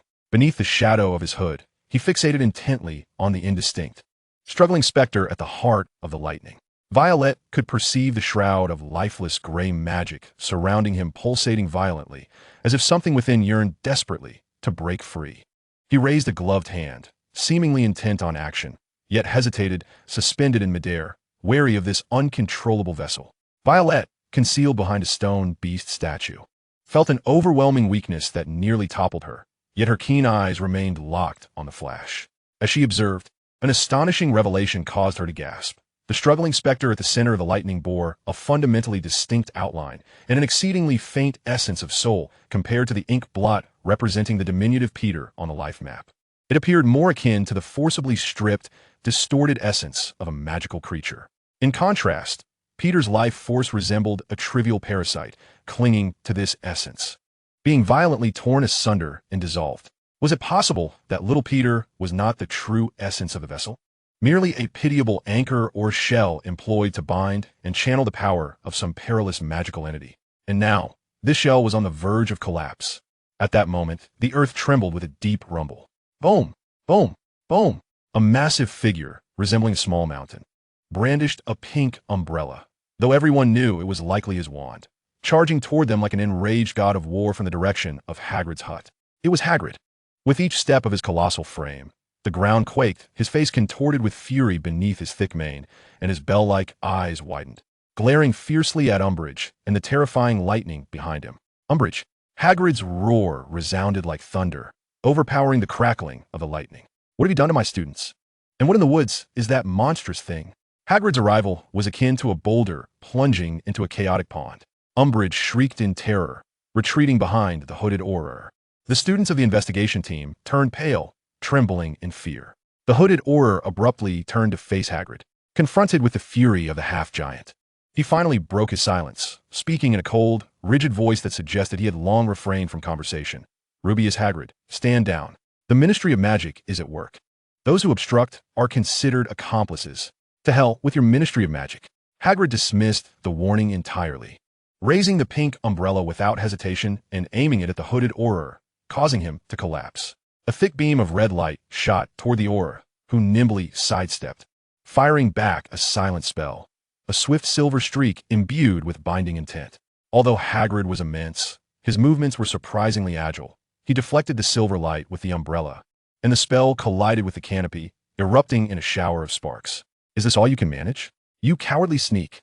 Hagrid bellowed, advancing with great strides, his massive fists roaring through the air toward the hooded Auror, relying more on his physical prowess.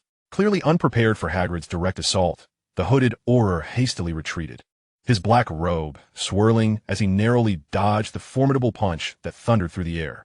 The fierce battle between the two erupted in an instant, the glow of the spell colliding with raw power, momentarily capturing the attention of the entire arena. Seizing this opportunity, Violet, enduring her weakness, stealthily slipped from behind the statue and swiftly moved in the direction where Harry and Ron had fled. She needed to ensure their safety and devise a way to reunite. However, the greatest threat in the arena had not yet been quelled.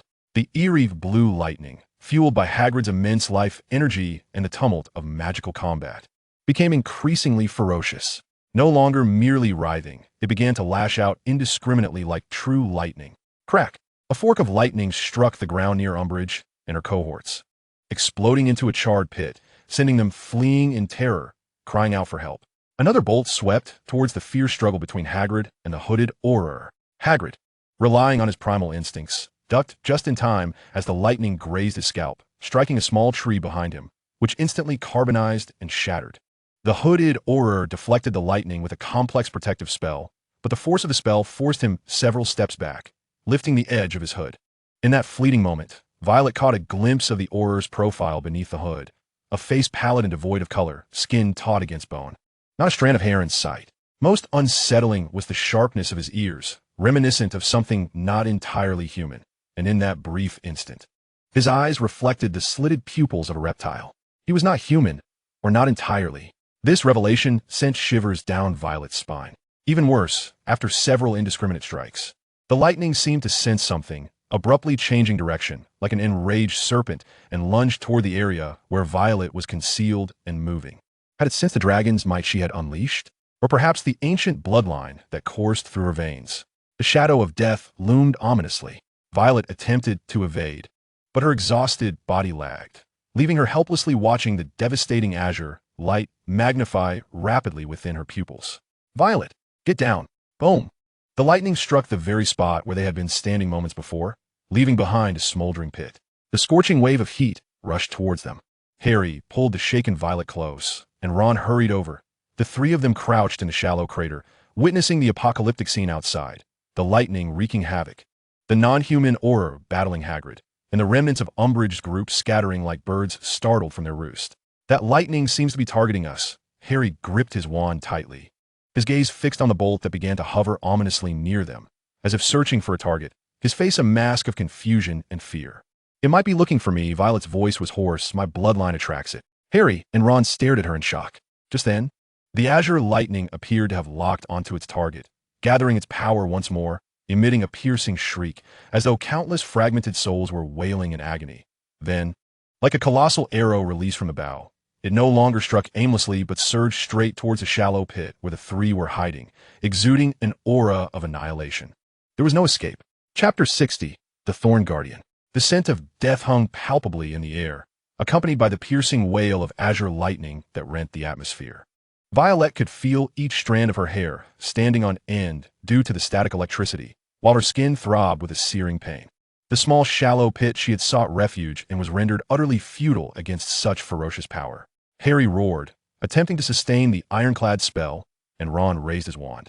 Yet they both understood that their efforts were akin to a grasshopper attempting to halt a chariot. Violet's heart nearly ceased its rhythm in her despair. The instinct for survival compelled her to make one final stand.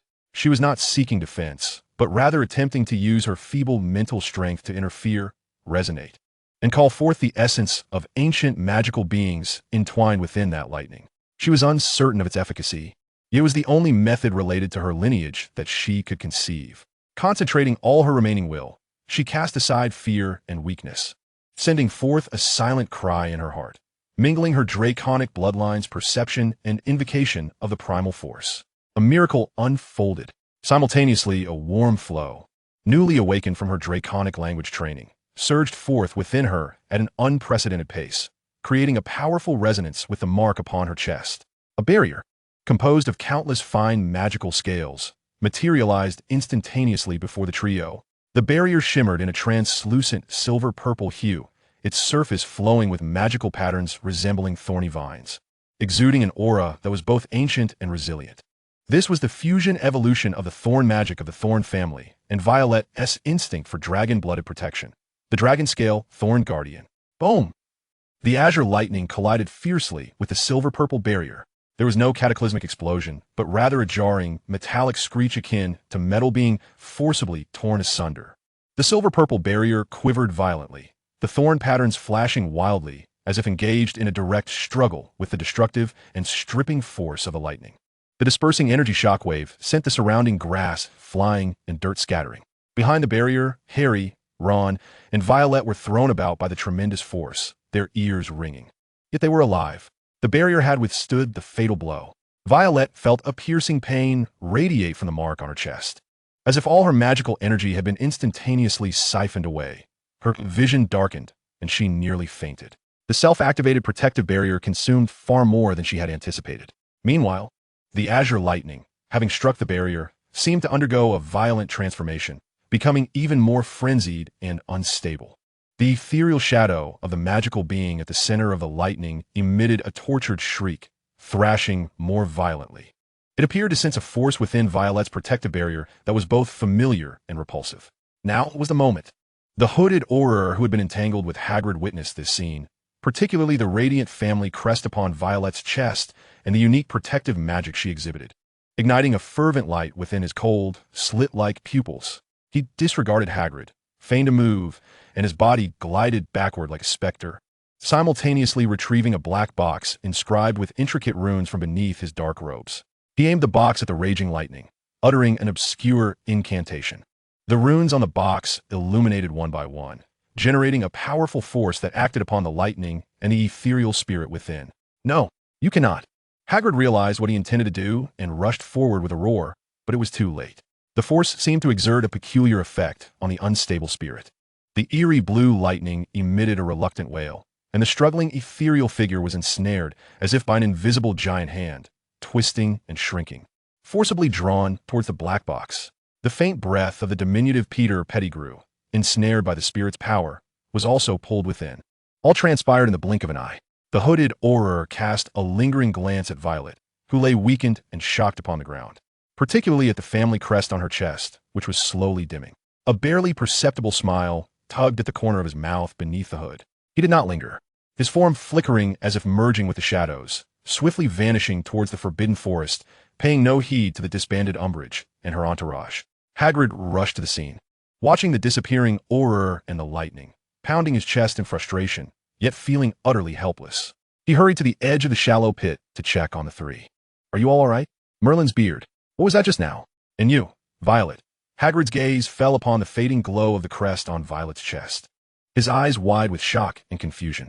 Harry and Ron helped the nearly exhausted Violet to her feet, their expressions mirroring disbelief and lingering fear. The protective barrier that had appeared in that fleeting moment was unlike any magic they had ever known. I don't know," Violet murmured weakly, unable to explain the emergence of the family crest and the power of dragon blood. It simply materialized. Just then, A cacophony of hurried footsteps and screams approached. Professors McGonagall, Flitwick, and Snape, his expression dark enough to drip water, arrived with several prefects, evidently alerted by the commotion.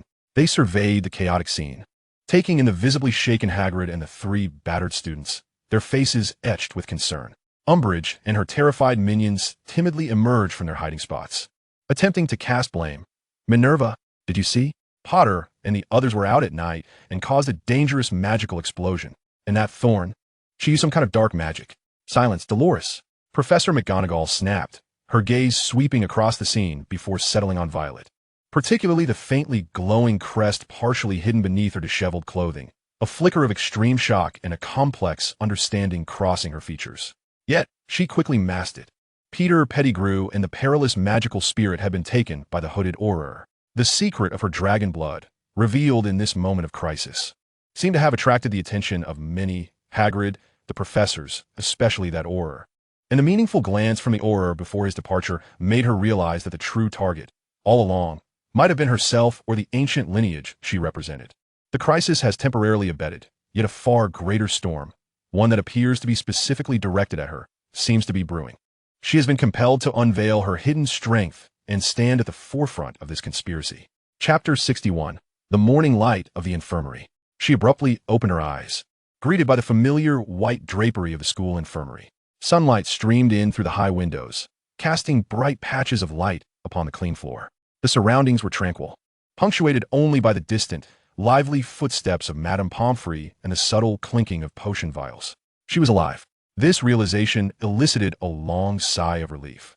Yet it was swiftly accompanied by an overwhelming sensation of fatigue and soreness, particularly in her chest, where the family mark resided, still tinged with a lingering burn that reminded her that the events of the previous night were no mere nightmare.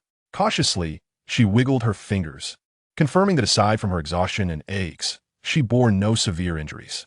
Then, she began to attune herself to her surroundings. Her vision, seemingly dimmed from overexertion, could only vaguely perceive the calming and healing aura that enveloped the infirmary. The curtains of the two adjacent beds were drawn, and she could hear the steady breaths of what she presumed to be Harry and Ron, still lost in slumber. What had transpired later that night? How much had the professors witnessed? Where had the hooded Auror taken the soul fragment and Peter? How would Umbridge distort the truth? Countless questions swirled in her mind, tightening the previously relaxed state of her heart. What troubled her most was the revelation of her own secret. The manifestation of the family mark and that unique protective magic undoubtedly exceeded the comprehension of ordinary students, and even most wizards. What did Professor McGonagall's final look of shock and understanding signify? Just as her thoughts became a chaotic tangle, Madame Pomfrey approached briskly, her face bearing a professional seriousness laced with a hint of concern.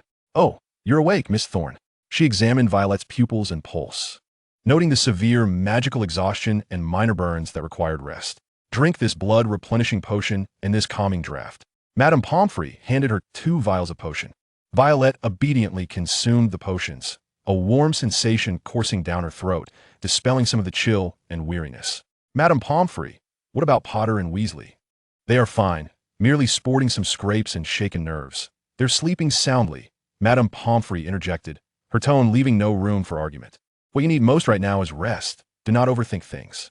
Professor McGonagall has instructed that she will come to see you once you awaken." Professor McGonagall was coming.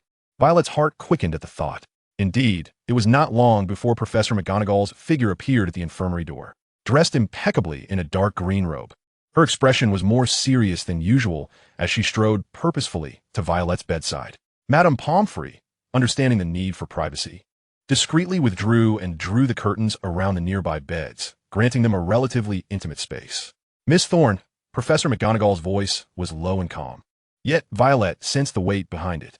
"How do you feel?" Professor McGonagall nodded, her sharp gaze scrutinizing Violet through her glasses, seemingly weighing her words carefully.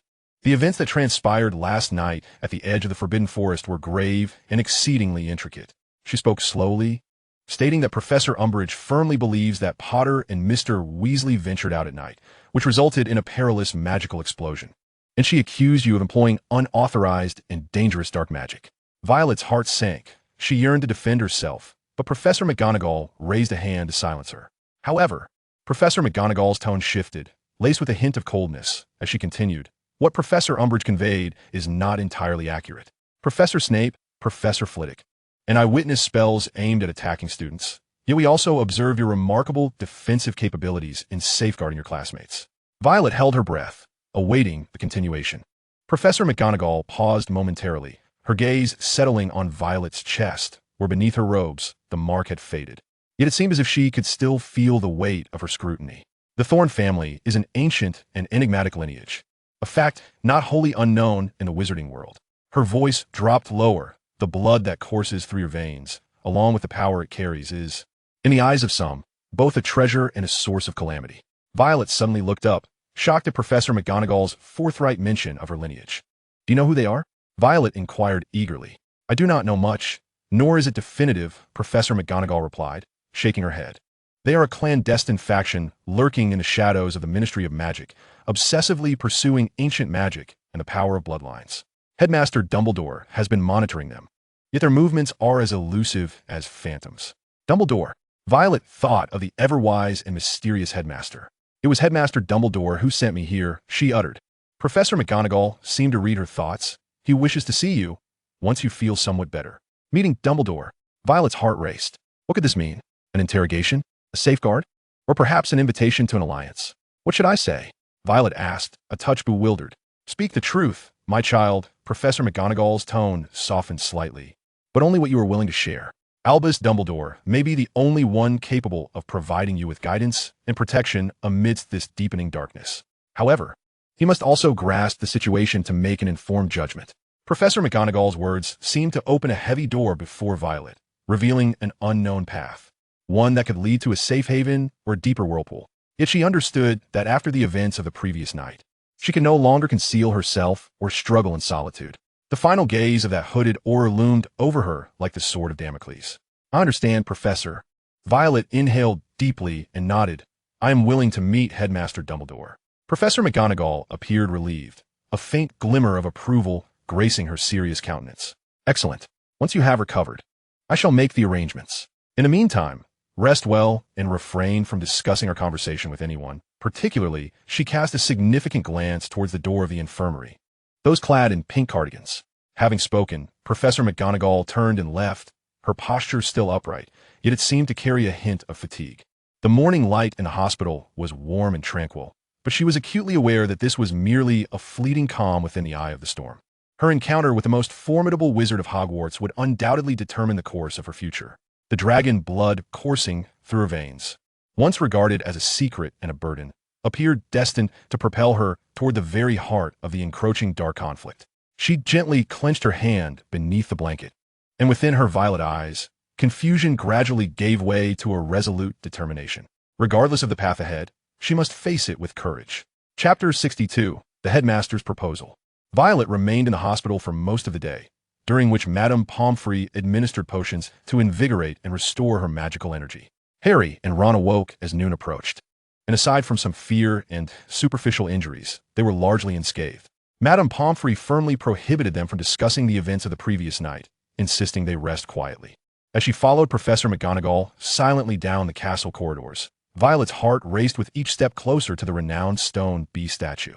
Professor McGonagall uttered a command, one Violet could not quite discern, reminiscent of a type of confectionery, and the stone beast shifted aside, revealing a spiraling staircase that ascended slowly behind it. The headmaster's office was even more peculiar than she had imagined. The walls were adorned with portraits of past headmasters napping. Various silver instruments hummed on the desk, exhaling wisps of smoke, while the phoenix fox perched on a gilded branch, observing the newcomer with wise eyes. Professor Albus Dumbledore sat behind an enormous desk, his blue eyes sparkling with a gentle yet all-seeing light behind crescent-shaped spectacles. Ah, Miss Violet Thorne, Dumbledore said, rising with a voice that was both kind and imbued with an undeniable authority. Please have a seat. Would you care for a glass of lemon sherbet? Or perhaps some of the new Honeydukes, fizzing Whizbees? No, thank you, Headmaster, Violet replied, somewhat awkwardly as she settled into the chair indicated by Dumbledore. Professor McGonagall gave her a slight nod before departing the office, leaving them to converse privately. Last night must have been quite terrifying, Dumbledore resumed, taking his seat with fingers interlaced, his gaze calm as he regarded Violet. I am pleased to see you have recovered well. Dumbledore seemed to perceive her tension, and with a smile, he encouraged, relax, my child. I have invited you here not for an interrogation, but with the hope that we may speak candidly.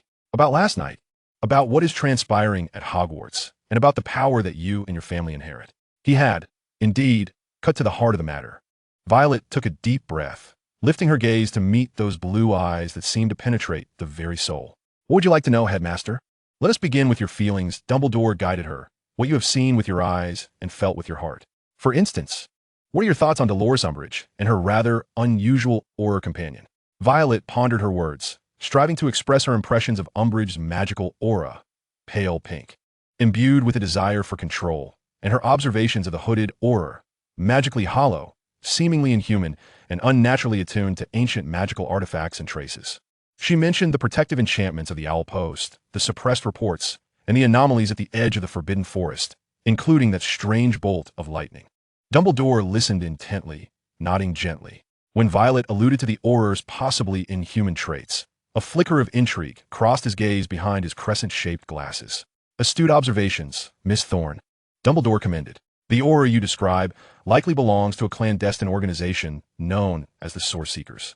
They are obsessed with pursuing the pure power of magic's origins, particularly keen on researching and collecting various ancient bloodlines and formidable magical creations. They operate covertly, infiltrating numerous corners of the Ministry of Magic. Source Seekers, Violet exclaimed, recognizing the alignment with the information she had heard from Autumn Jaw. What about Professor Umbridge?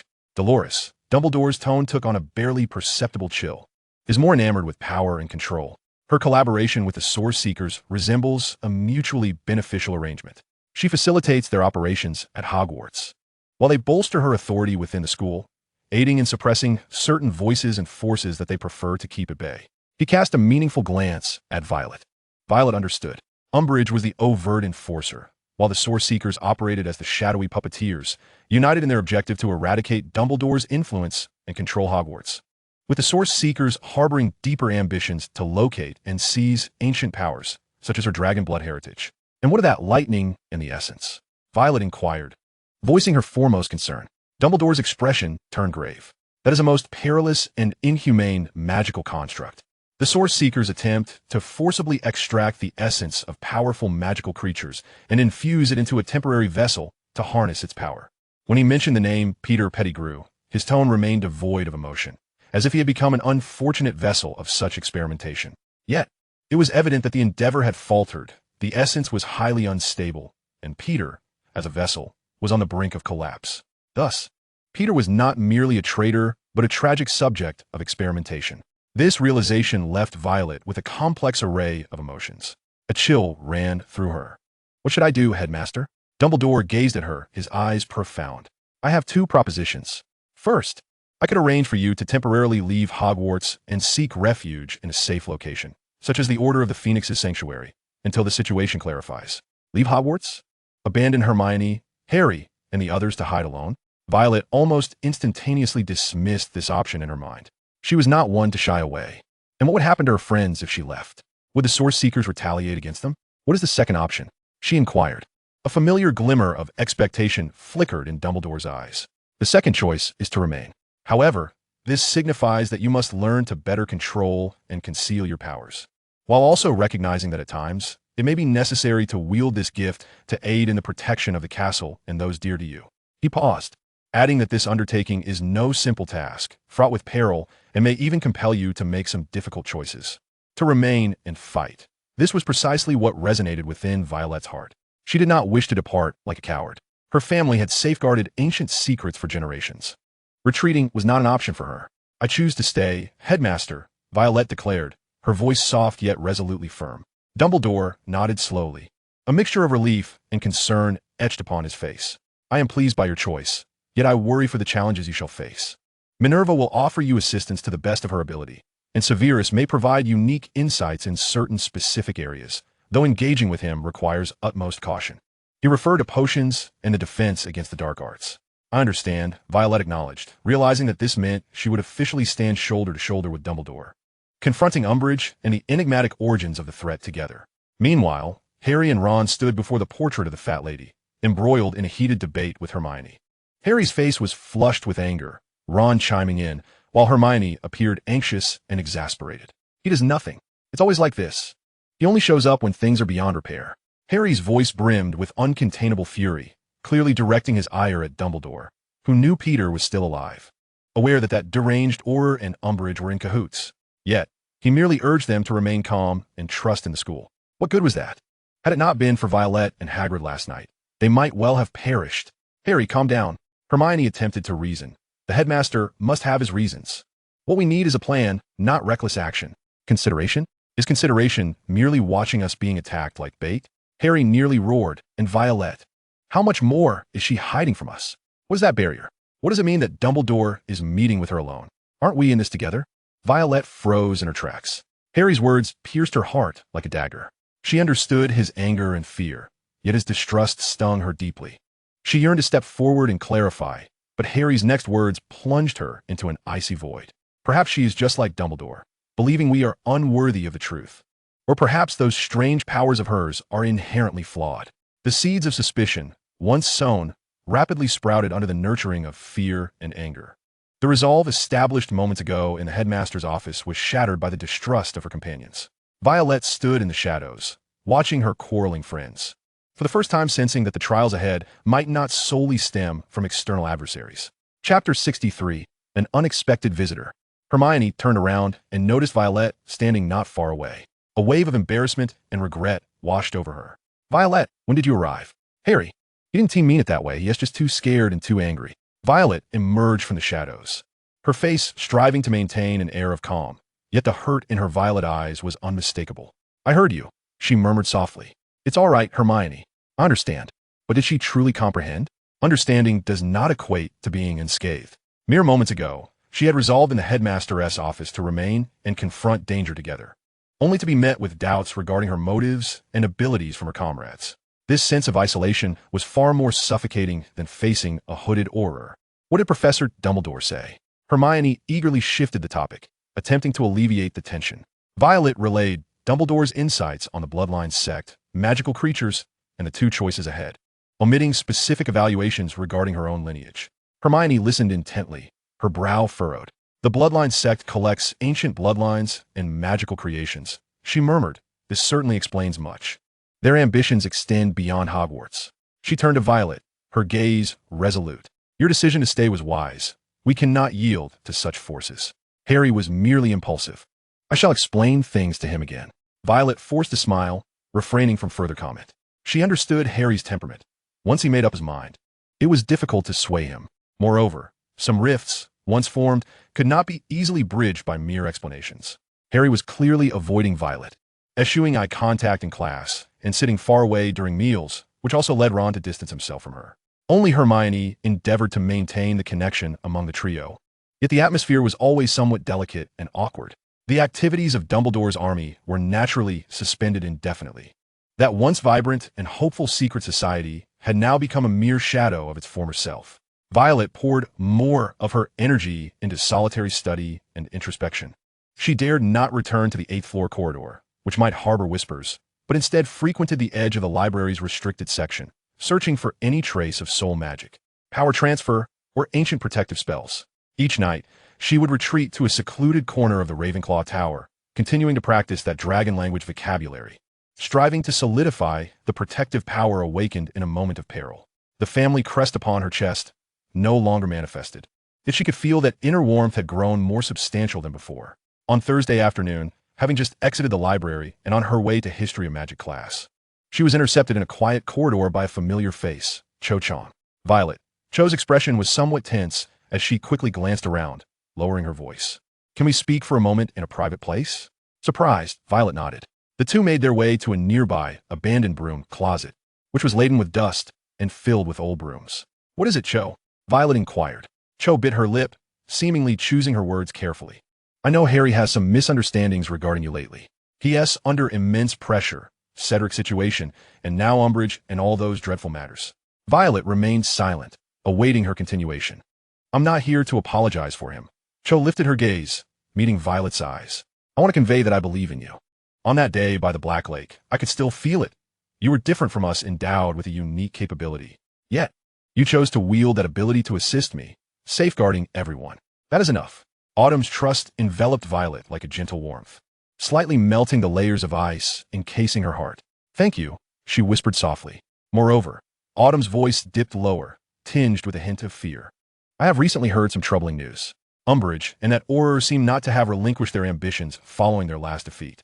I overheard members of the investigative task force plotting a thorough inspection, seemingly targeting the Room of Requirement." A jolt of alarm surged through Violet. The Room of Requirement. That was the last stronghold of the DA. Although currently inactive, it likely still harbored traces of practices and lists of members. If Umbridge were to discover it, the repercussions would be catastrophic.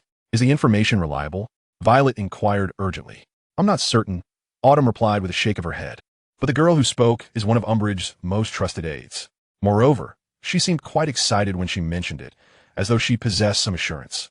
The timing could be imminent. This was an exceedingly perilous sign. Umbridge's relentless ambition persisted, and she might have acquired knowledge of the Room of Requirement through some channel. "Thank you for informing me, Autumn. This is critically important." Violet expressed her heartfelt gratitude. "Be cautious." Autumn cast a worried glance at her before hastily departing.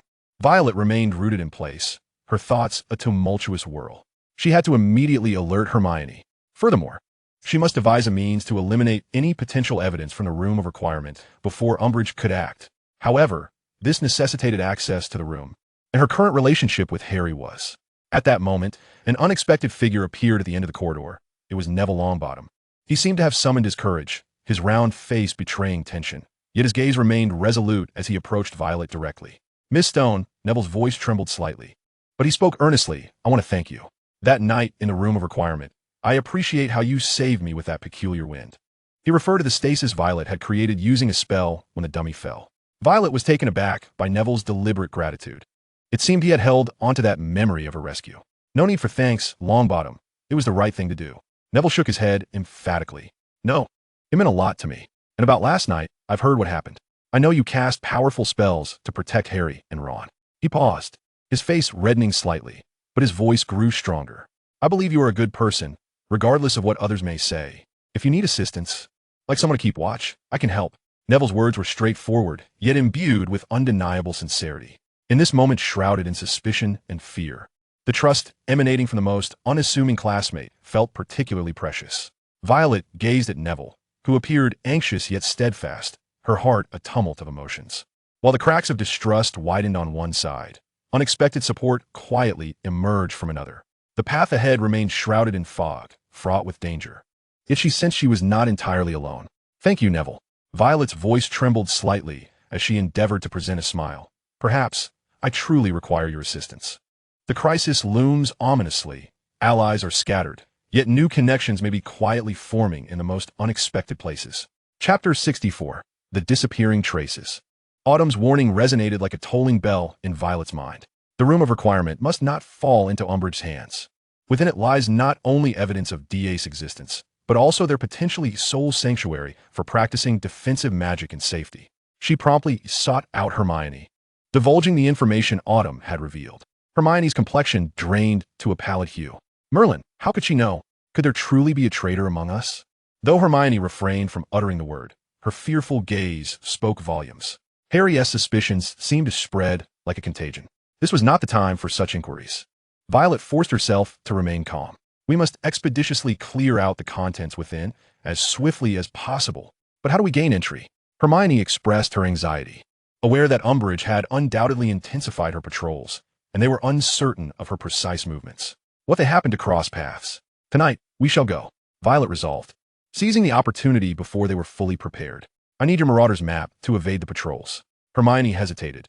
Harry would certainly be unwilling to lend a map, which she currently needed for her research. "I can give you the map, but it is far too perilous for you to go alone. I will accompany you." Violet shook her head. "No, Hermione. The smaller the target, the safer it is." She paused, her voice dropping to a solemn tone. "If there is indeed an ambush, I will have a better chance of escaping alone. You remain outside. Should anything happen to me, you can devise a plan."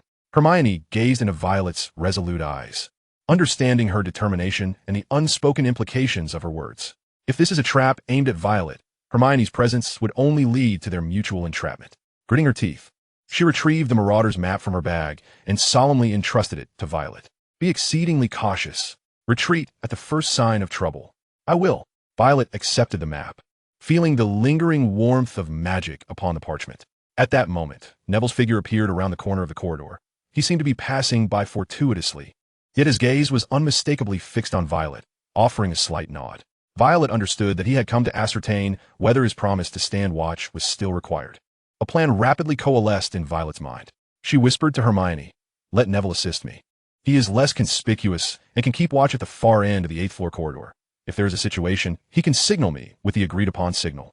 This poses far less risk than Hermione's direct involvement. Although concerned, Hermione recognized this was the most viable course of action. She discreetly called Neville over and quickly briefed him on the task. Nervous beads of sweat formed on his brow, yet his gaze remained resolute as he nodded firmly. After curfew, the castle fell into an oppressive silence. Violet donned the invisibility cloak, an insistence from Hermione that she take it, belonging to Harry as a spare, and Neville dressed in dark attire. The two, one concealed and one in shadow, cautiously made their way toward the 8th floor. Violet skillfully navigated the live map, deftly avoiding both Professor Filch and Madame Loris, who remained languidly in the foyer, as well as a cadre of patrolling investigative students. Meanwhile, Neville stood vigil behind a statue at the stairway leading to the 8th floor, clutching a small metallic whistle provided by Hermione. Its sound, akin to a gentle breeze, was subtle yet sufficient for close-range warnings.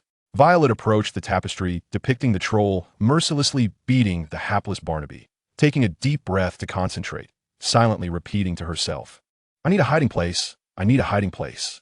The room of requirement appeared just as she remembered, spacious, tranquil, cluttered with cushions and discarded furniture. Yet, an unsettling sensation washed over her.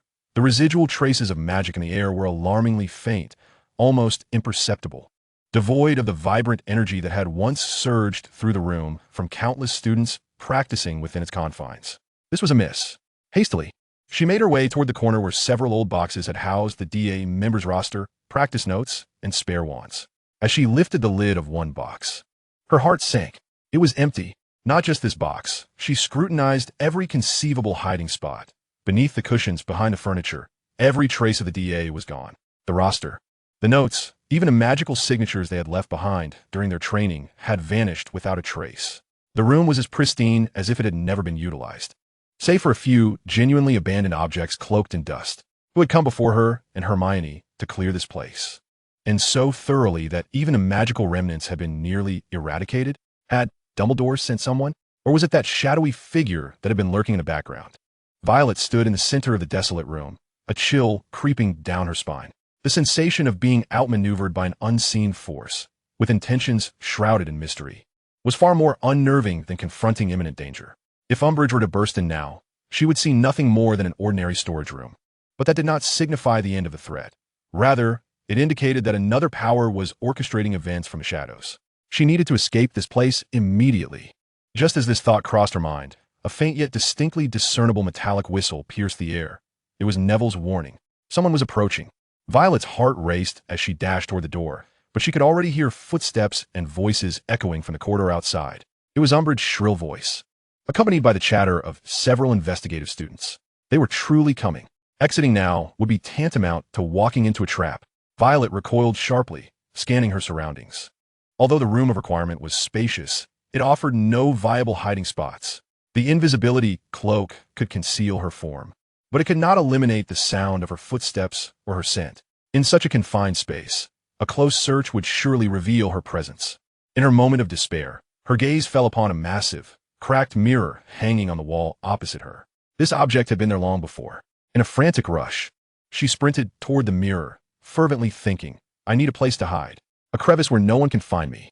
The instant her hand made contact with the cold surface of the mirror, something extraordinary occurred. The mirror rippled like the surface of water, generating a powerful pull that drew her in entirely. Violet felt as if the world was spinning around her, as if she were traversing a viscous passage. In the next moment, she tumbled into an exceedingly narrow, dark space, barely large enough to accommodate her. The surrounding walls were cold and rough stone, and before her stood the mirror, which, from this side, had transformed into a one-way, translucent glass. She could vaguely discern the happenings within the request room. It seemed as though those outside could not see within. Almost simultaneously with her concealment, the door of the request room was violently flung open. "Umbridge, accompanied by 4 or 5 students from the investigative team, stormed in with an imposing demeanor. Search! Thoroughly search every corner. Umbridge shrieked, her voice sharp with command. There must be evidence of those little rascals holding illegal gatherings. The students immediately dispersed, rummaging through boxes and pounding on walls. Umbridge paced the room, a sinister grin etched upon her face, reveling in her anticipated triumph. Violet held her breath, pressing herself tightly against the cold stone wall, anxiously observing through the mirror. She could see Umbridge drawing ever closer, even identifying each fiber on her pink cardigan. Fortunately, Umbridge and her minions displayed no interest in the old mirror, their focus entirely on uncovering tangible evidence, such as papers and lists. The box is empty. We cannot find anything suspicious. Umbridge's expression shifted from smugness to a deepening pallor. Impossible, she screamed. They must have been tipped off, or hidden in a more secretive location. Continue searching. Use revealing spells. Use detection spells. A kaleidoscope of spell lights flickered throughout the room, yet they remained empty-handed. The space behind the mirror where Violet was hiding seemed to possess an exceptionally strong shielding effect. Eventually, Umbridge could only admit defeat in a fit of frustration, leaving with her subordinates, her mouth spewing foul curses. The night's operation had been fraught with tension, yet yielded more mysteries than answers. The invisible net appeared to tighten further, and at its center, she remained in a haze regarding who held the net. Chapter 65. Whispers in the Mirror. She lay in bed, tossing and turning, the image of the cracked mirror incessantly resurfacing in her mind. Why was it that when she touched it, envisioning a place to hide, she could enter that space? Was the mirror an integral part of the request room itself, or merely a preordained mechanism? Most importantly, that space evoked an odd sense of familiarity, the cold stone walls, the dim light, as if she had experienced a similar atmosphere before. Thorne Manor. This thought struck her like a bolt of lightning. In her childhood, her grandmother had taken her to an ancient altar room beneath the manor, where the walls possessed this same rough, cold texture, and the air was imbued with a similar mysterious aura. Could it be that the mirror or the space beyond it was connected to her family? This notion rendered her incapable of sleep. Quietly, she rose and retrieved the leather-bound notebook left by her grandmother from the hidden compartment of her bedside table. The notebook primarily contained esoteric studies on curses and blessings, alongside scant records regarding the bloodline of dragons. She had previously focused more on the application of strength, seldom paying heed to the fragmented descriptions of her family history. The mirror reflects reality, yet conceals illusions. Bloodlines serve as the key, while thoughts act as the door. The sanctuary is often merely a stone's throw away. Violet's heart raced. How strikingly similar this description was to her experiences that very night. The mirror in the room of requirement, a potential magical artifact left behind by the Thorne family, a hidden sanctuary within Hogwarts. If that were the case, could the individual who had cleared the room of requirement beforehand be someone in the know, perhaps even an old friend of the family? This speculation ignited a flicker of hope within her, only to be swiftly overshadowed by greater doubts. Why did they not reveal themselves? Was it merely a matter of timing? Or was there a deeper secret at play? The following 2 days were spent in a tumult of anxiety and conjecture. She considered revisiting the room of requirement to investigate the mirror, yet each time she refrained. Following Umbridge's failed search, the surveillance of the 8th floor was undoubtedly more stringent, and she could not afford to act recklessly. Her relationship with Harry remained frosty. During potions class, her mind wandered once again to the mirror, resulting in a noxious black smoke billowing from her cauldron. Snape, unsurprisingly, docked 10 points from Ravenclaw and, in his characteristic elongated tone, remarked with derision, "It appears some individuals are so engrossed in their self-important secrets that they have forsaken even the most basic knowledge of potion making." This impasse was unexpectedly shattered after Friday afternoon's charms lesson. Clutching a book, Violet made her way to the library when, in a sparsely populated corridor, Harry suddenly approached from behind, blocking her path. He appeared somewhat unsettled, his gray-green eyes unable to meet hers, fixating instead on the armor beside them. With a stilted voice, he said, "Hey, I need to talk to you." Violet halted, gazing at him calmly, though attention gripped her heart. Would this lead to further accusations or a complete rupture? Harry took a deep breath, as though summoning considerable resolve. "I apologize for what I said the other day at the fat lady's portrait." He spoke rapidly, as if fearful of regretting his words. "I shouldn't have said that. Hermione was right. I sounded like an idiot with a head crushed by a troll." Violet was taken aback, not expecting an apology. Harry finally raised his gaze, his eyes filled with a complex mix of emotions, guilt, weariness, and a lingering trace of anger, though no longer directed at her. I was just so furious. Seeing Peter right there and feeling powerless made me think Dumbledore didn't care, that everyone was hiding things from me. And I took my anger out on you. That was unfair. He paused, lowering his voice. Last night, Hermione informed me that you went to the room of requirement to clear evidence and nearly got caught by Umbridge. Thank you for everything you've done for us. The belated apology was like a spring breeze, gently melting the frost within Violet's heart. She could see the sincerity in Harry's eyes and comprehend the torment he endured from hatred and helplessness. I accept your apology, Harry, Violet replied softly.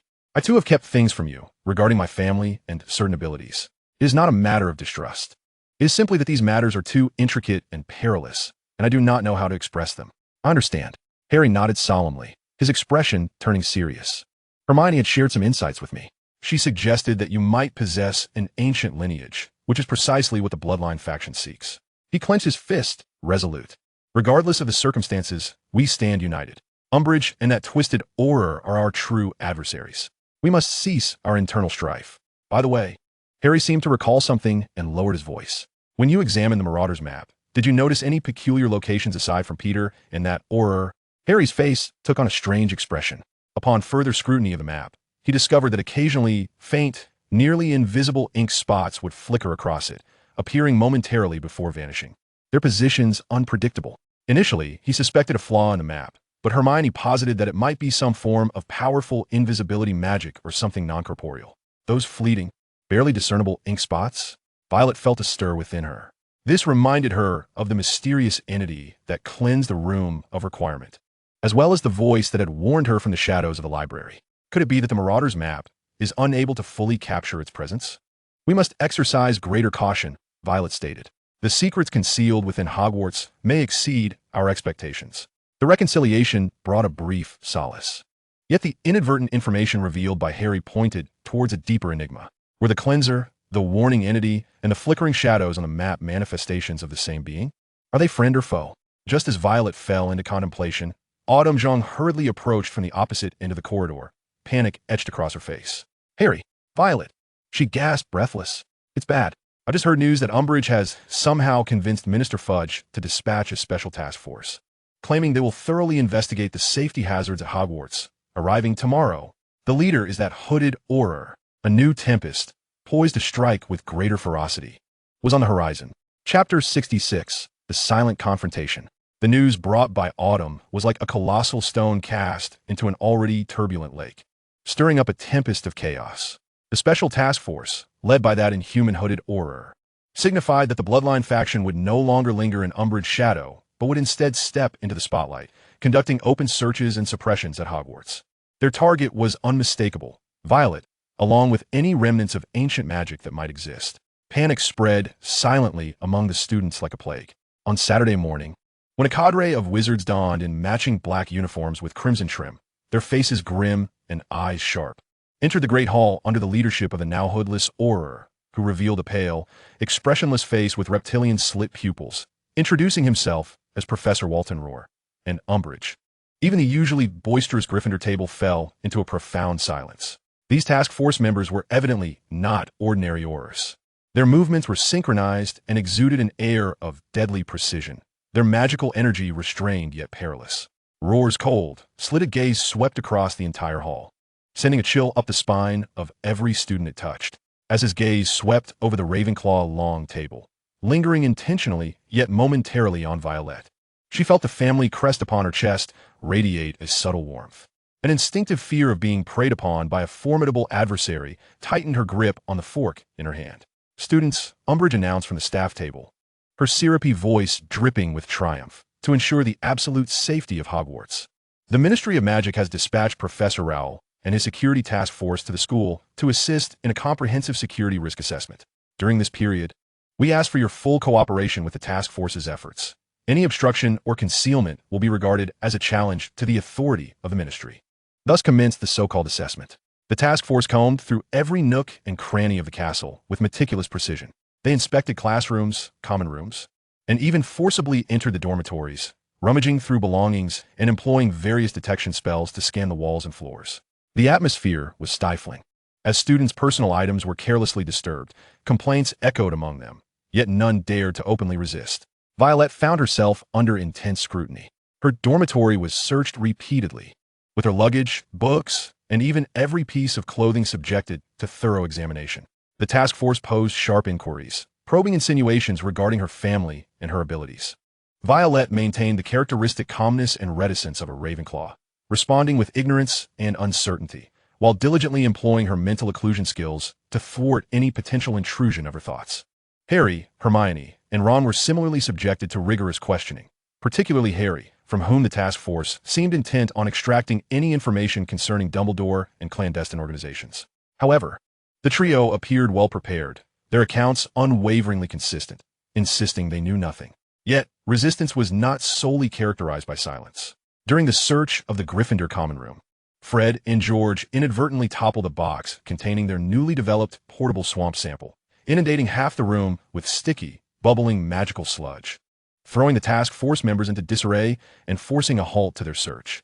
In the corridors, Peeves the poltergeist unexpectedly allied with the task force, hurling chalk pieces and water-filled balloons at them while singing crude parodies of Umbridge and Rowell, eliciting stifled laughter from students. These small acts of defiance surged like an undercurrent throughout the castle, unable to alter the overarching situation, yet sustaining a flicker of indomitable spirit within the hearts of the students. One afternoon, Violet was summoned to Professor McGonagall's office. Rowell and Umbridge were also present, indicating a joint interrogation. Miss Thorne, Rowell's voice was as cold and unyielding as metal scraping against metal. We have noted that you seem to possess an unusual perception of the castle's ancient magical structures. His slit-like pupils bore into her, as if attempting to penetrate her very skin and gaze into her bloodline. I do not understand your meaning, Professor Rowell, Violet replied, lowering her eyes to fixate on the tips of her shoes. I am merely an ordinary student. Ordinary? Umbridge cackled sharply. An ordinary student would not be capable of casting such unheard-of defensive magic. The history of the Thorne family is anything but ordinary. Professor McGonagall coldly interrupted her, Dolores. Please mind your words. It is utterly inappropriate to insinuate anything about a student's family background without evidence. Roland raised a hand to silence Umbridge, his gaze still fixed on Violet. We believe that Hogwarts conceals ancient magical secrets that remain unrecorded. These secrets may harbor danger. If you perceive anything, you have a duty to report it for the safety of the school. Concealment may lead to unforeseen consequences. This was a blatant threat and temptation. Violet felt a cold sweat trickle down her back, yet she steadfastly replied, I truly know nothing, Professor. The interrogation persisted for half an hour, ultimately leading nowhere under McGonagall's stern demeanor. However, Violet was acutely aware that Roland would not relent easily. That night, weary in both body and spirit, Violet stealthily returned to the empty wall opposite the room of requirement. She needed to ascertain the safety of the mirror and seek a moment of solace in that sanctuary that might belong to her family. She entered the room seamlessly. It remained barren as before. Approaching the mirror, she hesitated before reaching out. This time, as her fingers grazed the surface, she was not contemplating hiding, but rather probing with questions and a glimmer of hope, silently invoking the Thorne family and their dragon blood legacy. The surface of the mirror rippled once more. Yet this time it did not draw her in. Instead, it revealed lines of shimmering, ancient runes akin to those of the Nile, unfurling like water waves. Beside the runes, a simple arrow symbol pointed diagonally downward. Violet's heart raced. She recognized these runes, as they were inscribed in her grandmother's notes. The inscription conveyed, bloodlines connect, danger approaches. The truth lies beneath the starting point. Beneath the starting point?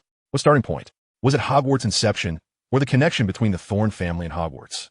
Simultaneously, the arrow symbol on the mirror emitted a soft glow, indicating the general direction of the floor beneath her. A clue, under the intense scrutiny of the Special Task Force. This family heirloom of a mirror had finally revealed her next course of action, yet the cryptic hint of beneath the starting point presented an entirely new enigma. As Violet departed the room of requirement, her mood grew heavier yet more resolute. The arrival of Roland and the task force had escalated the conflict to its zenith, and she knew she must unravel the secret beneath the starting point before the storm fully descended, in order to discover the power or truth that could protect her and potentially safeguard Hogwarts. The sky outside the castle loomed dark, heralding an impending storm. Chapter 67. The Slytherin Pendant Box. The flickering runes on the mirror and the arrow pointing downward ignited a blaze in Violet's mind. Where could this cryptic hint of beneath the starting point lead? She tossed and turned throughout the night, piecing together the known history of Hogwarts and the possible connections to the Thorne family in her mind. The starting point of Hogwarts, naturally, was the era when the four founders established the school.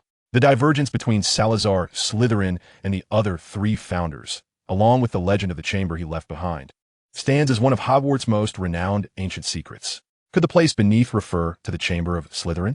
Yet, the existence of the chamber has always been shrouded in mystery, with its entrance remaining unknown. What could it have to do with her family, the Thorne lineage? Alternatively, the place beneath might signify the origin of the Thorne family's connection to Hogwarts. Grandmother's notes vaguely alluded to an ancestor who had crossed paths with one of the founders during the early days of Hogwarts' establishment. Yet no explicit records exist regarding the identity or purpose of this encounter. From this perspective, beneath might allude to a forgotten, secret location tied to her ancestry. Under the pretext of visiting the restricted section of a library, she hoped to uncover more detailed accounts of Hogwarts' early history or artifacts left by Salazar Slytherin. However, the specific records concerning Slytherin were often vague or infused with bias and legend by subsequent generations. Just as frustration began to settle in, her fingertips inadvertently brushed against a thick, dust-covered notebook with an unmarked spine. A faint, familiar resonance of magic emanated from the tome.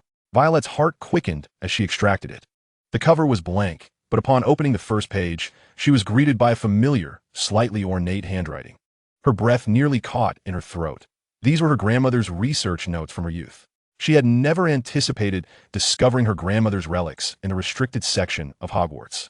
The notes contained extensive research on ancient magic, curse-breaking, and the magical philosophies of Salazar Slytherin.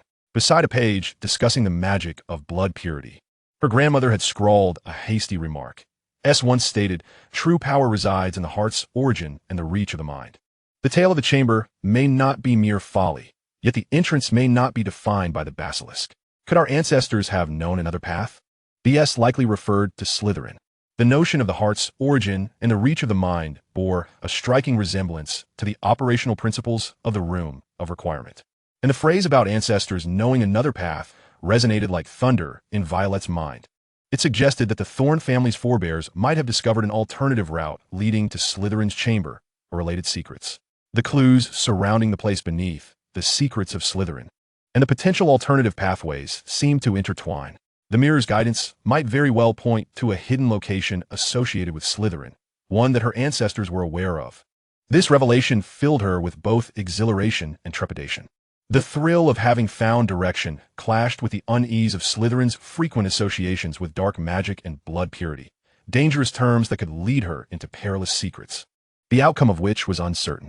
That evening, she sought out Hermione, subtly hinting that she might have discovered a clue regarding the castle's ancient secrets that warranted further exploration, albeit with a high degree of danger.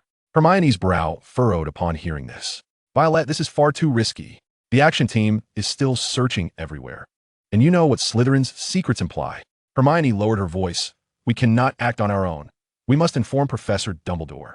If Professor Dumbledore wished to know, he would have already investigated." Violet shook her head, expressing her concern that this secret might be intricately tied to her family's lineage, perhaps even a fundamental aspect of the true objectives of the descendants. She felt compelled to verify this first. She refrained from disclosing the mirror's location, not wishing to entangle Hermione too deeply in her quest.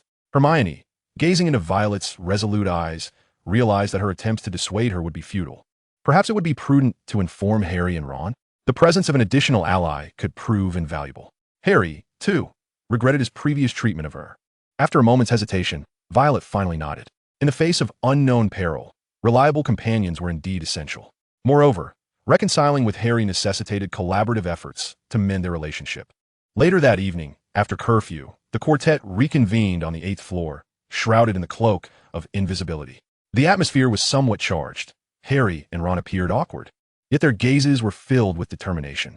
"I'm sorry, Violet," Harry whispered once more, his tone imbued with sincerity. "This time, we will heed your guidance."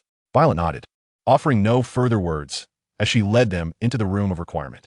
She approached the mirror directly, pressing her hand against its surface, her thoughts fixated on Slytherin, her ancestral lineage, and the clues beneath the surface. The mirror rippled again, this time revealing not mere words, but a hazy, map-like schematic. The outline of Hogwarts Castle emerged, with a single point glowing faintly deep underground.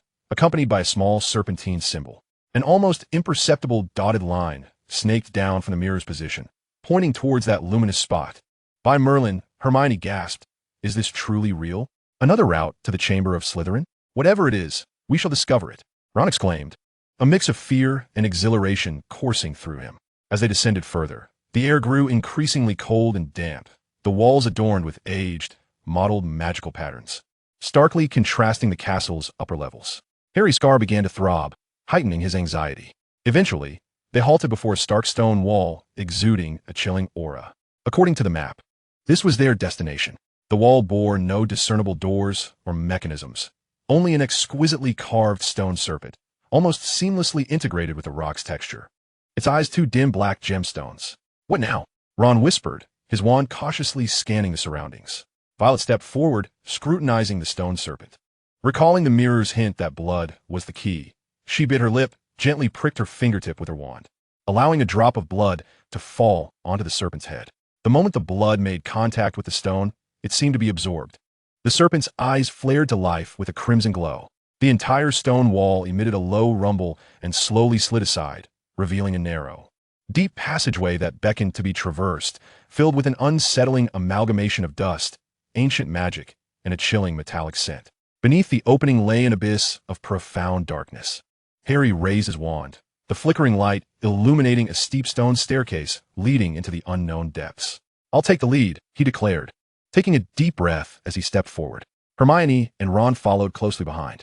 Violet cast one last glance at the silent corridor behind her before stepping into the cavernous entrance. The stone walls closed behind her with a hushed finality, severing all ties to the outside world. The staircase was long and steep, seemingly leading to the very depths of hell. After an indeterminate passage of time, a faint glimmer of light appeared ahead. They emerged from a staircase into a modest circular stone chamber. At the center stood a stone pedestal, barren and desolate. The walls were inscribed with intricate ancient runes and magical diagrams, and the air was thick with a lingering, potent aura of magic that sent shivers down their spines. In one corner of the chamber lay several scattered items, a damaged silver vial, a few tattered fragments of parchment, and a remarkably familiar, ornate golden pendant box. Hermione approached curiously, intent on picking up the pendant box for a closer inspection. Just as her fingers were about to make contact, Violet's piercing vision suddenly flared with pain. She beheld the box, ensnared by a viscous darkness exuding an overwhelming aura of malevolence. The sensation was more terrifying than any dark artifact she had ever encountered. Don't touch it, Violet cried out in alarm, seizing Hermione's arm. At that moment, the pendant box seemed to awaken, its lid creaking open ever so slightly, releasing a bone-chilling cold that enveloped the entire chamber. A seductive yet sinister whisper echoed in the minds of the four. At last, we have awaited the visitor of ancient blood. From the entrance of the chamber came a slow, deliberate applause. A chilling voice intoned, a splendid exploration, Miss Thorne. It is well worth my guidance to bring you here. Walton Roar's figure emerged like a specter at the top of the staircase, blocking their escape. His slitted pupils glinted with a greedy and cruel light in the dimness. Chapter 68. The Roar of Dragon's Blood. Roar's applause resonated harshly in the silent stone chamber, like the tolling of a funeral bell in the hearts of the four. He advanced slowly, his pallid face devoid of expression, save for the unabashed greed burning in his eyes, fixated intently on Violet, as if she were a rare treasure. Walton Roar, Harry shouted, raising his wand at once, while Ron and Hermione swiftly assumed defensive stances. Hermione's complexion drained of color. The malicious whisper that had echoed in her mind along with Violet's warning left her shaken, her terrified gaze darting toward the now-closed pendant box. Calm down, Potter. Roar's voice remained icy and smooth, laced with condescension. I have no interest in you little insects, at least not at present. My interest lies with her. His gaze never wavered from Violet. The last scion of the Thorne family's dragon blood was indeed a remarkable discovery, far superior to that crumbling, inferior vessel. Violet felt her blood run cold. Roar was acutely aware of her lineage. Moreover, from his words, it was clear that Wormtail and that magical creature's essence were merely his failed experiments. Why have you brought me here? Violet forced herself to remain composed, her mind racing to devise an escape plan. The chamber had only one exit, now barred by Roar, leaving them ensnared. For what purpose? Roar, as if he had caught wind of an intriguing inquiry, wore a rigid smile at the corners of his mouth. For the sake of a grand endeavor, dear child, the origin seekers pursue the untainted power of magic's essence, and ancient bloodlines, particularly one as rare as yours, with its draconic heritage, serve as the most effective bridge to that source. He opened his arms wide, as though embracing the very space around him, this chamber, a place where Salazar Slytherin conducted certain research not meant for the public eye, holds remnants of magical circles and lingering energies that will deftly mask the fluctuations of the ritual to come. A ritual? He intends to perform some sort of ceremony here? A shiver ran down Violet's spine. Roar's gaze finally drifted to the pendant box atop the stone platform, his eyes flashing with a complex mix of disdain and trepidation. A filthy, shattered relic, a curse left behind by a failure. Yet, the darkness and temptation it emanated were precisely what could be utilized to soften one's will, making it easier to guide and extract the essence of one's bloodline. As if comprehending Roar's assessment, the pendant box shuddered slightly, and a denser black mist seeped through the crevice of its lid. The malicious whisper echoed in their minds once more, this time clearer, laden with provocation and seduction. He deceives you. He desires her power. Release me, and I shall grant you all you seek. Power, vengeance, immortality. Silence.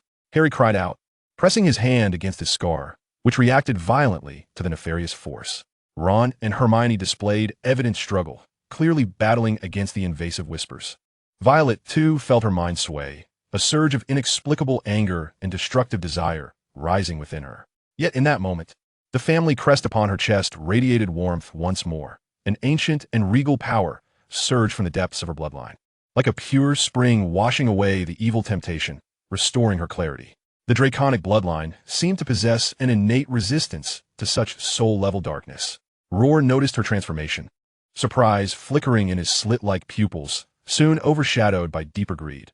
Oh, far more intriguing than I had anticipated. Your bloodline's purity exceeds expectations. Splendid. This will enhance the ritual's efficacy. He ceased his prattle, suddenly brandishing a black dagger intricately engraved with complex runes, its tip glowing ominously with a green light as he advanced toward Violet step by step. Stupefy. Disarm.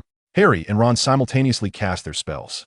Yet Roar merely waved his left hand nonchalantly, and an invisible barrier easily deflected the spells, the red light dissipating without a trace. Foolhardy, Roar sneered, his pace unbroken. Hermione attempted to invoke a complex binding spell, but halfway through, the intensified whispers from the pendant box disrupted her magic, causing chaos in her powers, and the incantation failed. With a roar, Violet unleashed a powerful surge of silver and purple light, a wave of draconic might emanating from her, expanding ferociously outward. Roar, at the forefront, felt the sinister grin on his face freeze in an instant as he encountered a pressure that struck at the very core of his being, causing him to stagger, his barrier wavering violently. In his eyes, disbelief manifested for the first time. Harry, Ron, and Hermione were also staggered by the shockwave, but more so by the terrifying power that Violet had just unleashed. However, after uttering that phrase in dragon tongue, Violet felt an overwhelming drain of her magical energy, a dizzying weakness enveloping her, almost causing her to lose her balance. This was far beyond her current grasp of power. Just at that critical moment, a calm, yet irresistibly authoritative voice resonated from the entrance of the stone chamber. Albus Dumbledore stood there, his sharp blue eyes, keen as an eagle behind his crescent-shaped glasses, and the Elder Wand in his hand radiated a soft yet immensely powerful magical aura. Professors McGonagall and Snape flanked him, their expressions grave, wands drawn. Dumbledore had finally arrived. Roll's expression instantly darkened, his gaze fixated on Dumbledore, then reluctantly glanced at the nearly incapacitated Violet, finally squeezing out a remark through clenched teeth. Dumbledore, you always arrive so promptly. I have always been timely regarding those who attempt to harm my students. Dumbledore's voice turned icy. I will personally communicate with Cornelius at the Ministry. As for you and your followers, your actions at Hogwarts end here. Roll recognized the tide had turned, with Dumbledore present. Success was utterly out of reach. He cast a venomous glance at Violet, as if to engrave her image in his memory. Then his form seemed to dissolve into a swirl of black smoke, swiftly vanishing into the air, a profound dark magic escape. With the immediate crisis averted, Violet could no longer sustain herself and slumped down. Hermione and Harry hurried to support her. Dumbledore's gaze swept over the four shaken students, finally resting on the now quiet locket box, his expression deepening with gravity. As for this, he murmured, as if addressing an unseen presence, another of Tom's little gifts. It appears our troubles are far more numerous than anticipated. In the shadows of the stone chamber lay a greater secret regarding the locket, and Violet's bloodline secret was now fully exposed to the highest echelons. The road ahead was destined to be fraught with more challenges. Chapter 69, The Eye of the Storm and New Shadows.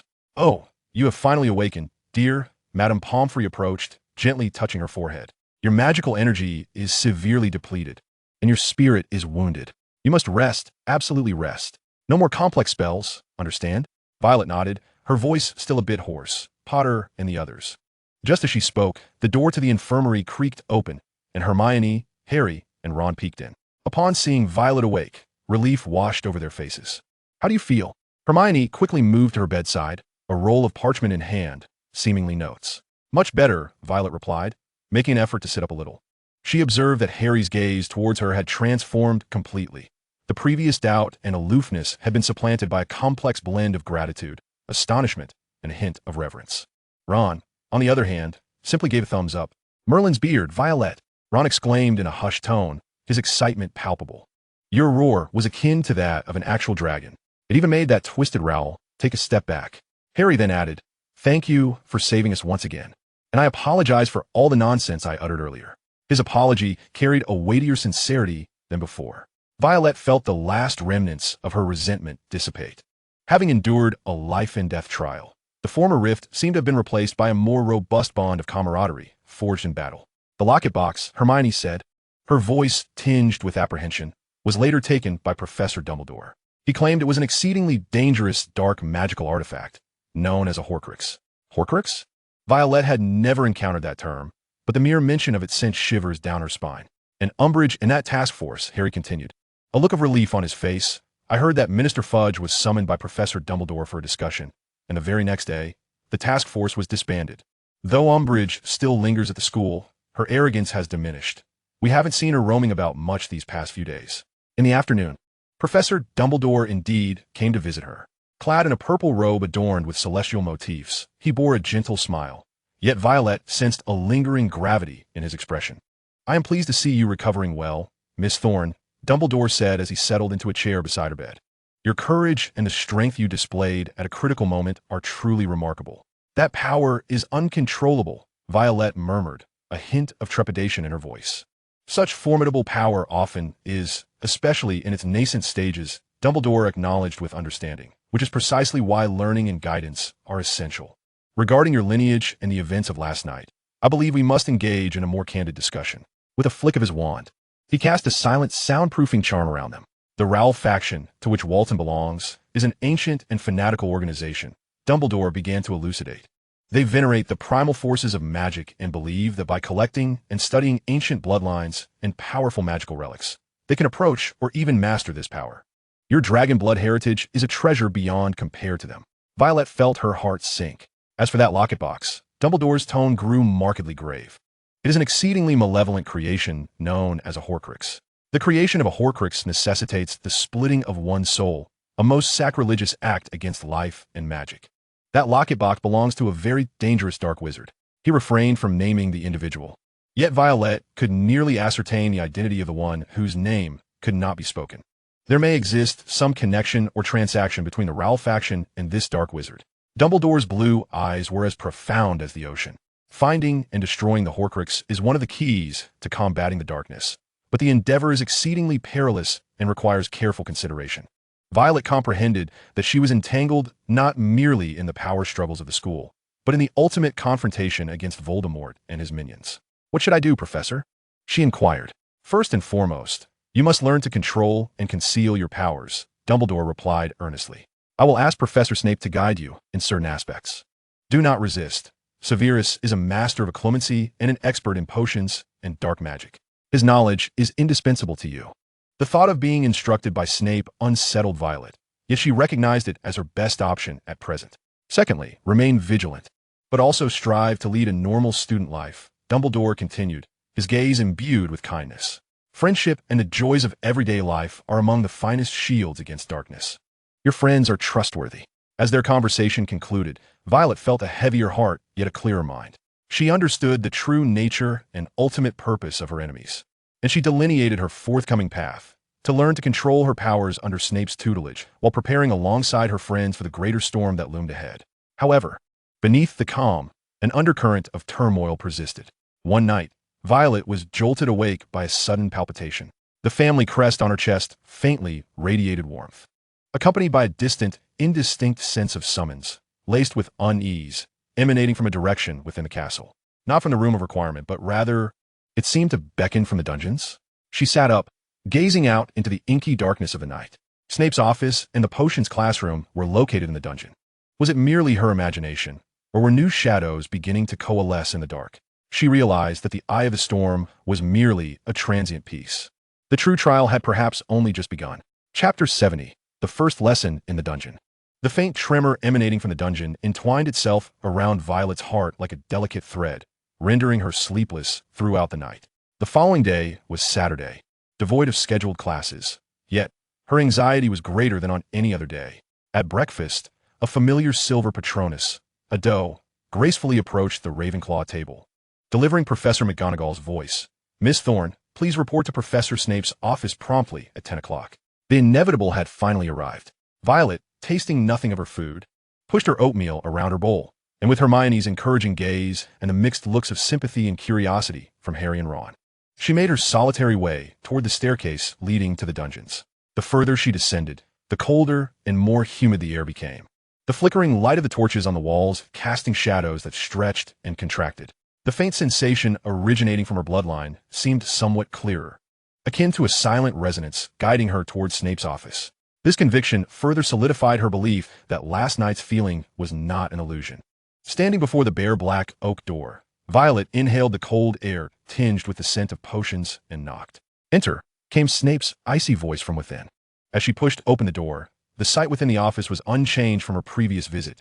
Dim, cluttered, filled with an array of bizarre specimens and intricate potion apparatuses. Snape sat behind his desk, engrossed in grading a stack of papers, not looking up as if her arrival were of little consequence.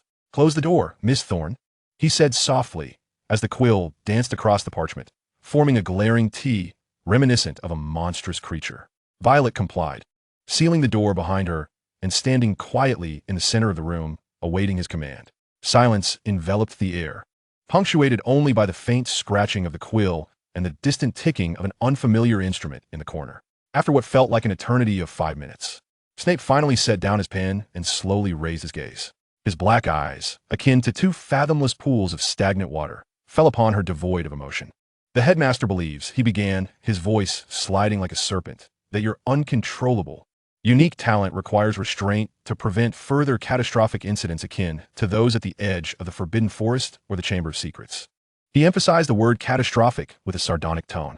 Snape appeared slightly satisfied by her silence as he rose, his black robes swirling soundlessly around him. "Dumbledore has overestimated both my patience and your malleability. However, since this is the headmaster's request, I shall do my utmost to prevent you from detonating half a castle due to your lineage, or worse, reducing yourself to a pile of worthless fragments." He approached a vast crystal basin filled with a dark liquid, the meditation basin. "First," he continued, "is your mind, which leaks like a broken sieve." He turned to face Violet. "The Source sect, or any dark wizard interested in your bloodline, will find the first breach in your thoughts. The mind-shielding charm is the most fundamental skill for your survival." Violet had heard of the mind-shielding charm. It was an advanced form of magic designed to protect one's mind from external invasions. "Clear your thoughts," Snape commanded, his tone suddenly stern. "Render your mind a blank slate. Begin now." Violet endeavored to comply, yet a torrent of thoughts surged uncontrollably. Fear of Snape, uncertainty from the previous night's turmoil, and apprehension for the future. Failure. Snape reproached mercilessly. "Your thoughts are as cacophonous as a troll. Anger, fear, curiosity. It's nothing short of a boiling cauldron of poison. Any moderately skilled legilimens could read your mind as easily as perusing a newspaper." With a swift motion, he drew his wand and pointed it at Violet. Legilimens, a powerful, frigid force of mental energy, surged into Violet's mind. She felt her memories being rifled through by an unseen hand. Grief at the sight of her parents' photographs, rage at the theft of the dragon crystal, fear at the edge of the Forbidden Forest, and indignation when Harry questioned her. All these images and emotions surged uncontrollably. "No." Violet instinctively resisted, focusing her spirit in an attempt to repel the invading force. Her cleansed eye activated spontaneously amidst this mental confrontation, revealing Snape's mental power as dark, writhing tendrils, while her own chaotic thoughts appeared as swirling mists of various hues, easily disturbed by the tendrils. Futile resistance, Snape sneered, intensifying his magical output. Violet felt a splitting headache, nearly collapsing to the ground. The surrounding memories began to blur and fade, her core consciousness gradually enveloped by a layer of silvery, violet luminescence. As Snape's dark, ethereal tendrils brushed against the shimmering barrier, it seemed to encounter a slick yet resilient shield, though he could still perceive her presence. The grasping of specific memories and emotions had become an elusive endeavor. Rough and immature, Snape remarked with a hint of derision, though the pure mockery in his tone appeared to wane slightly. At the very least, it proved that your troublesome lineage is not entirely devoid of efficacy in defending against mental intrusion. It is not through technique, but rather through an inherent separation. Next time, Violet took the parchment, her heart racing with trepidation. Do you think this is a spell that can be mastered in an instant? Snape scoffed. This is merely the beginning. Now, regarding your beast-like howls, he referred to the dragon tongue. That was not a howl. Violet couldn't help but retort softly. In my view, there is no distinction. Snape interrupted her. Uncontrolled power release amounts to suicide. Until you learn to precisely control even a thread of magic, you are forbidden from attempting any form of draconic speech. His tone brooked no argument. Your primary task is to learn restraint, not release. Do you understand? Violet gazed into Snape's icy eyes, recognizing this as a command rather than a negotiation. She nodded. That's enough for today. Snape turned away, returning his focus to his papers, as if she had ceased to exist. Leave. If you have made no progress by this time next week, do not waste my time. Holding the parchment, Violet silently exited the office. The door closed behind her, sealing away the dungeon's chill and Snape's sharp tongue. Leaning against the cold stone wall, she felt a wave of exhaustion wash over her, yet simultaneously, a peculiar exhilaration surged within her. Though the first lesson was painful and humiliating, she had indeed touched the threshold of power control. Moreover, in the final moments of her mental confrontation with Snape, the instinctive guardianship of her bloodline had revealed to her another possibility. She lowered her gaze to the parchment in her hand, marked with Snape's precise script. This path was destined to be arduous, but to survive, to no longer be viewed as prey, she had to tread forward. Just as she prepared to depart, a faint tremor emanating from the depths of the dungeon resonated once more, seemingly connected to the passage leading deeper underground adjacent to Snape's office. Was that the direction of the Slytherin common room? An uncontrollable thought surfaced. Did Snape bring her here to learn solely at Dumbledore's behest, or were there ulterior motives? Did he possess knowledge of the resonance deep within the dungeon that echoed her lineage? Questions proliferated, like moss creeping along the dungeon walls, quietly thriving. Chapter 71. The Unruly Wandering Sphere. In the ensuing days, Violet's life became consumed by the practice of the mental occlusion spell and an increasingly burdensome academic workload. The methods inscribed on Snape's parchment were rigorous and excruciating, demanding that she continually confront and strip away her emotions during meditation to achieve an almost frigid tranquility. The process was rife with frustration, yet she felt that each successful meditation fortified her mental barriers a fraction more. The faint glow of passive defense, arising from her bloodline, began to coalesce subtly with her intent. Deep within the dungeon, a faint tremor lingered, oscillating in intensity like a silent call. Yet, she heeded Dumbledore's warning and refrained from probing further.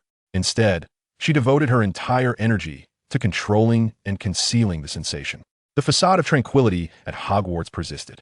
Umbridge seemingly laid low for the time being, yet the pink educational decrees remained plastered on the walls, akin to unhealed scars. However, a different kind of agitation began to permeate the castle. The Quidditch season was fast approaching, and the teams from each house had commenced rigorous training. One afternoon, Violet emerged from the library only to encounter a frowning Hermione and an irate Harry, along with Ron.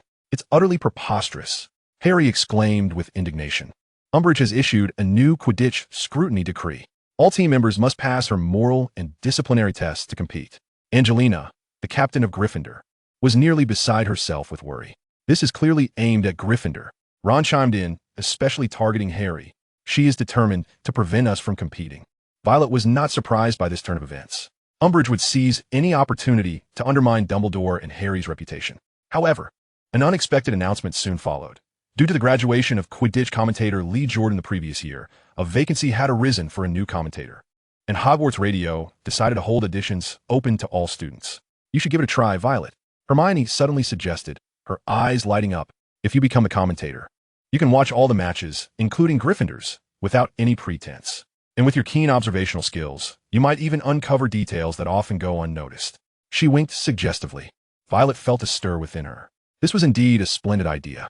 The role of commentator would not only allow her to engage more naturally in school activities and alleviate her sense of isolation, but also provide an unparalleled vantage point to observe the dynamics on the field and any anomalies that might arise in the stands. Particularly if the tremor associated with the Horcrux truly related to specific individuals. She accepted the suggestion and, through her composed narration, clear logic, and precise tactical analysis, thanks to her acute perception of moving trajectories, she excelled in the auditions and was successfully appointed as the new Quidditch commentator. The inaugural match was a thrilling face-off between Gryffindor and Slytherin, the atmosphere electric. The stands were sharply divided. One side was a roaring sea of red, while the other surged with a wave of green. Umbridge, clad in her pink ensemble, sat on the podium alongside several professors, her face adorned with a false smile. To her surprise, Walton Rowell was seated beside her.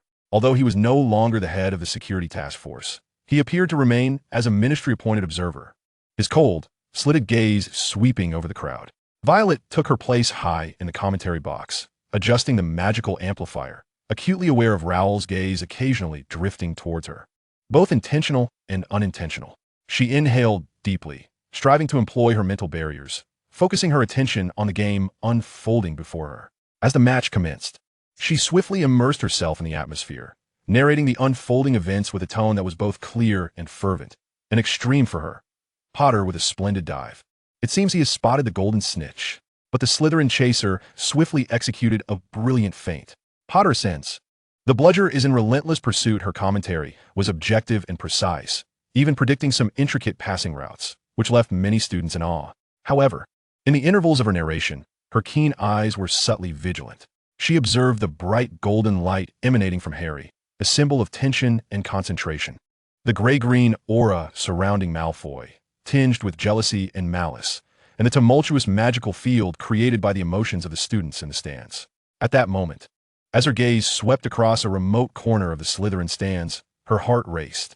There, she once again sensed that familiar, profoundly unsettling wave of dark magic. Though exceedingly faint and obscured by the surrounding cacophony of magical energy, there was no mistaking the presence of a Horcrux, originating from the same source as the locket. Yet appearing more elusive and fragmented, the disturbance seemed to emanate from a student clad in Slytherin robes, their face concealed by a hood, quietly sitting in the corner, starkly contrasting with the surrounding fervor. Beware, the bludger has gone rogue. Violet immediately shouted into the microphone. The professors sprang to their feet, attempting to subdue the frenzied bludger with magic. Yet, its trajectory was erratic, and its force was astonishing. Amidst the chaos, Violet noticed that the bludger narrowly grazed Gryffindor chaser Katie Bell several times, its target seemingly veering towards the commentary box. An accident, or something more? Just as the bludger hurtled toward the commentary box once again, Violet instinctively braced for defense, but restrained herself, instead deftly ducking to evade. The bludger whizzed past her head, shattering the railing behind her. Professor McGonagall finally ensnared the bludger with a powerful binding spell, forcing the match to be interrupted. The atmosphere remained fraught with tension. Violet was drenched in cold sweat, yet she immediately directed her gaze to the Slytherin corner, where that figure had inexplicably vanished. The pulse of the Horcrux had also dissipated. Was it mere coincidence, or had the Horcrux bearer exploited the chaos of the rogue bludger to escape, or perhaps to test her? The match concluded amidst confusion and controversy, the final score rendered void. As Violet descended from the commentary box, her complexion pale, Harry, Hermione, and Ron rushed to her side. "Are you all right? That was perilously close." Hermione inquired with concern. "I'm fine." Violet shook her head, lowering her voice. "But I sense the presence of a Horcrux in the stands." The expressions of the trio shifted instantly. "Where? Who is it?" Harry asked urgently. "In the Slytherin stands. A hooded figure whose face I couldn't discern has already disappeared," Violet replied gravely, "and I found the bludger's erratic behavior rather suspicious." This new revelation shattered the fleeting illusion of calm. The shadow of the Horcrux had not receded. Rather, it had infiltrated the daily life of Hogwarts in a more insidious, unsettling manner. The adversary is no longer merely the overt presence of Umbridge and Rowell, for they may well be concealed among the students. That evening, Violet encountered Luna Lovegood once more in the common room. Luna, with her signature ethereal gaze, suddenly proclaimed, "Did you know? The pesky gnats particularly enjoy swirling around those harboring dark thoughts. During the match today, I noticed numerous gnats congregating near Slytherin, especially close to Malfoy." Malfoy? A flicker of recognition ignited within Violet. Could that cloaked figure be linked to Malfoy, or had Luna merely observed something else? The clues became increasingly elusive. Yet the trajectory of her investigation seemed to subtly point toward the depths of Slytherin House. The tremors of the dungeon, the shadows in the stands, and the erratic movement of the bludger all seemed to weave together into a grander web. And Violet understood that she must uncover the hidden Horcrux bearer before this web tightened around her. Chapter 72. Echoes of the Dungeon. Luna's offhand remark about the gnats and Malfoy resonated in Violet's mind like a stone cast into a lake, sending ripples across her thoughts. While she could not wholly subscribe to Luna's peculiar assertions regarding magical creatures, at this juncture, with the disturbance of the Horcrux manifesting in the Slytherin stands, any lead was worthy of scrutiny. On the training field, Malfoy remained his arrogant self, his flying skills impeccable, yet Violet's keen insight detected subtle divergences. Within the gray-green magical aura enveloping him, a fleeting shadow of dark impurities, reminiscent of the Horcrux, occasionally flickered, though ephemeral and obscured by his intense emotional fluctuations. It was undeniably present. Moreover, he appeared increasingly sullen and irritable, exhibiting a marked impatience toward his teammates' mistakes during practice. This did not conclusively signify that Malfoy was the Horcrux bearer. Perhaps he had merely come into contact with tainted objects or had been influenced by the true bearer. Violet recalled the mirror in the room of requirement, which had suggested the existence of multiple Horcruxes. The notion that several fragments might be concealed within Hogwarts sent a chill down her spine. On Wednesday afternoon, it was once again time for her intensive training with Snape in the dungeon. Violet descended the stairs, her emotions more complex than before. Snape's guidance remained as harsh as ever. This time, rather than directly employing legilimency, he presented her with a series of meticulously crafted mental illusions designed to provoke intense emotions. Sometimes it was the anger and helplessness from the night of the dragon crystal theft. At other times, it was the fear of facing lightning at the edge of the forbidden forest. Occasionally, it was the sharp sting of doubt from Harry and Ron's questioning glances. Violet struggled to employ her mental shielding techniques, striving to maintain the calm surface of her inner lake. The process was excruciating. Each surge of emotion that she had to suppress felt akin to tearing at her nerves. Yet, under this tremendous pressure, her control over her mental faculties was indeed improving at a visible pace. The shimmering barrier born of her bloodline power was becoming increasingly adaptable. That was somewhat more like it. After Violet successfully withstood an intense illusion of fear for 8 seconds, Snape, for once, employed a nearly neutral term to assess her performance. Though his tone remained frigid, yet she was still far from being deemed satisfactory. Your emotions remain your greatest vulnerability. By the conclusion of her training, Violet was nearly exhausted, her robes drenched in perspiration. Snape dismissed her with a wave, as one might shoo away a bothersome fly, as she trudged wearily from the office. Traversing the dim corridor that led deeper into the dungeons, that familiar, bloodline-induced sensation surged anew, more potent than ever before. It was as if something from the depths of the earth was awakening or calling out to her.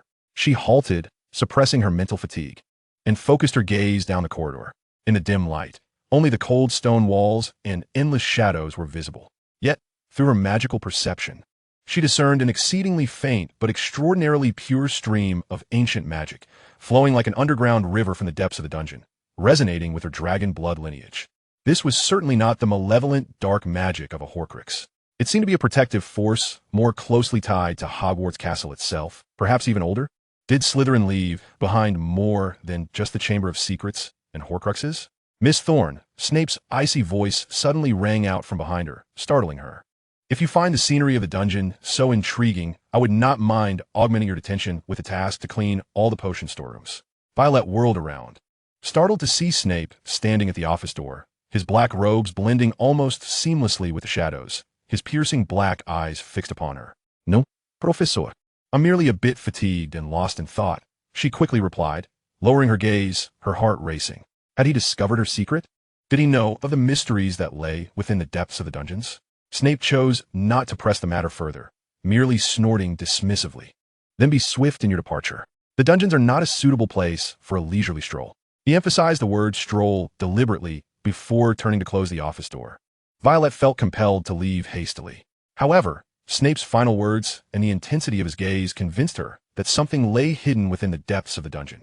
Something he was aware of and cared about. This enigma was intertwined with her bloodline, and it seemed that Snape did not wish for her to delve into it. The following day, a more alarming announcement arrived. Umbridge, citing the recent spate of incidents concerning campus safety, issued the latest educational decree number 28, effective immediately. A student behavior oversight committee would be established, directly led by a senior investigator, with members selected from the most exemplary students of each house, endowed with the authority to oversee, document, and even report the misconduct of their peers.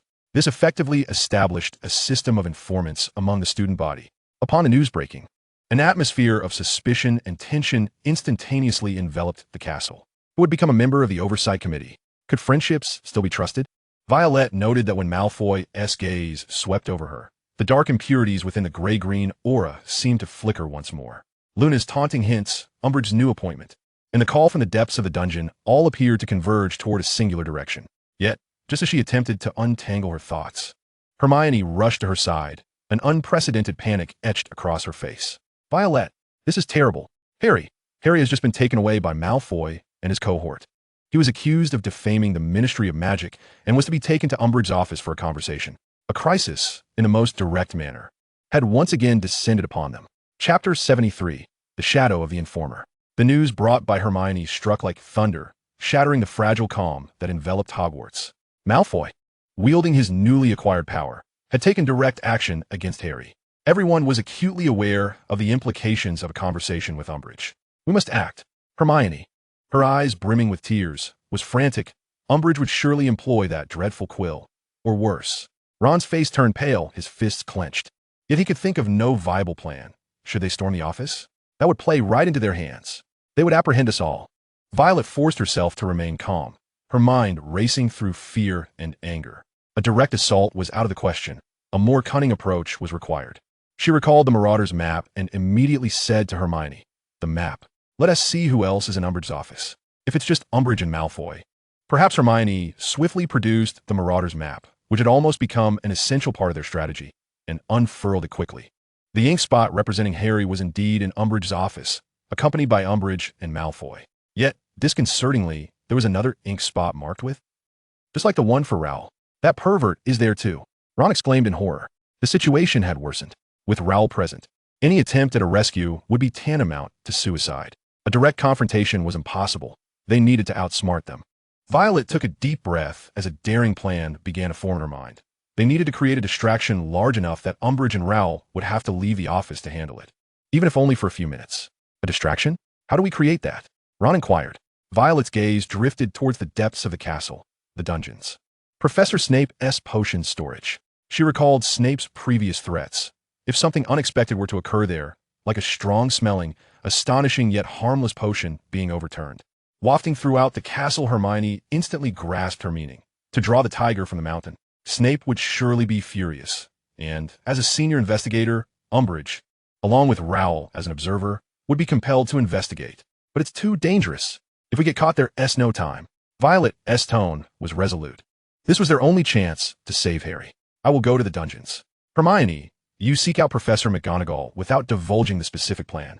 Just tell her you heard a huge commotion in the dungeons and are worried something might happen. Ron, you inform Fred and George. They will certainly have a way to make the chaos even more convincing and attention-grabbing. Responsibilities were clearly assigned, and there was no time to waste. The three immediately set off on their separate paths. Violet hurried towards the dungeons alone. The further she descended, the colder the air became, and the pulsating sensation emanating from the depths intensified, as if guiding her direction while warning her of the dangers ahead. She disregarded the path leading to Snape's office and proceeded straight into the rarely trodden corridor deeper within, where the entrance to the potion storage and the Slytherin common room lay. At the end of the corridor, a heavy wooden door bore a sign indicating that the potion's material storage room was strictly off-limits without authorization. The door was secured by a magical lock.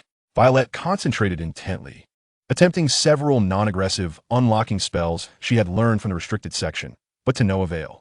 Severe as Snape's protective enchantments were remarkably sophisticated. Time slipped away, and Harry was enduring torment. Violet felt an urgent desperation. Instinctively, she pressed her hand against the cold wooden door, almost unconsciously summoning the ancestral power within her that resonated with the subterranean magic, silently wishing for the door to open. A miracle occurred. A faint purple light flickered across the door, the lock clicked softly, and the door unexpectedly swung open. Was it her ancestral power that unwittingly aligned with some ancient authority? Or was the resonant force from the depths aiding her? Without further contemplation, she swiftly entered the storage room. Inside, the space was crammed with countless jars and bottles containing an array of bizarre potion ingredients, their scent overwhelming. She quickly sought a particular substance, one with an intensely pungent aroma that could cause widespread contamination without inflicting serious harm. Her gaze fixed upon a large glass bottle labeled with the essence of foulgrass. This was it. Cautiously, she removed the bottle, preparing to shatter it on the ground, when her peripheral vision caught sight of an inconspicuous, dust-covered stone slab against the far wall of the storage room. The slab bore indistinct carvings, and the pure, ancient magic that resonated strongly with her bloodline emanated from beneath this very stone. The source of her tumultuous feelings lay here, right beneath Snape's potion storage room. In that fleeting moment, Violet nearly reconsidered, tempted to investigate the stone slab. Yet, Harry's anguished cries echoed in her ears. Steeling herself, she knew this was not the time. She raised the glass bottle and forcefully smashed it against the ground. Bang! The glass shattered, releasing an indescribable stench, a dreadful amalgamation of rotten eggs, skunks, and socks that had not been washed in a century. A thick green smoke swiftly enveloped the entire storage room, seeping out into the corridor through the cracks of the door. The acrid odor nearly suffocated Violet, bringing tears to her eyes. The effects surpassed her expectations. The chaos had been successfully conjured. Violet blended into the throng of startled students rushing from their classrooms to investigate the commotion, spotting Professor McGonagall, her face pale with alarm, hurrying towards the dungeons, followed by Umbridge, whose expression was one of distaste yet obligation, and the impassive but keen-eyed Snape. Their attention was wholly captivated by the grave incident unfolding in the dungeons. Moments later, with Hermione and Ron's assistance, Harry successfully escaped from Umbridge's office. He appeared pale, with a distinct, scabbed-over wound on the back of his right hand, evidently inflicted by the dark magic of a cursed quill, though fortunately, the ordeal had not lasted long, and his injuries were not severe. Violet briefly explained to Hermione. Just then, she also arrived, relieved to see Harry safe, but swiftly urged, "We must go leave this place. They will soon realize." However, it was already too late. Snape appeared at the end of the corridor like a specter, his dark robe trembling slightly with rage, and his expression more ominous than usual. His gaze pierced through Violet like two icy daggers. "Miss Thorne," his voice resonated with a chilling depth, fraught with tempestuous fury. "I believe you owe me a comprehensive explanation regarding my storeroom, which is now imbued with a rather peculiar aroma. Furthermore, how did you manage to breach my protective enchantments?" Violet's heart plummeted.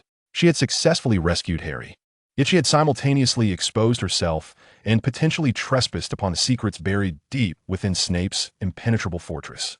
The true troubles were only just beginning. Chapter 74. The Patterns on the Stone Slab. Snape's presence was like a shard of ice, instantly freezing the fleeting relief that had momentarily graced the corridor.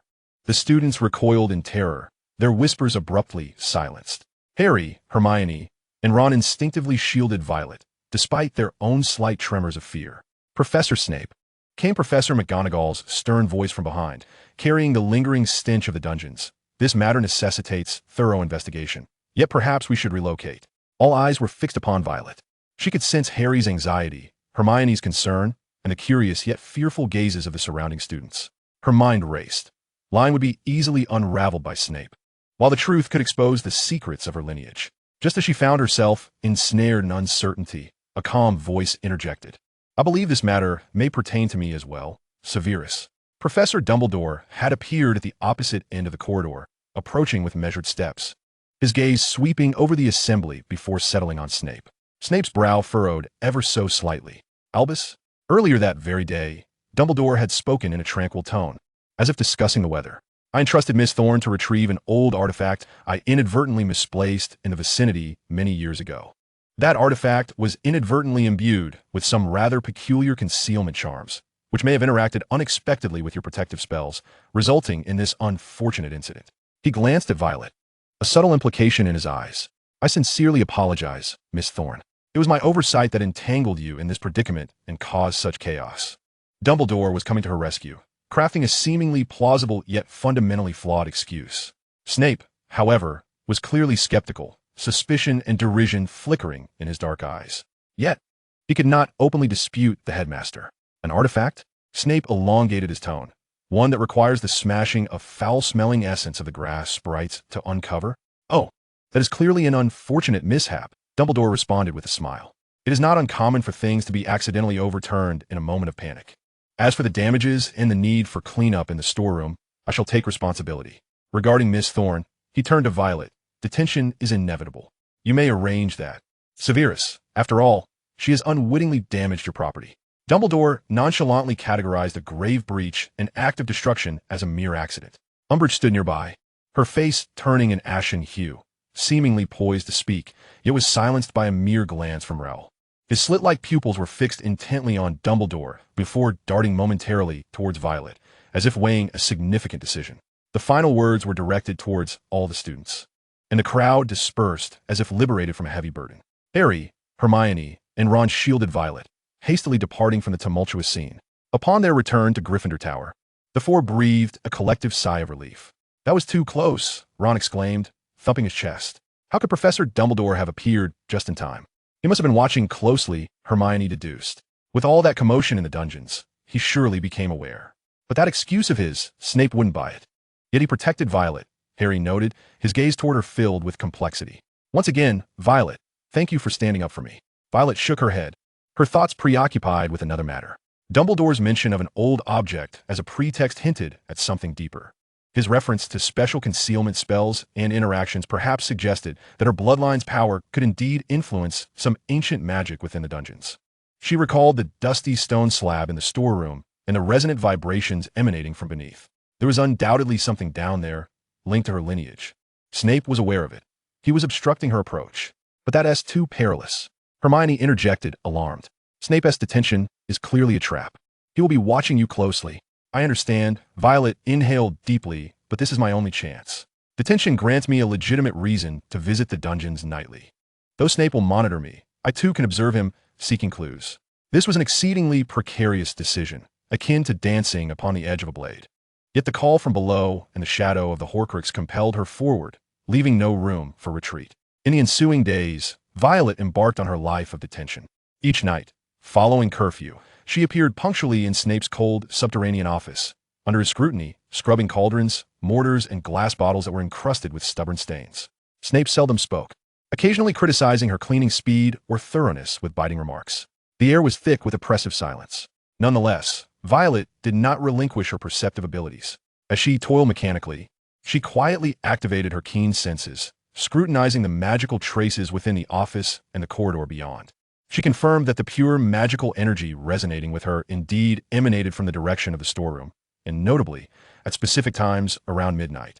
That energy surged with remarkable intensity. One evening, while Snape temporarily vacated the office to patrol the dungeons, a nightly routine, Violet seized the fleeting opportunity, daring to extend a fragment of her mental energy outward in an attempt to gain clearer insight into the stone slab. Detention was a punishment, a shackle, yet inadvertently, it opened a window for Violet to glimpse the secrets of the dungeons. The brief message conveyed by the slab, though ephemeral, acted as a key, granting her profound new insights into her heritage and the ancient powers concealed within Hogwarts. She sensed that the secret beneath the slab might not merely pertain to the Thorne family's legacy, but could also hold the key to confronting the ultimate darkness embodied by the Horcrux. Severus Snape, a figure both intricate and perilous, conceals what truths, and what threats does he guard against? The nights in the dungeons stretch interminably, steeped in suspense. Chapter 75, The Fractured Prophecy. The confinement remains monotonous and oppressive. Snape's vigilance is omnipresent, with the arduous task of memorizing 1,000 magical herbs and fungi weighing heavily upon her. Yet, Violet discovers that as she immerses herself in the obscure characteristics of those plants, her practice of mind shielding unexpectedly flourishes. An intense focus effectively shields her from external distractions and internal turmoil. Snape seems to have taken note of this, though he never reveals it. As the frequency of his criticism and mockery diminishes slightly, one evening, as Violet struggles to commit to memory the refined extraction method of the African tree snake skin. Snape unexpectedly poses a question entirely unrelated to potions. Miss Thorne, what are your thoughts on prophecy? Violet holds her breath, hesitant to respond. She senses that Snape's current emotions are strikingly genuine, devoid of his usual sheer malice. Is he alluding to the prophecy concerning Harry, or is there a deeper implication? A fractured prophecy is far more perilous than a complete one. His voice, low as a whisper, leaves ample room for speculation and misinterpretation, particularly when it pertains to ancient bloodlines. His gaze once more fixates on Violet, laden with a complex scrutiny. Violet's heart races. Is Snape hinting at something? Could there exist a prophecy regarding the Thorne family's dragon blood lineage? Snape refrains from elaborating further. He rises and strides toward the storeroom, seemingly to inventory supplies. A habitual routine he adheres to each night. However, this time, Violet perceives that he has, perhaps unintentionally, neglected to reinforce the protective charms at the office door as he usually does. A daring thought surfaces. Is this a test, or an exceedingly covert opportunity? Her heart races within her chest, and she can almost hear the rush of her own blood. After a brief hesitation, the yearning for truth overcomes her fear of risk. She swiftly and silently glides to the office door, cautiously extending a thread of her mental energy. The corridor outside is deserted, Snape's presence fading toward the storeroom. Yet, her keen eye captures an unnoticed door on the opposite side of the corridor, nearly blending with the wall's hue, now emanating a faint magical aura, akin to the pure magic from below, yet more concentrated. Is that the true entrance? However, Violet knows that something has irrevocably changed. Snape's words about prophecy, coupled with the sudden appearance of the hidden door, are no mere coincidence. You appear to be quite troubled by the pesky flies, Violet, Luna ethereally remarks. They always circle around those who have come to know things they ought not. Things one ought not to know, Violet instinctively echoes, such as the secrets of endings and beginnings. Luna blinks. My father often says that sometimes the deepest secrets lie beneath the loudest places, for no one ventures there to listen closely. Upon finishing her words, she drifted away like a somnambulist. The most cacophonous place beneath? Violet repeatedly mulled over this statement. Was the loudest venue at Hogwarts the Great Hall? The kitchens? Or, her gaze fell to the floor. The dungeons, in a sense, lay beneath the castle. Did they not? And was Snape's office, along with that concealed door, what referred to the loudest place beneath? Luna's father served as the editor of the Quibbler. Though the newspaper often contained absurd content, it occasionally included fragments of truth overlooked by the mainstream. The following day marked a weekend in Hogsmeade. Despite the prevailing tension, Professor McGonagall's efforts ensured that the weekend activities proceeded as usual, perhaps to alleviate the oppressive atmosphere. Violet, along with Hermione, Harry, and Ron, ventured to Hogsmeade. The Three Broomsticks was bustling with chatter, and Honeydukes retained its joyous ambience. Yet this levity could not truly dispel the shadows lingering in their hearts. At the Devil's Snare shop, Harry intended to purchase new Quidditch gear, only to be informed by the shopkeeper that the latest model required special authorization from the Ministry of Magic, clearly the handiwork of Umbridge. As they simmered in indignation, Violet noticed a hooded figure in the corner of the shop hastily abandon their belongings and exit with their head bowed. In that fleeting moment, she once again sensed that familiar, nauseating aura of the Horcrux. Though faint, it was unmistakable. The bearer had arrived in Hogsmeade. Violet immediately signaled to her companions, and the four of them stealthily followed suit. The hooded figure weaved through the crowd and swiftly turned into a secluded alley. However, when they pursued into the alley, it was devoid of any presence, save for a discarded, tattered pamphlet lying on the ground. He led us here intentionally, leaving this behind? Ron felt a shiver run down his spine. Was this a warning or a provocation? Harry tightened his grip on his wand. Violet regarded the pamphlet, recalling Snape's words about prophecies and ancient bloodlines, as well as the concealed door in the dungeons. Every clue increasingly pointed toward her. The bloodline faction had not relinquished their pursuit. The shadow of the Horcrux still loomed, and it seemed that beneath Hogwarts lay a colossal secret intertwined with her destiny. She felt a strong premonition that behind that concealed door in the dungeons lay either the conclusion of a significant cycle or the inception of an even more perilous tale. The key to unlocking that door appeared to rest within her grasp. Snape's confinement was no longer merely a punishment. It resembled a perilous initiation into the truth. Chapter 76, Beyond the Concealed Door. In the subsequent confinement, Violet grew increasingly vigilant. She mechanically fulfilled the burdensome tasks assigned by Snape, while utilizing all her senses to detect any anomalies deep within the dungeons. She observed that as midnight approached, the pure magical energy emanating from the direction of the concealed door peaked, and Snape's routine patrols from his office were remarkably punctual, akin to a ritual. "Begone, intruders!" Violet stifled a groan, her complexion draining of color as her mind throbbed as if pierced by needles. It was Snape. He had indeed set a formidable mental barrier at the hidden door and was personally guarding it. Almost simultaneously, the office door was flung open, and Snape stormed in, as if carrying the chill of the dungeons with him. His expression was no longer the usual indifference. Instead, it bore the mark of a territory violated, radiating genuine fury, with dangerous flames igniting in his black eyes. "Miss Thorne." His voice was low and terrifying, each word striking the ground like an ice pick. "Have I not warned you that the dungeons are not a place for your reckless exploration? Or do you presume that Dumbledore's protection grants you the freedom to act as you please, even to challenge my boundaries?" Violet suppressed her headache, standing tall, fully aware that she could not deny her actions. "Apologies, Professor. I merely sense some peculiar sounds." "Peculiar sounds?" Snape advanced a step, towering over her, the overwhelming aura of his magic rendering the air nearly solid. "Do you believe your trifling tricks can deceive anyone? Can you not restrain your restless mind, inherited from a troublesome lineage, even for a moment?" His words were like poison, directly targeting her most guarded secret. Snape scrutinized her for a full minute, his gaze seemingly intent on stripping her of her very essence. Ultimately, his fury receded slightly, replaced by a deeper, almost weary coldness. "It appears that mere confinement has not instilled in you the rules of decorum." He spoke slowly, since you were so intrigued by the sounds of the dungeons. "From tomorrow onwards, the terms of your confinement will change.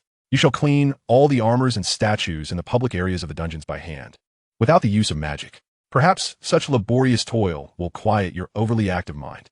This was both a punishment and a form of exile, forcing her to navigate the public areas of the dungeons, away from that hidden door, while simultaneously granting her greater access to the dungeon environment. What was Snape truly aiming for? Was it obstruction or another form of trial? Violet dared not dwell on it, merely bowing her head in submission. "Yes, Professor."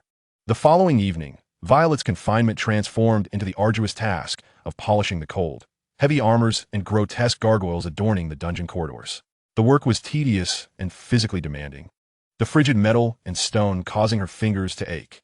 Snape did not monitor her constantly, yet Violet could sense the chilling gaze occasionally sweeping over her from some shadowed corner. Was this armor a relic of the Thorne family? Was its placement here mere coincidence or a deliberate marker?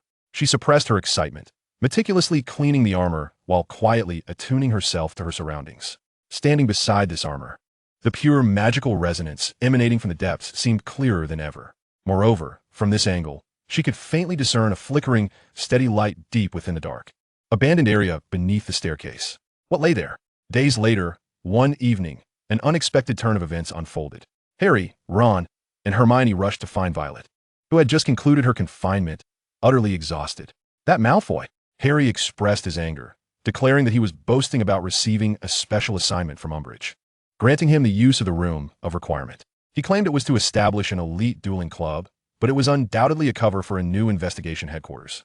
The mention of the Room of Requirement sent a chill through Violet's heart.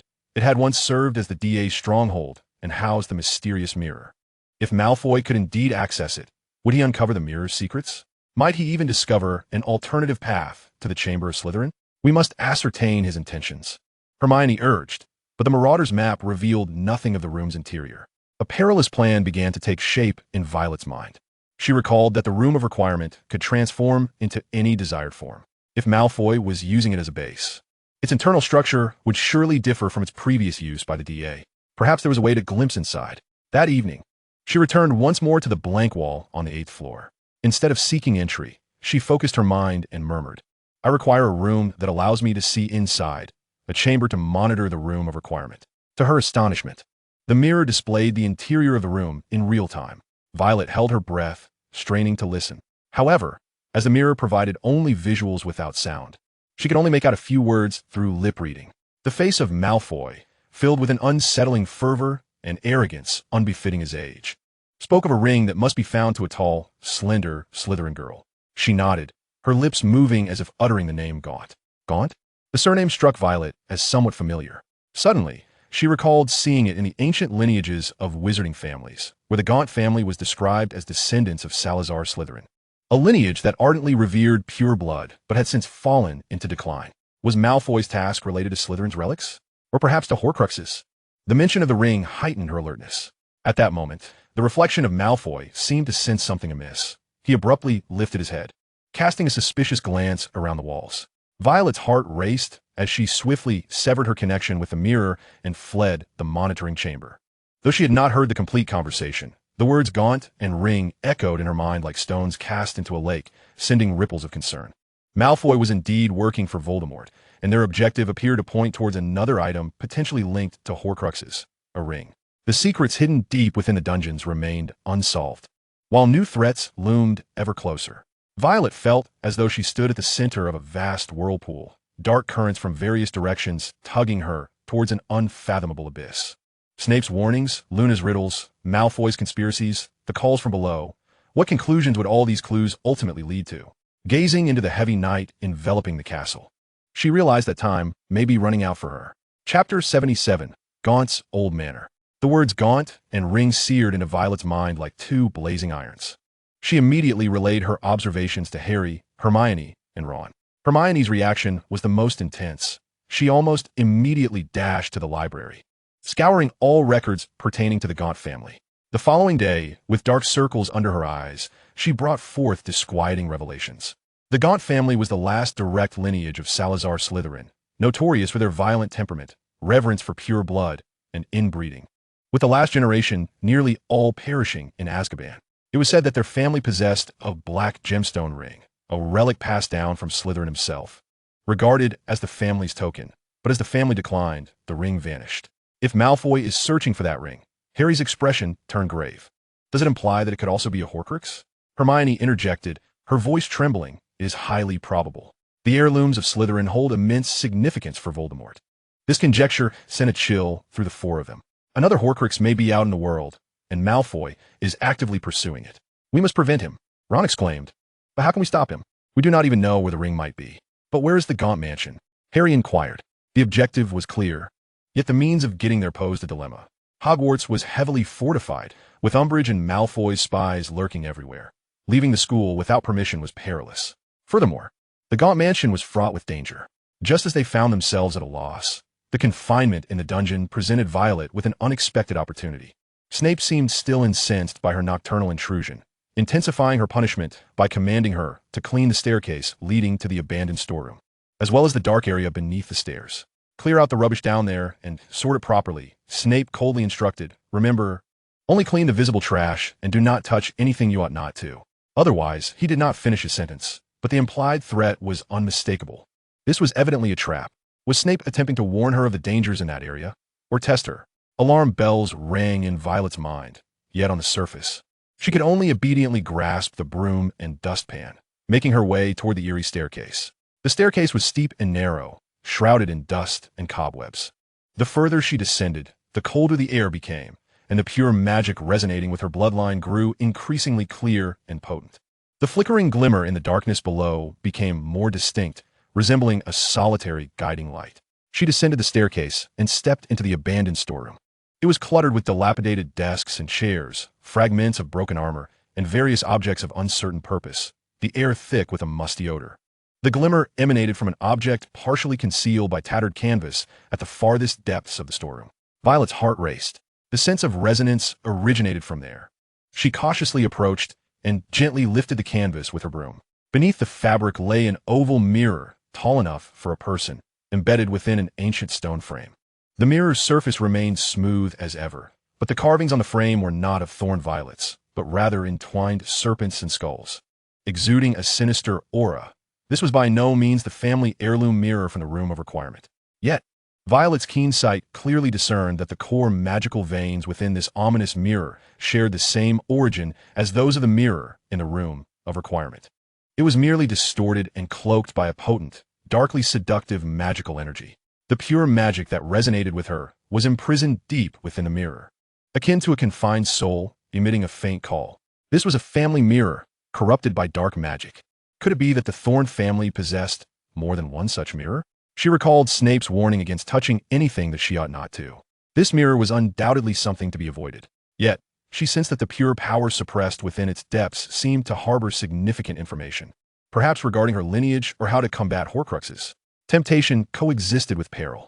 Violet found herself in a profound struggle. To touch it might trigger unknown dark magical traps, or even awaken Snape and deeper malevolent forces. Conversely, refraining from contact could mean missing the key to unraveling the enigma. As she hesitated, the mirror's surface suddenly rippled, and a blurred figure emerged within it. Not her reflection, but that of a man clad in ancient attire, his gaunt visage bearing an unusually sharp gaze. The man parted his lips as if to speak, yet the dark energy upon the mirror surged, tearing the apparition into fragments, leaving only a silent sigh. Was he an ancestor of her family, trapped within this tainted mirror? In that moment, Violet resolved to act.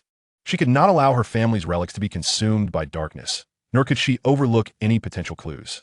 Gathering her mental fortitude, she invoked her mind-sealing technique to safeguard her spirit. While drawing upon the pure power within her bloodline, she gradually extended her hand towards the mirror surface. She sought not to communicate or release anything, but merely wished to use her own bloodline strength to soothe and perceive the imprisoned pure essence within the mirror. Just as her fingertips were about to touch the cold surface, an unforeseen change occurred. The dark energy upon the mirror coalesced violently, akin to a disturbed serpent, surging into a bolt of black lightning that raced towards her arm. A chilling, malevolent consciousness filled with predatory intent forcefully invaded her mind, attempting to taint her spirit and seize her bloodline's power. It was a trap. The mirror itself was a lure. That pure resonance was a deception, or perhaps manipulated to attract her. Violet's heart raced with terror as she exerted all her strength to employ the mind-sealing technique and the protective power of her bloodline in resistance. A silver-violet glimmer clashed with the black lightning upon her arm, emitting a hissing sound. She felt a splitting headache, as though countless needles were piercing her soul.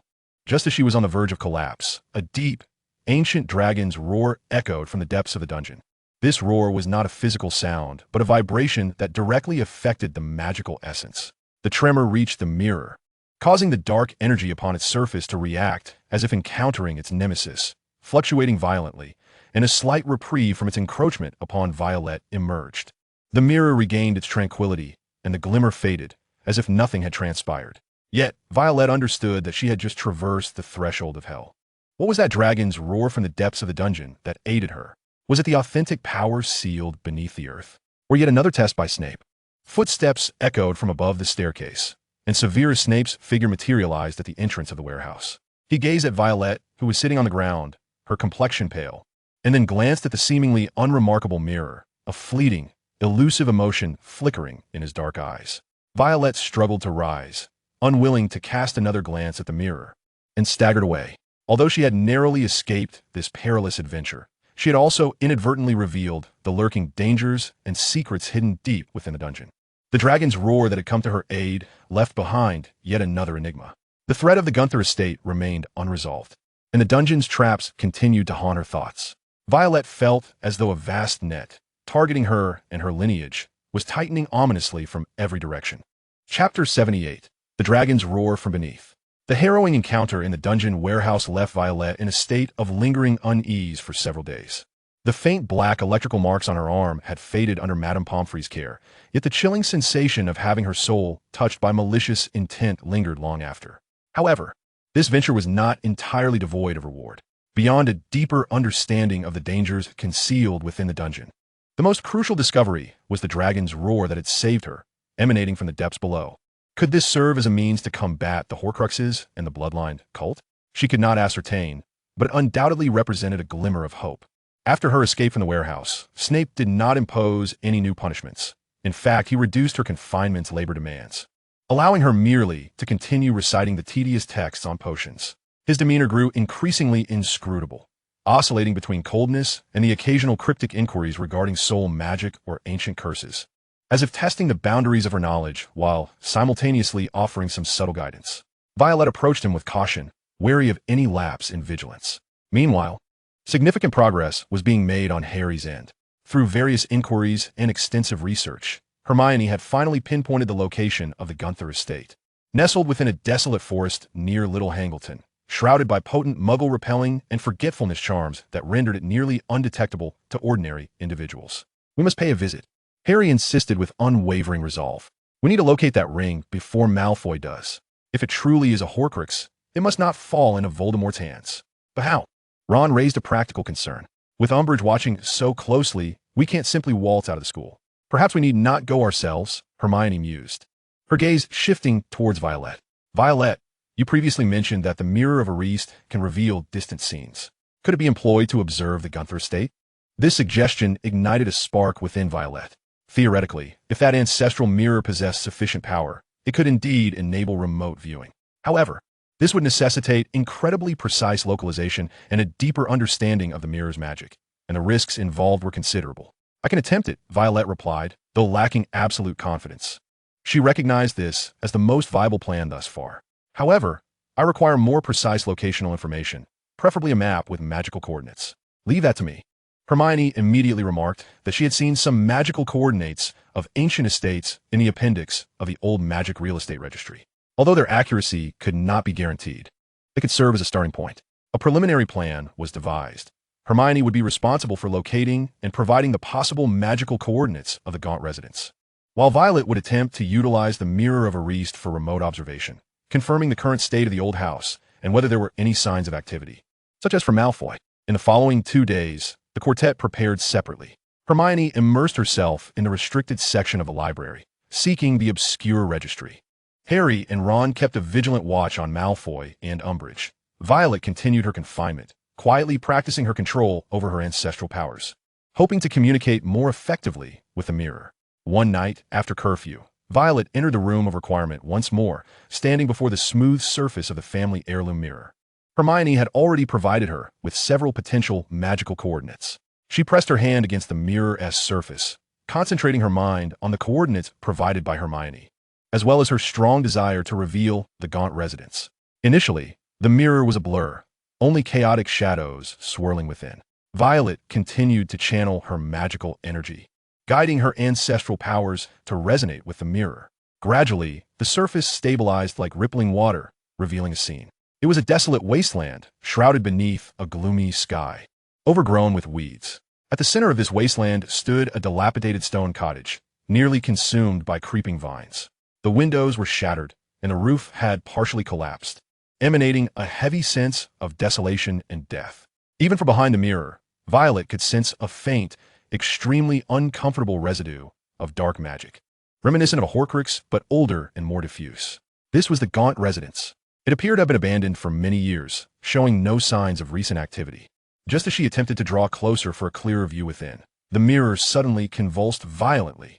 The image became warped and indistinct, as if under intense disturbance. Simultaneously, Violet felt a chilling, malicious gaze piercing through the mirror, locking onto her. It was not Malfoy. This malevolence felt even older, deeper, filled with resentment and curses. Was it the house's own defense mechanism, or was something else guarding it? Violet's heart raced in terror. She promptly severed her connection with the mirror, which returned to normal, reflecting her somewhat pale face. Her heartbeat thundered. The feeling of being watched just moments ago had been overwhelmingly real. Although this observation was brief, it had yielded critical information. The Gaunt residence indeed existed, seemingly uninhabited at present, yet imbued with formidable dark magical protections and unknown dangers. It was possible that Malfoy had not yet succeeded, or perhaps he was also waiting for the right moment, or seeking a way to breach the defenses. She conveyed her findings to the eagerly awaiting Harry, Ron, and Hermione. "This is nearly impossible," Ron muttered. "Perhaps not entirely so," Hermione pondered. "Let's not forget, we possess the Marauder's map, along with the assistance of certain individuals." She cast a meaningful glance at Violet, then directed her gaze towards a certain direction of the castle, possibly hinting at Fred and George, or the house elf Dobby. The rumble from beneath the earth, the gaze from the mirror, the distant curse of the old manor. Violet felt that they were gradually approaching the eye of the storm. The next move would no longer be tentative, but rather a genuine expedition, aimed directly at the Horcrux. She herself, along with the awakening dragon blood within her, was destined to play a pivotal role in this endeavor. The night was deepening, and a clandestine assault targeting the Heart of Darkness was being meticulously planned. Chapter 79. The eve of the expedition. The chill brought by the mirror's gaze had yet to fully dissipate. However, The dilapidated state of the Gunter Manor and the lingering aura of darkness solidified Harry's resolve to act swiftly. Although Malfoy had yet to make an appearance, no one could predict when he might discover a way to breach the Manor's defenses. In the ensuing days, Hogwarts appeared tranquil on the surface, yet turbulent currents swirled beneath. Hermione devised an extremely detailed and perilous plan, centered on utilizing the Marauder's map and the hidden passages of the castle to secretly leave the school after curfew on weekend nights. They would use the Flynn network, intending to covertly employ the fireplace at the Three Broomsticks to reach a safe location near Little Hangleton and then proceed on foot to Gunter Manor. But how could they ensure a successful connection to the Flynn network? And the fireplace at the Three Broomsticks was certainly being monitored, Ron questioned. Leave that to me, Hermione replied, casting a glance at Violet. We will need an event to briefly divert attention, much like last time in the dungeon. However, this must occur outside the castle, perhaps with unusual magical fluctuations reappearing at the edge of the Forbidden Forest. Violet understood Hermione's implication. She would need to tap into her bloodline powers once more to create a distraction significant enough to capture Umbridge and rouse attention from afar. This was even more perilous than the dungeon, as the distance would complicate control and risk exposing her location. I can give a try, Violet mused, but I cannot guarantee the outcome. It could also attract unnecessary trouble, referencing the potential dangers lurking within the Forbidden Forest. This was a most precarious aspect of the plan. Yet also its crux. Hermione's expression was grave. We must take this gamble. Harry remained silent, his fingers unconsciously drumming on the Marauder's map. Suddenly, he pointed to a spot on the map near the Hogwarts boundary, furrowing his brow. Look here, the map seems to indicate something unusual. The group leaned in. Near the magical barrier that marked the school's boundary, a small area of ink had grown exceedingly blurred and flickered erratically, resembling a poor signal, creating a small blind spot. This wasn't like this before, Harry asserted. I frequently consult the map and have never noticed anything amiss in this area. Is it magical interference? Hermione speculated. Or perhaps some potent concealment magic that even the Marauder's map cannot fully penetrate. This unexpected discovery cast a new shadow over their plan. The blind spot lay directly along the route they intended to take towards Little Hangleton. Was it mere coincidence, or was there something, or someone, concealed therein? Perhaps a magical creature or remnants of ancient protective magic. Violet speculated, feeling a subtle unease within her. She recalled the tainted mirror in the dungeon and the shattered ancestral specter that lingered within it. Dark forces are often adept at concealment and disguise. Regardless, we must exercise greater caution, Harry finally declared. The plan remains unchanged, but we must be exceedingly vigilant while traversing that blind spot. Hermione, prepare all your protective spells and antidotes. Ron, you shall maintain a watchful eye. Violet met his gaze, which was complex, filled with trust, concern, and a hint of barely perceptible guilt. The bait and perception will rely on you. If anything feels amiss, abandon the mission immediately. Safety comes first. Violet nodded, aware of the significance of this endeavor and the inherent risks. She was not only the team's eyes and a potential lure, but also the sole individual capable of sensing the dark essence of the Horcrux. On the final afternoon before their departure, Violet ascended to the highest tower of the castle, braving the cold winds in an attempt to calm her tumultuous thoughts. She endeavored once more to establish a tenuous connection with the pure dragon power that resided underground, not to wield its strength, but to seek a whisper of spiritual guidance and solace. This time, she seemed to feel a faint, encouraging warmth, as if that ancient power was anticipating the confrontation with darkness. As evening fell, just as they prepared for a final equipment check, Autumn hurriedly approached Violet, presenting her with a small bag wrapped in silk adorned with violet and thorn patterns. This is a talisman left by my grandmother, Autumn whispered, her expression fraught with concern. It is said to withstand a single curse's lethal blow. Though it may prove futile, take it with you and be cautious. Violet held the warm little pouch tightly, a surge of warmth blossoming within her. Thank you, Autumn. Night finally descended, and the castle gradually fell silent. The quartet, cloaked in invisibility cloaks and guided by the Marauder's map, glided like phantoms through the quiet corridors and secret passages, deftly avoiding the sporadic patrols. Everything seemed to proceed exceedingly smoothly. They reached a concealed side door of the castle, beyond which lay the path to Hogsmeade. If they could reach the Three Broomsticks successfully, half of their plan would be accomplished. However, just as Harry reached for the handle of the door, Violet suddenly grasped his arm. Wait, she whispered urgently, her expression grave, her seer's eyes straining to peer into the darkness beyond the door, which appeared utterly vacant. There was something out there, not a living being, but some form of magical construct, radiating strong waves of surveillance and binding magic. In her vision, the open space outside was interwoven with an almost invisible net of faint magical light, glimmering with pale pink points originating from Umbridge's magic, interspersed with threads of that hollow gray magic characteristic of Rowell. It was a meticulously crafted trap, waiting for someone to unwittingly walk into it. Umbridge and Rowell had anticipated their potential departure from school. The blind spot on the Marauder's map was likely an effect of this magical web's interference. The expedition had not yet begun, and they were already ensnared in a dire predicament. Retreat led to the castle's confines, while advancing meant stepping into an overt trap. The four stood frozen at the threshold, cold sweat soaking their backs. At that moment, on the active map, the ink spot representing Firk was advancing towards their location, while Lady Loris's ink spot remained listlessly in the foyer. They were trapped. Chapter 80. The Roar of the Dragon's Soul. The magical traps outside resembled invisible webs, radiating a chilling menace. Behind them, Firk's sluggish footsteps and heavy breathing drew nearer. The four were crammed into the narrow shadow of the porch, the space beneath the invisibility cloak feeling exceedingly cramped, the atmosphere of despair almost suffocating. What to do? Ron's voice trembled with desperation. It was a dead end, both ahead and behind. Violet's heart raced wildly in her chest, the sense of crisis emanating from her pure sight piercing her nerves. She could perceive the immense energy flowing through the magical web. Any attempt to forcefully break through would trigger a violent alarm and counterattack. Was their first expedition destined to end in such humiliating failure, even ensnaring themselves? No, they could not give up, just as Firk's footsteps were almost at the corner, and the beam of the flashlight was about to sweep over them. Violet made an extraordinarily bold decision. She ceased her attempts to hide or break through and instead concentrated all her mental strength, not to combat the traps outside, but to reach out to the ground beneath her, to the pure dragon soul power resonating deep within the earth, sending forth the most fervent call for help. No words were uttered, only a blend of despair, determination, and instinct coursed through her being, akin to a stone cast into a well, plunging deep into the earth. She cried out in her heart, fighting the darkness. "I smell the unruly little brat," he mumbled, squinting as he scanned the porch. At this critical juncture, a thunderous roar erupted. The sound, profoundly deep as if emanating from the very core of the earth, reverberated suddenly. The entire castle trembled violently. Dust fell from the walls, and the torches in the corridor flickered wildly.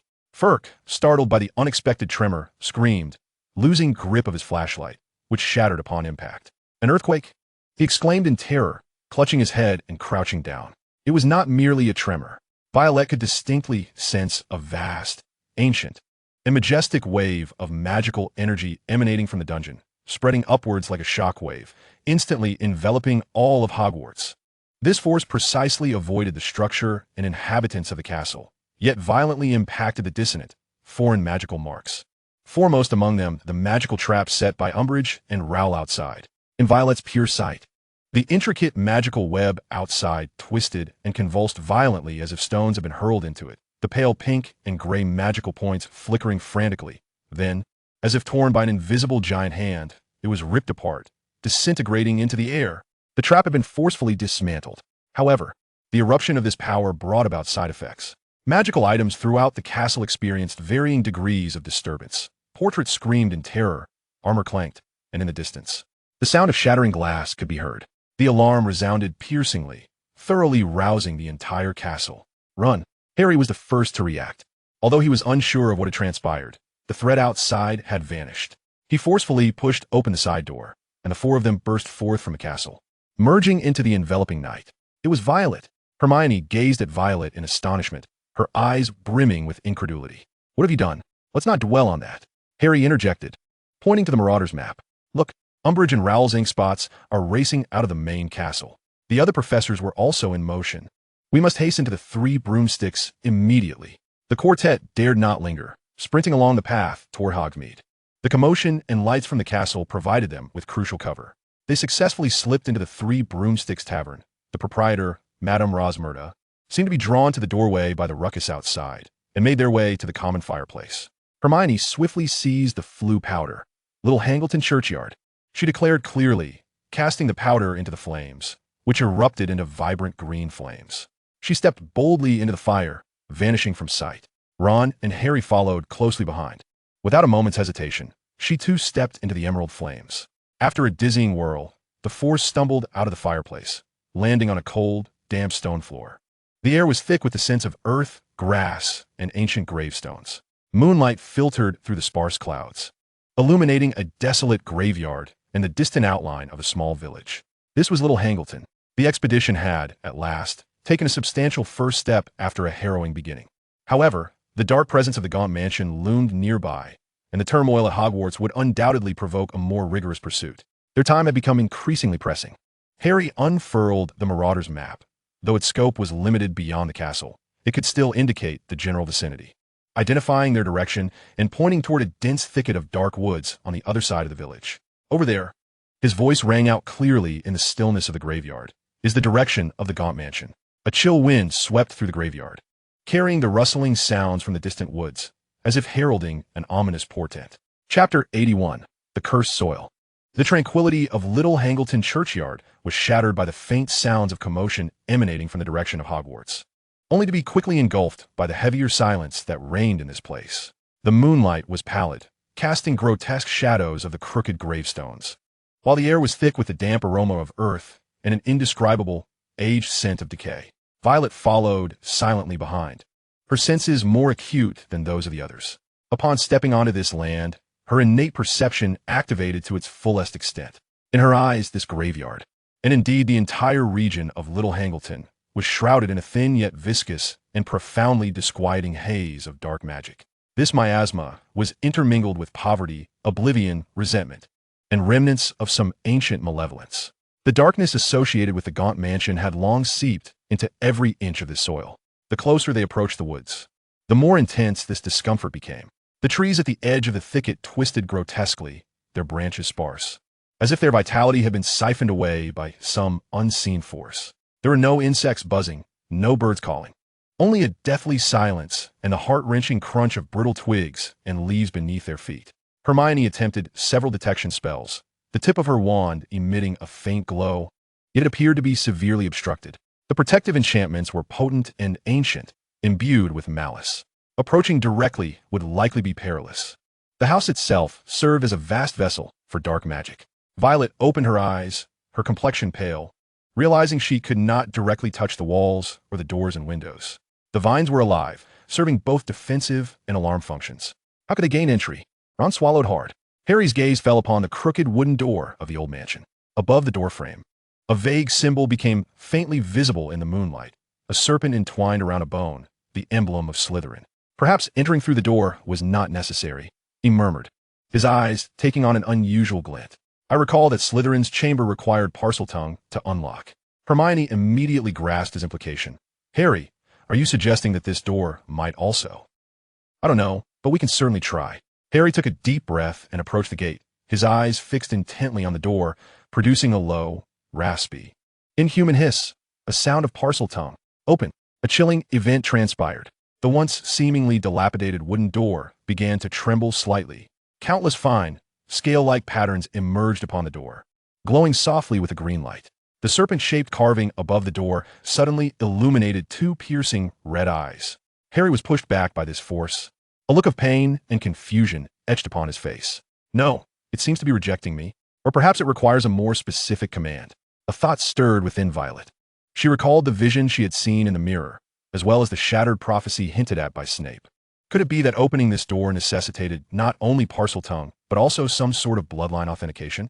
For instance, the bloodline of the direct descendants of the Gaunt family? While Harry possessed the ability of Parseltongue as a Horcrux, he was not of Gaunt lineage by blood. Just then, a sudden disturbance arose. Behind a gnarled, dead tree adjacent to the old mansion, a faint rustling sound emerged. Following that, several shadows flitted out like phantoms, their wands igniting with a dangerous glow. Surrounding the four of them, Death Eaters, three hooded figures, their faces obscured, exuded a chilling aura of murderous intent. They had clearly been lying in wait.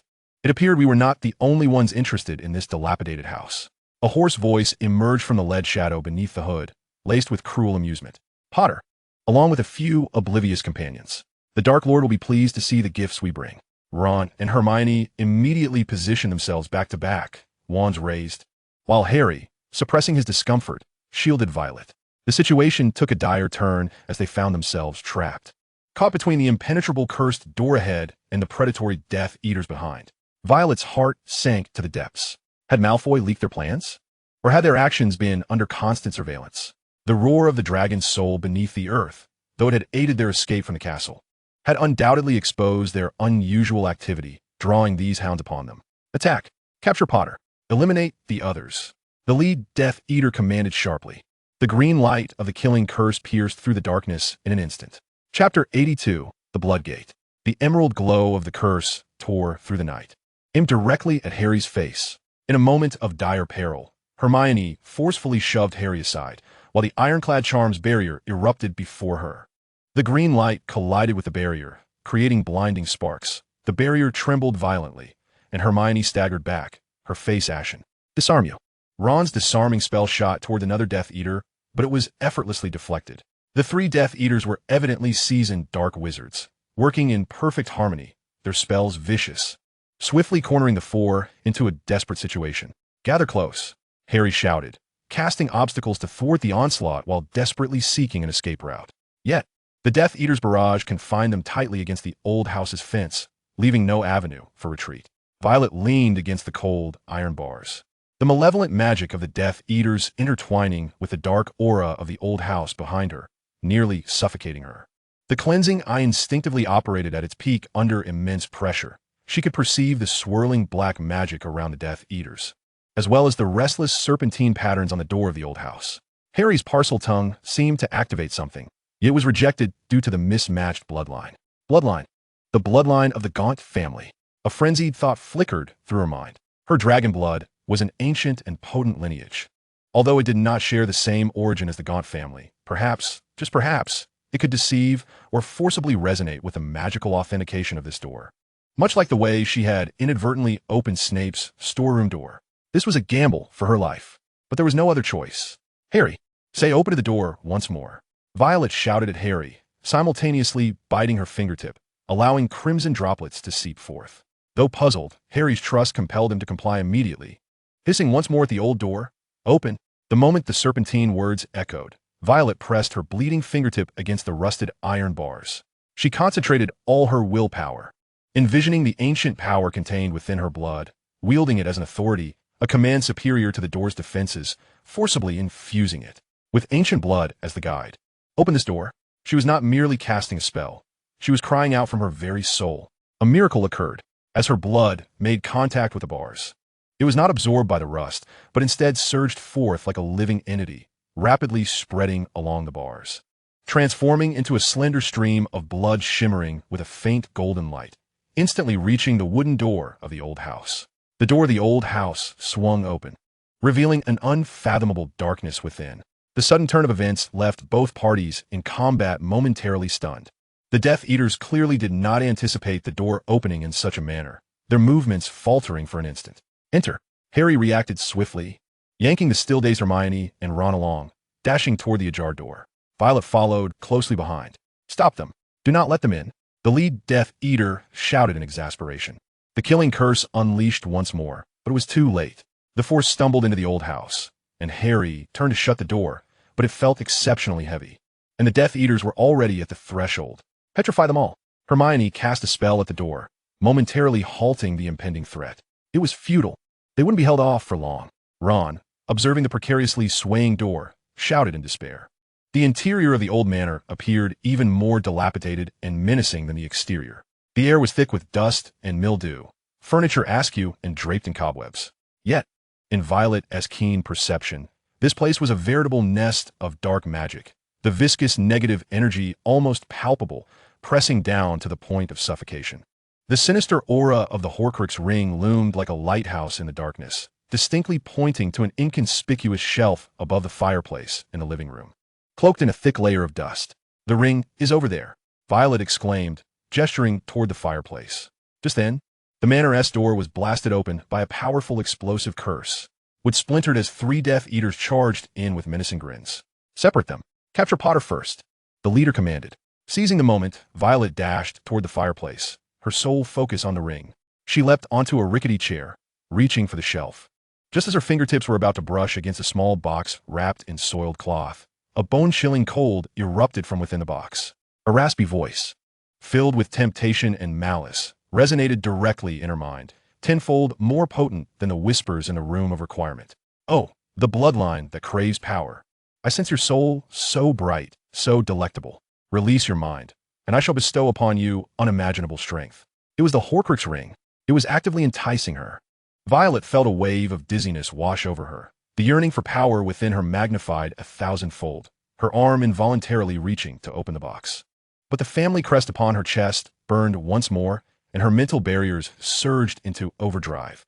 The ancient dignity and protective will of her dragon blood roaring in defiance against the encroaching darkness. No, she gritted her teeth, summoning every ounce of strength, not to seize the ring, but to grasp the filthy cloth-wrapped box and wrench it down from the shelf, clenching it tightly in her hand. She had secured the item. One of the Death Eaters took notice, and a stunning curse shot toward Violet. She sidestepped, the spell striking the wall behind her and blasting a hole through it. Clutching the box fiercely to her chest, she felt the ring inside thrumming wildly, attempting to break free from its confines. "We must leave this place immediately. Harry, go!" she shouted. But at that moment, Harry was besieged by 2 Death Eaters, while Hermione and Ron were struggling to fend off their own attackers. It seemed they were on the verge of being completely subdued. Suddenly, a brilliant, warm, golden-red light flashed outside the Manor's windows. A clear, melodic phoenix song pierced the darkness, resonating through the night sky. It was Fawkes, Dumbledore's phoenix.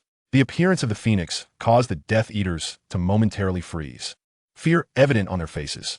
Then, a calm, yet irresistibly authoritative voice emanated from outside, like a gentle spring breeze dispersing the lingering chill of malevolence within the old manor. "I believe it is time to conclude this gathering." Albus Dumbledore, as if materializing from thin air, stood at the entrance of the manor, his gaze sharp as an eagle beyond half-moon spectacles, and the Elder Wand in his hand radiated a soft yet immensely powerful glow. Dumbledore has finally arrived. Chapter 83. The Headmaster's Decision. The appearance of Dumbledore was akin to sunlight dispersing a thick fog, instantly transforming the atmosphere of despair within the old mansion. Simply by standing there, he emanated a serene, yet formidable magical aura that rendered the 3 fearsome Death Eaters as if they were ensnared by a petrifying curse, their faces etched with disbelief and terror. Fawkes circled in the air, showering them with glimmers of golden-red dust, which fell upon Harry, Hermione, and Ron, alleviating their wounds and fatigue significantly. The Song of the Phoenix possessed a powerful healing and uplifting quality. The Death Eaters, led by Albus Dumbledore, spoke with dry voices, their wands trembling slightly. Dumbledore's calm gaze swept over them, finally resting upon the dirty, ominous bundle in Violet's arms, which still quivered slightly. "I believe your master would not wish to see you return empty-handed, suffering considerable losses," he stated, his voice low yet imbued with undeniable authority. "Leave this place. Tell Tom that I shall temporarily safeguard his little collection." The Death Eaters exchanged glances, and under the oppressive weight of Dumbledore's absolute power, they found themselves bereft of any thoughts of resistance. The leader gritted his teeth, casting a menacing glare at Harry, and ultimately squeezed out a single word between clenched teeth: "Retreat." The trio, resembling frightened strays, swiftly transformed into black smoke, vanishing into the night beyond the old mansion. With the crisis averted, their taut nerves abruptly relaxed, and Harry, Hermione, and Ron leaned against the wall, gasping for breath. Hermione looked at Dumbledore, tears finally streaming down her face. "Professor, we, children, hand it over to me." Dumbledore's voice carried a reassuring strength. Violet struggled to lift her head, gazing into Dumbledore's cerulean eyes. After a moment's hesitation, she ultimately relinquished the cold bundle that seemed to possess a life of its own. The instant it left her hands, she felt a heavy burden lift, but was immediately met with a wave of dizziness, her vision darkening as she began to topple forward. Dumbledore caught her with his empty hand. "Fawkes," he softly called. The phoenix landed on Violet's shoulder and wept a single tear, as lustrous as a pearl, onto her forehead. A warm, healing energy flowed into her, soothing her wounded spirit. Violet struggled to maintain a semblance of consciousness, though she remained utterly weak. The warm candlelight, the portraits dozing on the walls, and the buzzing silverware on the table. This familiar environment provided a modicum of safety to the shaken Harry and his companions. Dumbledore gently settled Violet into a soft armchair, while Fawkes continued to perch on her shoulder, singing soothingly. Dumbledore, gazing intently at the ring, was filled with solemnity and sorrow. Tom, how many times have you torn yourself apart? The second Horcrux has been destroyed. After completing this task, a trace of fatigue appeared on Dumbledore's face. But he immediately turned his attention to the weakened Violet. Miss Thorne, you have forcibly resonated with the bloodline power of the dark magic protection and directly confronted the mental assault of the Horcrux, resulting in significant toll on yourself. Severus possesses a specially formulated soul stabilizer. It is imperative that you take it immediately. He glanced toward the office door, as if he had foreseen the arrival of a visitor. Indeed, mere moments later, the door creaked open, and Snape strode in with a brooding expression. Upon noticing the frail Violet and the remnants of dark magic lingering on the desk, the vestiges of a shattered Horcrux, there flickered a fleeting, complex emotion in his dark eyes, swiftly masked by his habitual coldness. It appeared our heroes had embarked on yet another reckless adventure. He remarked with a hint of sarcasm. Yet his steps remained unwavering as he approached Violet, retrieving a small crystal vial from his robes, containing a liquid that shimmered with a pearlescent sheen. Drink this, he commanded, his tone leaving no room for dissent. Violet accepted the vial and consumed the potion, a soothing warmth cascading through her body, alleviating the mental anguish and chaos she had been enduring, leaving her feeling considerably better. Thank you, Professor, she murmured. I understand, Snape interrupted brusquely, clearly aware of Dumbledore's intent to keep Voldemort and the lurking Death Eaters in the dark. The three of them nodded solemnly. Violet gazed in the direction he had departed, her heart swaying with tumultuous emotions. Snape knew of the subterranean dragon's soul. Was he warning her, or was this a different form of concern? Upon returning to her dormitory, fatigue washed over her like a relentless tide, and Violet soon succumbed to a deep slumber. Yet in her dreams, she seemed to hear the echo of the dragon's roar from beneath, though this time, it resonated with a hint of weariness and anticipation. Chapter 84. Aftershocks and Undercurrents. The efficacy of the soul stabilizer enveloped her like a warm tide, soothing Violet's most acute mental wounds overnight. However, upon awakening amidst the familiar white drapery of the infirmary, a profound weariness still permeated her very bones, as if her essence had been drained and then feebly replenished. The direct confrontation with the Horcrux and the burden of forcibly invoking the subterranean dragon's power could not be wholly remedied by a single potion. Madame Pomfrey conducted a thorough examination, her expression stern as she chastised her for her reckless actions, yet her gaze was not devoid of concern. Your magical energy is depleted, and your spirit is damaged. You require absolute rest for at least a week. No complex magic is to be used, including your special abilities, she warned emphatically. Harry, Hermione, and Ron, granted a brief visit by Madame Pomfrey, approached her with expressions of relief from their narrow escape, tinged with an unmistakable sense of trepidation. Umbridge is nearly beside herself, Harry whispered, a gleam of satisfaction on his face. The disturbances in the castle last night and our simultaneous illnesses surely led her to suspect us, but Professor Dumbledore intervened, attributing it all to periodic fluctuations in the ancient castle's protective magic. Malfoy looked at us as if he were about to breathe fire, Ron added. You must know things didn't go as planned. Hermione, however, was more concerned about Violet's condition. How are you feeling? Did Professor Snape's potion help? Much better, Violet smiled, wishing to assuage their worries, though she felt a touch fatigued. She noticed that Hermione's expression held not only concern, but also an element of inquiry and a hint of reverence.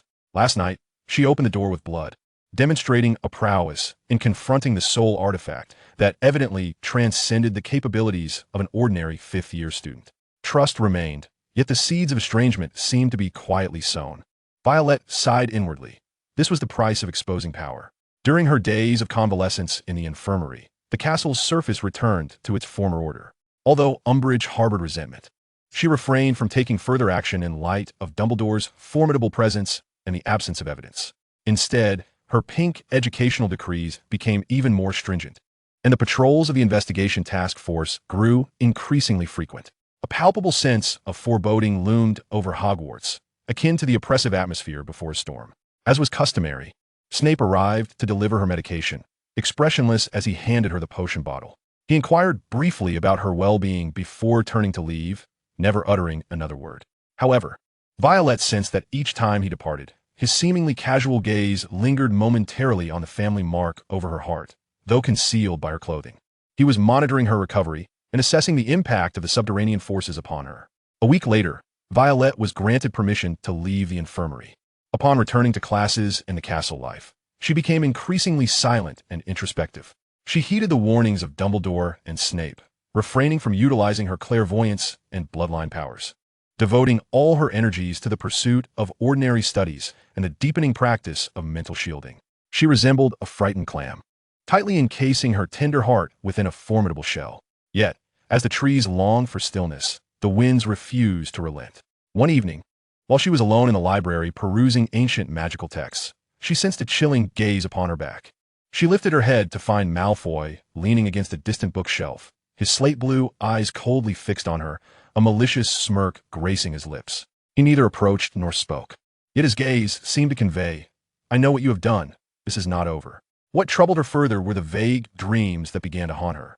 No longer did she hear the authoritative roar of the subterranean dragon spirit.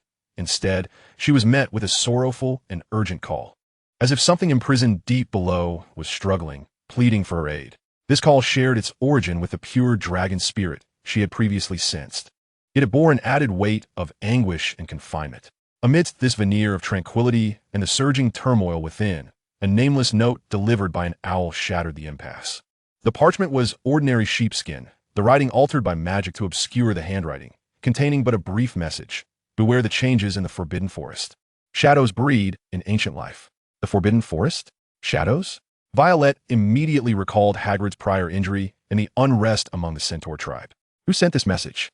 Was it a warning or a ruse? She confided in Harry and his friends about the note. Hermione deemed it prudent to remain vigilant, suggesting they inquire with Hagrid regarding the current state of the Forbidden Forest. Harry and Ron concurred.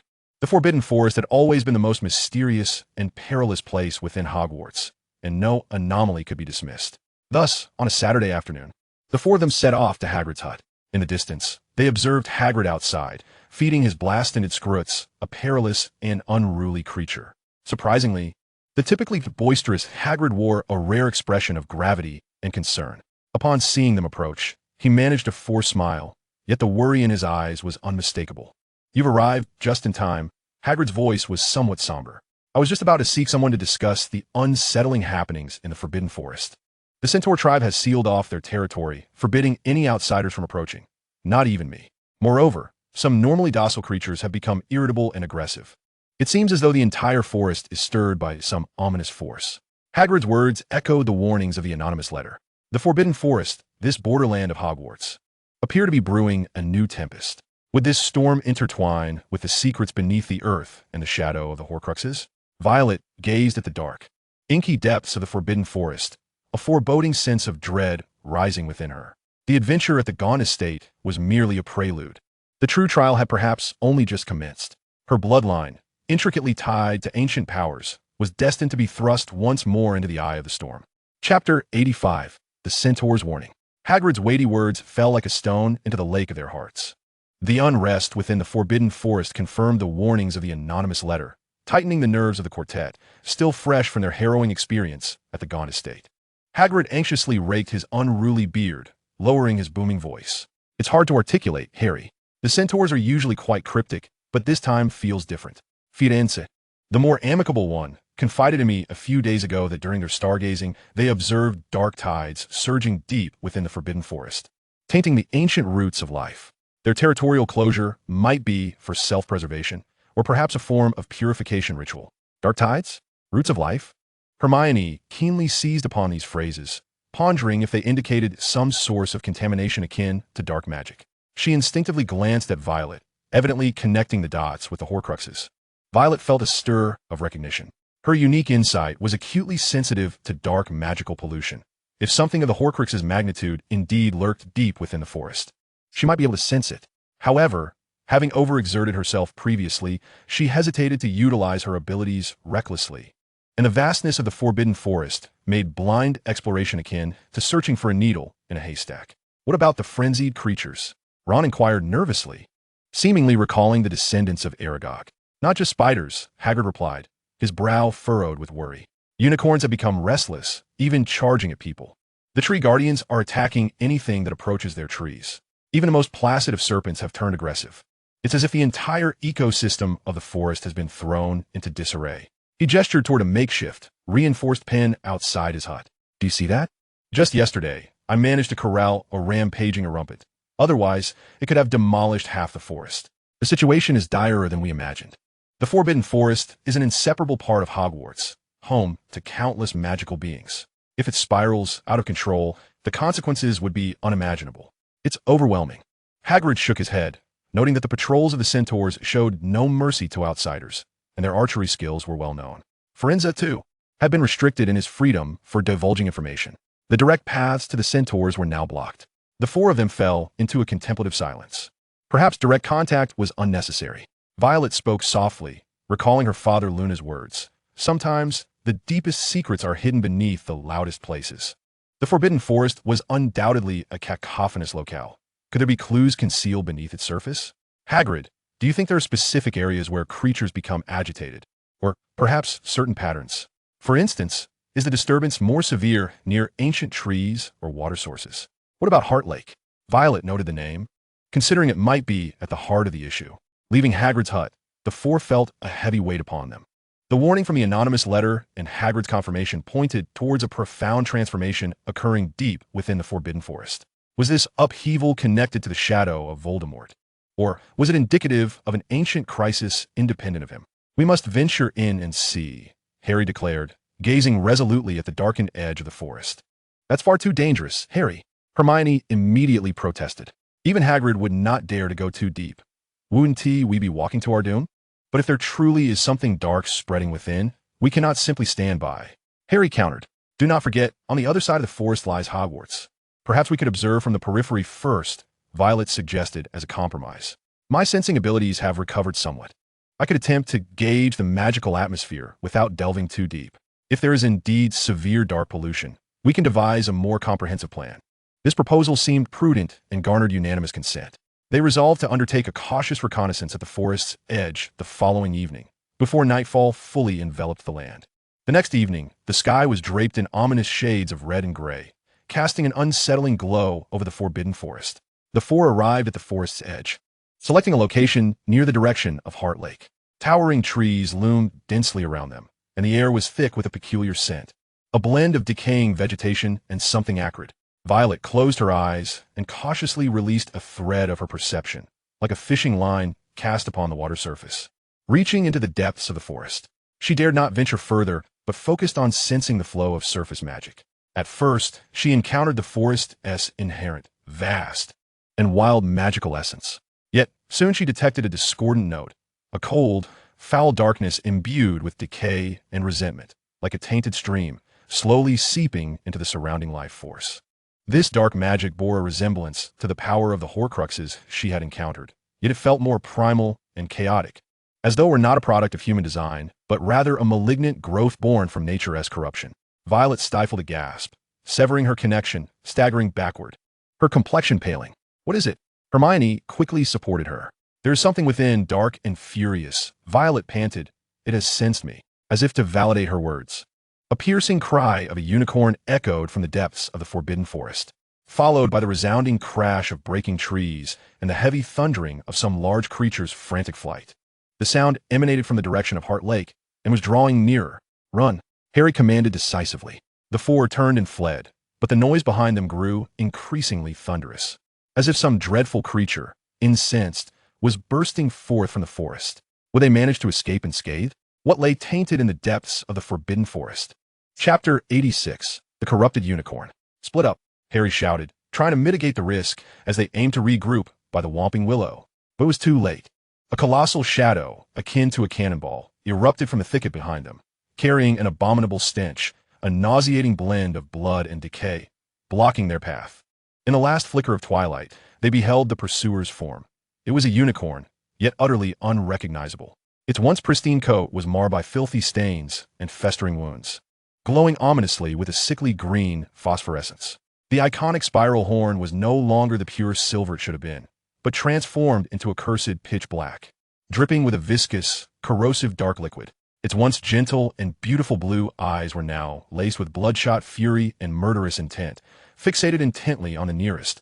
Violet! Merlin! Ron exclaimed, nearly losing his grip on his wand. The unicorn was a symbol of purity, and the corrupted creature before them wielded a terror surpassing any monstrous foe. It has been tainted, Hermione screamed, her voice trembling. Beware its horn and hooves.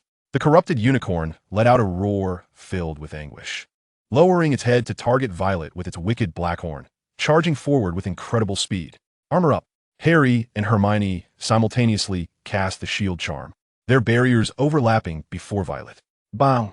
The black horn collided with the shield, producing a shrill sound of shattering. The barrier held for but a second before collapsing, sending Harry and Hermione reeling from the immense force. The corrupted unicorn hesitated only briefly before lunging at Violet once more. In that instant, Violet instinctively rolled aside, narrowly evading the lethal horn. However, the unicorn's forehooves grazed her shoulder, igniting a searing pain as the corrosive dark magic sought to invade her body. The family crest upon her chest pulsed with warmth, a fleeting silver violet glow momentarily repelling the dark force. Yet her clothing had been torn and her skin bore the marks of burns. Dazed and sprawled on the ground, Ron and Harry, just rising from the earth, cast spells. But their incantations merely heightened the unicorn's frenzy, as if it felt no pain. Its focus remained locked on Violet, seemingly harboring an extreme loathing for the purity of her bloodline. Its weakness lies in its former purity. We need purification magic, Hermione cried desperately, though she lacked such spells in her repertoire. Violet, struggling to evade the unicorn's frenzied assaults, her mind raced. Purification? Her dragon blood was ancient and majestic in essence, not inherently sanctified. The power of the subterranean dragon's soul might be an option, albeit with a tremendous and uncontrollable cost. What else is there? Just as she found herself nearly cornered, the corrupted unicorn raised its foreleg, poised to deliver a fatal blow. Whoosh, whoosh, whoosh. 3 arrows like silver lightning tore through the twilight, striking the ground around the corrupted unicorn in a triangular formation. The fletching of the arrows trembled, emitting a soft, buzzing sound, while the shafts were inscribed with ancient runes, radiating a gentle yet resolute silver glow, forming a temporary prison of light. The corrupted unicorn collided with the luminous barrier, letting out a pained whinny as the dark aura surrounding it clashed violently with the silver radiance, producing a sizzle of scorching energy. The 4 of them, still shaken, turned to see several towering figures emerging from the shadows of the nearby woods, centaurs, with the torso of a human and the body of a horse. Their bronze skin glinted in the dim light, their expressions serious and somber. Leading them was a centaur wielding a longbow. He was the one who had loosed the 3 arrows.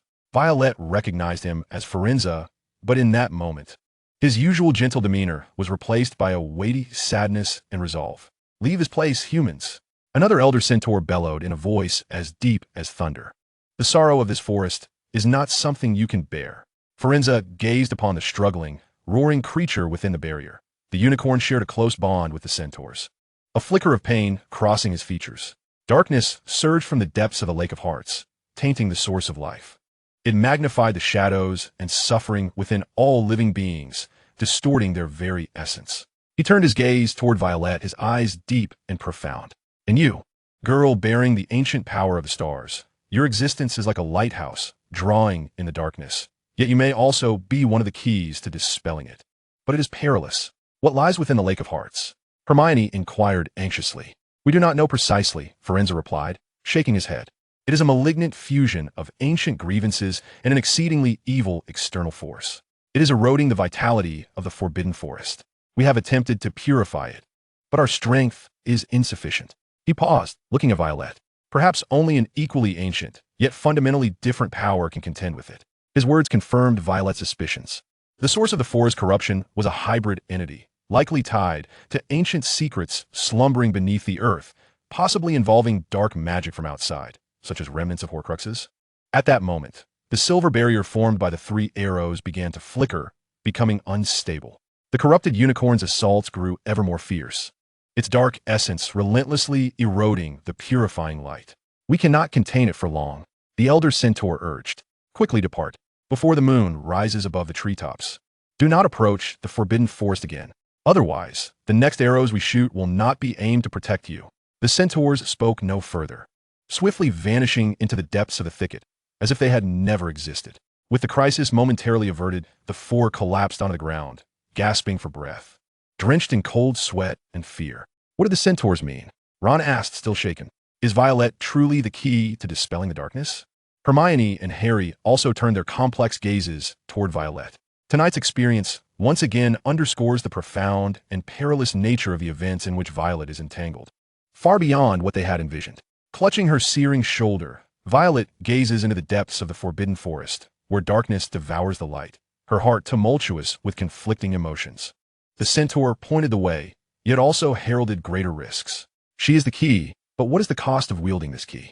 The dragon's soul beneath the earth, the taint of the Forbidden Forest, the shadow of the Horcrux, all seem to entwine with her very bloodline. The ominous warnings of the anonymous letter and the hints from the centaurs all point towards her. Evasion is no longer an option. She must choose whether to plunge into the perilous depths in pursuit of the truth and confront the darkness, or to remain hidden, waiting for the storm to engulf her.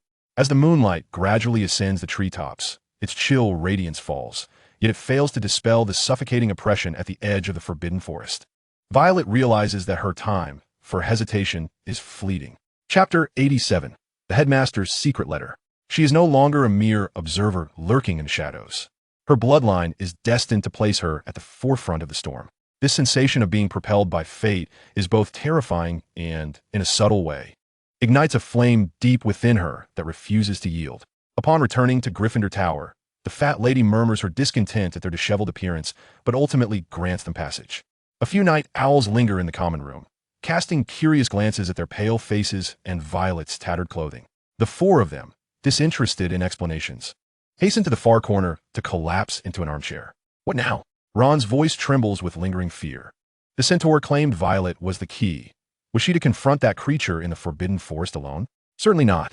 Harry immediately counters, though his brow is furrowed, revealing his uncertainty and lack of a clear plan. Yet, we cannot remain idle. The corruption is spreading. Today, it was a unicorn. Tomorrow, it might unleash something far more dreadful from the forest. Hermione, cradling her knees, contemplates deeply before speaking slowly. The centaurs mention the ancient power of the stars and a distinctly different force. They are clearly referring to Violet's bloodline. However, we know nothing of how to harness this power for purification. Acting blindly is far too dangerous. She turns to Violet. You require more information about your bloodline, about the source of the forest corruption. Where can such information be found? Violet's thoughts immediately drift to the dragon's soul beneath the earth. That roar saved her, and the centaur's words hinted that the subterranean power might belong to an ancient realm, yet its nature is entirely distinct. Perhaps the dragon's soul knows something? But how could she communicate with it? Once again risking the power of the dragon's soul, Snape's warnings echo in her mind. Another potential source of information could be Dumbledore. He evidently knows many secrets, yet he always chooses to reveal only snippets at crucial moments. Just as they find themselves at a loss, a familiar silver Patronus, Professor McGonagall's doe, gracefully glides through the wall, appearing before them. The doe speaks, conveying Professor McGonagall's serious tone. Potter, Granger, Weasley, Miss Thorne, the headmaster wishes to see you in his office immediately. The password is chilled lemon snow. The four exchange astonished glances, not daring to delay, and promptly rise to make their way to the headmaster's office. As they journeyed onward, Violet felt her heartbeat quickening, sensing that this meeting would prove to be of paramount importance. Upon uttering the password, the stone beast leapt aside, and the spiral staircase ascended. They entered the office to find Dumbledore already seated behind the desk, with Fawkes dozing on his perch. To their surprise, Professor Snape was also present, standing like a dark shadow by the window, gazing out at the night. "Good evening, children," Dumbledore greeted them in his ever-gentle tone, yet his gaze was sharper than usual, immediately honing in on Violet's injured shoulder. "It appears you have had quite an eventful night." Harry briefly recounted their encounter at the edge of the Forbidden Forest, including the attack by the corrupted unicorn and the warning from the centaur. Dumbledore listened intently, his fingers forming a steeple. And as he heard of the ancient power of the stars and the corruption of the Heart Lake, the blue of his eyes narrowed behind his crescent-shaped glasses. "Professor, what are we to do?" Harry asked eagerly, recalling the centaur's claim that Violet might hold the key. Whether one is a key or not hinges upon choice and preparation, rather than mere fate. Dumbledore interjected, his gaze shifting to Violet. "Miss Thorne, the distinct power mentioned by the centaur may indeed point to your unique heritage. However, to combat such a level of dark corruption, mere bloodline instinct is woefully insufficient. You require guidance and methodology." At that moment, Snape, who had remained silent, turned to them, his voice icy as he spoke. And method often comes with immense risk and unknown costs. He fixed his stare upon Violet. The powers that lie beneath are not docile pets, and the corruption of the Forbidden Forest is far from ordinary dark magic. Recklessly intertwining the two could lead to catastrophic consequences. His words served as both a warning and a statement of fact. Severus is correct, Dumbledore nodded. Thus, we require a plan, one as comprehensive as possible. He retrieved from his drawer a letter that appeared quite ancient, sealed with wax. This letter comes from a wizard who has long since retreated from public life and is well versed in ancient magic and natural purification. He proposed a theory regarding how to utilize specific resonances to neutralize such profound corruption. He handed the letter to Violet. The contents delve into highly specialized knowledge, particularly concerning the harmonization of dragon magic with natural elements. I believe you may find some inspiration therein. Violet accepted the letter, feeling a faint magical pulse emanating from the parchment, her mind swirling with uncertainty. Who was this reclusive wizard? Why did Dumbledore choose this moment to present the letter? Was this yet another of his premeditated arrangements? What shall we do now? Hermione inquired. First and foremost, protect yourselves, especially you, Miss Thorne. Dumbledore's tone grew serious. Professor Umbridge and her allies will not overlook the anomalies of the Forbidden Forest. They are likely to seize this opportunity for more radical actions. You must remain vigilant and avoid straying alone. He then turned to Violet. Conduct a thorough study of this letter, but remember, do not hastily attempt any practical applications.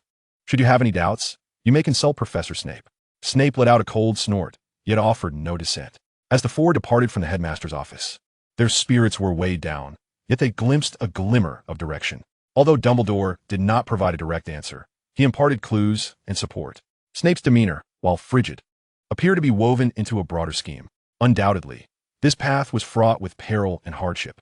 As Violet immersed herself in the theories of the letter, she noticed a line at the end, inscribed in an exceedingly fine script. New clues heralded hope, yet demanded deeper vigilance. She clenched the letter in her hand, acutely aware that each subsequent step was akin to walking on thin ice. The collaboration with Snape might well be the key to unraveling the enigma and mastering the method, though this partnership was destined to be laden with trials and thorns. Chapter 88. Whispers of the Potion Room. This endeavor was undeniably akin to courting danger. Snape's attitude towards her bloodline's power remained perplexingly complex, a blend of wariness, disdain, and perhaps a barely perceptible, reluctant consideration born from Dumbledore's command. The journey to the potions office felt far more daunting than that towards the edge of the Forbidden Forest. On the following evening, Violet once again stood before the stark black oak door.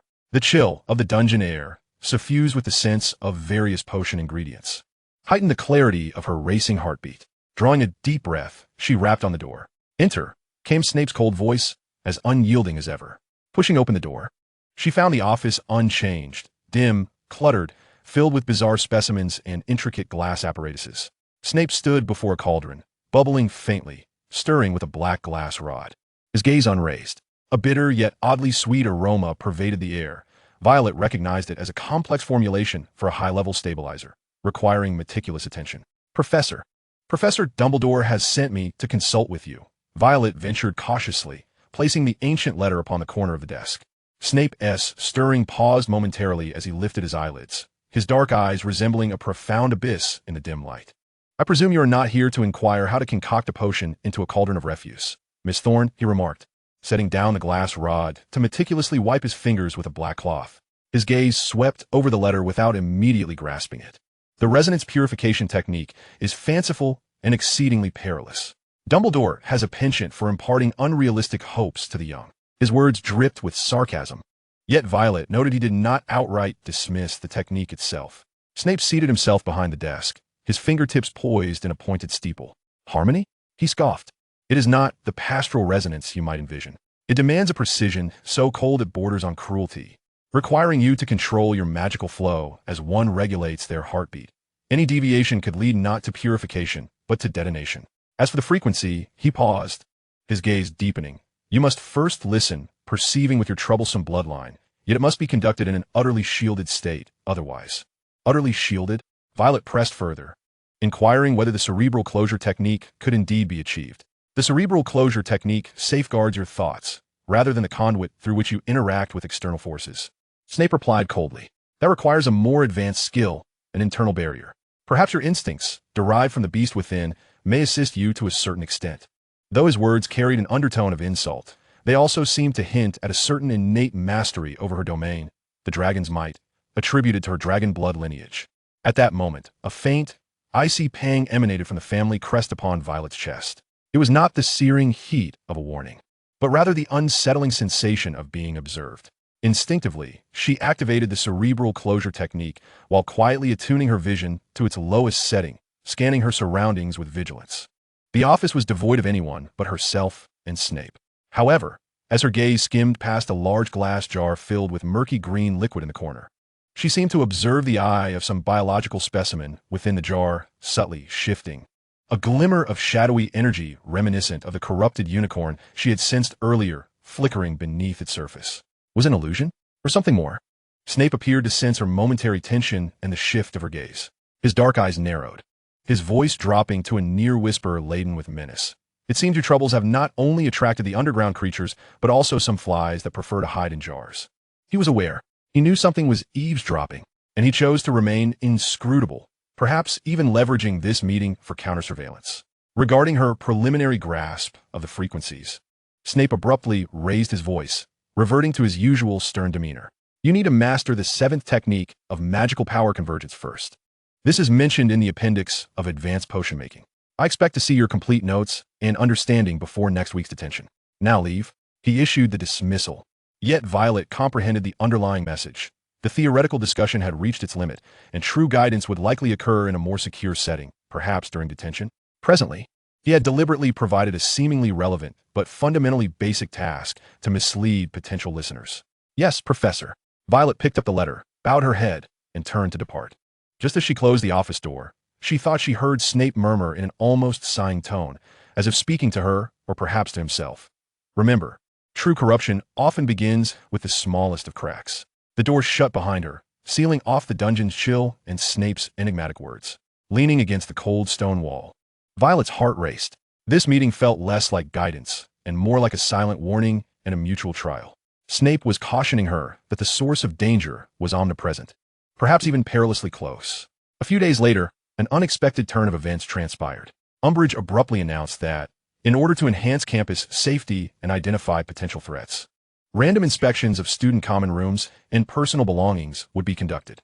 The news sparked an uproar, as it was undoubtedly a gross invasion of privacy. The inspections would commence with Gryffindor Tower. Umbridge, accompanied by Malfoy and several members of the investigative team, stormed in with an air of arrogance, rummaging through the students' belongings as if they were criminals. When it was Harry's turn, they nearly upended his trunk. A sense of foreboding arose within Violet. As anticipated, Umbridge's saccharine, affected voice soon echoed beneath the Ravenclaw Tower. When the members of the investigative team roughly opened her bedside cabinet, her gaze froze upon the odd little brooch that had mysteriously appeared among her books and quills. The brooch, in a dark golden hue, depicted a coiling serpent, its eyes fashioned from 2 diminutive obsidian stones that emitted faint waves of dark magic. She had never seen this brooch before. Oh, what is this? Umbridge's beady eyes sparkled with intrigue. Akin to a toad discovering its prey, she disdainfully pinched the brooch between her fingers. Miss Thorne, can you explain this item imbued with dark magic? A low murmur of shock rippled through the surrounding students, who instinctively recoiled, casting doubtful and fearful glances at Violet. Hermione, Harry, and others attempted to step forward, but were halted by the investigators. Not yours. Umbridge cackled sharply. It was retrieved from your private cabinet. A case of guilt and evidence in one. I have long suspected your connections to certain dark forces. It seems we have finally caught you red-handed. Take her away. 2 members of the investigative team immediately advanced, one on each side, seizing Violet's arms. Chapter 89. The Game in the Interrogation Room. Her arms were gripped roughly, and Violet was almost dragged through the whispering crowd, descending the spiral staircase. Umbridge's pink figure swayed ahead, exuding a sense of triumph akin to a toxic mushroom. Malfoy followed closely, his gray-blue eyes glinting with unabashed malice. The ominous serpent-shaped brooch was carefully wrapped in a handkerchief by Umbridge, as though it were irrefutable evidence of guilt. Instead of proceeding to Umbridge's office, they headed directly into the depths of the castle, towards a grim stone chamber that had been transformed by Umbridge into her interrogation room. The air was thick with dust and a stifling atmosphere, the walls bare save for a dimly flickering oil lamp casting wavering shadows. Sit down, Miss Thorne, Umbridge commanded, gesturing towards a hard wooden chair in the center of the room, while she settled into a cushioned seat, placing the handkerchief containing the brooch on the table as though showcasing a trophy. Malfoy and another Slytherin investigator stood guard by the door like sentinels. Violet complied, sitting up straight, her mental defenses acting as the most robust armor shielding her spirit. Anger and humiliation smoldered within her. Yet she understood that any emotional response at this moment would only entrap her further into their scheme. Now, my dear, Umbridge's face was plastered with a false smile, her voice dripping with sweet condescension. Let us discuss this intriguing ornament. Pray tell, where did it come from? Who provided it to you? For what nefarious purposes? I reiterate, Professor, this is not my possession. Violet's voice was astonishingly calm. I have never encountered it before. It appeared within my cabinet, leaving only two possibilities. Either someone misplaced it, or, with a glance towards Malfoy, it was deliberately placed there. Malfoy's expression darkened momentarily, but he quickly retorted with a sneer, lies. Everyone saw. It was retrieved from your cabinet. Do you think denial will serve you? Umbridge raised a hand, silencing Malfoy, her gaze fixed upon Violet. Oh dear. Such childish evasion is quite unbecoming. We all know you possess certain peculiarities, do we not? The ability to sense things others cannot, even to provoke some unusual disturbances. Her insinuation was unmistakable, clearly referencing the incidents in the dungeons and the Forbidden Forest.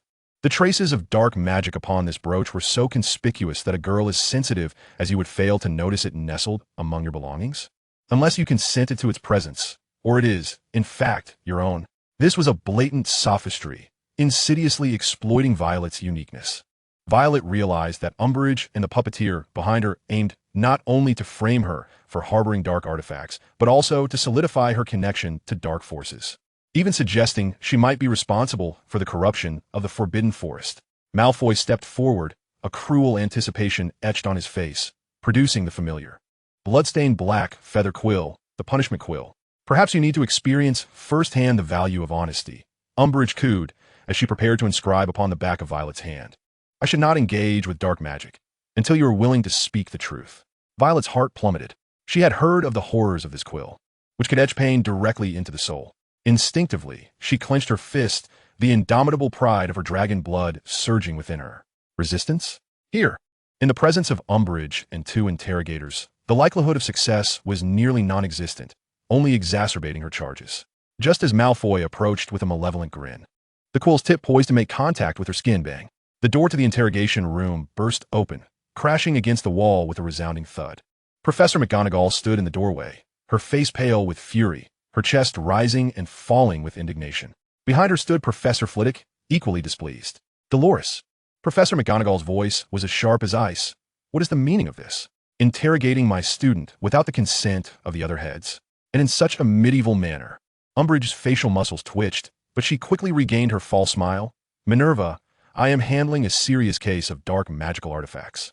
The evidence is irrefutable, and for the safety of the school, decisive measures are necessary. Evidence? Professor McGonagall strode forward, her keen gaze sweeping over the brooch on the table, then shifting to Violet's pale, yet composed face. Can one determine a student's guilt based solely on an unidentified item? When did Hogwarts become a place where assumptions dictate guilt?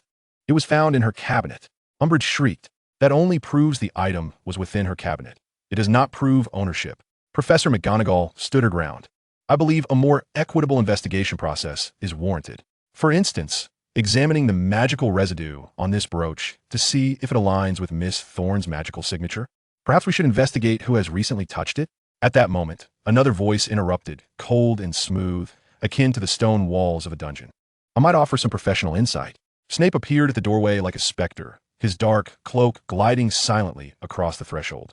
His gaze first settled on Umbridge, imbued with a hint of barely perceptible mockery, before sweeping over the brooch and ultimately resting upon Violet, devoid of any emotional fluctuation. Severus, Umbridge exclaimed, as if seizing a lifeline. You have arrived just in time. You are an expert in potions and defense against the dark arts. Take a look at this brooch. Snape advanced slowly, refraining from physical contact, merely tapping the brooch lightly with the tip of his wand. He closed his eyes, seemingly attuned to something. Moments latte. He opened his eyes, his dark orbs betraying no turbulence. An exquisite disguise, he remarked softly. On the surface, it exhibits the simple fluctuations of dark magic. Yet at its core lies a rare, magical trace with properties of mimicry and parasitism.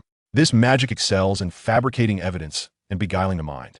He cast a significant glance at Umbridge, suggesting that those who come into contact with it could easily be swayed into making irrational judgments. His words were a double-edged sword, simultaneously highlighting the brooch's anomalies, potentially exonerating Violet, and insinuating that Umbridge might have been influenced by the magic upon the brooch, thus granting her an avenue of retreat. Umbridge's complexion fluctuated between crimson and pallor. Snape's rhetoric stifled her indignation, leaving her to fret over whether she had indeed been affected. Seizing the opportunity, Professor McGonagall declared, "This item must be secured immediately, and an investigation conducted by the headmaster and several heads of houses, until the truth is established. Miss Thorne is innocent. Release her at once." Violet's arm was freed, and she rose, offering a slight nod of gratitude to Professors McGonagall and Flitwick. As her gaze passed over Snape, he had already turned away, his cloak swirling as he vanished beyond the door, as if he had never been there at all. Upon her return to the Ravenclaw common room, she was met with the complex gazes of her peers, some concerned, others skeptical, and a few distant. Hermione, Harry, and Ron rushed to her side. "Are you all right?" Hermione inquired anxiously. "Did they harm you?" "I'm fine," Violet replied, shaking her head and briefly recounting the events in the interrogation room. "Snape actually helped you?" Ron exclaimed incredulously, his eyes wide with disbelief. "He was not helping me," Violet analyzed calmly. "He was maintaining a certain balance. Or perhaps he wished to prevent Umbridge from exploiting the situation and disrupting Dumbledore's plans." Yet, she harbored a vague suspicion that Snape's remarks regarding parasitic magic were more akin to a warning. What would its next target be? What was its ultimate aim? Violet felt ensnared in an enormous, invisible web, the weaver seemingly well-versed in her lineage and vulnerabilities. Chapter 90. The Resonance of Bloodline. This is exceedingly arduous. Dragon blood possesses an inherent strength and intensity, akin to flowing magma. To restrain it into a gentle stream demands an unimaginable force of will. She practiced the techniques from the appendix of Advanced Potion making repeatedly, envisioning her magical essence as meticulously blended ingredients of a potion. Too much would overflow. Too little would be rendered useless. Simultaneously, she endeavored to temper her dragon's might, not projecting it outward in intimidation, but rather consolidating it inward, forming an invisible barrier around her mental core. This process was accompanied by extreme mental fatigue and several near-catastrophic surges of magical backlash. However, progress was quietly unfolding. Her perception of magic became increasingly acute, allowing her to faintly hear the deep, resonant hum of ancient power coursing through her own blood. The family crest, once merely a harbinger of impending danger, occasionally conveyed a subtle, warm fluctuation from the depths below during her profound meditations, imbued with encouragement. The moment was gradually ripening amidst oppression. A week later, on another dark and tempestuous night, Violet sensed that the watchful eyes within the castle had relaxed slightly due to the unbroken calm of recent days. Perhaps Umbridge believed she had been cowed. She resolved to take the risk of venturing once more to the fringes of the Forbidden Forest, not to delve deeper, but to undertake her first distant listening attempt near the source of contamination. She did not inform Harry and the others. This undertaking was perilously dangerous. Entangled with the secrets of the subterranean dragon soul, and the fewer who knew, the better. Cloaked in invisibility, guided by the marauder's map and her increasingly keen perception, she slipped out of the castle like a specter, returning to the unsettling boundary of that forest. The night in the Forbidden Forest was even more eerily silent than before, as if the very winds had been devoured by some unseen force. The air was thick with a fetid stench, laced with a sickly sweetness that made one retch. Violet chose a hillside, distant from the Heart Lake, yet still capable of perceiving the waves of pollution. Sitting behind a windbreak of a massive boulder, she took several deep breaths, adjusting her state to its optimal condition. First, she activated her mental shielding technique to ensure her thoughts remained pure and untainted by external malevolent influences. Next, she fortified the inwardly gathered barrier of dragon might to its utmost, as though constructing an invisible insulating domain around herself. Finally, she delicately extended a thread of her most refined and repeatedly honed perception toward the direction of the Heart Lake, devoid of any aggressive intent, but rather with an open heart seeking understanding. Initially, her perception was inundated with the chaotic, painful, and hate-filled dark tide. The wails of countless nature spirits were assailed by the brutal, distorted intentions of twisted life forms, battering her defenses. Yet, Violet steadfastly maintained her composure. Like a rock amidst a tempestuous sea, unmoved. She patiently filtered through the cacophony, searching for the unique frequency at the core of the contamination. Time slipped away, her mental energy depleting rapidly, beads of sweat forming on her forehead, just as she began to feel overwhelmed. The thread of perception finally pierced through the outer layers of chaos, touching something deeper.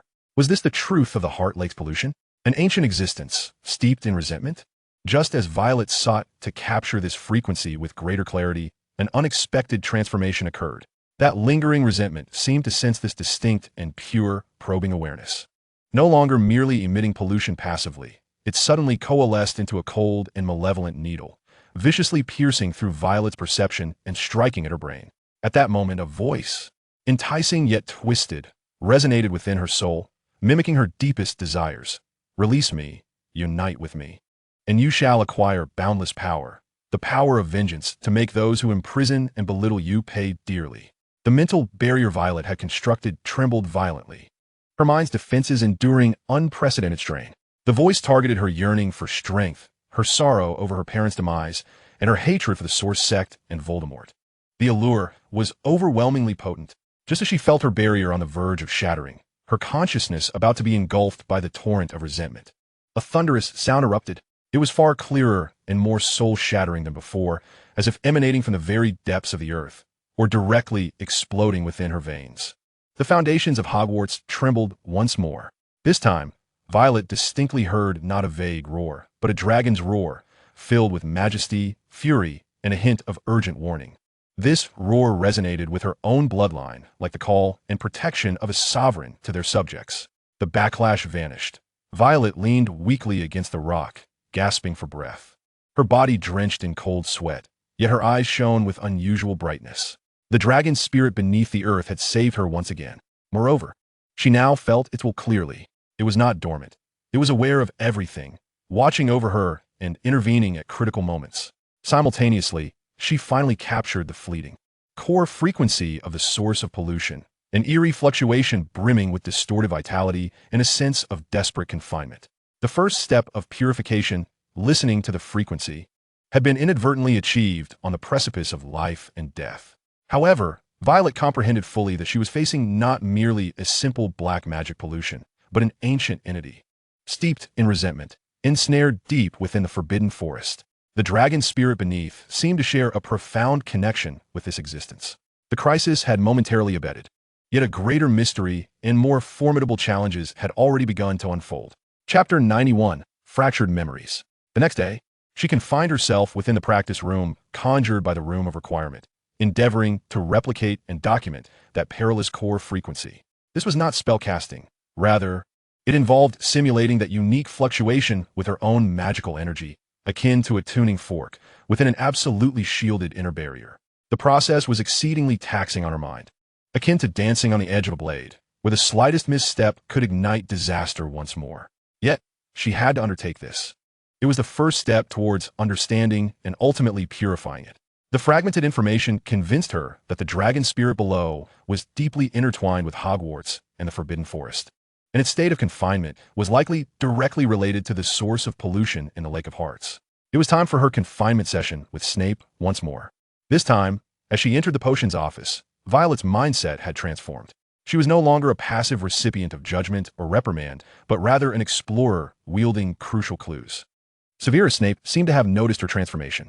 He refrained from immediately assigning a cleansing task and instead scrutinized her with his fathomless black eyes. After a prolonged silence, he coldly remarked, "It appears that the disturbances below have not instilled in you a sense of restraint. Rather, they have bestowed upon you a greater illusion." Violet neither denied nor flinched under his gaze. "Professor, I have heard the frequency of the Heart Lake," she stated calmly. "It is not merely dark magic. It resembles the lingering resentment of an ancient being, parasitized and magnified by some force." Snape momentarily paused in his potion stirring, yet did not lift his gaze. "Ancient resentment?" He scoffed. "Miss Thorne, your imagination has finally caught up with your recklessness. The secrets buried in the Forbidden Forest are far more numerous than you conceive, and curiosity seldom endures. But you know something, do you not?" Violet stepped forward, lowering her voice. "About the dragon's roar emanating from beneath. About that imprisoned entity. You and Professor Dumbledore have been monitoring all of this." Snape abruptly raised his head, a glint of icy sharpness flashing in his eyes. And the temperature in the office seemed to plummet. Your hypothesis is perilous, Miss Thorne. Your attempts to unearth secrets you ought not to know could drag both you and those close to you into oblivion. Snape fixed his gaze on the mark on her wrist, then shifted to her resolute and clear violet eyes, his facial muscles taut. An extended silence enveloped the chilly air, interrupted only by the bubbling of the potion in the cauldron. Finally, he painstakingly set down the stirring rod and turned toward a locked cabinet. Using a key, he unlocked the door and retrieved a thin, ancient notebook, devoid of any title on its cover and severely frayed at the edges, tossing it onto the table. "This is neither a textbook nor a manual," he stated, his voice still icy but now tinged with a hint of gravity, devoid of pure mockery. "It consists of fragmented records left by an early guardian from the era of Hogwarts' four founders. It mentions a place deep within the forbidden forest known as the Ancient Cage, along with fables about the Keeper of Graves and the Fire Thief. How much you comprehend is your own concern." He uttered no further words, turning once more to attend to his cauldron, as if he had merely discarded a piece of refuse. Violet's heart raced. She gingerly picked up the notebook, feeling the weight of time within the pages. Snape had not admitted to anything, yet his actions clearly indicated his tacit approval, even providing limited assistance. This notebook might very well be one of the key clues to unraveling the enigma of the dragon's spirit and the Heart Lake's contamination. The Keeper of Graves? The Fire Thief? What do they signify? How are they related to the dragon's spirit and the source of pollution? However, unbeknownst to Violet, shortly after her departure, the glass jar in the corner of the potion office, containing a green liquid, saw the suspended specimen's eyeball twitch ever so slightly, a flicker of malevolent light glinting within its pupil. It had overheard portions of the conversation, particularly the details regarding the ancient cage and the notebook. Chapter 92. The Ancient Notebook. The ancient tome bestowed by Snape felt akin to a searing ember, cautiously concealed by Violet in the innermost recesses of her undetectable extension charm bag. In the ensuing days, she seized every possible moment to immerse herself in the safety of the room conjured by the Room of Requirement, holding her breath in concentrated diligence as she delved into its contents. The pages of the tome were fragile and yellowed, the ink faded and erratic, composed in an archaic script interspersed with a plethora of ancient magical runes and hieroglyphs, rendering it exceptionally arduous to decipher. Violet summoned forth all her knowledge of ancient runes, piecing together fragments from her grandmother's notes, as if decrypting an intricate cipher word by word. The text was fragmented, resembling the disjointed observations of an onlooker rather than a coherent treatise. Several pivotal concepts were recurrently mentioned. The ancient cage, a reference to a sealed location deep within the Forbidden Forest, constructed using natural ley lines and formidable magic, said to imprison an immortal source of sorrow that predated even the era of the Four Founders. The notes cautioned that the chains of the cage had begun to loosen with the passage of time and the ebb and flow of magical tides. The keeper of the tomb, depicted as a being burdened with a solemn mission, tasked with guarding the cage to ensure that the sorrow contained within never escapes.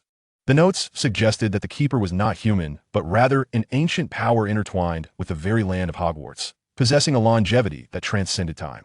Violet immediately thought of the entity dwelling beneath, emitting a roar akin to that of a dragon's soul. Could it be the keeper? The blood of the stars?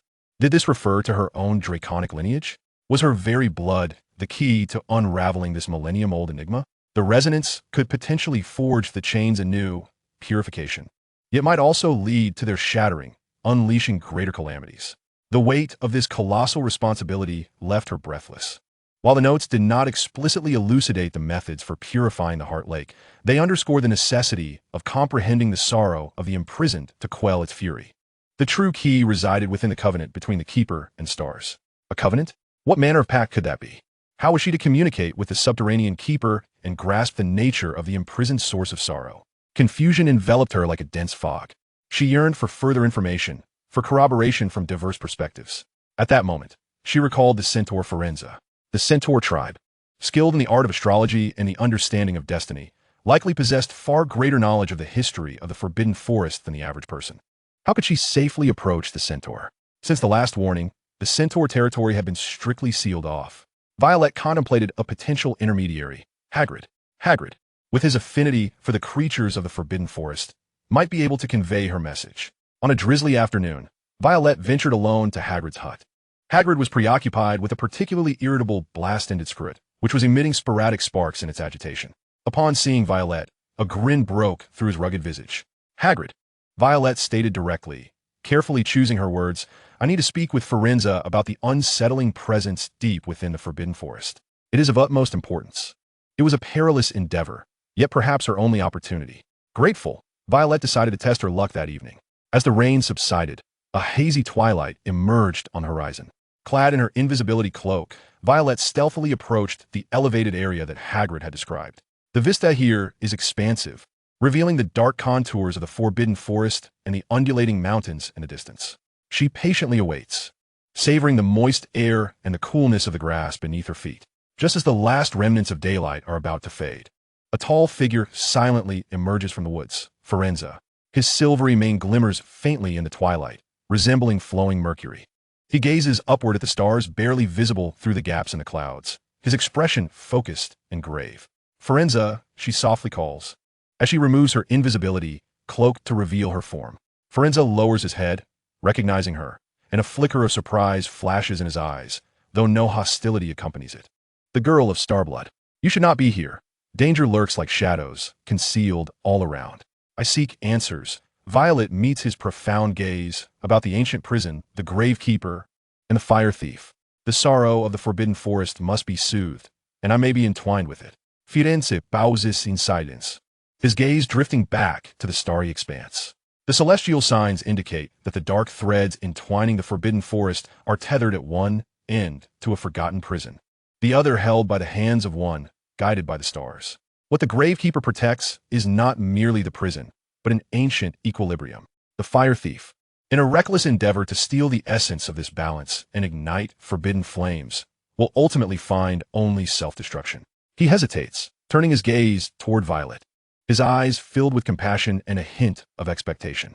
The sorrow of the prisoner stems from betrayal and eternal confinement.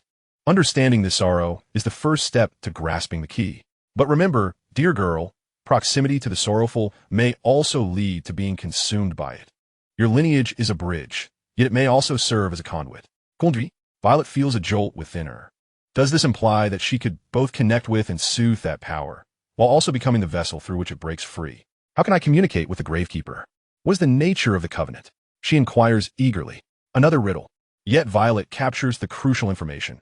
She requires the right timing and a profound resonance between her bloodline and the Earth's essence, likely referring to the subterranean dragon soul.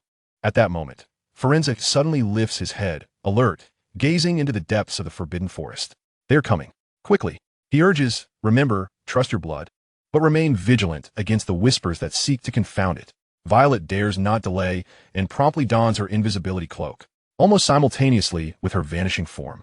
Several other centaurs appear at the edge of the high ground, bows drawn and expressions wary. Firenze approaches them, conversing in a unique tongue of centaurs, seemingly explaining his presence.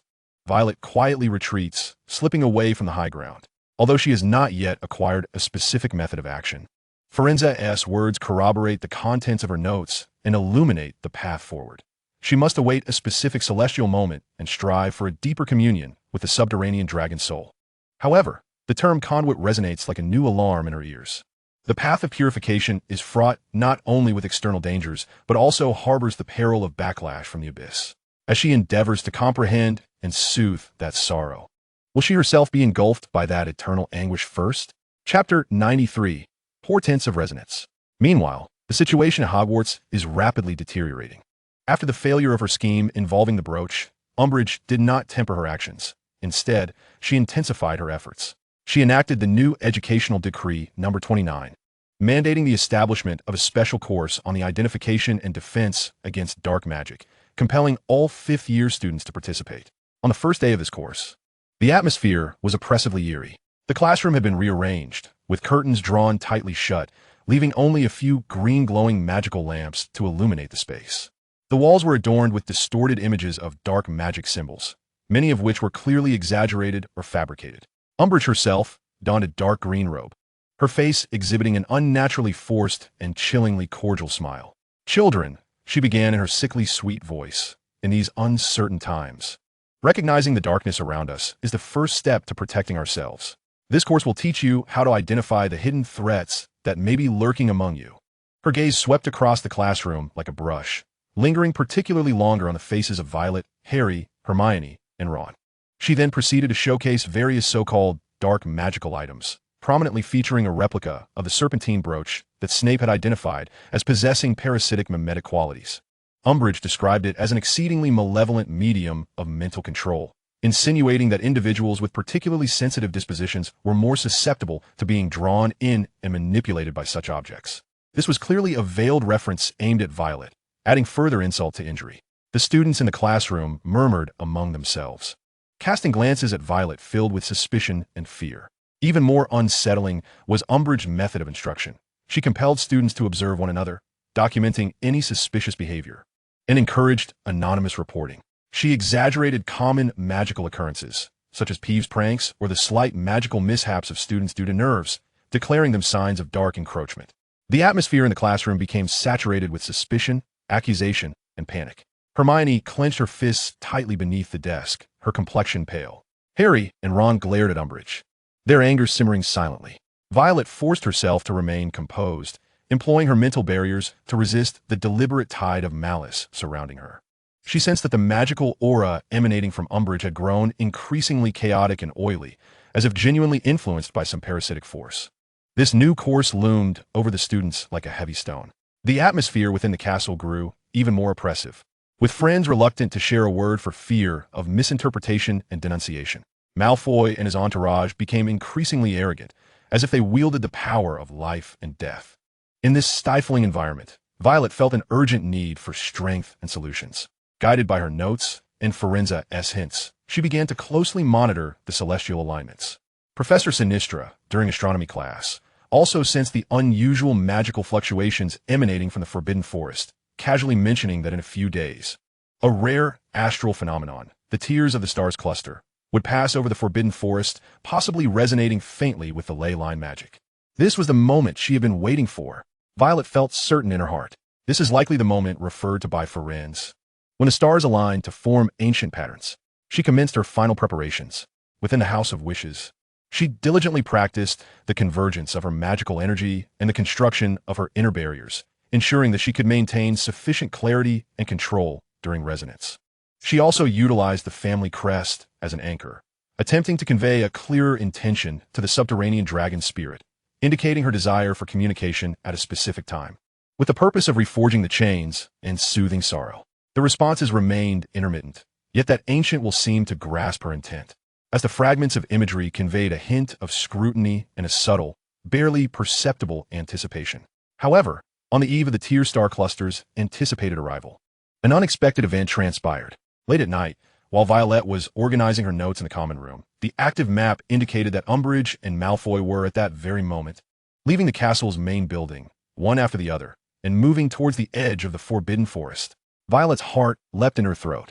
She could not allow them to disrupt the crucial attempt scheduled for the following night. But the risk of following them now was immense, as it could very well lead her into a trap. Should she adhere to the original plan and await the celestial alignment? Or should she immediately investigate to prevent any potential calamity? A dilemma lay before her. She glanced out the window, where dark clouds were gathering, as if even the heavens were foretelling the impending storm.